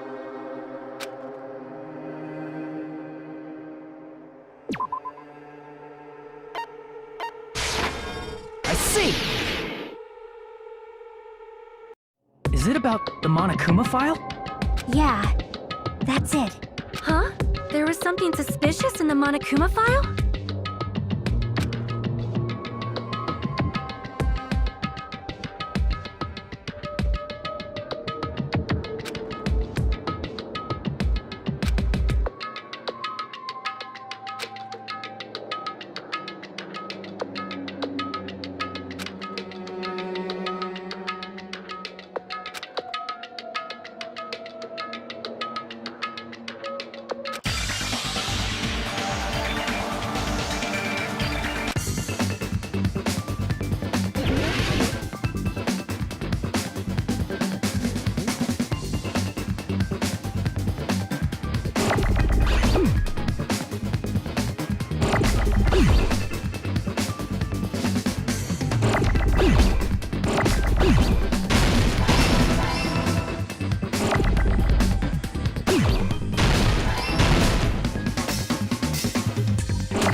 In this particular case's Monokuma file, there's no specific cause of death.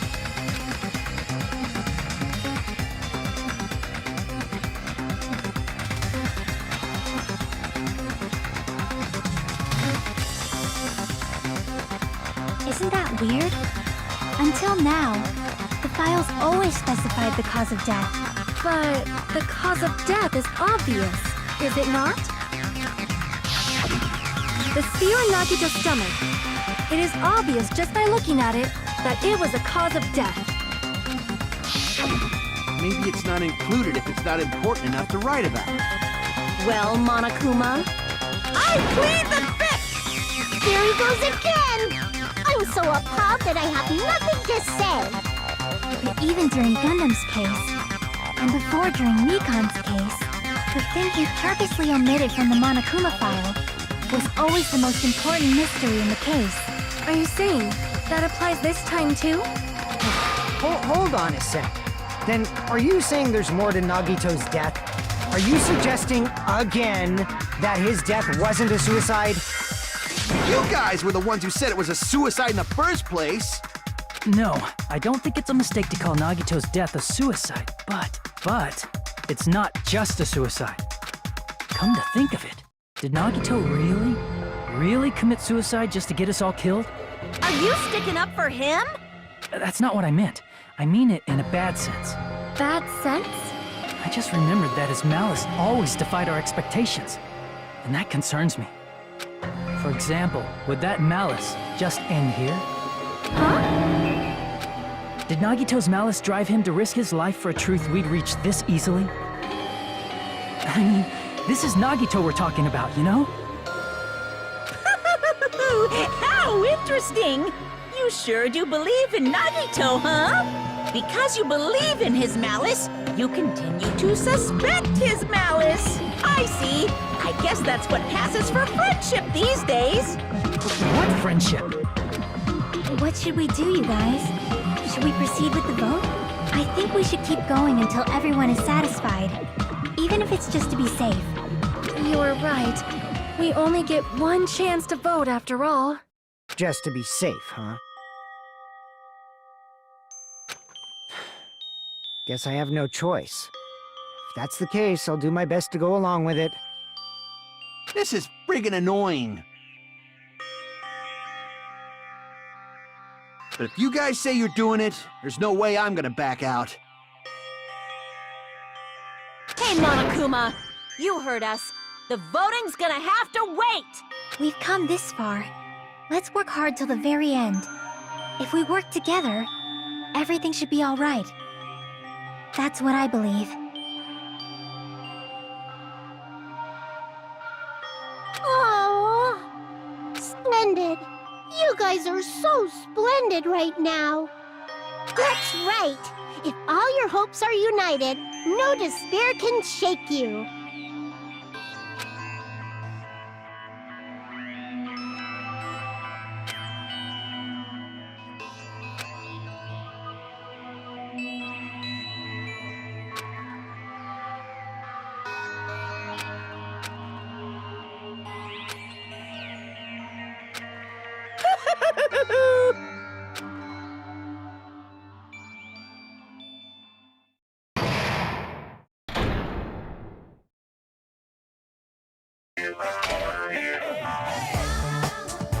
No, no!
I'm Monami. By now, there's nothing more for me to say. Anyway, my chest is full of pride right now. Everyone is united against despair. They're totally awesome. That's why I'm gonna fight too. I will fight the only way I can. I'm gonna show that guy my fearsome retaliation. That's basically it. So if we're working together, where do we start? With the cause of death missing from the Monokuma file? Why don't we try removing all our preconceived notions before we discuss this? In the beginning, our discussion advanced by assuming Nagito's death was caused by the spear. It's better to confirm if there are any other possibilities. That's what I think. Other possibilities. If something other than the spear killed Nagito, all I can think of is a knife stabbed into his hand, but... That was definitely a gruesome wound, but it wouldn't be the fatal wound, don't you think? If you think the cuts on his legs and left arm aren't the fatal wounds... Are we finished already? I feel like... it's possible that we overlooked something. Then let's bring up whatever we can think of, one after the other. That might clear some things up. Exactly! We should cooperate at a time like this.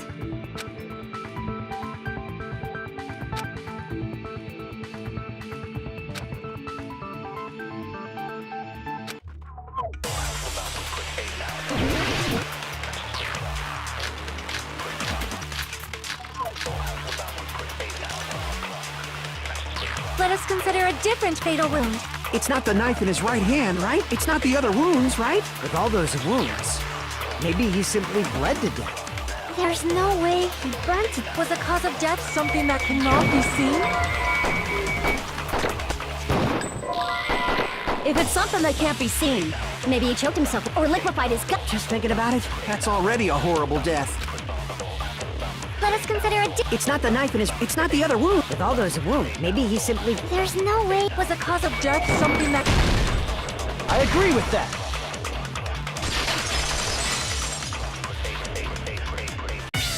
That's it. I totally forgot about that possibility. If the cause of death was something we can't see, then we have to consider poison as a possible method. It is true that poison is not something we can see, but why did you bring that up all of a sudden? I remember. When I went to investigate Nagito's cottage, I discovered something really strange. Inside the refrigerator, I found a bottle of Monokuma's special poison. Poison? Additionally, that's a poison made specifically for killing. I see. Now that you mention it, there's no way a toxin like that doesn't relate to the case at all. If poison was the cause of death, it would not leave an obvious wound on Nagito's body. However, it's common for blood blotches to appear on a body that's been poisoned. I see. You sure seem to know a lot about medicine. What does that mean? But, even if blood blotches appear, if the body was already covered in blood, there's no way we'd notice them easily, right? Did he wound his body just to camouflage them? That's also a possibility. But still, both of Nagito's hands were full. So how would he drink poison? His left hand was tied up and gripping the spear, and his right hand had a knife stuck in it. If it was a slow-acting poison, it is possible he consumed it in advance. No, the warning label on the bottle explicitly states the effect is instant. Then it's impossible. Both his hands were full just before he died. And this is when the hardtail appears! You're totally overvaluing that tail! His mouth was covered with duct tape, you know. If he wanted to drink poison, how'd he get it past his lips? If there's no way he could have drank the poison, it might be impossible. Just kidding. It's not like we're out of possibilities yet. Are there any left? Hell no! No matter how you slice it, he was totally killed by that spear! Since we've already ruled out so many possibilities, it might be easier to think about what really killed him. Operation Elimination Method. The hint should be written on the poison's warning label. Maybe.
It's all coming together!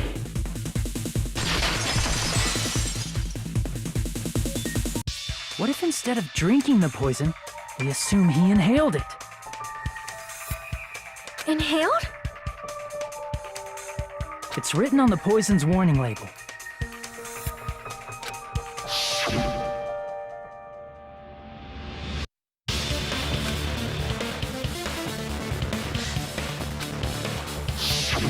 Dangerous when vaporized.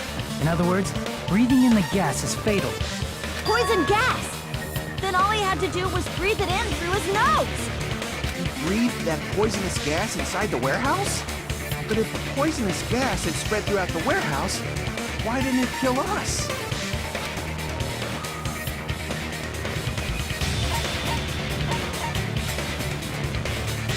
I see! The sprinklers in the warehouse. Thanks to those, we didn't inhale that poison gas.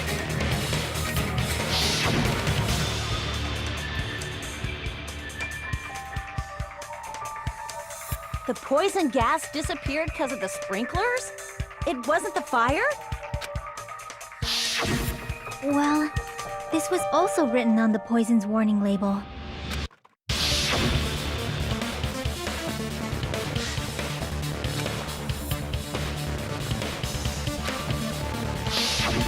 Of course! Hydrolysis! The chemical bonds that formed the poison were broken down by the water from the sprinklers! Also, the poison is apparently denser than air, so it probably didn't affect us because we were standing. But Nagito was laying down, so he must have breathed in a whole bunch of it, huh? If it meets the requirements that well, maybe it's not just a possibility anymore. Yeah, the true cause of Nagito's death was poison. The wounds on his body, the spear in his stomach, it was all to keep us from learning the truth. So what? Huh? We figured out that Nagito died from poison, but so what? In the end, it doesn't change the fact that he committed suicide, right? Then enough already! Nagito inhaled the poison he prepared and died. Yeah, that still sounds like a suicide. Well, with this, we have a clearer picture. We've also determined the true cause of death. All right, all the mysteries should be solved now. We should get on with the voting time, right? Well, but... What? There's still more?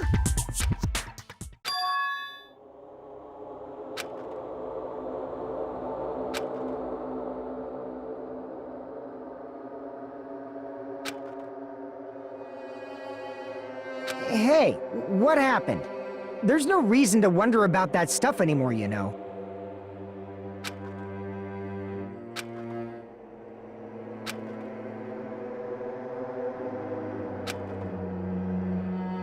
There might have been an accomplice. Chiaki, what did you just say? If Nagito committed suicide by inhaling poison that he brought, then why wasn't there anything that looked like poison at the crime scene? Anything that looked like poison?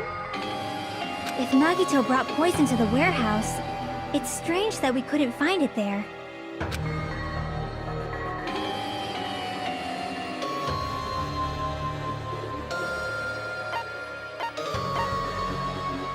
I see! Are you talking about the container the poison was kept in? Yeah. If Nagito brought it, it's strange we couldn't find that container anywhere. He can't carry around poison without putting it in a container?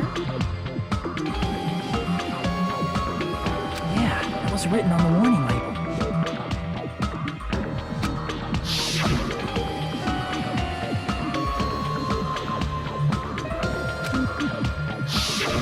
The container probably melted in the fire.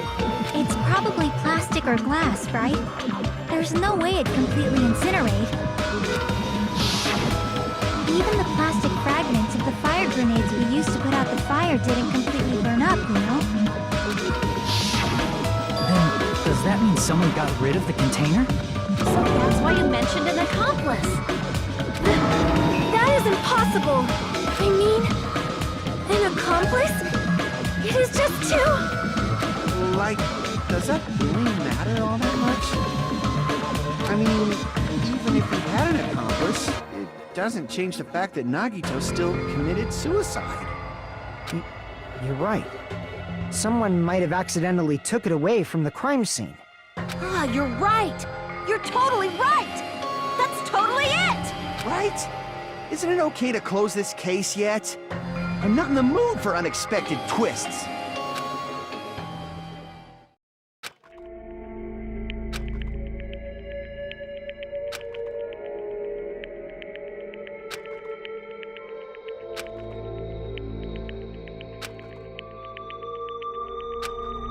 That's no good. Huh? I feel like Nagito is seeing through us. By calling this Nagito's suicide, we're trying to take the easy way out so we don't hurt anyone else. But if Nagito was here right now, he'd probably be sneering at us. He'd probably say something like, "So that's the extent of your hopes." So Nagito's ghost is whispering to you, huh? The power of friendship bursts beyond death, huh? A fiery outcome like this is right out of a teen manga. Still, that's pretty messed up. Shut up! You just be quiet. I get what you're saying, but in the end, the reason he died is still the same as before, right? Even if we solve this mystery, the conclusion won't change at all. I mean, it'd be a suicide regardless, right? Even if there really was an accomplice, is there any reason we should take the time to figure out who it is? Like Fuyuhiko said earlier, it is possible that somebody accidentally removed the poison from the crime scene. But I just can't imagine ending this by turning our backs on the truth. It's fine, okay? There are some things we're better off not knowing. And we probably just didn't notice it. Like maybe the container was hiding with the fire grenade fragments.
I got it! Huh? The fire grenades! Nagito put the poison inside one of the fire grenade canisters and transported it to the warehouse. He used one of the fire grenade canisters? Yeah, the container with the poison in it wasn't secretly taken away by someone. Instead, it was in a container that didn't need to be taken away in the first place. As long as he put the poison in the same container he brought to the warehouse, it can be hidden with the other fire grenades we used, so there's no need to dispose of the container later. Bastard. He totally knew we were gonna throw those fire grenades. Which means, did Nagito exchange the contents of a fire grenade? Yeah, that has to be it. When I first discovered those fire grenades, I tried to study them a little bit, but the canister was completely sealed shut by a layer of aluminum underneath the lid. You just have to peel off that seal and swap the insides, right? That is true, but there was no sign he was even at the break room. Hold on. Did you say aluminum? Hajime. Could it be? If so, then there's no mistake. Nagito definitely swapped the contents of one of the fire grenades. Seriously? That's impossible. Miss Sonia just said so right now. Sonia's words are proof that the poison was swapped with the contents of a fire grenade. Huh?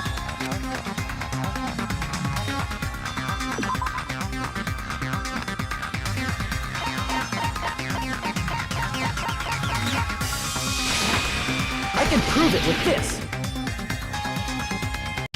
Take a look. We found this under Nagito's bed when we were investigating his cottage. Huh? That's just a piece of trash. No, that is not just a piece of trash. The seal I saw on that fire grenade matched this. It is the same aluminum. You found the aluminum seal under Nagito's bed? There's more. That's not the only thing we found in Nagito's room. We also found a gas mask and gloves under his bed, too. Did he use those when he put the poison inside the fire grenade? It's a dangerous poison after all. He took extreme caution when swapping it. So what's the issue? Nagito put the poison in the grenade canister, brought it with him, breathed it in and died, right? So in the end, he still fucking committed suicide. You're right. If the canister wasn't thrown away, then it just means that there wasn't an accomplice after all. See, I told you. The conclusion is still the same. Nagito committed suicide. End of story. I admit that there wasn't an accomplice. That was just my misunderstanding. You're right.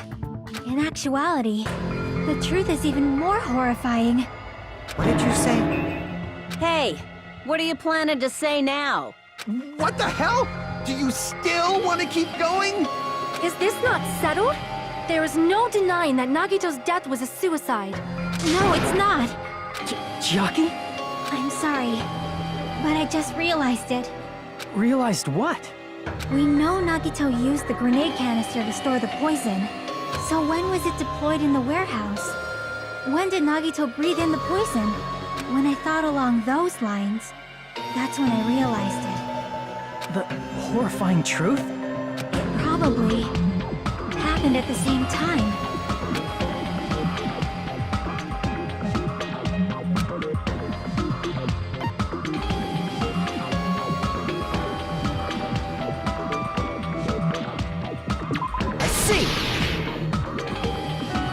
Are you saying it was when we all threw the fire grenades? Yeah, I think so.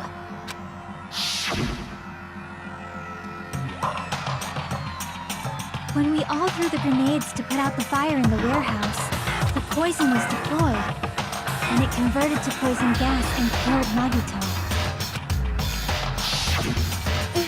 If that is true, then the person who brought the poison and spread it was... One of us. What the heck? One of us threw the poison grenade that killed Nagito? Hold on a sec. The Nagito was... It would mean he didn't kill himself. You said so yourself! You said Nagito committed suicide! Then who killed Nagito? You mean, who's the actual killer, right? Do you know? Who prepared the poison fire grenade that killed Nagito?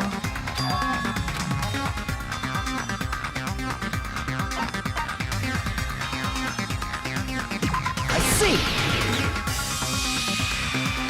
It was Nagito, obviously. We just discussed this a few minutes ago.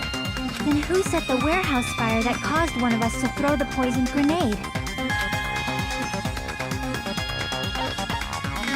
I see! That was also Nagito.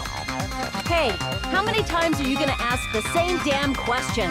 The next question will be my last. Considering all the facts up till now, why did Nagito set the warehouse on fire? I see! Don't tell me. He set the warehouse on fire just so we'd have to throw the fire grenades? He set the fire just so we'd put it out? Why'd he do that? It was a trap. A trap? Preparing the poison. Creating a reason for us to throw the poison. It was all a setup by Nagito. It was all a trap to make one of us throw the poison grenade. Seriously, I'm asking you who threw it. I don't know. The person who threw it probably didn't know either. Huh? Could it be... Was that Nagito's trap? This wasn't an intentional murder. This was a murder that Nagito forced someone to do. And for that reason, he put the fire grenade that he filled with poison with the other grenades. Setting up a murder nobody can solve. That was Nagito's true goal. What? What the hell? Nagito did not commit murder. Instead, he manipulated someone else into killing him? To do that, he set a trap to force someone to kill him. The poison grenade and the fire were traps. That's why the curtain was the fire's origin point.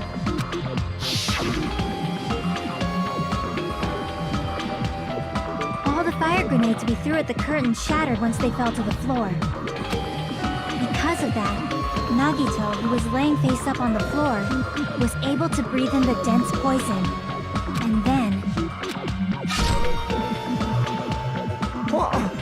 Hold on! If that's true, you can't say the poison was the cause of death.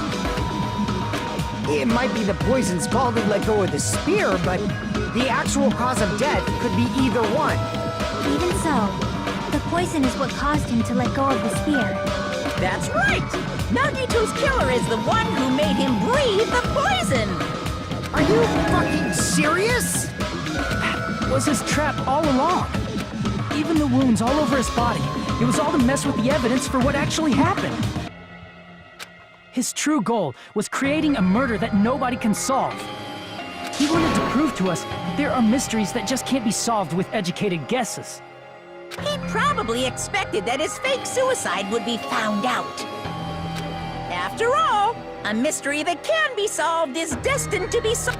However, he also prepared a mystery that couldn't be solved.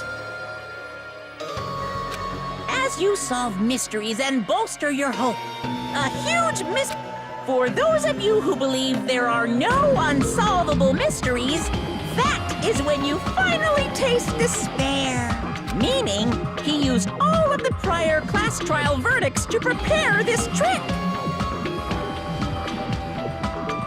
Not all mysteries can be solved. Such a devious trick he played on you, as expected of Nagito. That's totally messed up. That's so fucked up. It is my fault, because I told you all about the fire grenades. I am so sorry! Please vote me as the killer! That's not the fucking issue here! It's not Miss Sonia's fault. This is all Nagito's doing. But what should we do? How can we even figure out who the killer is? It's impossible. Impossible? Nagito wanted to create a scenario where we couldn't make a decision. That's why we're at an impasse. However, Monokuma also does not know who the killer is, right? That's right. There's no way he'd be able to figure that out with just his surveillance cameras. If Monokuma doesn't know, this trial doesn't count. Isn't that right? You know, I don't actually need stuff like cheap-ass surveillance cameras or whatever. I know perfectly well what's happening on this island at all times. I know you used the bathroom 3 times yesterday, Sonia. And one of those visits seemed to take a while. Please stop! I will never become queen! How can you... how can you have such an awful power? So, of course this trial still counts. Do your very best to guess who the killer is. Guess, he says. How the hell are we supposed to do that? Is giving up all we can do? No, it's too early to give up. Is there any way to figure out who the killer is?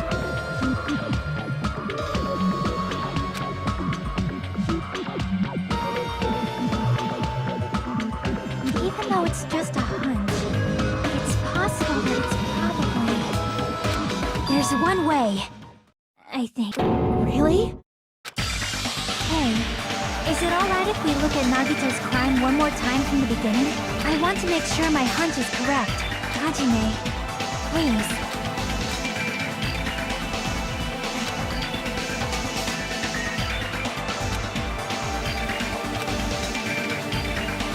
I got it. Let's do this then.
Everything that happened in this case.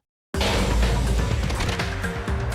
person who actually arranged this incident was the victim, Nagito Komaeda. He kept a specific item inside his cottage that he needed for his plan. Monokuma's special poison, which he brought with him from the Octagon.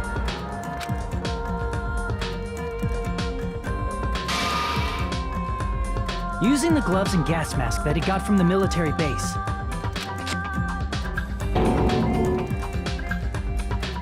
Nagito swapped the contents of a fire grenade he took from the plushie factory break room with that poison. When he did that, a specific item was left as evidence, the blue aluminum seal on the grenade.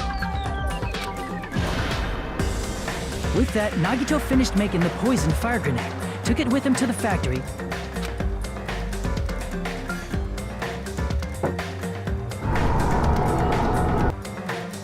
and put it back with the rest of the grenades in the break room. The next morning, Nagito appeared before us and declared that he hid a bomb somewhere.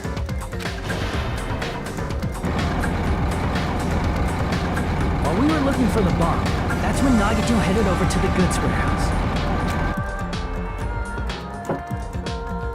In order to set up a fire, Nagito arranged the Monokuma panels in a line going from the door to the curtain and placed an oil lighter in front of it. From there, Nagito set his insane plan in motion.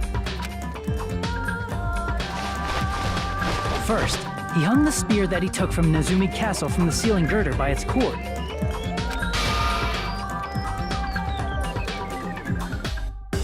Then he tied his arms and legs at the back of the warehouse with rope. However, he burnt off the rope on his right arm beforehand. In doing so, he made sure that only his right hand was free while his remaining arm and legs were tied up.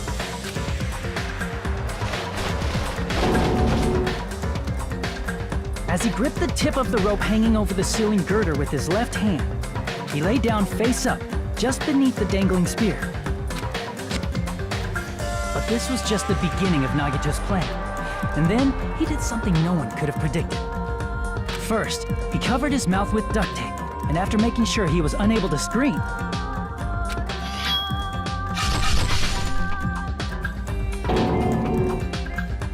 he stabbed himself with the knife multiple times in his left arm and in both of his thighs. Finally,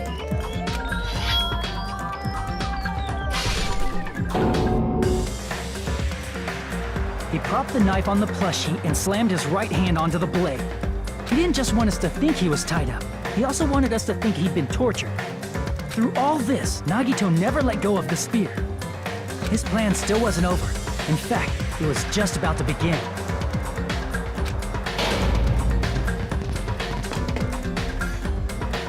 Meanwhile, we finally arrived at the plushie factory and found Nagito's message. After seeing his message, we instantly made our way to the warehouse. But that was part of Nagito's plan.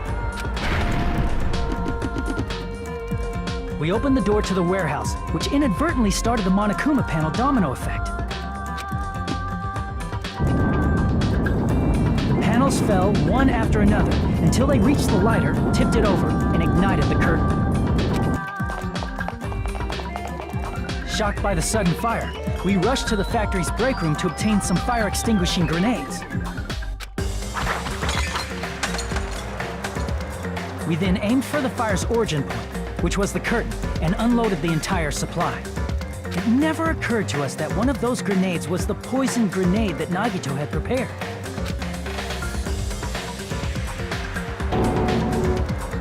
The poison sank to the floor, instantly vaporizing due to the intense heat, and spread everywhere. The poison gas quickly drifted to the curtain at the back of the warehouse, where Nagito was. Also, Monokuma's poison has a unique quality in which it becomes heavier than air when vaporized. That poison gas completely surrounded the area where Nagito lay face up on the floor. There, Nagito inhaled the poison, and if it didn't instantly kill him, he certainly lost consciousness. Which caused him to let go of the rope in his left hand, and the falling spear plunged into his stomach.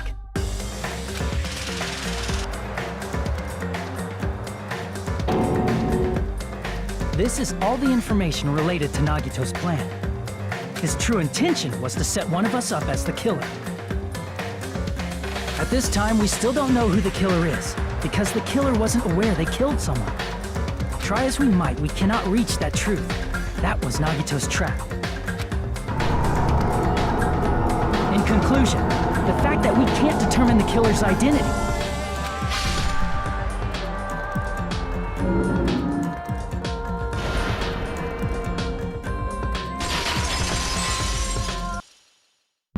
This should be the truth behind Nagito's trap.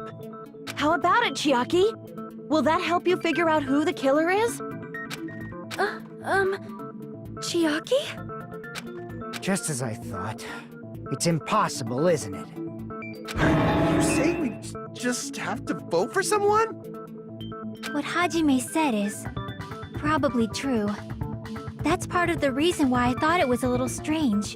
Did Nagito really not care who the killer was? He said this to us earlier.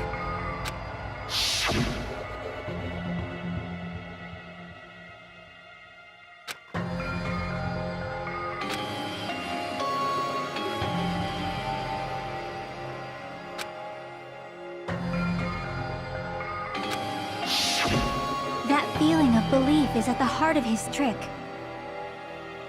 He believed we'd notice the fire grenades. He believed we'd try to extinguish the flames. And he believed we'd fall into his trap. By believing in us, Nagito was able to put his life-threatening plan into effect. What do you mean, believe? And what's wrong with that? There's one more thing, remember? Something that Nagito believed in from the bottom of his heart. I want you to try to remember what that is.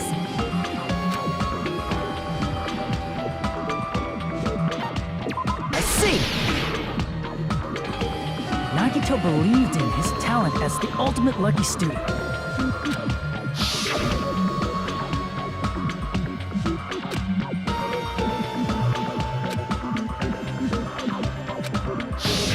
Guess the last thing he could believe in was his own talent. That's not so strange, really. Most of us here have been relying on the same thing. But, in his case, it was pretty remarkable, wasn't it? It almost seemed like he had blind faith in it. You're right. The same thing happened when we cleared the final dead room at the funhouse.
But his luck doesn't have anything to do with the case this time, right? I just thought it was strange that he factored in his belief in us. But for some... No, there's no way. I mean, this is Nagito we're talking about. What did he do? No, he wasn't just after anybody. He probably had a target. A target he was aiming for all along. A person to set up as the killer. A target? Who? The target's true identity. Even Nagito didn't know it. That's why he relied on being the ultimate lucky student, and incorporated that luck into his plan. As long as he had his luck, he believed the target he was after would pick up the fire grenade. You mean he left his plan to luck? He risked his life for that? He probably risked his life just so his ultimate luck could decide this. Who is it? Who's the target Nagito was after?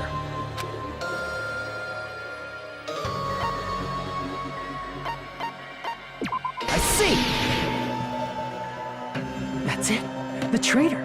Nagito was after the traitor, huh? Then he relied on his luck to weed out the traitor? Nagito didn't know who the traitor was until the very end. Then what he said in his video message...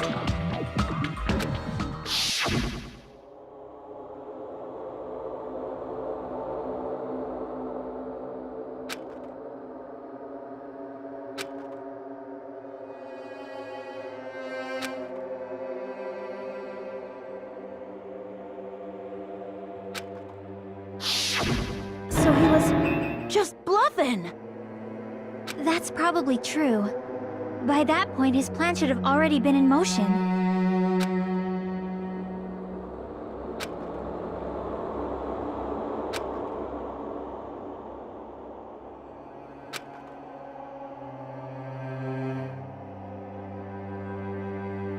But if he just wanted to out the traitor, he didn't have to go this far and make that person the killer.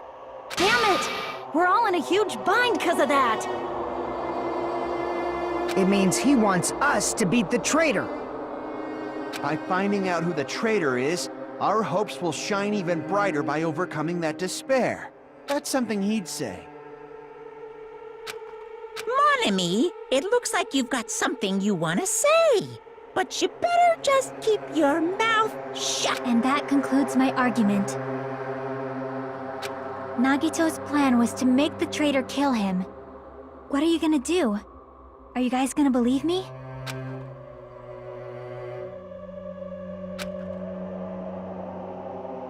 The only thing we can do is believe. If we don't, then we'd just be relying on our luck when we cast our votes. But even if we do believe, what should we do? I mean, if we don't know who the target is, there's no way we can even vote. You are absolutely right. It is hard to think the traitor would reveal themselves now.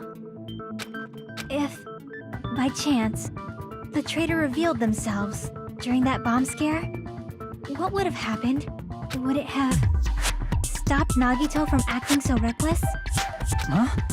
But they couldn't help it. Even if they wanted to reveal themselves, they couldn't do it because they weren't created to do that. Chiaki? What's wrong, Chiaki? Get a hold of yourself! That's why I want you guys to guess. You want us to guess? Yeah, I want you to guess. What? What does that mean? Who do you think it is, Hajime? Who do you think the Future Foundation sent to infiltrate your group as the traitor? Why?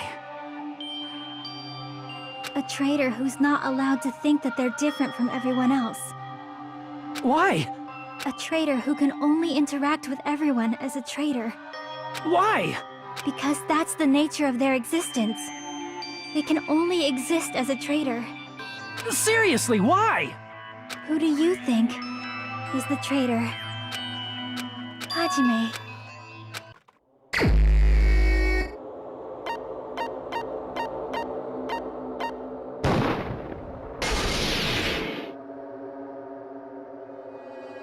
It's...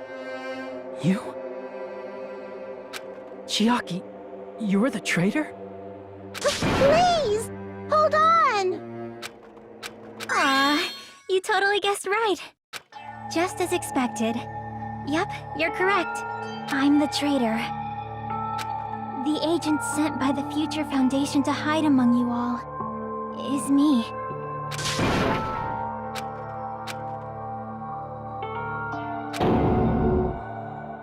Hey, Chiaki.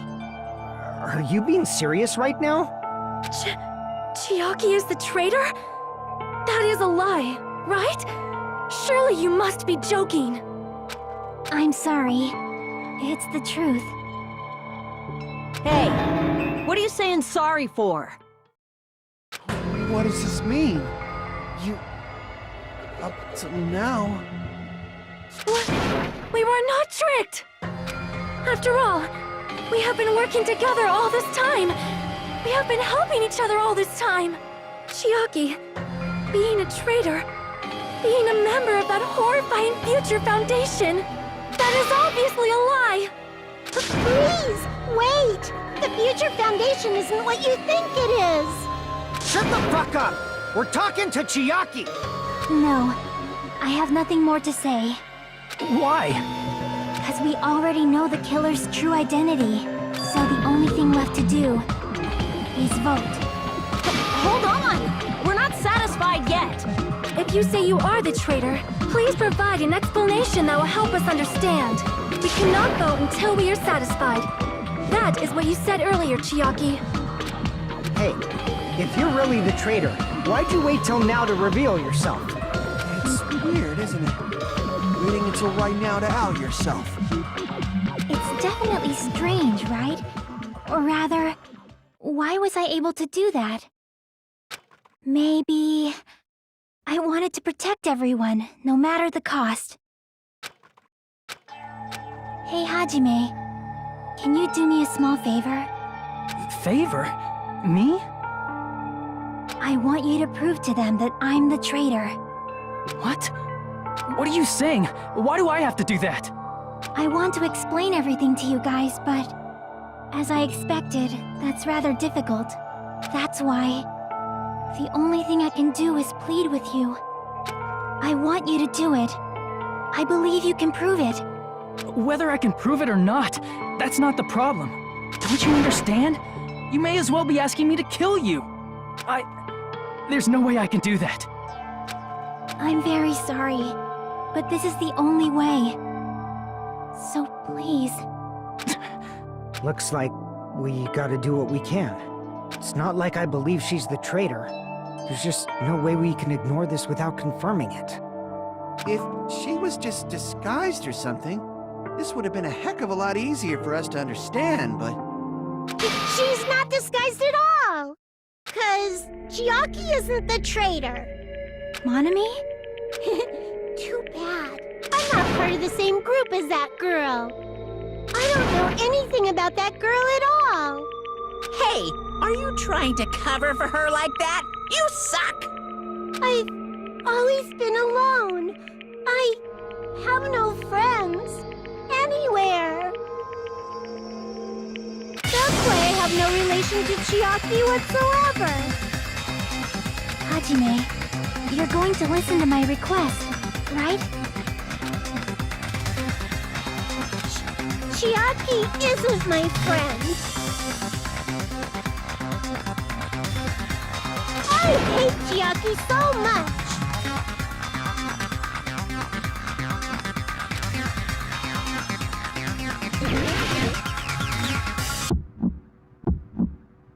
Hajime, you stupid face!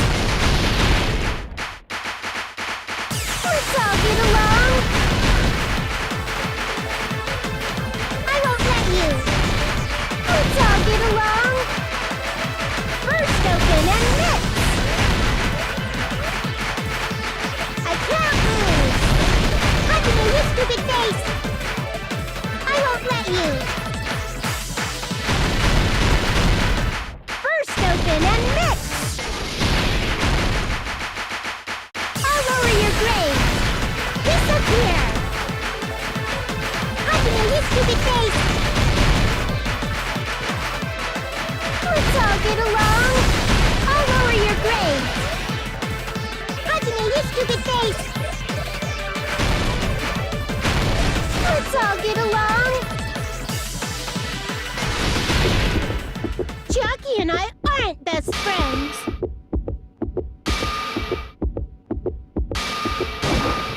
This is the end!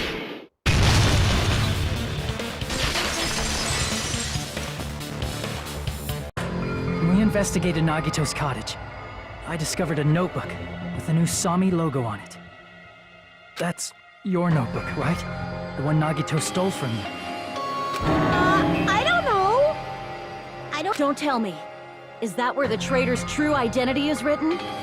That's right! Since I knew something like this would happen, I made sure to bring it here today. So sudden? Give me that notebook!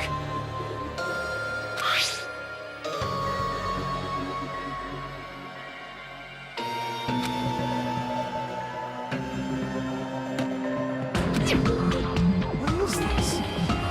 Is this Marvin's diary? Is the traitor's identity written in here? Nagito was probably looking for that too, so that might be why he stole the notebook. But you wouldn't know who the traitor is just by reading this notebook. Of course, Nagito wouldn't know either. However, it's different for me. You know?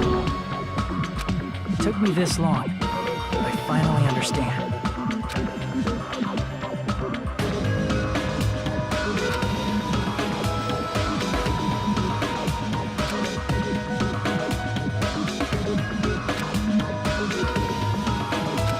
First of all, this isn't Monami's diary. Apparently she can't write. Then the one who wrote this is... Someone connected to Monami. Meaning, it's not a mistake to think that the traitor wrote it. If so, is this like a report that the traitor was sending to Monami? Is it evidence that they were observing our actions and reporting to Monami? But how would you know who the traitor is from that? Because there's an entry written in here that only me and one other person would know.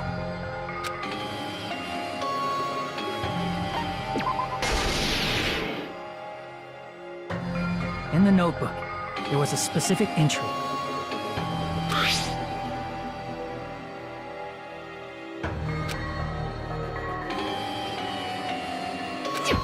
There it is. It's true. I tried to go inside the final dead room.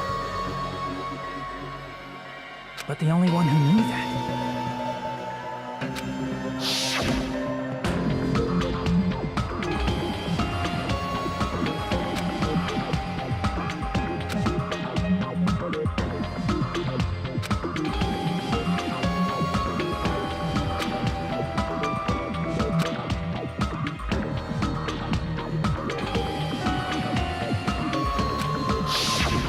That's right. The only person who knew that is... Chiaki. That's why Chiaki is the only person who could have possibly written about this. There must be some mistake. I mean, if Chiaki is the traitor, what was all that time we spent with her? Was that all a lie too? Miss Sonia. Chiaki is...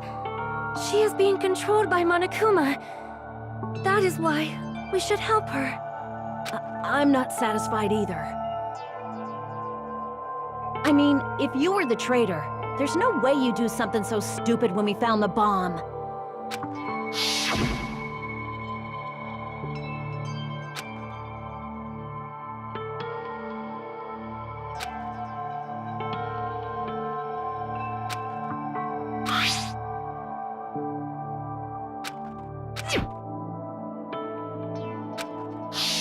Now that you mention it, Chiaki immediately went to the card reader with her handbook. She tested it out right away after being told it would only react to the traitor's handbook. That doesn't make any sense. A traitor would be more cautious than that. Chiaki probably knew the bomb was a fake. That's why she also knew Nagito's trap was a bluff. She knew? That is a mistake! That must be a mistake! Why are you saying such things? Do you really want Chiaki to be the traitor? Of course not. I will not believe it! I refuse to believe Chiaki is a traitor! There is just no way! But then nobody will be saved.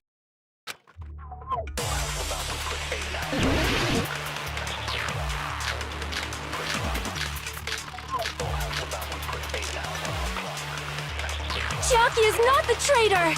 When we were trying to turn off didn't Chiaki use the card reader? If she's a traitor, she would have been more cautious. There's no way Chiaki would have known if that bomb was fake or not! The only person who knew it was a fake was... me, when I tried to detonate... That's not it.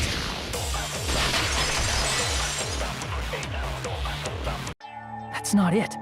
Sonia shouldn't have been the only one who knew it was a fake. Monami was also there when you found out the bomb at the military base wasn't real. You said so yourself. Is that true, Miss Sonia? Chiaki heard about it from Monami. That's why she knew the bomb was a fake. Since I've been found out, I'll just confess. The reason I couldn't tell anyone I knew the bomb was a fake was because if I had said that, I would have had to explain how I heard about it from Monami. I do not want to hear that! Enough already. Please do not say another word. I do not want this anymore. I am so very tired of doubting people. Sonia.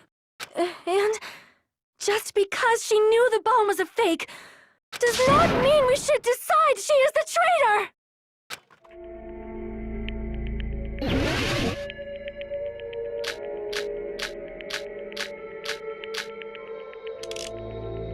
Even if she knew the bomb was fake, that does not prove Chiaki is the traitor! If that counts as evidence, I should be doubted too! After all, I also knew the bomb was fake!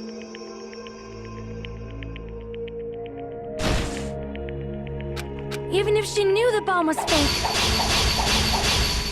that does not prove Chiaki is the traitor! If that counts as evidence, I should be doubted too! After all, I also knew the bomb was fake!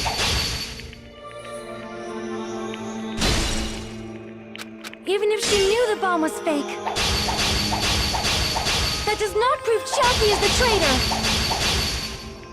If that counts as evidence, I should be doubted too! After all, I also knew the bomb was fake!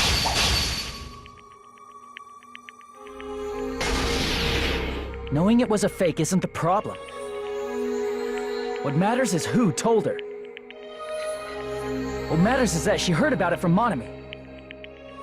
There was someone other than me and Monami who knew that bomb was fake! That someone is Monokuma!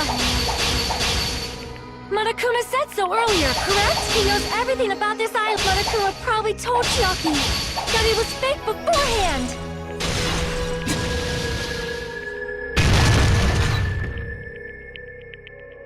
You're right. Monokuma probably knew the bomb was a fake, but Monokuma shouldn't have told anyone either.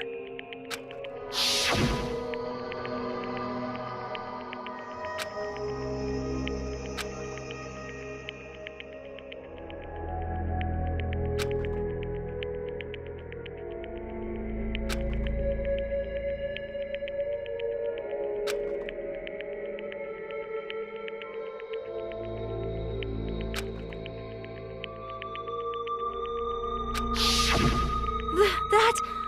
Monokuma may have just been lying! No, he won't lie at times like this. You already know that.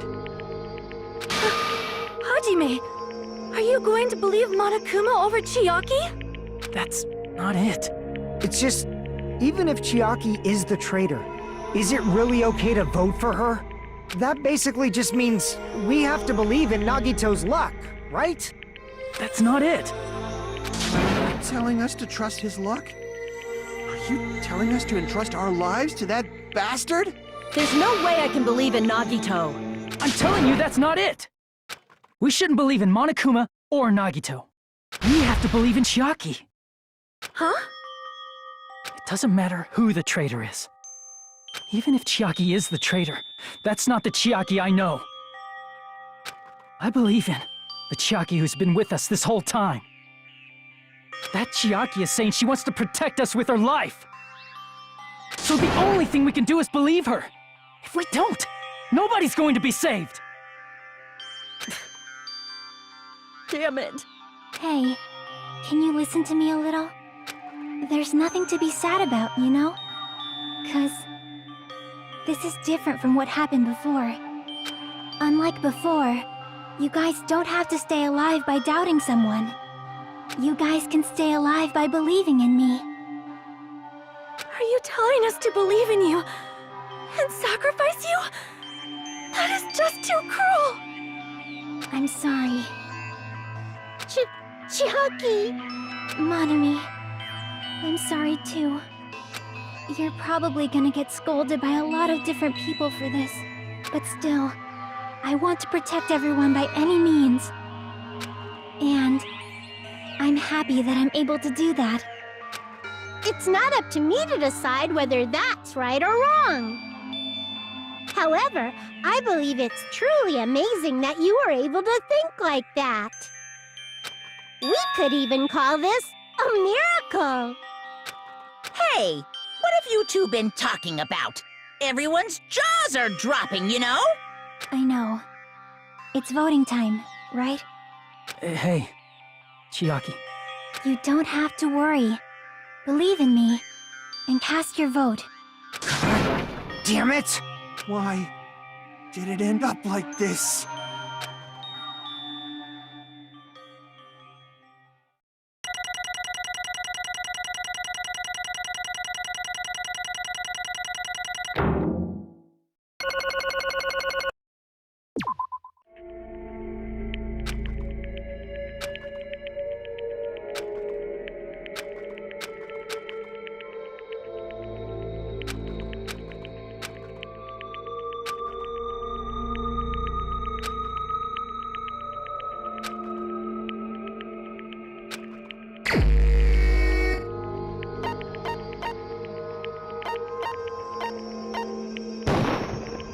them so.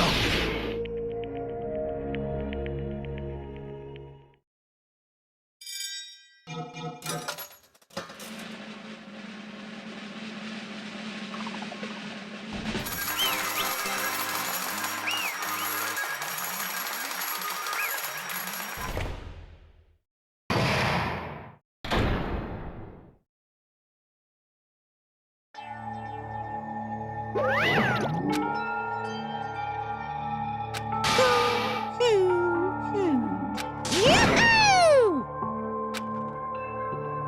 Damn it!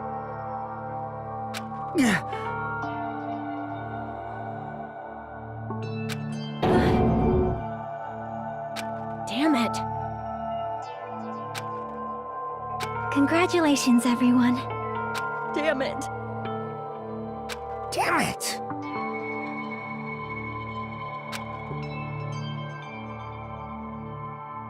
I'm sorry I didn't tell you guys. What? That is...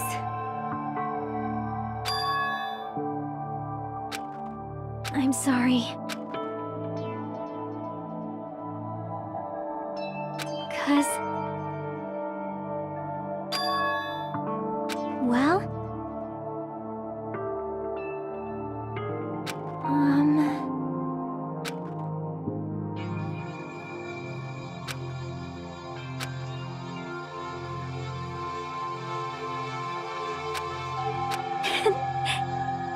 Why? Well...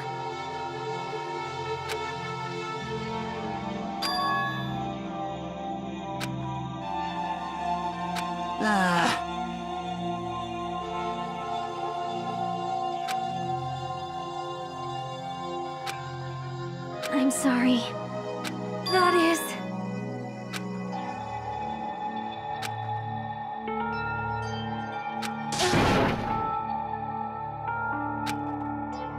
Yeah. Like...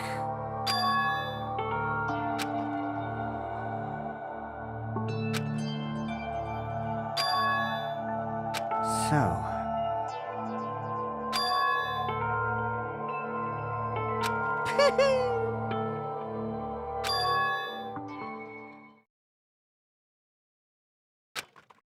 Yes, indeed.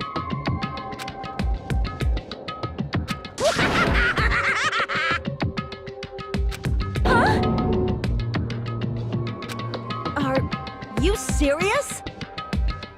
Huh?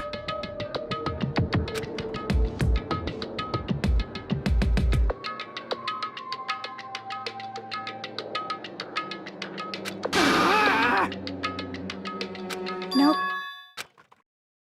Well...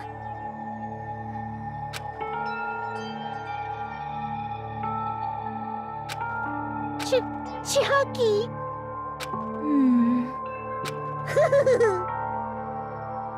Perhaps... Hey, come on now. I can't lose! Hi-ya!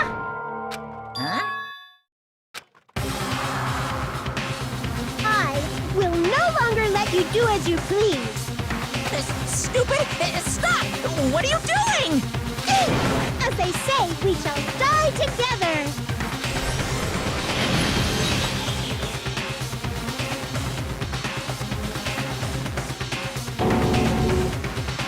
What'd you say? Huh? No, no! Phew! I can't lose! That's... If I don't beat you, nobody can live in peace! Stop it, I say! I'm sorry, I lose! Forgive me!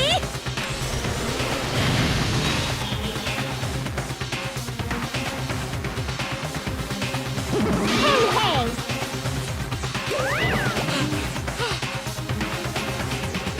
I won't forgive you!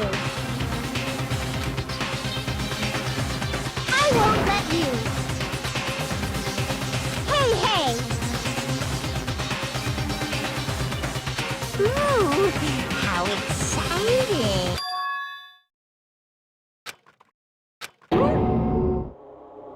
What?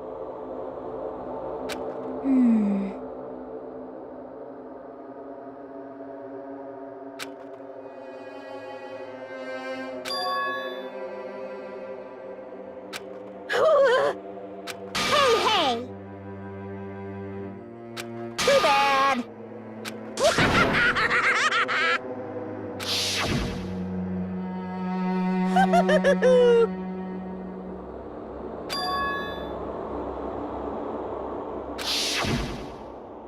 That's wrong!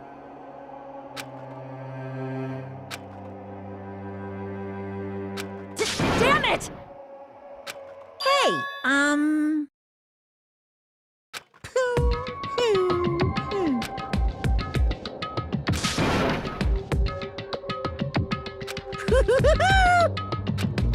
Could it be?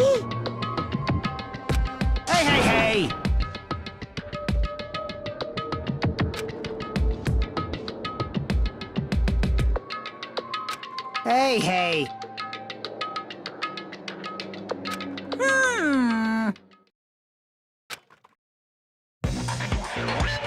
In the end, even if Monami risks her life or does whatever, it doesn't matter to my army of 10 to the power of 60 strong! There's no value in that life you're risking. So how about this? This overwhelming despair! Does it make you dizzy from excitement? What's this?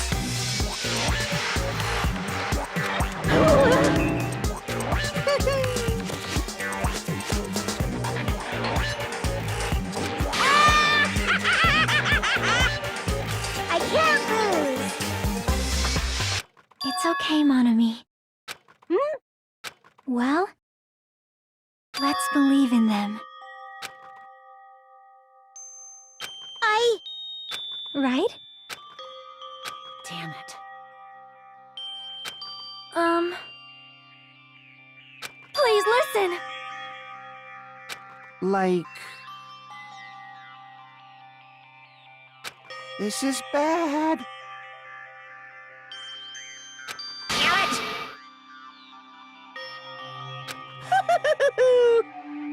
Yahoo!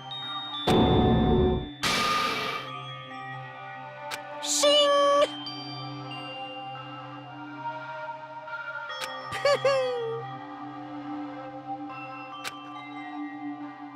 I'm sorry.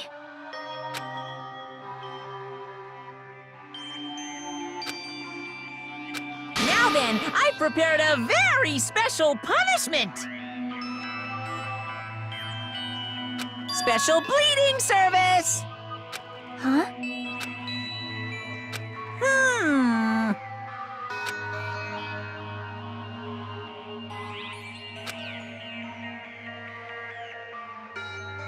Uh-huh. Sorry. That is...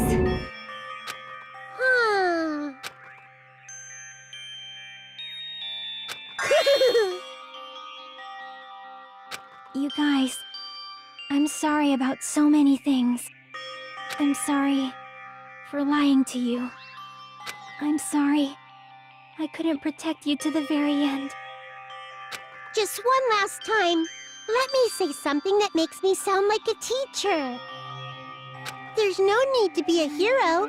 You don't have to force yourself just to make people acknowledge you. When you do that, you end up blaming yourself, blaming other people, and feeling jealous of everyone. But still, it doesn't have to be like that. Even if people don't acknowledge you, you just have to be someone that you can be proud of. 'Cause you yourself are your biggest supporter. If you can learn to love yourself, that love will continue to support you for the rest of your life. Love, love. Bye, everyone. It's okay. A shining future will always be waiting for you. It's true. It's absolutely true. 'Cause I know. Bye-bye. Please don't forget about your teacher. Let's give it everything we've got! punishment time!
I don't believe it!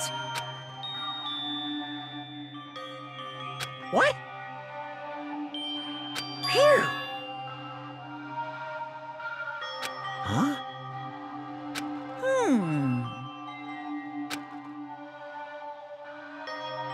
Hey! I shall now present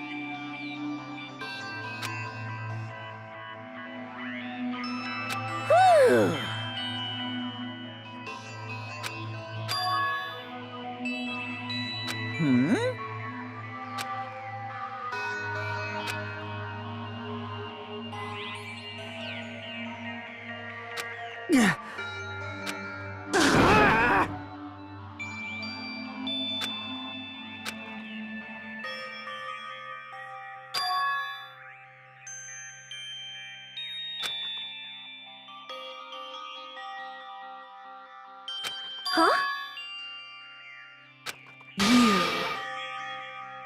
Stupid fool!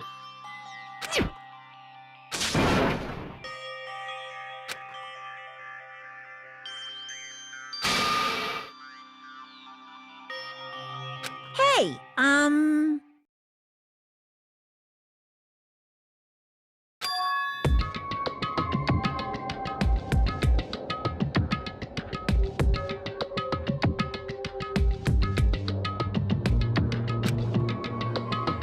No, no!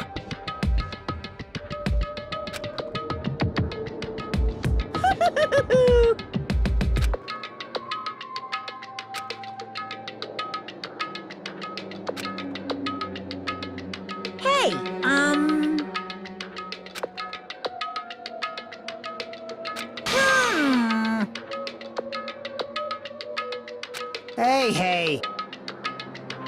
Yep.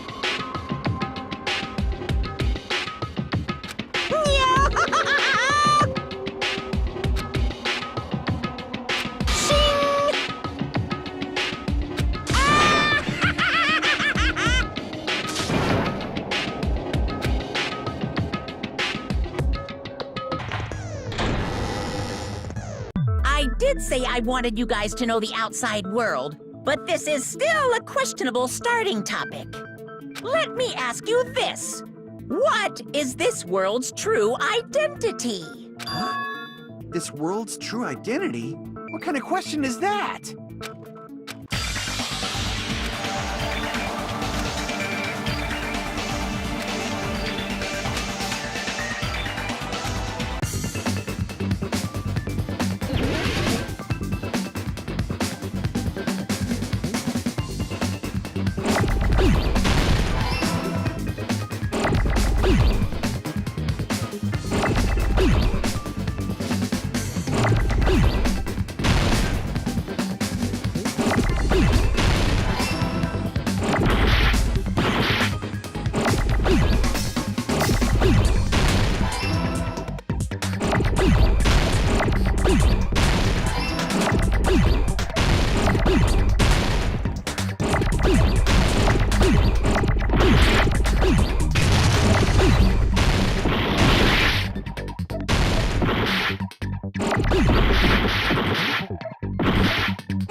This world, this Jabberwock Island we're on.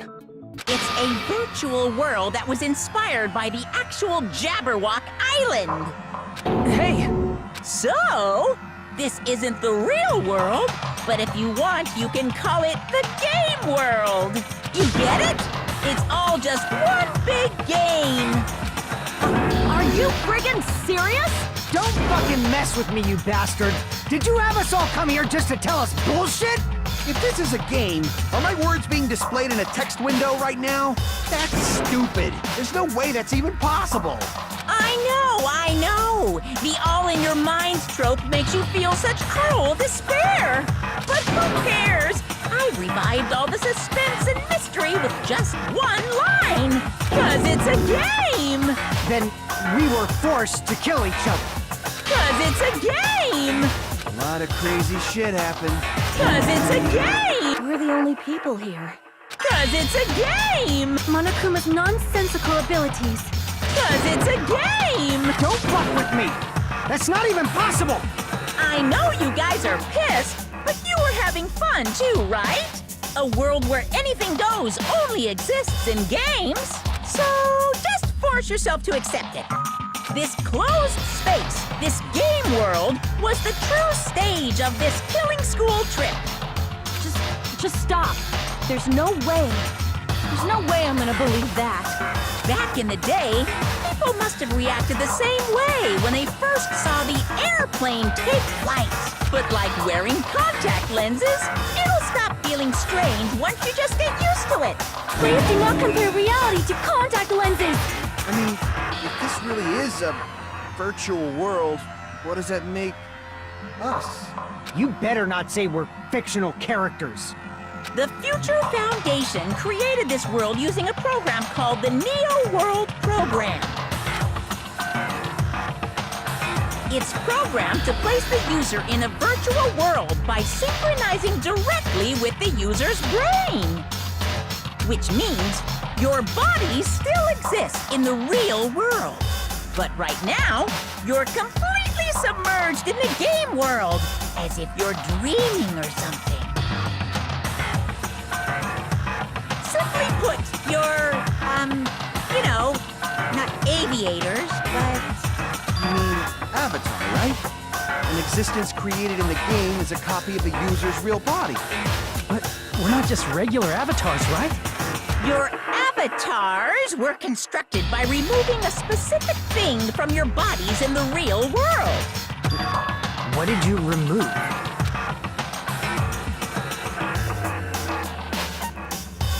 I see! What was removed from us was our school memories, right? We we're avatars that were created from our memories from before we entered the academy? So that's why we don't have our memories of our lives at Hope's Peak Academy? Don't talk like that! Like we're made from memories of the past. Like we're avatars. Like this is a game world. How'd we end up talking about sci-fi crap? I'll never believe it! How many times do I have to tell you? It's not sci-fi, it's a game!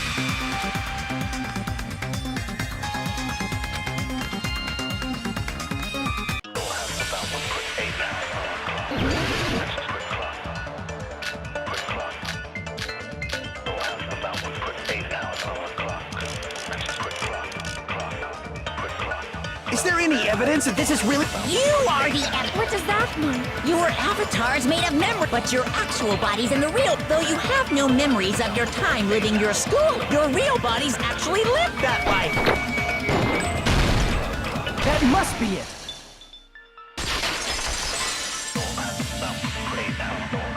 Earlier, in the teacher's lounge, I found this strange newspaper clipping.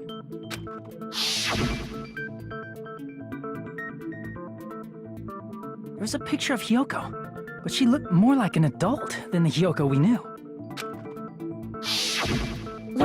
Like an adult? What does that mean? Since we're avatars right now, we look exactly as we did before we entered the school. But in the real world, we've already lived out our school lives. Which means we've grown that much older. And among us, some age so much we didn't recognize them. And you are saying that happened to Hyoko? It appears Hyoko had a growth spurt during the school year. Looks like the other shorty graduated, Fuyuhiko. I can't believe that. You're just making shit up. But if you guys only had memory loss, your body still should have grown during that time, right? So you should have felt your bodies go through growth spurts. But why didn't you guys recognize each other? Because we did not know each other before we lost our memories. If we all met after we lost our school memories, it's no different than meeting each other for the first time. Since we didn't know each other before that, we wouldn't have noticed how much we've all grown.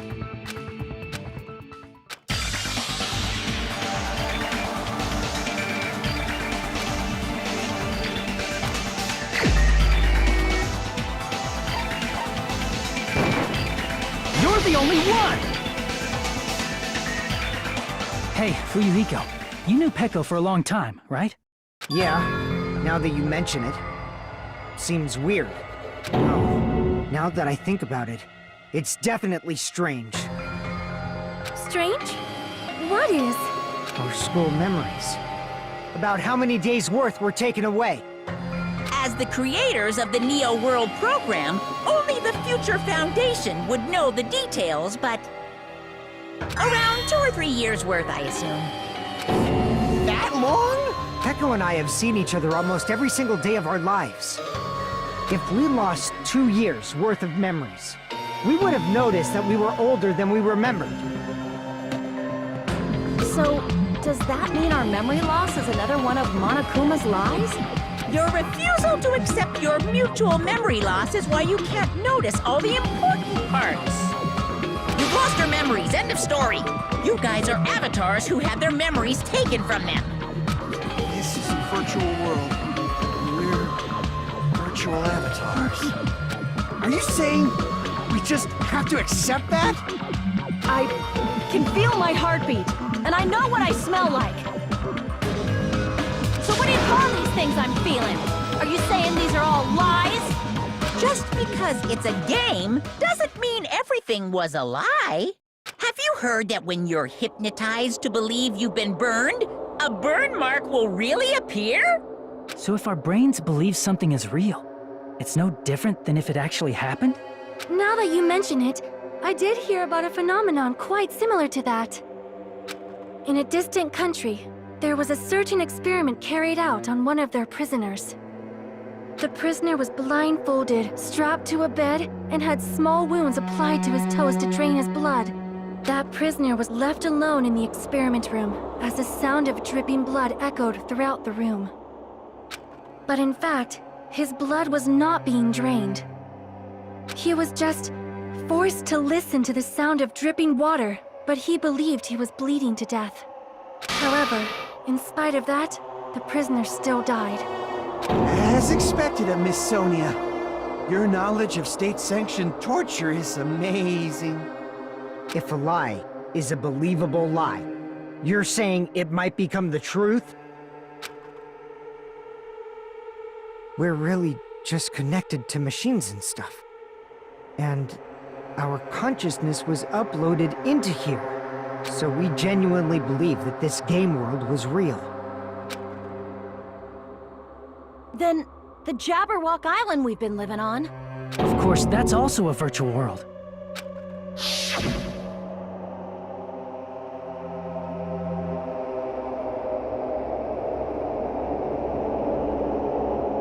That sea, that beach, the buildings, everything. It's all a virtual world created by the Neo World program. It's just like this space we're in right now. What we see before us is a virtual environment created by the program. It looks real because our brains think it's real.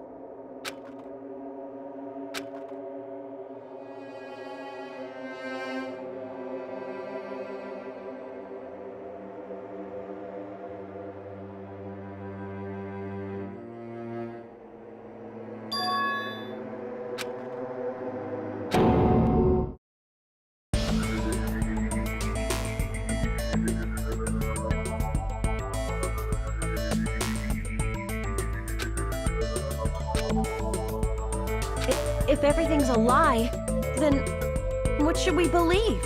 Who cares if it's a lie? Hey, what are you getting at? I mean, if this is really a game world, everything that happened here took place inside the game, right? Then that must mean...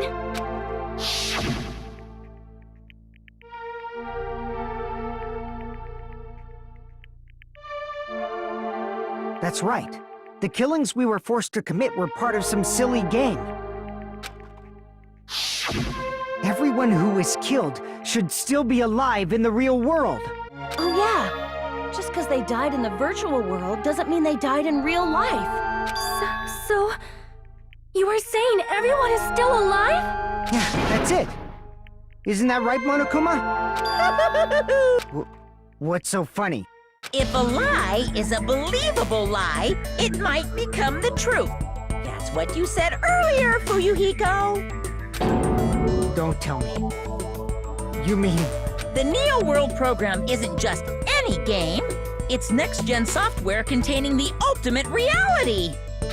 And speaking of that reality, if a player's avatar experiences death, their brains inside their actual bodies will stop functioning too! What?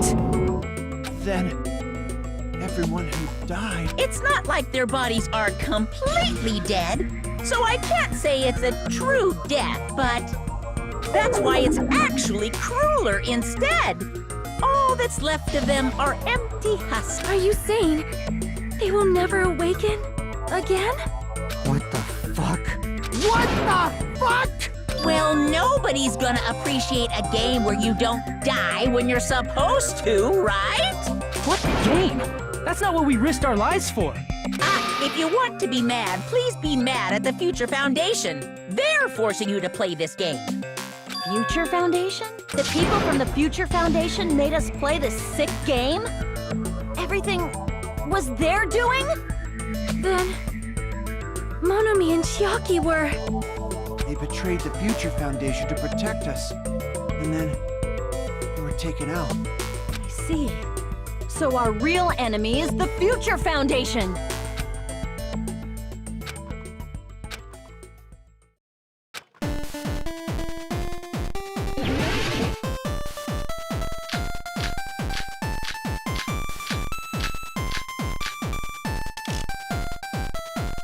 The Neo World program was developed by...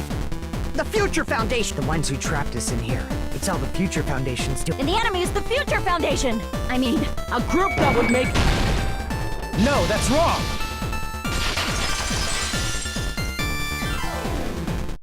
Originally, in the world created by the Neo World program, a concept like violence never existed. Then why is there killing going on? The virus that invaded this program is forcing us to kill each other. Could it be that virus is? You're right. Until Monokuma appeared, this island was giving off a really peaceful vibe. Yeah. It didn't get weird until Usami was remodeled as Monami. Monami, what sort of role did such a lost girl like her have in this world? Hey, don't change the subject!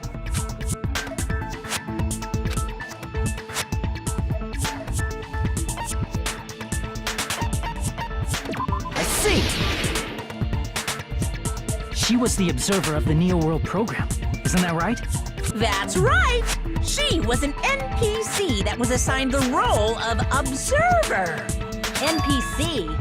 What's that? Non-player character. Character that's not controlled by a person. It's different from avatars like us. Monami's existence was created entirely by the program, just to monitor the 15 of you. Please wait! Did you just say 15 people? You've forgotten how to count? We're 16 people in total. He was probably excluding the other observer. Huh? Another observer?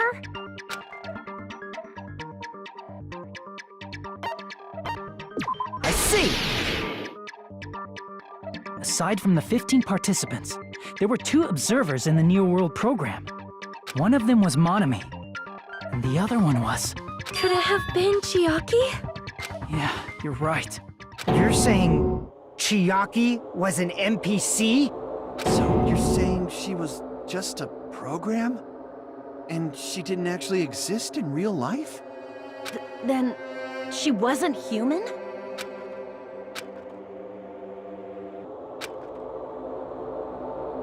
No, that's not it. Chiaki was really alive. Even if she was a virtual existence, she was really alive. Did you forget? She saved our lives, you know?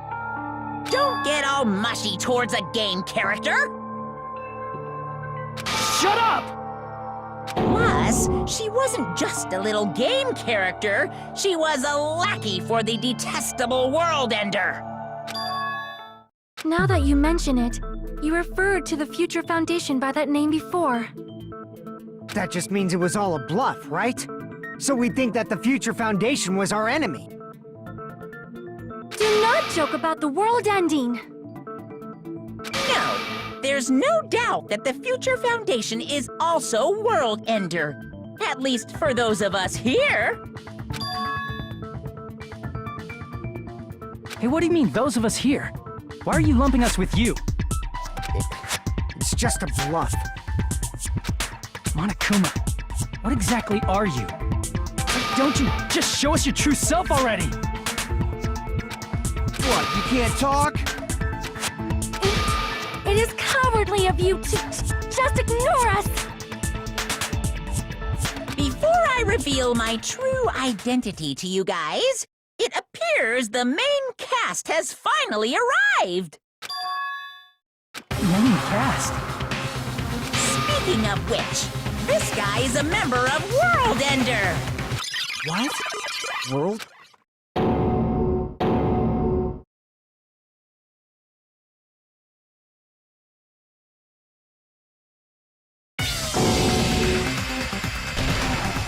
It's not the Future Foundation's fault. Rather, the fault lies with you guys. All right! I was waiting for you, Makoto! You finally arrived!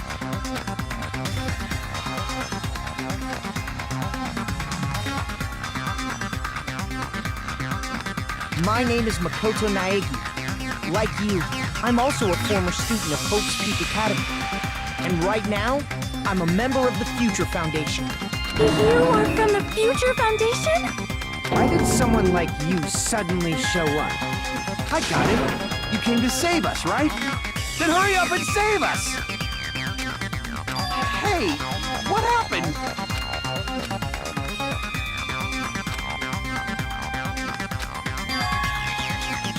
Of course, I don't mind rescuing you guys. But before that, you all need to fully accept the situation you're in. Why do you think the Future Foundation decided to put you guys into the Neo World program? Who cares? Hurry up and get us out of here! The Neo World program has another name. The Hope Restoration Program. By now, you should understand your true identity. Our true identities? Aren't we the 15 survivors of Hope's Peak Academy who were rescued by the Future Foundation? Before you arrived here, Monokuma should have shown you guys some clues. Put them all together and try thinking about it.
It's all coming together!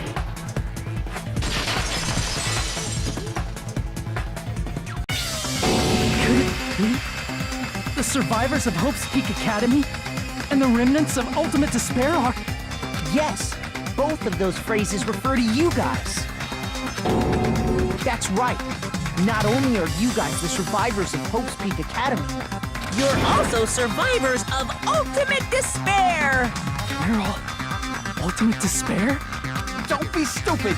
in the beginning, we took in 15 of you as survivors of Hope's Peak Academy. But upon further investigation, we discovered an unbelievable truth. The 15 people we acquired were actually the horrifying remnants of despair. That was us? What is this ultimate despair? I remember hearing that they're dangerous guys who are responsible for terrorism, coup d'etats, and wars. Yes, they're responsible for the tragedy and brought chaos into the world. Despair in human form, but utterly devoid of humanity. That's what you guys really are.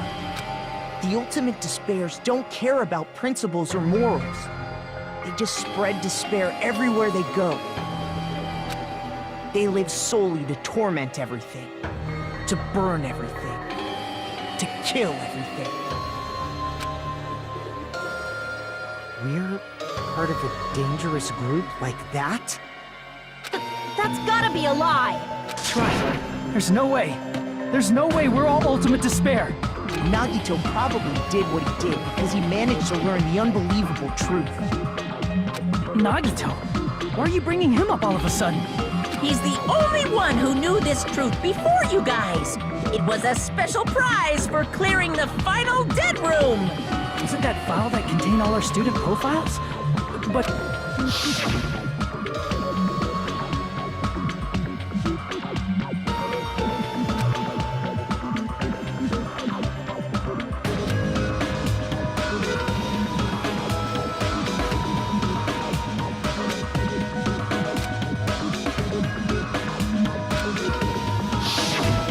No, it used to have profiles from after you entered the school, but Nagito destroyed them before you saw it.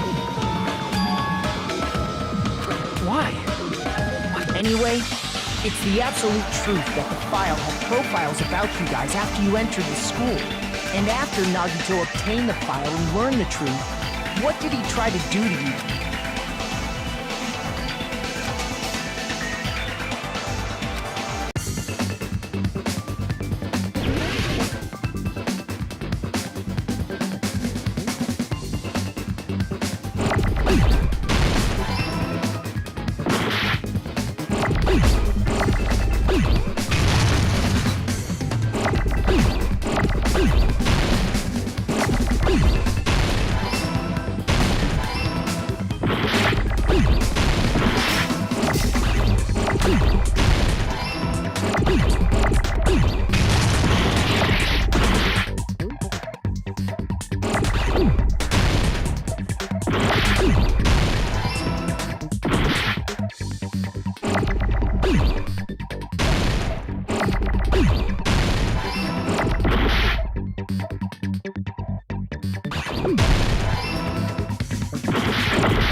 Tried to kill everyone except for the traitor.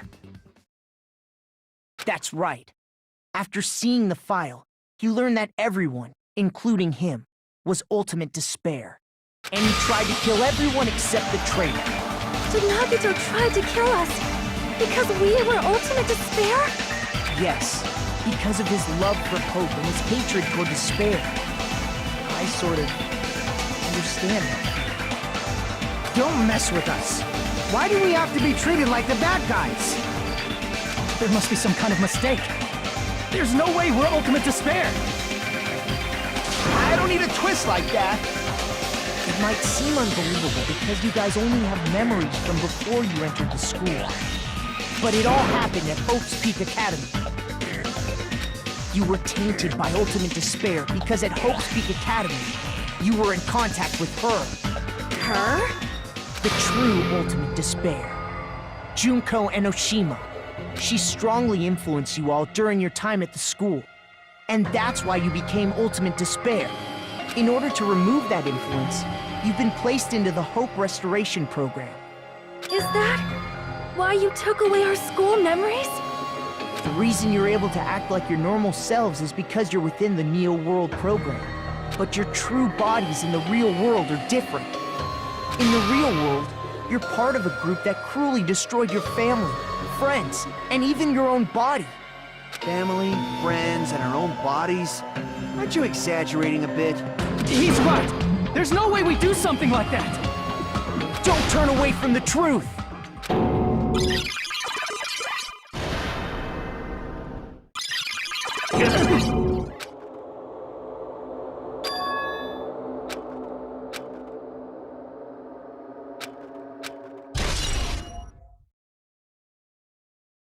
It appears you've remembered a little. Now, face what you've done. And from there, you will finally take your first steps on the path to hope.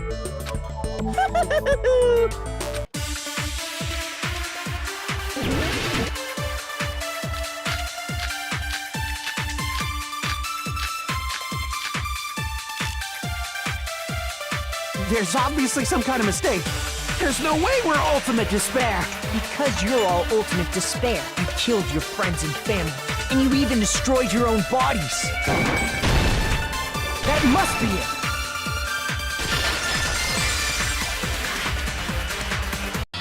That memory I felt was actually a memory from the real world. What Nagito did was... He cut off his own arm and transplanted a woman's arm? Not just any woman's arm.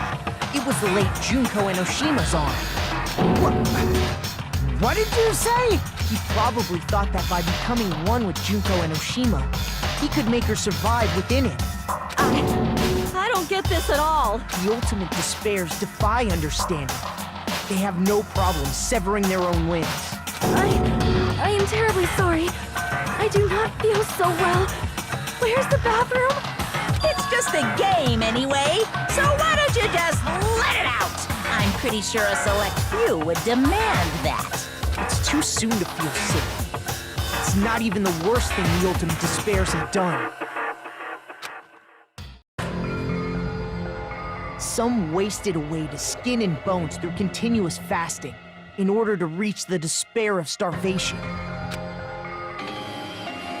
Others gave their own families to Junko just to perform killing experiments on them. Not just that. After Junko's death, they slaughtered countless people by forcing them to commit suicide. One person even implanted one of Junko's eyes into their own socket. Perhaps they wanted to see her despair? And not just that, some even tried to have children with Junko's dead body. Just stop! That's just a bullshit story. That's obviously bullshit! So you feel despair toward yourselves in the real world. I understand that feeling. But there's no need to worry. If you just advance toward the hope I provide, you'll definitely be saved. Save? You'll save us? Of course. That's my purpose, after all. That's why the Neo World program was created, too. You put us inside this program so that you can save us? Essentially, your cohabitation inside the Neo World program was just a simulation. If we remove the memories of your time at Hope's Peak Academy, would it also remove your ultimate despair? So, you're saying this was like a test? I guess I can say that the test was a success. Even though it deviated greatly from the original plan of graduating after gathering the Hope fragments, nevertheless, you guys were able to overcome your unexpected trials and make your way here. That's why all you need to do is choose graduate. If we do that, we can get out of here? However, if you graduate from here, your school memories will never return. If you choose to graduate, and the observer determines that there are no problems, you will complete the Hope Restoration Program, and your avatar will be uploaded into your real body. Uploaded?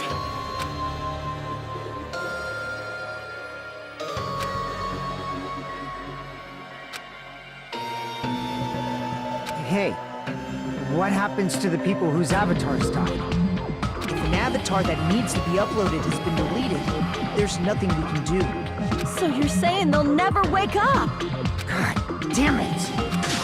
Damn fucking shit! Ahem. Please take a look at this flipbook for a quick rundown of your options. If you choose graduate, it'll transfer your in-game memories, but your school memories will be gone forever. Unfortunately, the people who have already died will not be able to wake up.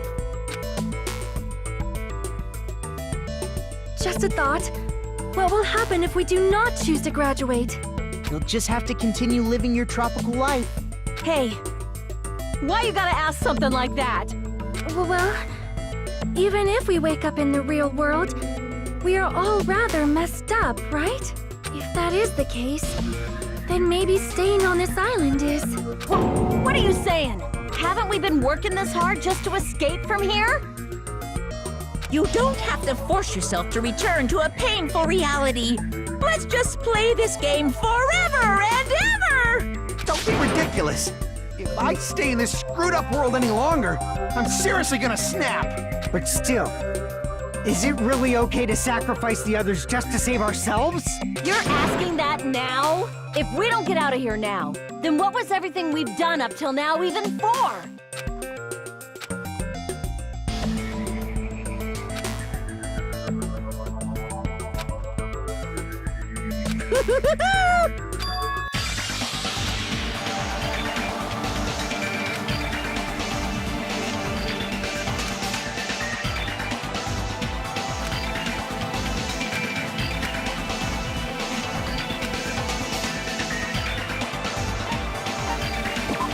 See!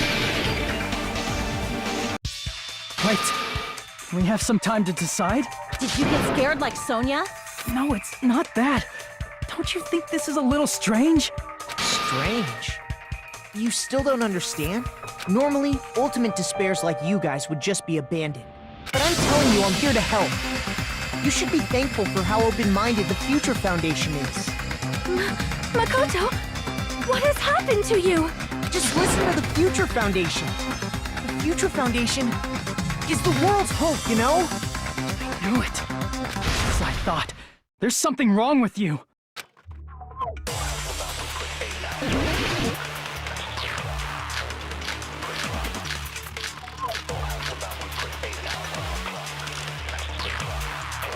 I said I'm going to save you guys.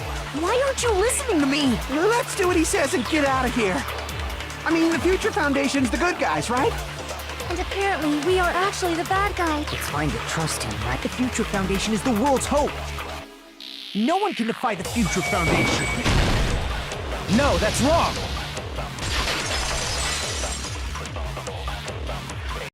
Hold on! Did you say it's foolish to defy the Future Foundation? Then how do you explain your actions? My actions? I saw it. The email that the Future Foundation sent to you.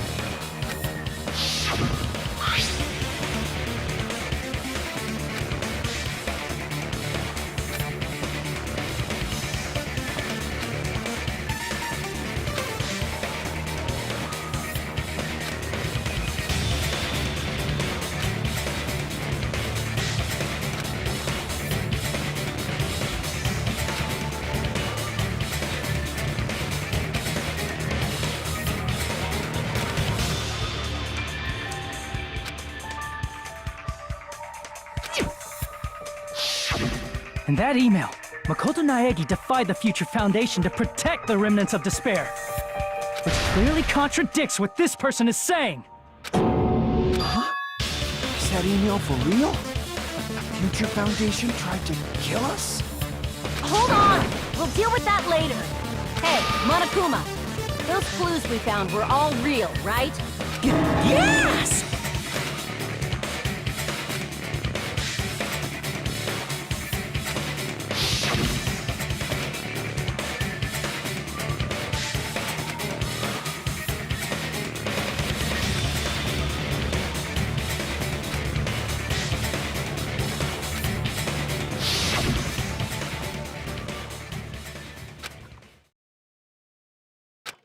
Tell me, Makoto Naegi, who are you? Who is he? Simply put, he's Makoto Naegi, who's known for being a cutie patootie! I'm not asking you! I'm asking... You insolent fool! If you're saying he's not Makoto, then...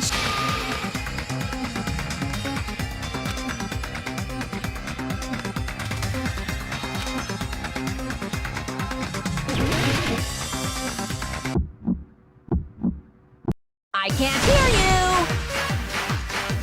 Better luck next time!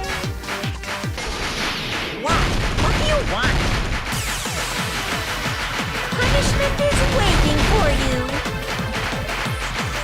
You're getting all riled up! What are you even talking about? Enough already! That's impossible!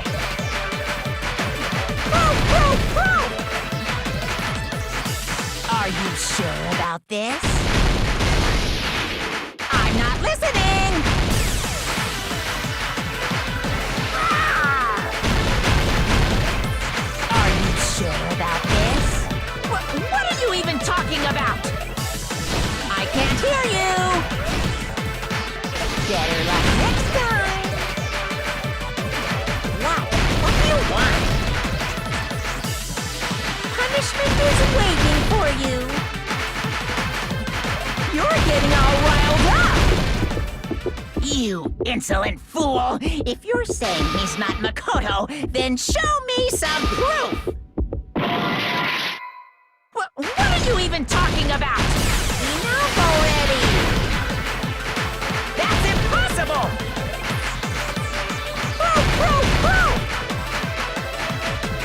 Are you sure about this?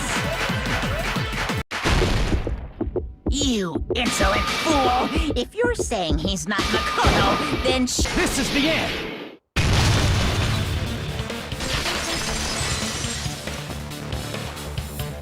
Makoto Naegi, that's who you really are. Then tell me this. Why did you make the password to Nezumi Castle? 11037. What was that again? You can't answer? That's weird.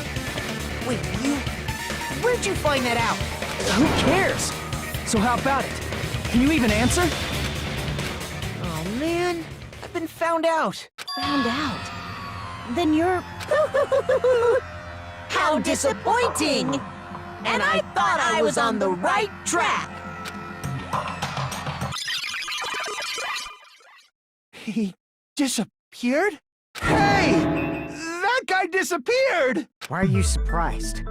It's a computer program, so anything's possible, right? Then, that was just the work of Monokuma? Aw, you found out I was faking! This is so embarrassing! I just wanna kill myself! What are you doing? Why'd you show us a fake member of the Future Foundation? That fake was trying to get us out to the real world. Then that's your plan? Is that where your trap is? Man, they saw right through me! I may as well be invisible. A trap? What kind of trap did you set? Hey, if you know what's good for you, you better hurry the hell up and confess. I'll beat you half to death if you tell us now. But if you don't spit it out soon, I'm just gonna kill ya! Just kill him right now! Then this nightmare can finally end! Violence is not allowed! This isn't that kind of game! It's a much smarter game, right? What game? This game is already over! This game is over? No! I'm not gonna let you finish yet! There's no way this can end before I've even transformed! Transform? A transformation is customary in a final boss battle, right? You know, like that one role-playing game? You know what game I'm talking about. Final... Don't say it! Now then, allow me to show you. I'll skip the second and third forms and go straight to my final form! You better not be bluffing. I'm gonna beat the crap out of you and pull all your stuffing out!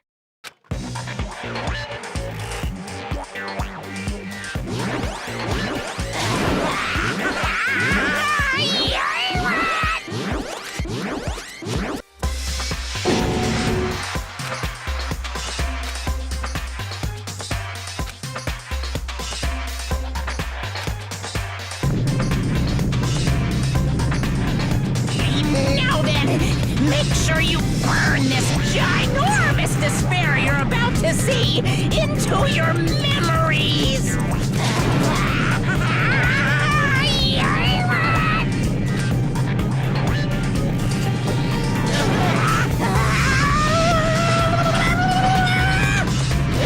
I'm gonna die!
extra-large high school girl. But are they really that big? Don't you think they're pretty small? She's huge! But the final boss in a certain action game is much bigger. You know, that game, Kniferella. Said it anyway. I see. An estimated bust size of 15 meters, huh? My boobs are hopelessly huge. Hey, want me to squish you in between them? Big boobs feel good, you know. I get fucking crushed! If this was a pandering fan service game full of pretty girls, there'd be a CG close-up of my cleavage. But too bad, this isn't a fan service game. Of course, since it's not an action game either. You won't even get to experience the refreshing sensation of battling an enormous final boss. So fucking hopeless! This is Monokuma's true identity? We have to deal with this thing? I'm shocked you'd call me this thing. Oh, you're so mean. Is it just me, or did her personality change? I get easily bored of my personality. Like, I already got bored of my personality who gets easily bored. And that's when Fuyuhiko would say, "It's too damn soon to say you got bored, right?" Wait, what? I have plenty of data on you guys, so it's so easy for me to know what you're all thinking. You are not bored at all. I got bored of getting bored. Jeez. Even when I'm dead, I still get bored. This sucks.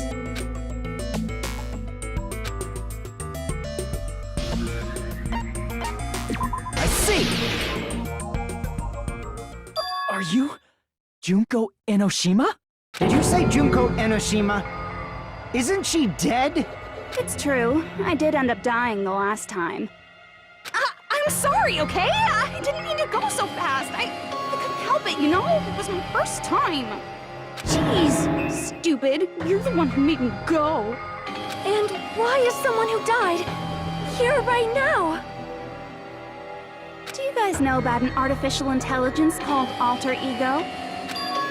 Exuberance! We are now an AI! We have transcended humanity! What AI? Stop saying all this crazy bullshit! You see, my personality is like this because I'm the type who dies easily, right? That's why I made my own AI program while I was still alive. And then someone uploaded me into this Neo World program. And that's how Alter Ego Junko hopelessly appeared in front of you guys.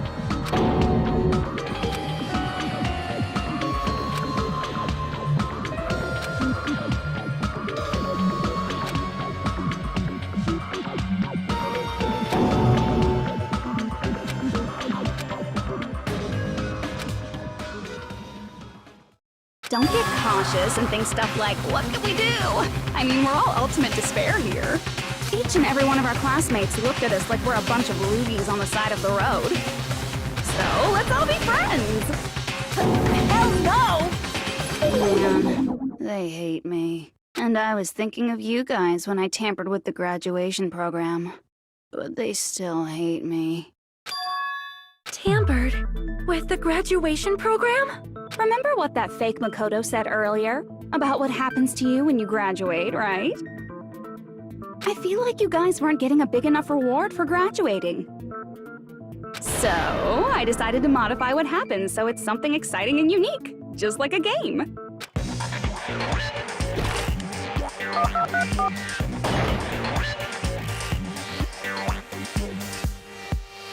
Uploading your game memories into your real bodies is fine, but letting your friends stay dead just sucks. That's why I decided to resurrect them. This is the new graduation program I'm offering. Resurrect? Hey, are you serious? Can you really do that? It was like real hard, you know? The graduation program is the core part of this game, so it was protected with a lot of encrypted code. It took me a long time. I felt so much despair about how useless I am. Well, one advantage of being an AI is that I got smarter with computers. Before that, every time a computer froze, I used to put it in the microwave and nuke it. Show of hands, class. How long do you think it took for me to modify it? Who cares about that? Are you serious when you say that everyone who died will come back to life? Did you forget? You gotta answer questions to progress the story. That's the rule of this game, right? By the way, I'll give you a clue. You guys were always watching time slip away at a certain place. So you're not gonna tell us until we answer that?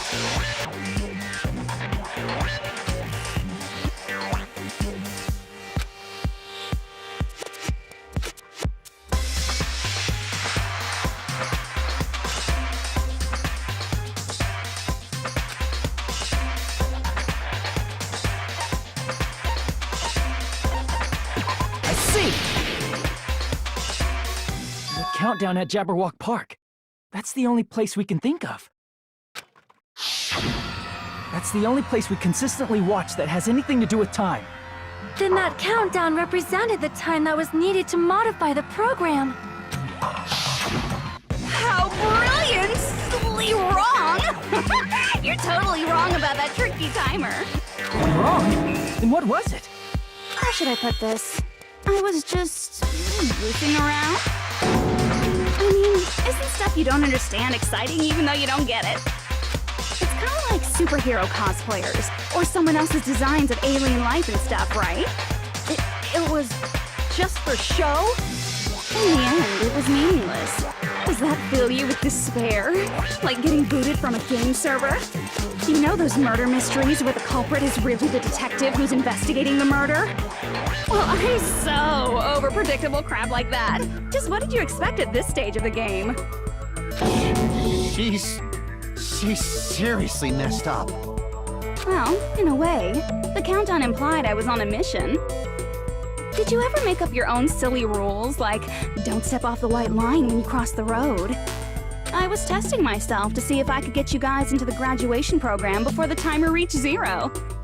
Enough! Please stop! Don't be so disappointed. It's totally true. I had a hard time manipulating the program. While you guys were at the beach making wrinkly dog faces, I was working so hard on my own, you know? Hey, enough with this pointless crap! Are you seriously going to resurrect everyone who died? Like I said, it's easy. It's just a game after all. Yeah, each and everything that happened in this world was just an event within the game. There's no way anything that occurred in the game could affect the real world.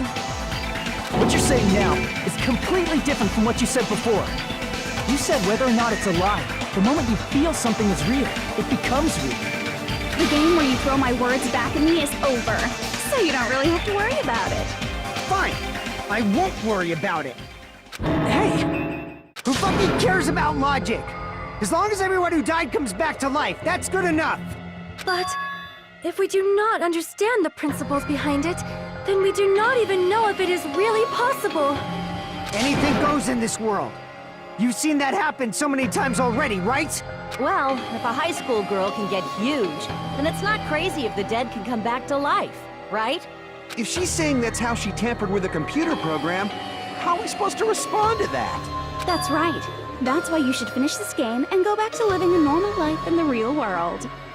If we go back, what do you get out of it? What benefit do you get by making us return to the real world? As long as we don't know what it is. Man, so annoying. You're so petty. It's not like you're a housewife living on a tight budget.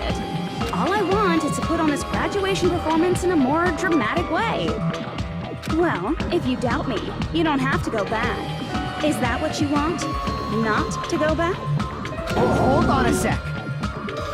We're obviously going to get out of here. If it'll bring our dead friends back, it's all we can do. Of course! We've been working toward that goal for, like, forever! Because we had that goal, we were able to endure those killings. Because everyone can go back together, so there's no reason to hesitate. You are right. There is no way we can choose to stay here after all we've been through. Just as expected from the winners of this killing school trip, your will to live is truly ultimate. Wonderful! That's just more reason for you to execute your role as devices. Okay, now let's stop stalling for time with exposition and hurry up and do it. Now then, why don't you guys just go ahead and answer with the touch panel that's in front of you? I'm gonna do it. I'm seriously gonna do it. If you don't hurry up, I'm seriously really gonna do it. You don't have to say, "Who are you talking to?" It doesn't concern a chump like you, Hajime.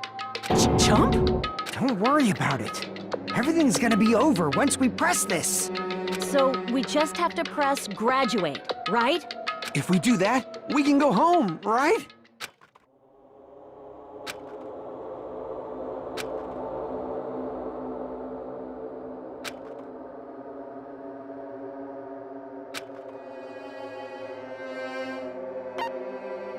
I got it! Don't press it! This is Junko's trap! What the heck? That guy from earlier is back again. It's not again. This time, it's the real one. Real? I'm Makoto Naegi. Makoto Naegi of the Future Foundation.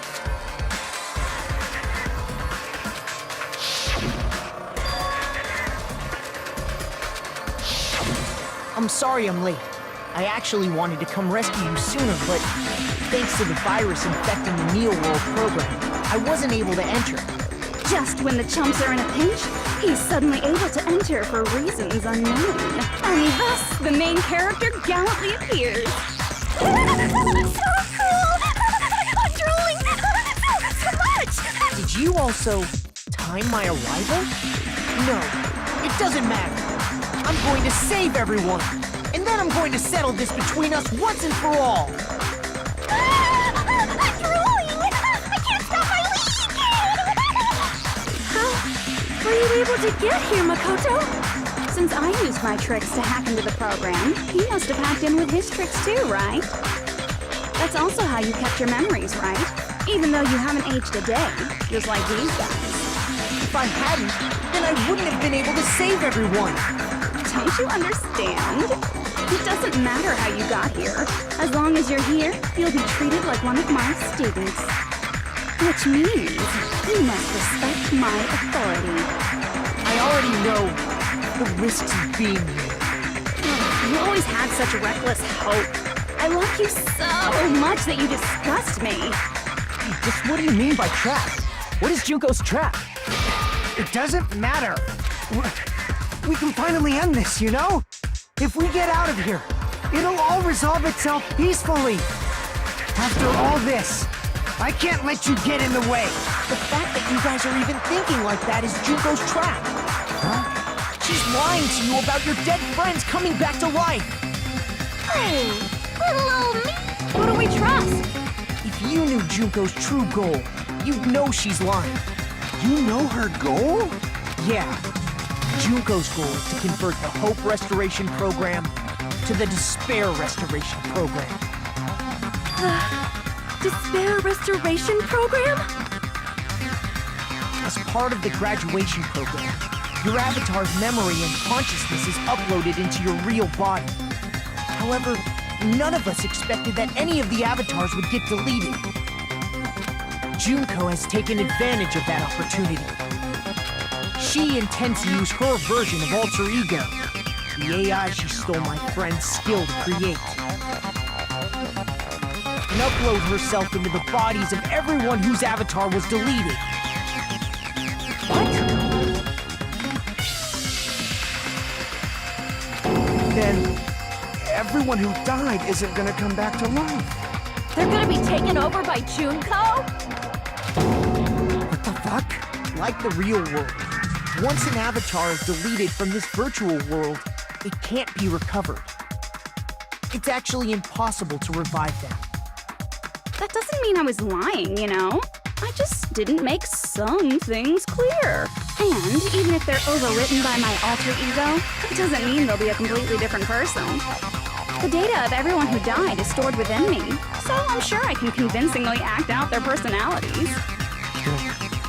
Don't mess with me.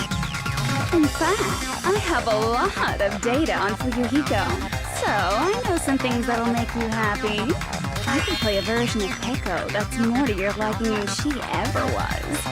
I said, don't fucking mess with me! Operation Junkify All Mankind begins here! After uploading my alter ego into everyone who died, I'm gonna take over the Future Foundation's headquarters. And then, eventually, there's gonna be a whole lot of me's all over the world! With this, my despair utopia, where you can despair as you please, Junko Land, will be complete! That's Operation Junkify All Mankind in a nutshell. Oh yeah! Our dreams are expanding That messed up plan is your goal? Then why didn't you just kill all of us? If you did, you could have taken over all of our bodies. Wouldn't that have been more convenient for you? Is that what you want me to do? Is it still too late to do that? No. There's a reason Junko couldn't do that. That's why she made you guys kill each other.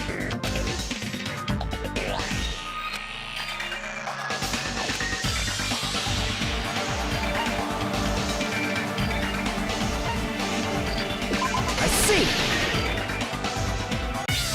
Got it. It's because of the school trip's rules. Even a monster like her has to follow the rules of the school trip? Junko usurped Usami's authority as an observer, and her role as your teacher. However, according to the rules of the school trip, even Usami had to follow them. That's why when Junko took over her position, she had no choice but to follow the rules as well.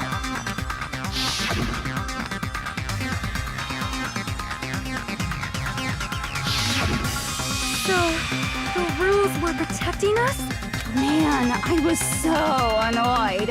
I had the authority to add rules, but no authority to delete rules. Oh well, even if I could have deleted rules, I was still busy with my whole taking over your bodies plan. So you made us kill each other, because you couldn't kill us yourself. Is that how you were able to increase the number of bodies you can take over? Like I said, I personally didn't care about the outcome of the killings. How dare you look down on us? Don't fuck with me. What about our lives? Chump change. I won't forgive you. I will never, ever fucking forgive you! So that's your trap. You try to make us choose graduate, so you can take over everyone's body with the graduation program. How can you be so cruel? Because Junko Enoshima is the true ultimate despair. She doesn't yearn for any kind of future at all. She fills every person she meets with despair. That's my Makoto. You understand me so well. For me, despair is not a goal or a set of principles, or a lifestyle, or even an instinct. It's what defines me as Junko Enoshima. It's just my characterization. That's why I'm able to pursue despair with such purity. So you're saying you only exist to fill people with despair? For example, want to hear about a beautiful memory that even I, who gets bored easily, still remember fondly? Picture thousands of fools who are madly in love with me, dying one by one like insects doused with bug spray. And the best part is, they did it to themselves, you know? Thousands of humans falling like dominoes. Oh, that memory is so beautiful. It made my brain melt. Yeah, about that. Does that story have a happy ending?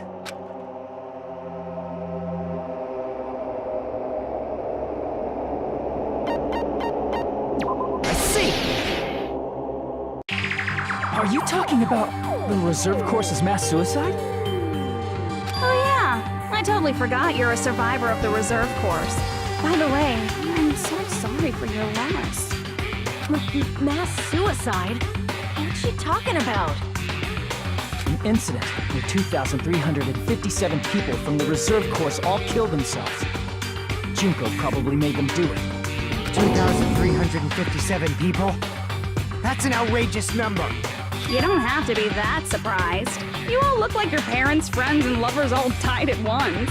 That was so rude of me. There's no way you guys even have meaningful relationships like that anymore. I mean, you're all ultimate despair. You guys have already eaten your fill of despair.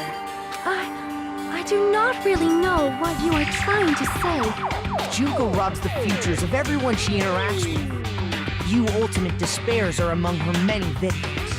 If someone like me is born, that means the world is yearning for despair. That's wrong. The world isn't yearning for despair. That's the reason we can't let you escape. But if you do that, you guys won't be able to return to the real world, right? Huh? If we choose graduate to get out of here, the graduation program will activate, right? If that happens, Junko's alter ego will be uploaded into the bodies of the dead. Does that mean we gotta stay here to keep her from getting out? What the heck? Why does it have to be like that? It's such a cruel fate for you guys. But it's awfully convenient for the Future Foundation. They'll be able to keep all the ultimate despairs, including me, trapped in this game forever. Wrong! That's not it! But ultimate despair is hated worldwide, and their lives are no doubt targeted by the Future Foundation. Oh well, if you don't want to acknowledge that, I guess it just can't be helped. Can't be helped. LOL. This is nothing to LOL about. But it's so ironic. You came all the way here just to find out that graduating is the wrong choice. Even though you came all this way to win the game, even though you kept sacrificing your friends to win. The goal you guys squirmed to reach was wrong all along. Isn't that just so fucking tragic? Stop it!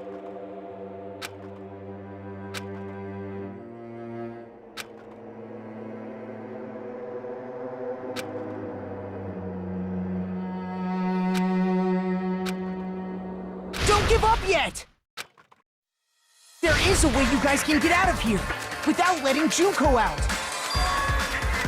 No, there's no way such a convenient... There is? Really? Well, that's the first I've heard of it.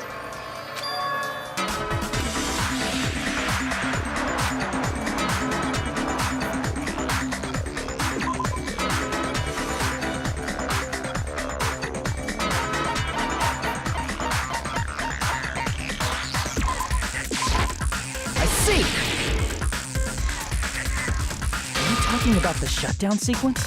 Shutdown sequence? What is that? It's a hidden command I set up in the Neo World program. Hidden command? Basically, I never believed the Neo World program was a perfect solution. There was always a possibility that Usami's hope might have made things even worse for you guys. So I prepared a way to shut down the program in case of emergencies. As I recall, you said it was a command that not even the teacher can stop. And that means even Junko can't stop it. Dear me, I have an unfortunate announcement to make, class. You cannot activate the shutdown. You know about it? More importantly, do you know why? Do you know why you can't activate the shutdown?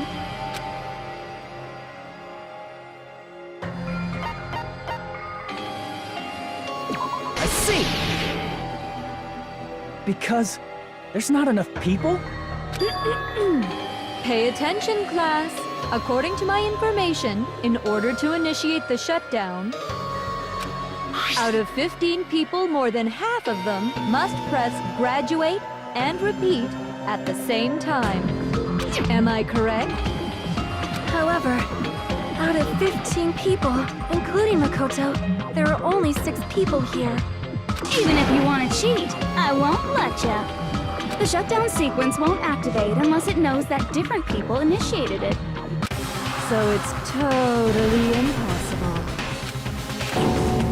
You totally saw through that supposedly hidden command? No need to worry.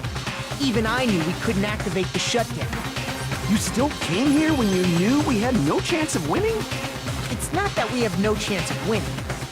The only reason I'm here is because there is a chance. Then try explaining it to us. What is this chance of winning of which you speak? I believe... What?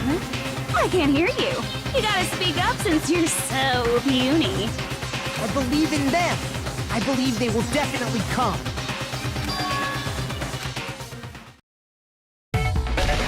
That's not something you need to take your time saying. Believe. Try putting yourself in our shoes before you drag us into situations like this. Chiyoko! Byakuya! I knew you guys would come! We'd be better off leaving behind someone who jumps to conclusions without listening to our warnings. I'm sorry. Even though it took some time for 2 people to enter the program simultaneously, it appears we made it. Hey! What's going on? Why are there more people again? How exciting! I haven't seen these faces in ages. It's like opening your high school yearbook 10 years later. I must say, now that I'm seeing her up close, she's much bigger than I remembered. What? What kind of man isn't excited by big women? Once you gain some more experience, you'll understand. There's a lot of kinky things you can do with big girls. Shut up. Byakuya! You're alive! But you're so skinny now. I feel so bad for you. You shut up too. Are you two also from the Future Foundation? No, it's probably not just that.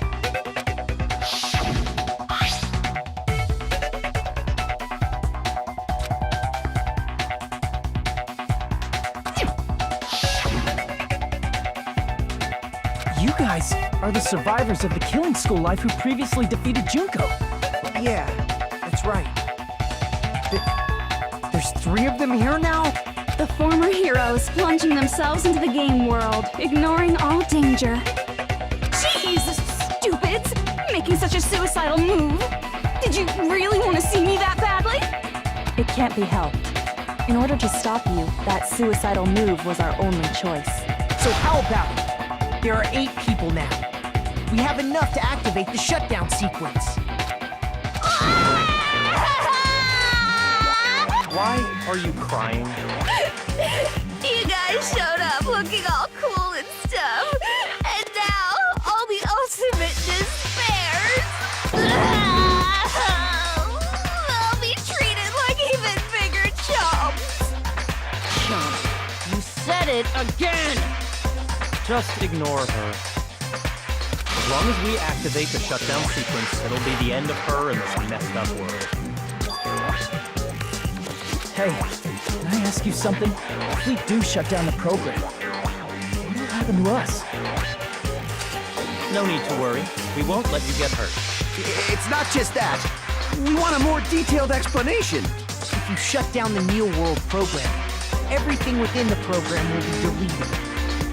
It will obviously delete Alter Ego Junko, along with your avatars here. So you're saying we're going to be deleted too? It doesn't mean you'll be deleted. The program will just finish without completing the graduation program. What does that mean for us? Your avatars will not upload, so you will revert to your original state before you entered the program. Is there a reason to tell them all that? They have to know everything, or else they won't agree to do it. Hold on a second.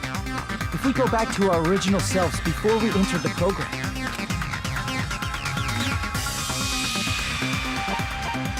I see! does that mean we'll go back to being ultimate despair? That's right. Back to being hopelessly controlled by me. When you used to feel despair upon despair. No!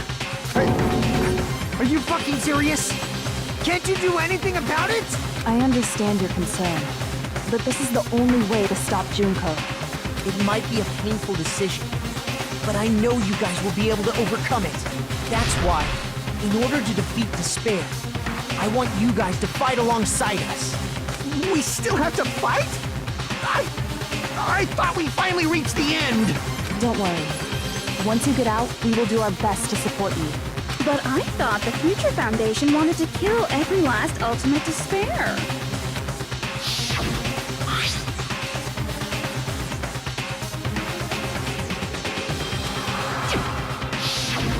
When you say support, do you mean I'll make sure you don't suffer when I kill you, or...?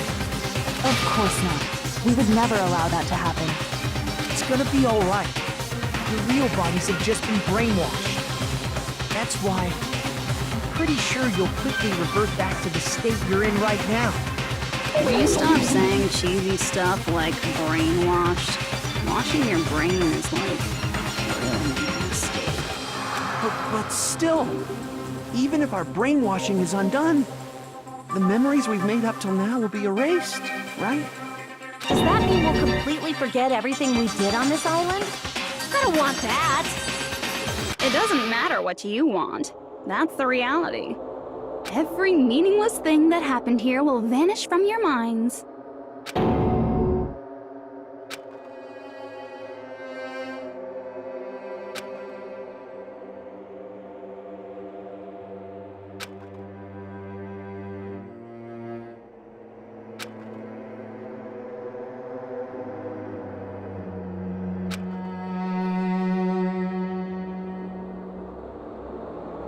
Memory's not all that'll go back to normal. If you've lost a limb, like Nagito, it'll still be gone when... Please stop! Going back to reality in that condition, that's like a bad joke. We're not joking. That is your past. Nobody can escape their past. We don't know anything about that past! Hey, why did we become ultimate despair in the first place? I asked the same thing in the real world, but nobody would give me an answer. It seems my teachings were quite thorough. However, if you ask me... People who cling to stuff like hope, talent, or admiration are truly the weakest. Huh? Guys who desperately want to reach the top. They don't think about what'll happen when they're pushed off. They're probably too concerned with having a really nice view while they condescend to others. Shoving off guys like that is so easy. I happen to know 17,082 ways to do that. The point is, the moment you cling to talent and hope, despair has already set in. That's not even an explanation. Then, what if you think about it like this? It turns out that you guys being ultimate despair was just part of the game world. And in truth, those guys from the Future Foundation might be part of the game world too. They're simply side characters of the game world whose role is to offer hopeless hope to you guys. Well, after saying all that, I don't even know what's real and what's a game anymore. Are you kidding around?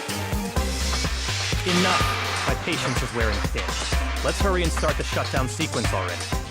Before you do that, we gotta do some reviewing.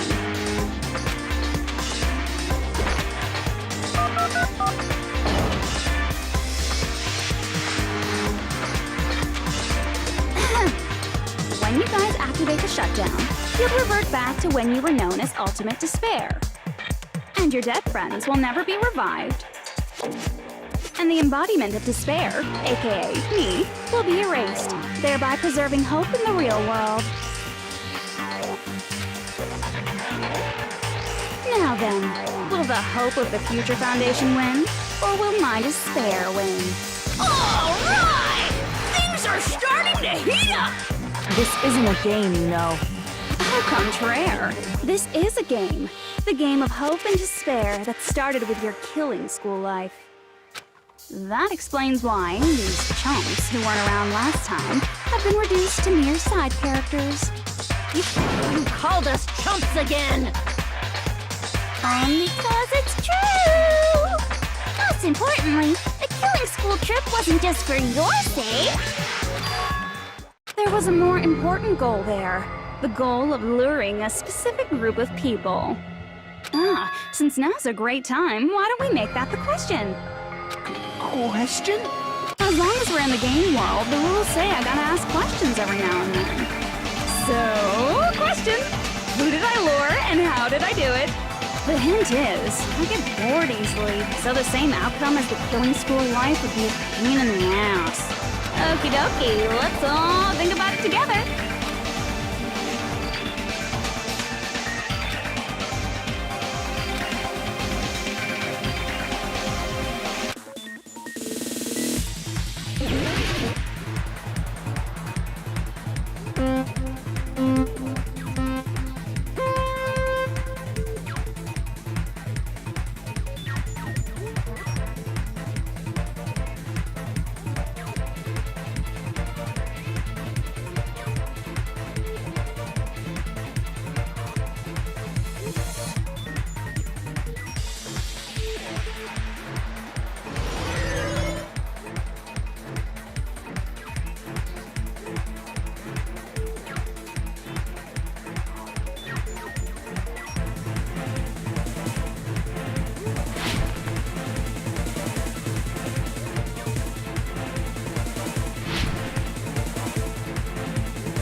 It's all coming together!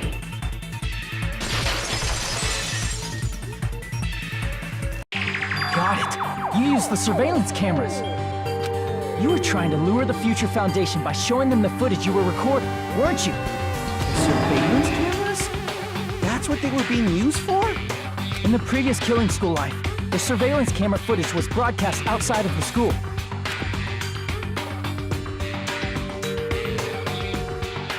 You used the cameras that were placed throughout the entire island for the same purpose.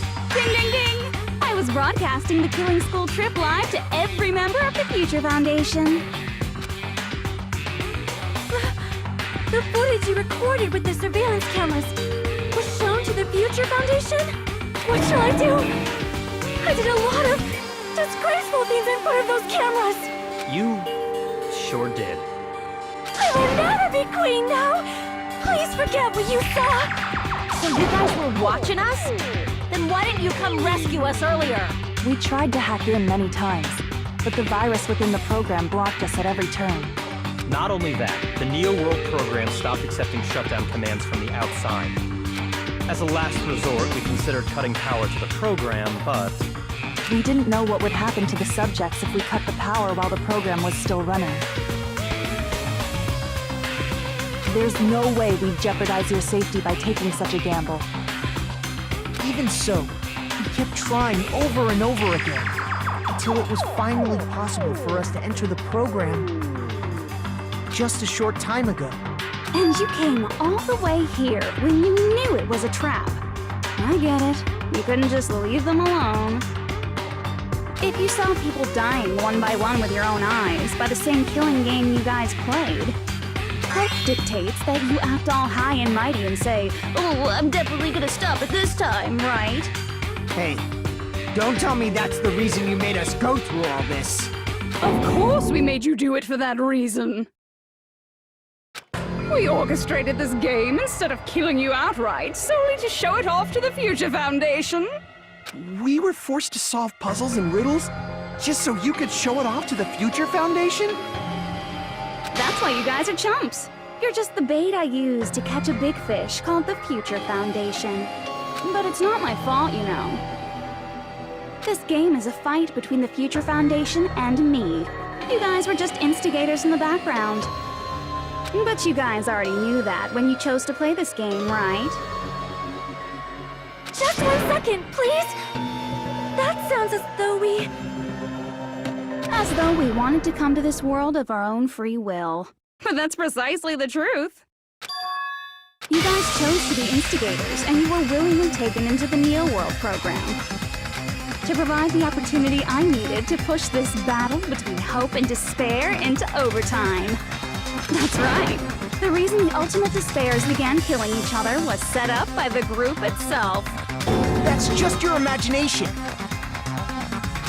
Naive Makoto totally fell for the trap. Oh, and now your face is filled with a lovely shade of despair.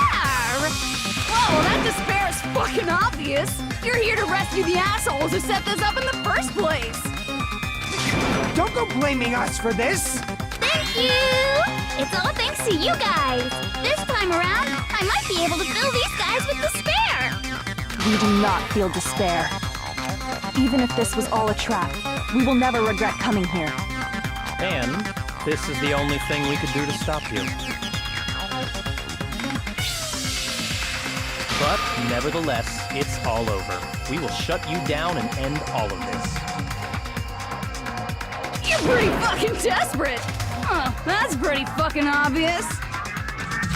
If you don't initiate the shutdown, those Future Foundation fuckwits are gonna be trapped here forever. Trapped? Why would that happen? Didn't I already explain it? You know, the graduation exam rules.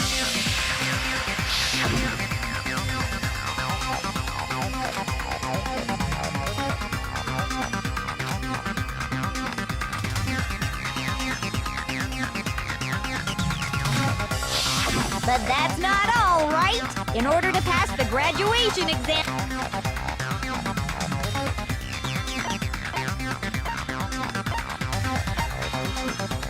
I see! As I recall, We also need the teacher's final decision.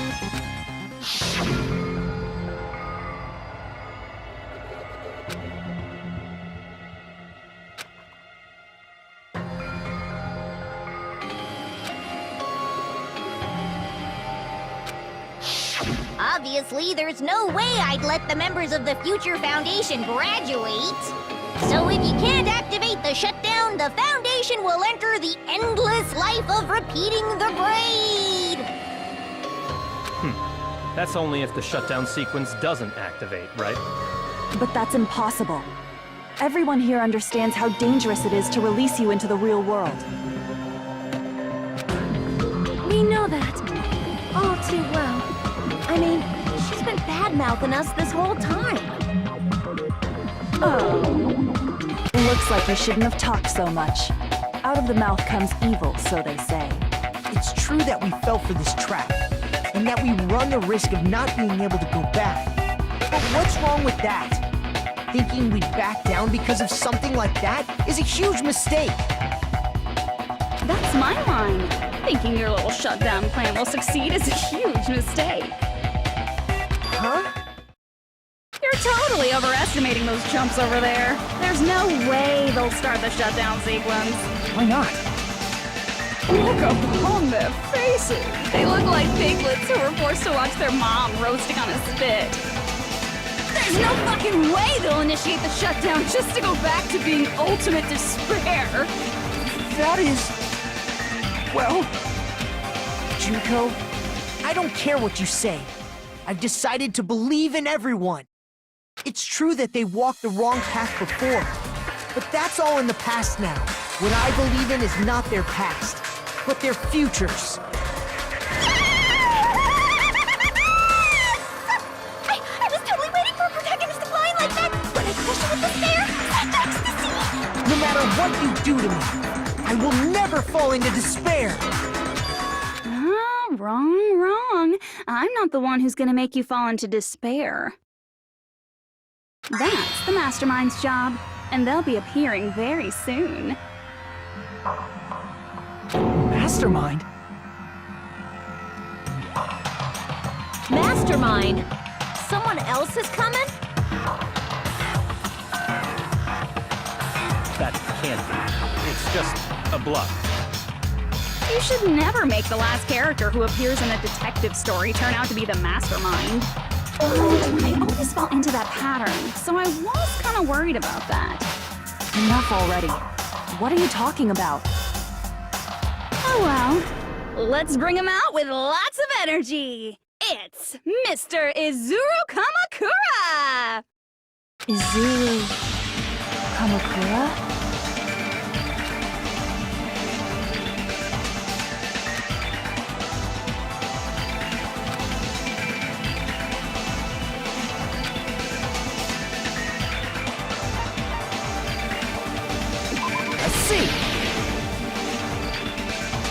Izuru Kamakura.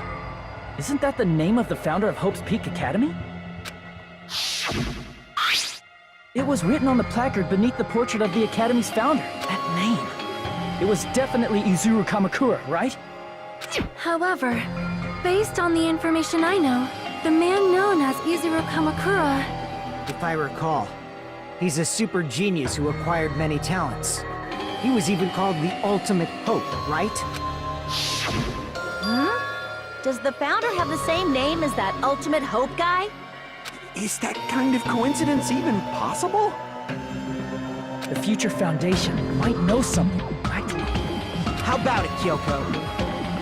Even within Hope's Peak Academy, there's very little information about a person called Izuru Kamakura. It's a mystery if such a person ever really existed. And not just that, the matter was closed without ever being settled because of that incident. If you do not know, then please allow me.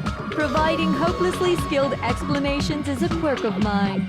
The reason Izuru's existence continues to be such a mystery is because the Academy hid it. Why did the Academy hide his existence? If I recall, they were trying to protect their superior talent. They even called it mankind's hope, correct? However, That prodigious student ended up killing 13 student council members at Hope's Peak Academy. Izuru is the killer responsible for Hope's Peak Academy's biggest, most awful event. And you're the one who set it up, right? Information about Izuru completely vanished after that incident. We thought Junko and Ashima killed them? Oh, don't say such cruel things.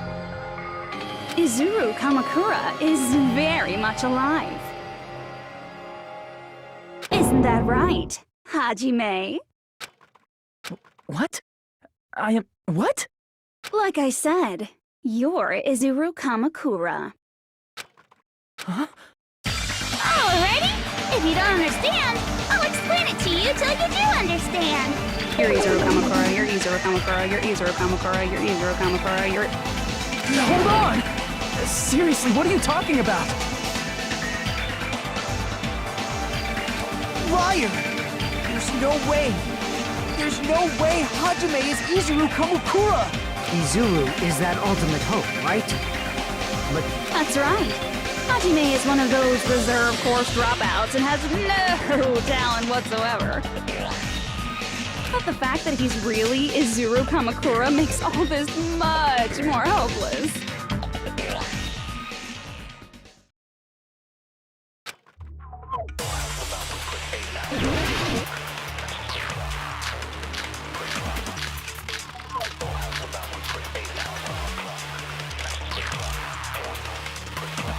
Good news, Hajime!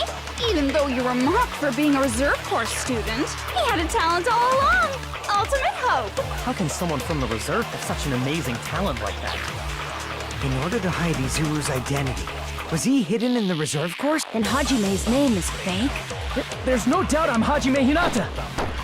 I've always had that name ever since I was born. Then Izuru is your fake name? Hey, you weren't lying to us, right? I do not want any more last-minute plot twists. Could it be created hope? That must be it.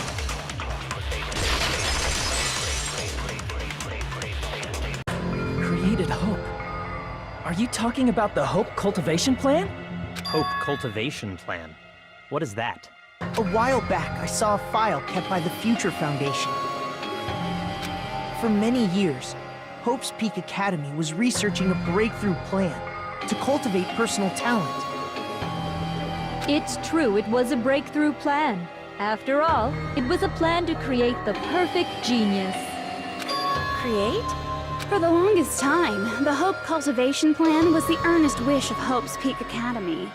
In fact, that's why the Academy was established. Part of that plan was researching the talents of Ultimates.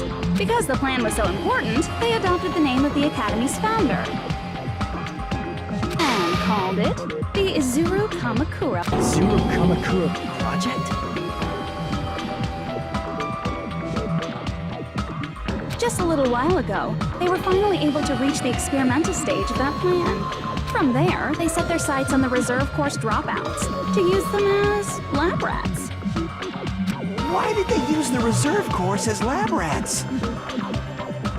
A plan to create talent artificially requires test subjects that are wholly lacking in talent. From that group of reserve course students, the one who was finally chosen was... Hajime, who stands before you now. Why me? Because you admired Hope's Peak Academy more than anybody else. You still don't get it. You were used by the Academy. They exploited your feelings of admiration toward hope and talent just to use you as a lab rat. What? See? Didn't I tell you? The moment you cling to talent and hope, despair has already set in. Lies. That's definitely a lie. After many surprises, Hajime Hinata was transformed into Izuru 1.0! Did you say transformed? What did they do to him? Unless you're willing to go to extremes, it's impossible to change a normal person into a perfect genius. So naturally, they went to extremes. By directly interfering with his brain, Hope's Peak Academy transformed Hajime Hinata into a completely different person whose specialty is talent itself, known as Izuru Kamakura. Eventually, Izuru became an ultimate despair, thanks to me. But all I did to Izuru was simply break his spirit. That's nothing compared to what Hope's Peak Academy did to him. Not even close. Seriously, it's scary how determined the researchers were to mess with the human brain that much. Doing such inhumane acts that nobody else is capable of with such a calm mind and a steady hand. I admire it so much, it makes my mind numb. By the way, you're just a simple avatar right now, so even if you touch your head, you won't feel the scar. Did they really do something like that? But if you think about it, Hajime gets out of here. He's gonna be a super genius, right? Like I said, he's not Hajime. He's a completely different person whose specialty is talent itself. Different person? How is he different? All of his senses, emotions, thoughts, and hobbies that interfere with acquiring talent have been excised. Huh? All of his memories of the past have been forcefully suppressed into the darkest recesses of his mind. Huh? Emotions, thoughts, hobbies? He doesn't even have a memory? It sounds like he is a completely different person. So that's why it's so surprising that Hajime even exists here at all, even if he's just an avatar. The Neo World program must have dug up those memories and rebuilt his old personality from data from the past. I cannot help but feel impressed that the Neo World program was able to accomplish such a feat. But as for Hajime, he probably would have been better off if he stayed erased. Then, when Hajime returns to his original state after the shutdown, he'll disappear. All that will remain is Izuru Kamakura, an entirely different personality created by Hope's Peak Academy. He will no longer be Hajime Hinata.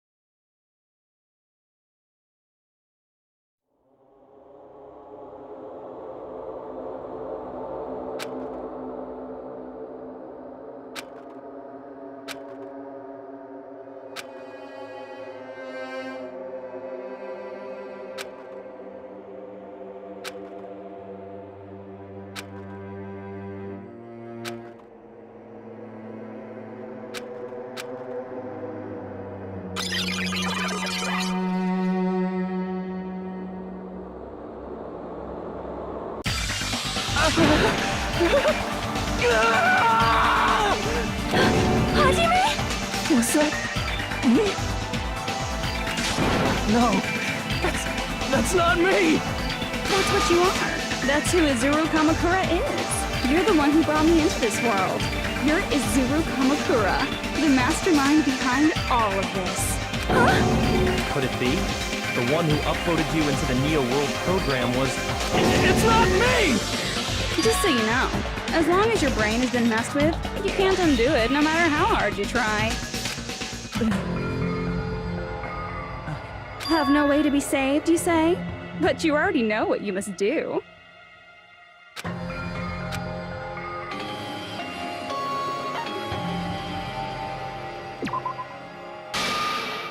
I see.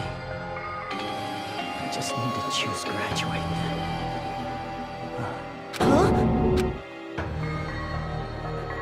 In that case, the Hajime avatar will be uploaded into his real body.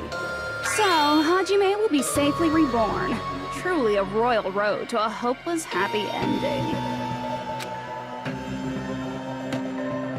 Hold on. You can't do that. If you do that, everyone who died will be taken over by Junko's alter ego. Like, if you guys don't start the shutdown, the Future Foundation will be trapped here.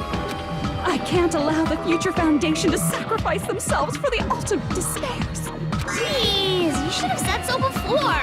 You guys aren't honest at all. That's not it. What we're saying is, We have to protect the world from despair, you say? Okay, that's getting so old. Do you really have to sacrifice yourselves just to protect the world in the first place? What if the world's hope is different from your hope? Even if the world is happy, it's meaningless if you aren't happy. Plus, the Future Foundation wants to kill all the ultimate despairs, right? Once you go back to being ultimate despair, the Future Foundation's punishment time will activate. It would be absolutely dreadful if that were to happen. Not just dreadful. It's rather fucking hopeless, don't you think? And can you guys even endure that? Everything that happened here will just end up being a meaningless game. Everything you felt, awe, friendship, love, there won't even be save data left of it. The girl you love and the guy you hate grow weaker and skinnier each day they lay immobilized. And in Hajime's case, his very existence is going to disappear. All because of the academy he loves so much. Will you be able to endure such despair? Who are you going to endure it for? For people you've never met before? For people who don't even appreciate you? Does that sound like hope to you? You can't believe her! That's how she works! That's what she does, so she can lure you all toward despair. There is no reason to listen to her. Hurry up and start the shutdown. Oh, hold on! What is it? Why are we still waiting? Do you still not understand what's going to happen to the real world if Junko escapes? No, I was just...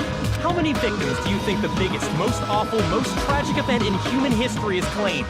Right now, it's finally started to calm down. If Junko Enoshima makes it to the real world, countless victims will fill the world will regress to an era of bloodshed, chaos, and worldwide rioting. So that's why you're telling them to start the shutdown sequence? To prevent that? You're telling them to turn back into ultimate despair and lose all the memories they made in this world. Even among them, there are those who will simply cease to exist. And you're telling them to just deal with it?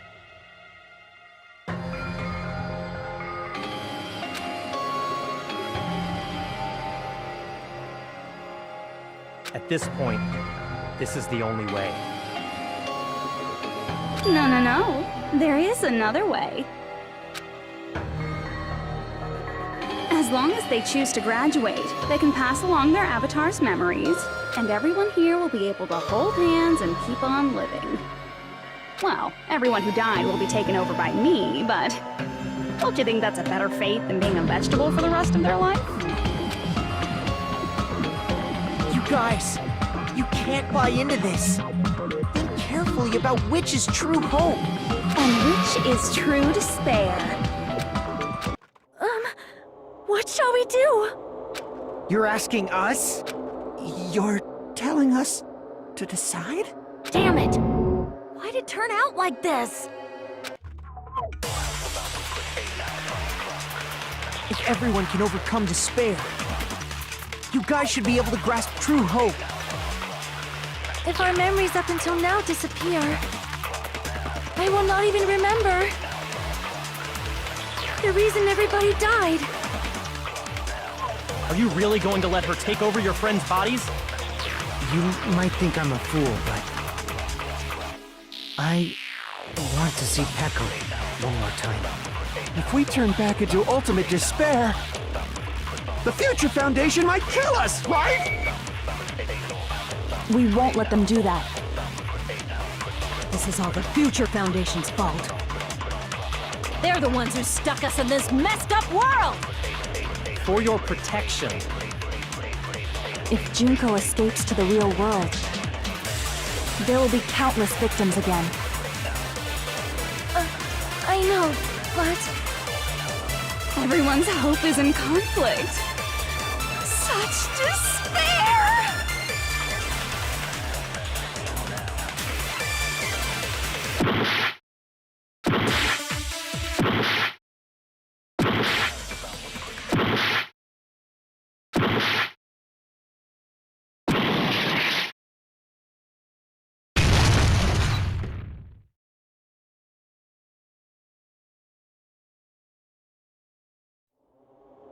can't do it.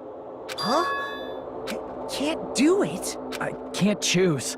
You guys are telling us the world's going to be destroyed unless we sacrifice ourselves. And that, I can't decide. I can't choose either one. Hajime! Shut up! Leave me alone! This is just too much. Why do I have to be a part of this? I mean, I'm different from the rest of you. And I don't even have a talent. But even so, I got dragged into this. And now, my existence is going to disappear? I don't understand it at all. Both choices are hopeless. How much of ourselves do we have to sacrifice? This burden, don't you dare make us shoulder it. There's no way we can handle this on our own. Everyone, get a hold of yourselves. It's impossible! For someone like me, it's impossible. I can't choose the future! Hope, despair, do whatever you want. It's not my problem! That's... And there's no answer. So you've chosen to make no choice at all. Jeez. Once again, this went exactly as I expected. I get so hopelessly bored when everything goes according to plan. Oh well, since I have everyone's data, I kind of figured things would play out like this. That is, unless something else hopelessly unpredictable happens. Well, I can say that, but the chance of something convenient happening is hopeless. After all, this is a game. A world where everything progresses with predetermined harmony. Fine, I guess it's okay. You don't have to force yourself to make a choice. A futureless future. I think it's fine if that exists too. As long as you don't yearn for hope, you'll never fall victim to despair. That goes for me too. As long as I don't yearn for despair, I'll never need to hope for it. So, let's all free ourselves from this curse and stay here as the best of friends. Let's immerse ourselves in this tropical island life forever and ever. Forever and ever, and ever and ever and ever and ever and ever and ever and ever and ever.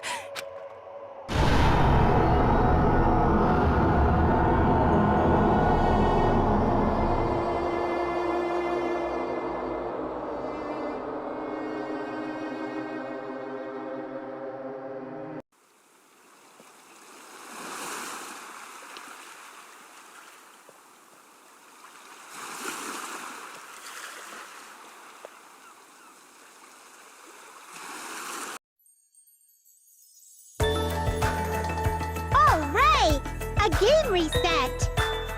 And with this, the world will continue to loop. An eternal game utopia sounds like fun. I guess it's fine to stay like this for a while. Young master, that is a... Yay! You didn't have to forget us! Yes, there's no way I would forget. And with this, Juko's gone. All right, let's party! I'm gonna showcase my full cooking ability. Just leave the BGM to Ibuki! Hey, can I take a picture to commemorate this?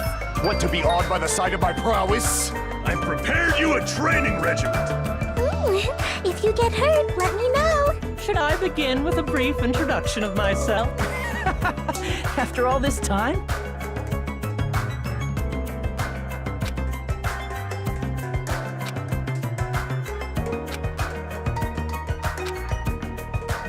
All right! A game reset! And with this, the world will continue to loop. An eternal game utopia sounds like fun. I guess it's fine to stay like this for a while.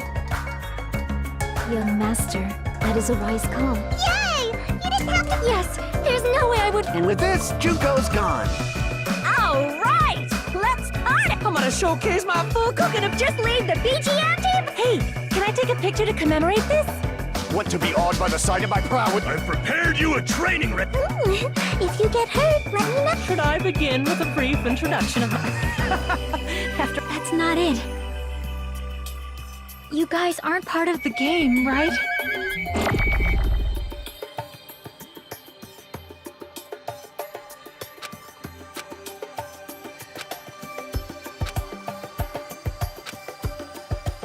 All right! A game And with this, the world will... An eternal game utopia. This world...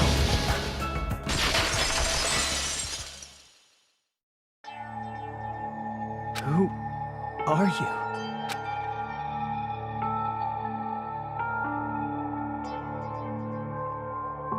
I'm just a part of the game. But you guys aren't, right? Chiaki? Is that you? Why are you here? I don't know. Does this mean you're my memory of Chiaki? Because you should have already disappeared. Oh well, it doesn't matter. Anyway, don't you think they're messed up? Telling us the world's going to be destroyed?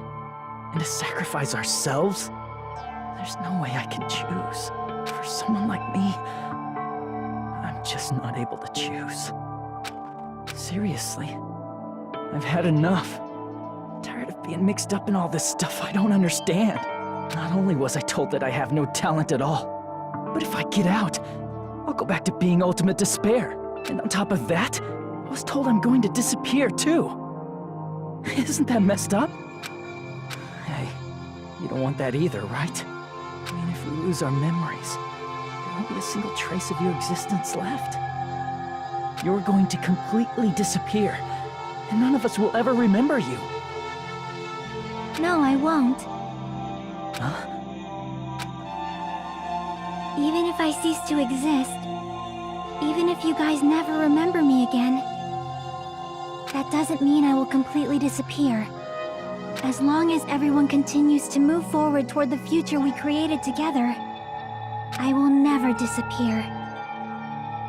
What I lived for, fought for, and risked my life for will still exist.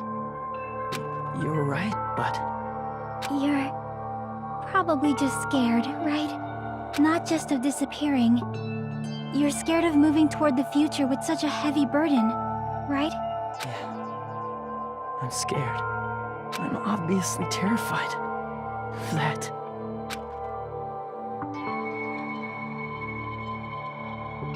How much longer are you going to be this indecisive? Huh? Didn't you want to become someone with confidence? Isn't that why you admired Hope's Peak Academy? But even Hope's Peak Academy tricked me. Hajime, you've had it wrong this whole time. Wrong? Having talent isn't the goal. There's something much more important than whether or not you have talent, right? What's important is that you believe in yourself. If you can't do that, no matter how much talent you possess, you will never be confident in yourself. Just like how you were in the past. You? Hey, who are you? I mean, you should have already disappeared, right? But past Hajime is in the past. He's not the same Hajime who spent time with me and the others in this world. So it's going to be all right. I think it's time you finally had confidence in yourself. Hey, Chiaki. Can you tell me something? Which choice should I make? My hope? The world's hope? Which one should I choose? You guys are the only ones who have the right to decide your future. And the responsibility, too. So you're saying I should choose for myself? But if you can't choose either future, why don't you just create one? Create? Even if this world is just a game, you guys aren't part of the game. You guys don't have to just choose a future. You should be able to create one as well. Do you think someone like me can do that? Since you're not part of the game, you don't have to worry about talent, skill, or level. You guys have a tremendous ultimate move that can overcome anything. I guess what I'm trying to say is, if you just do it, things will turn out okay.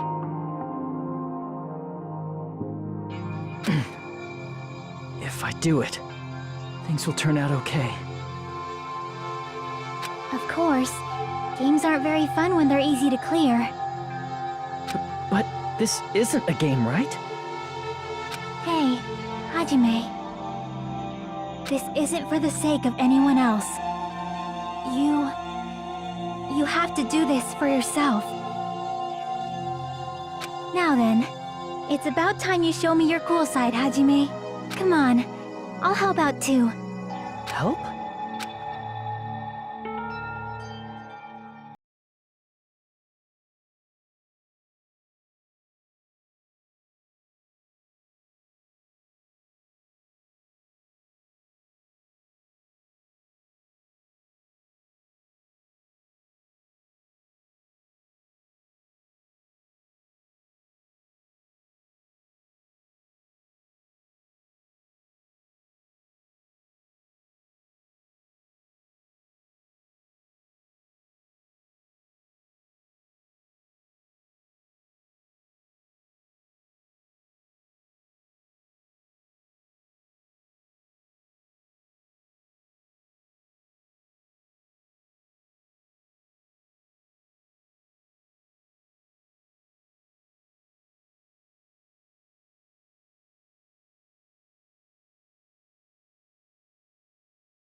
No matter what kind of future it is, as long as you guys move toward it, I will never disappear. Everything that happened here, it won't be meaningless. If you guys carried the burden of both hope and despair, you should even be able to create the future. Even if it's a convenient miracle. If you just do it, things will turn out okay. That's why you can't hesitate now. Resolve to throw everything away and give it everything you got. I'll be cheering for you too. That reminds me. I forgot to say it again.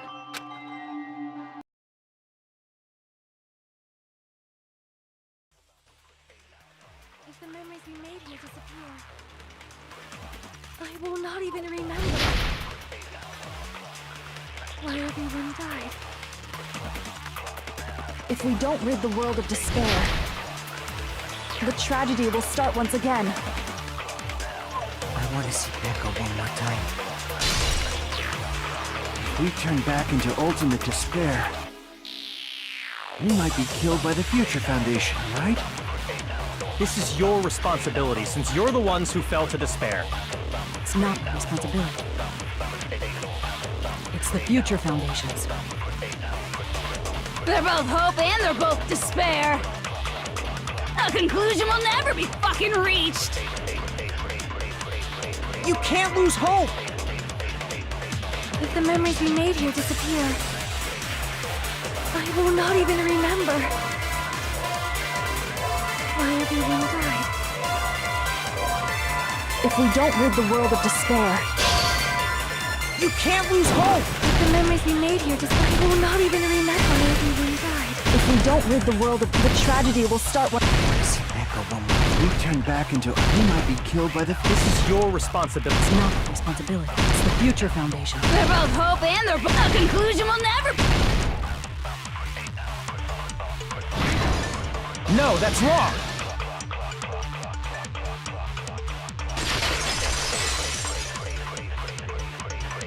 There won't just be hope. There will probably be a lot of despair, too. I don't know what kind of future awaits us. But our futures are ours. I won't let anyone take them. Huh? Who the hell are you? I've decided. I'm done running away. I will fight for my future. I will fight alongside the future that everyone created for me. It's not for anyone else's sake but my own. Don't tell me. Izuru? Hey, what the heck is going on? Is this a serious bug or something? I am not Izuru Kamakura. I am Hajime Hinata!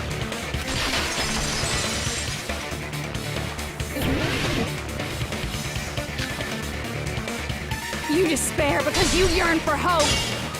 You yearn for hope because you despair. Let's finish this already. There's no need for you to choose. Close your eyes and cover your ear. Just shut the hell up! You do that this game. If you don't want that, just turn off the game. You despair because you yearn for hope. You yearn for hope because let's finish this off. There's no need for you. Close your eyes and cover your just shut the hell up! You do that this game. If you don't want that, just turn off the game. Even so, You don't have to look at the hopeless future. I'll never let anyone choose again!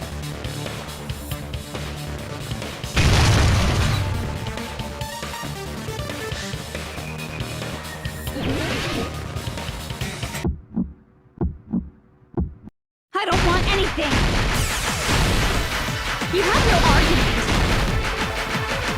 There's no hope. Just give up already.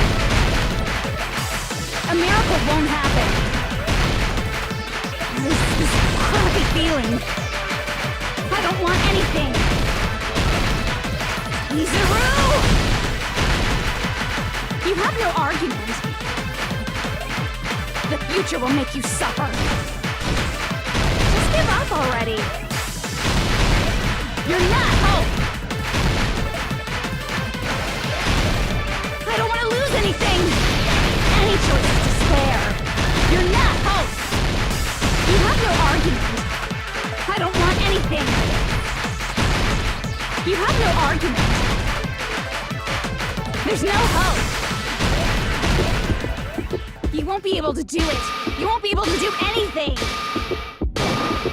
No, that's wrong.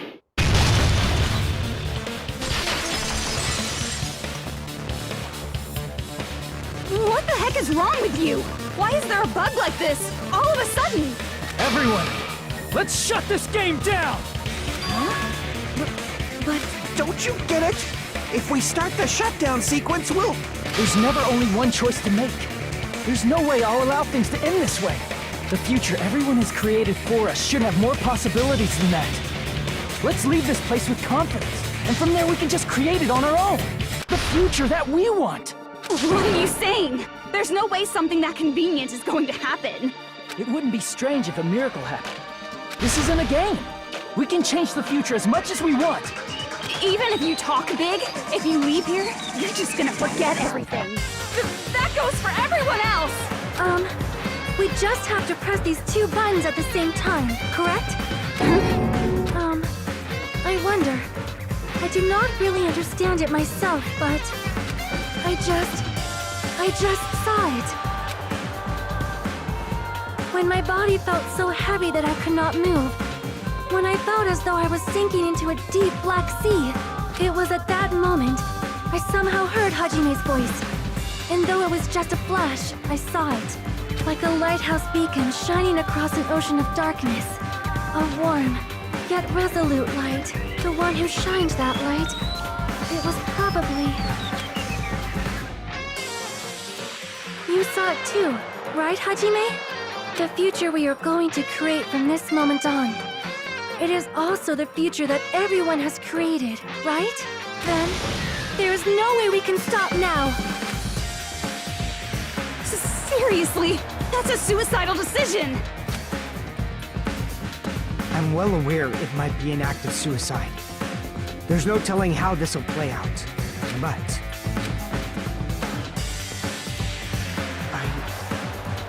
I heard her voice. In fact, I think it was the first time she ever yelled at me. I can't stand on my own 2 feet if she keeps treating me like a damn kid. I don't like thinking about complicated stuff. If there's someone strong worth fighting, I'll fight. It's just who I am, you know?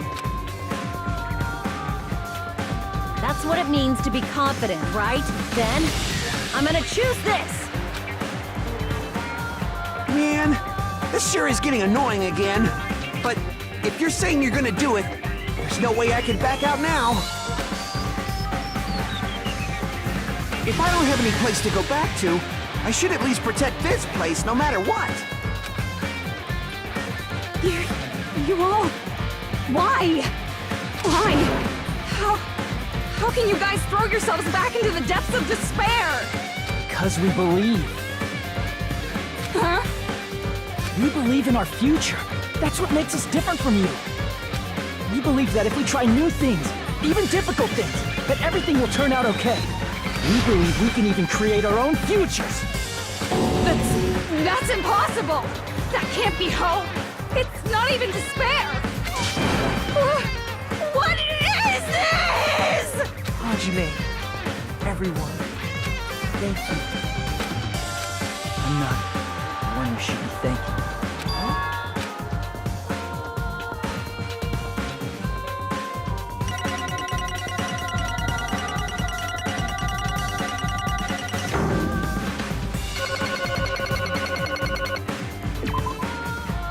Let's get started.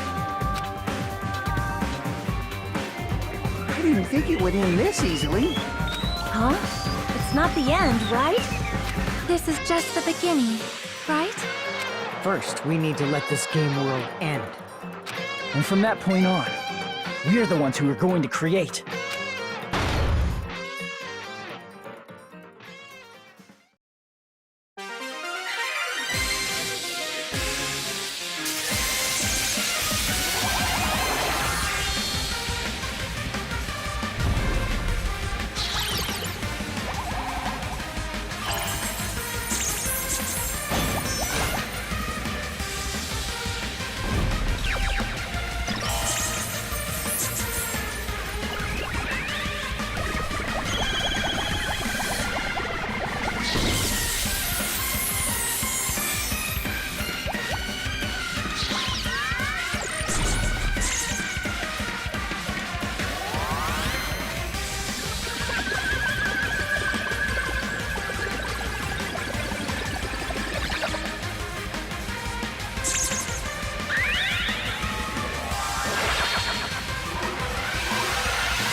Man, this is absolute despair. I feel despair upon despair and despair toward despair yet again. How fun. Once you've experienced the despair I've suffered, there's no turning back. Living in the shadows of past memories. That's too sad, you know? But I guess I no longer have to hope for despair. That is just so hopeless.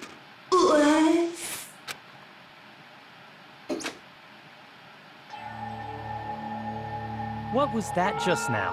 Why did Usami appear? She should have already disappeared. I guess it's just as Hajime said. At least, this wasn't the ending prepared for them. This was the ending they created. Are you saying they're moving towards such an uncertain future on purpose? Even so, the only thing we can do now is leave it to them. This game world is going to end soon. There is nothing more we can do. Regardless, there's no need for us to do anything.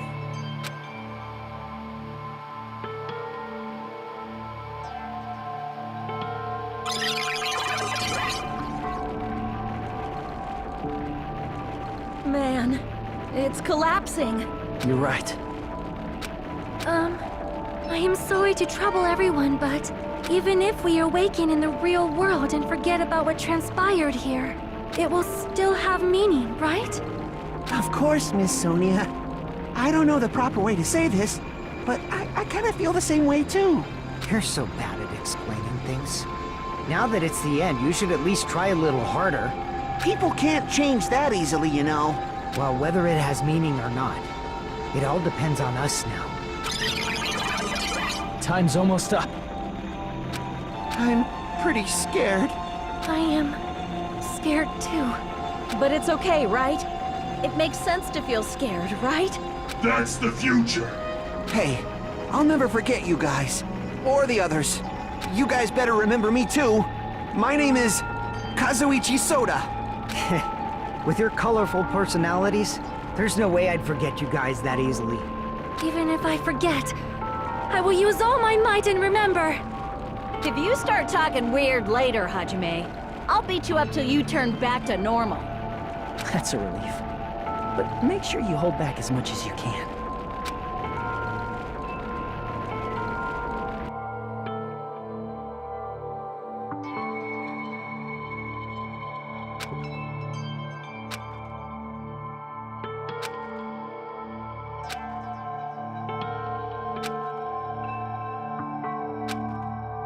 Thank you.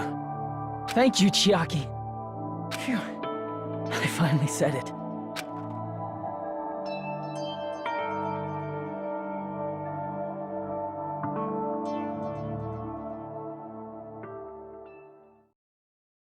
Me too. Thank you. I'll never forget about you guys. I'll never, ever forget. I'll be cheering for you guys from now on. From somewhere. 'Cause we're all friends after all.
Apparently they've finished the preparations. We can leave any time. Then, I guess we should get going. Hey, Makoto. Is this really okay? You're the one who said, leave the questions to me. So I let you take the lead. Are they really going to be okay? Didn't they just turn back into ultimate despair? I don't think that's the case. I mean, if they did turn back, they wouldn't have said that they'd stay on this island. Perhaps they're thinking about helping their sleeping friends? I can't really say for sure, but that's what I believe. Whether they know it or not, the fact that they're already clinging to that feeling shows they're no longer who they were in the past. It seems that there are too many soft-hearted people here. But in reality, the possibility of those who are asleep waking up is close to zero. No, the possibility isn't a problem. Even if there's the smallest possibility, they're still trying to create that future for themselves. In their eyes, that is the future. The smallest possibility. You might as well call it a miracle. Strangely enough, I have a feeling that they'll be able to reach it. They've accepted their hopes and their despair, and they're trying to create their own future. Maybe, for people like that, miracles are inevitable. Don't you think? As cheesy as ever. Seriously, you haven't grown up at all. Haven't grown up? That's the main reason we decided to come with you. Well, who cares? I guess I'll respect your decision. This time. However, what comes next is going to be difficult for us. Leaving them on this island. If the higher-ups at HQ find out about this, it will definitely cause a scene. We need to work on concealing it. That's not a problem. And what do you intend to explain to HQ? About that. I was gonna think about it while I was on the ship. Good luck. I'm not going to help you that much. Huh? Why? You should at least be glad that we decided to respect your decision. Fine.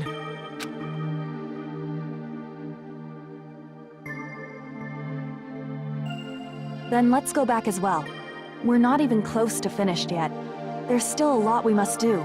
Besides the Future Foundation, the biggest, most awful, most tragic event in human history is not finished. We must end this once and for all, for the sake of the future. It seems I must fight alongside you all for a little while longer. Plus, there's someone waiting for you to return. Don't make me remember something so horrifying. Then let's go. We must create our own futures too.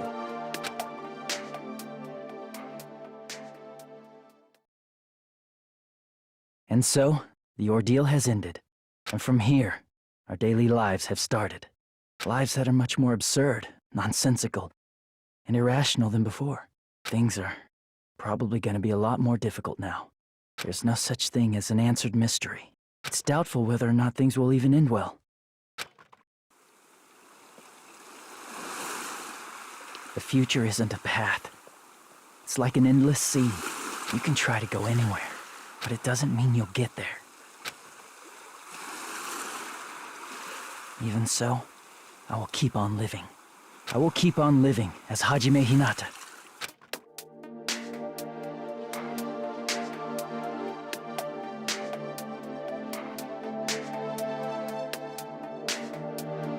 My future lies here.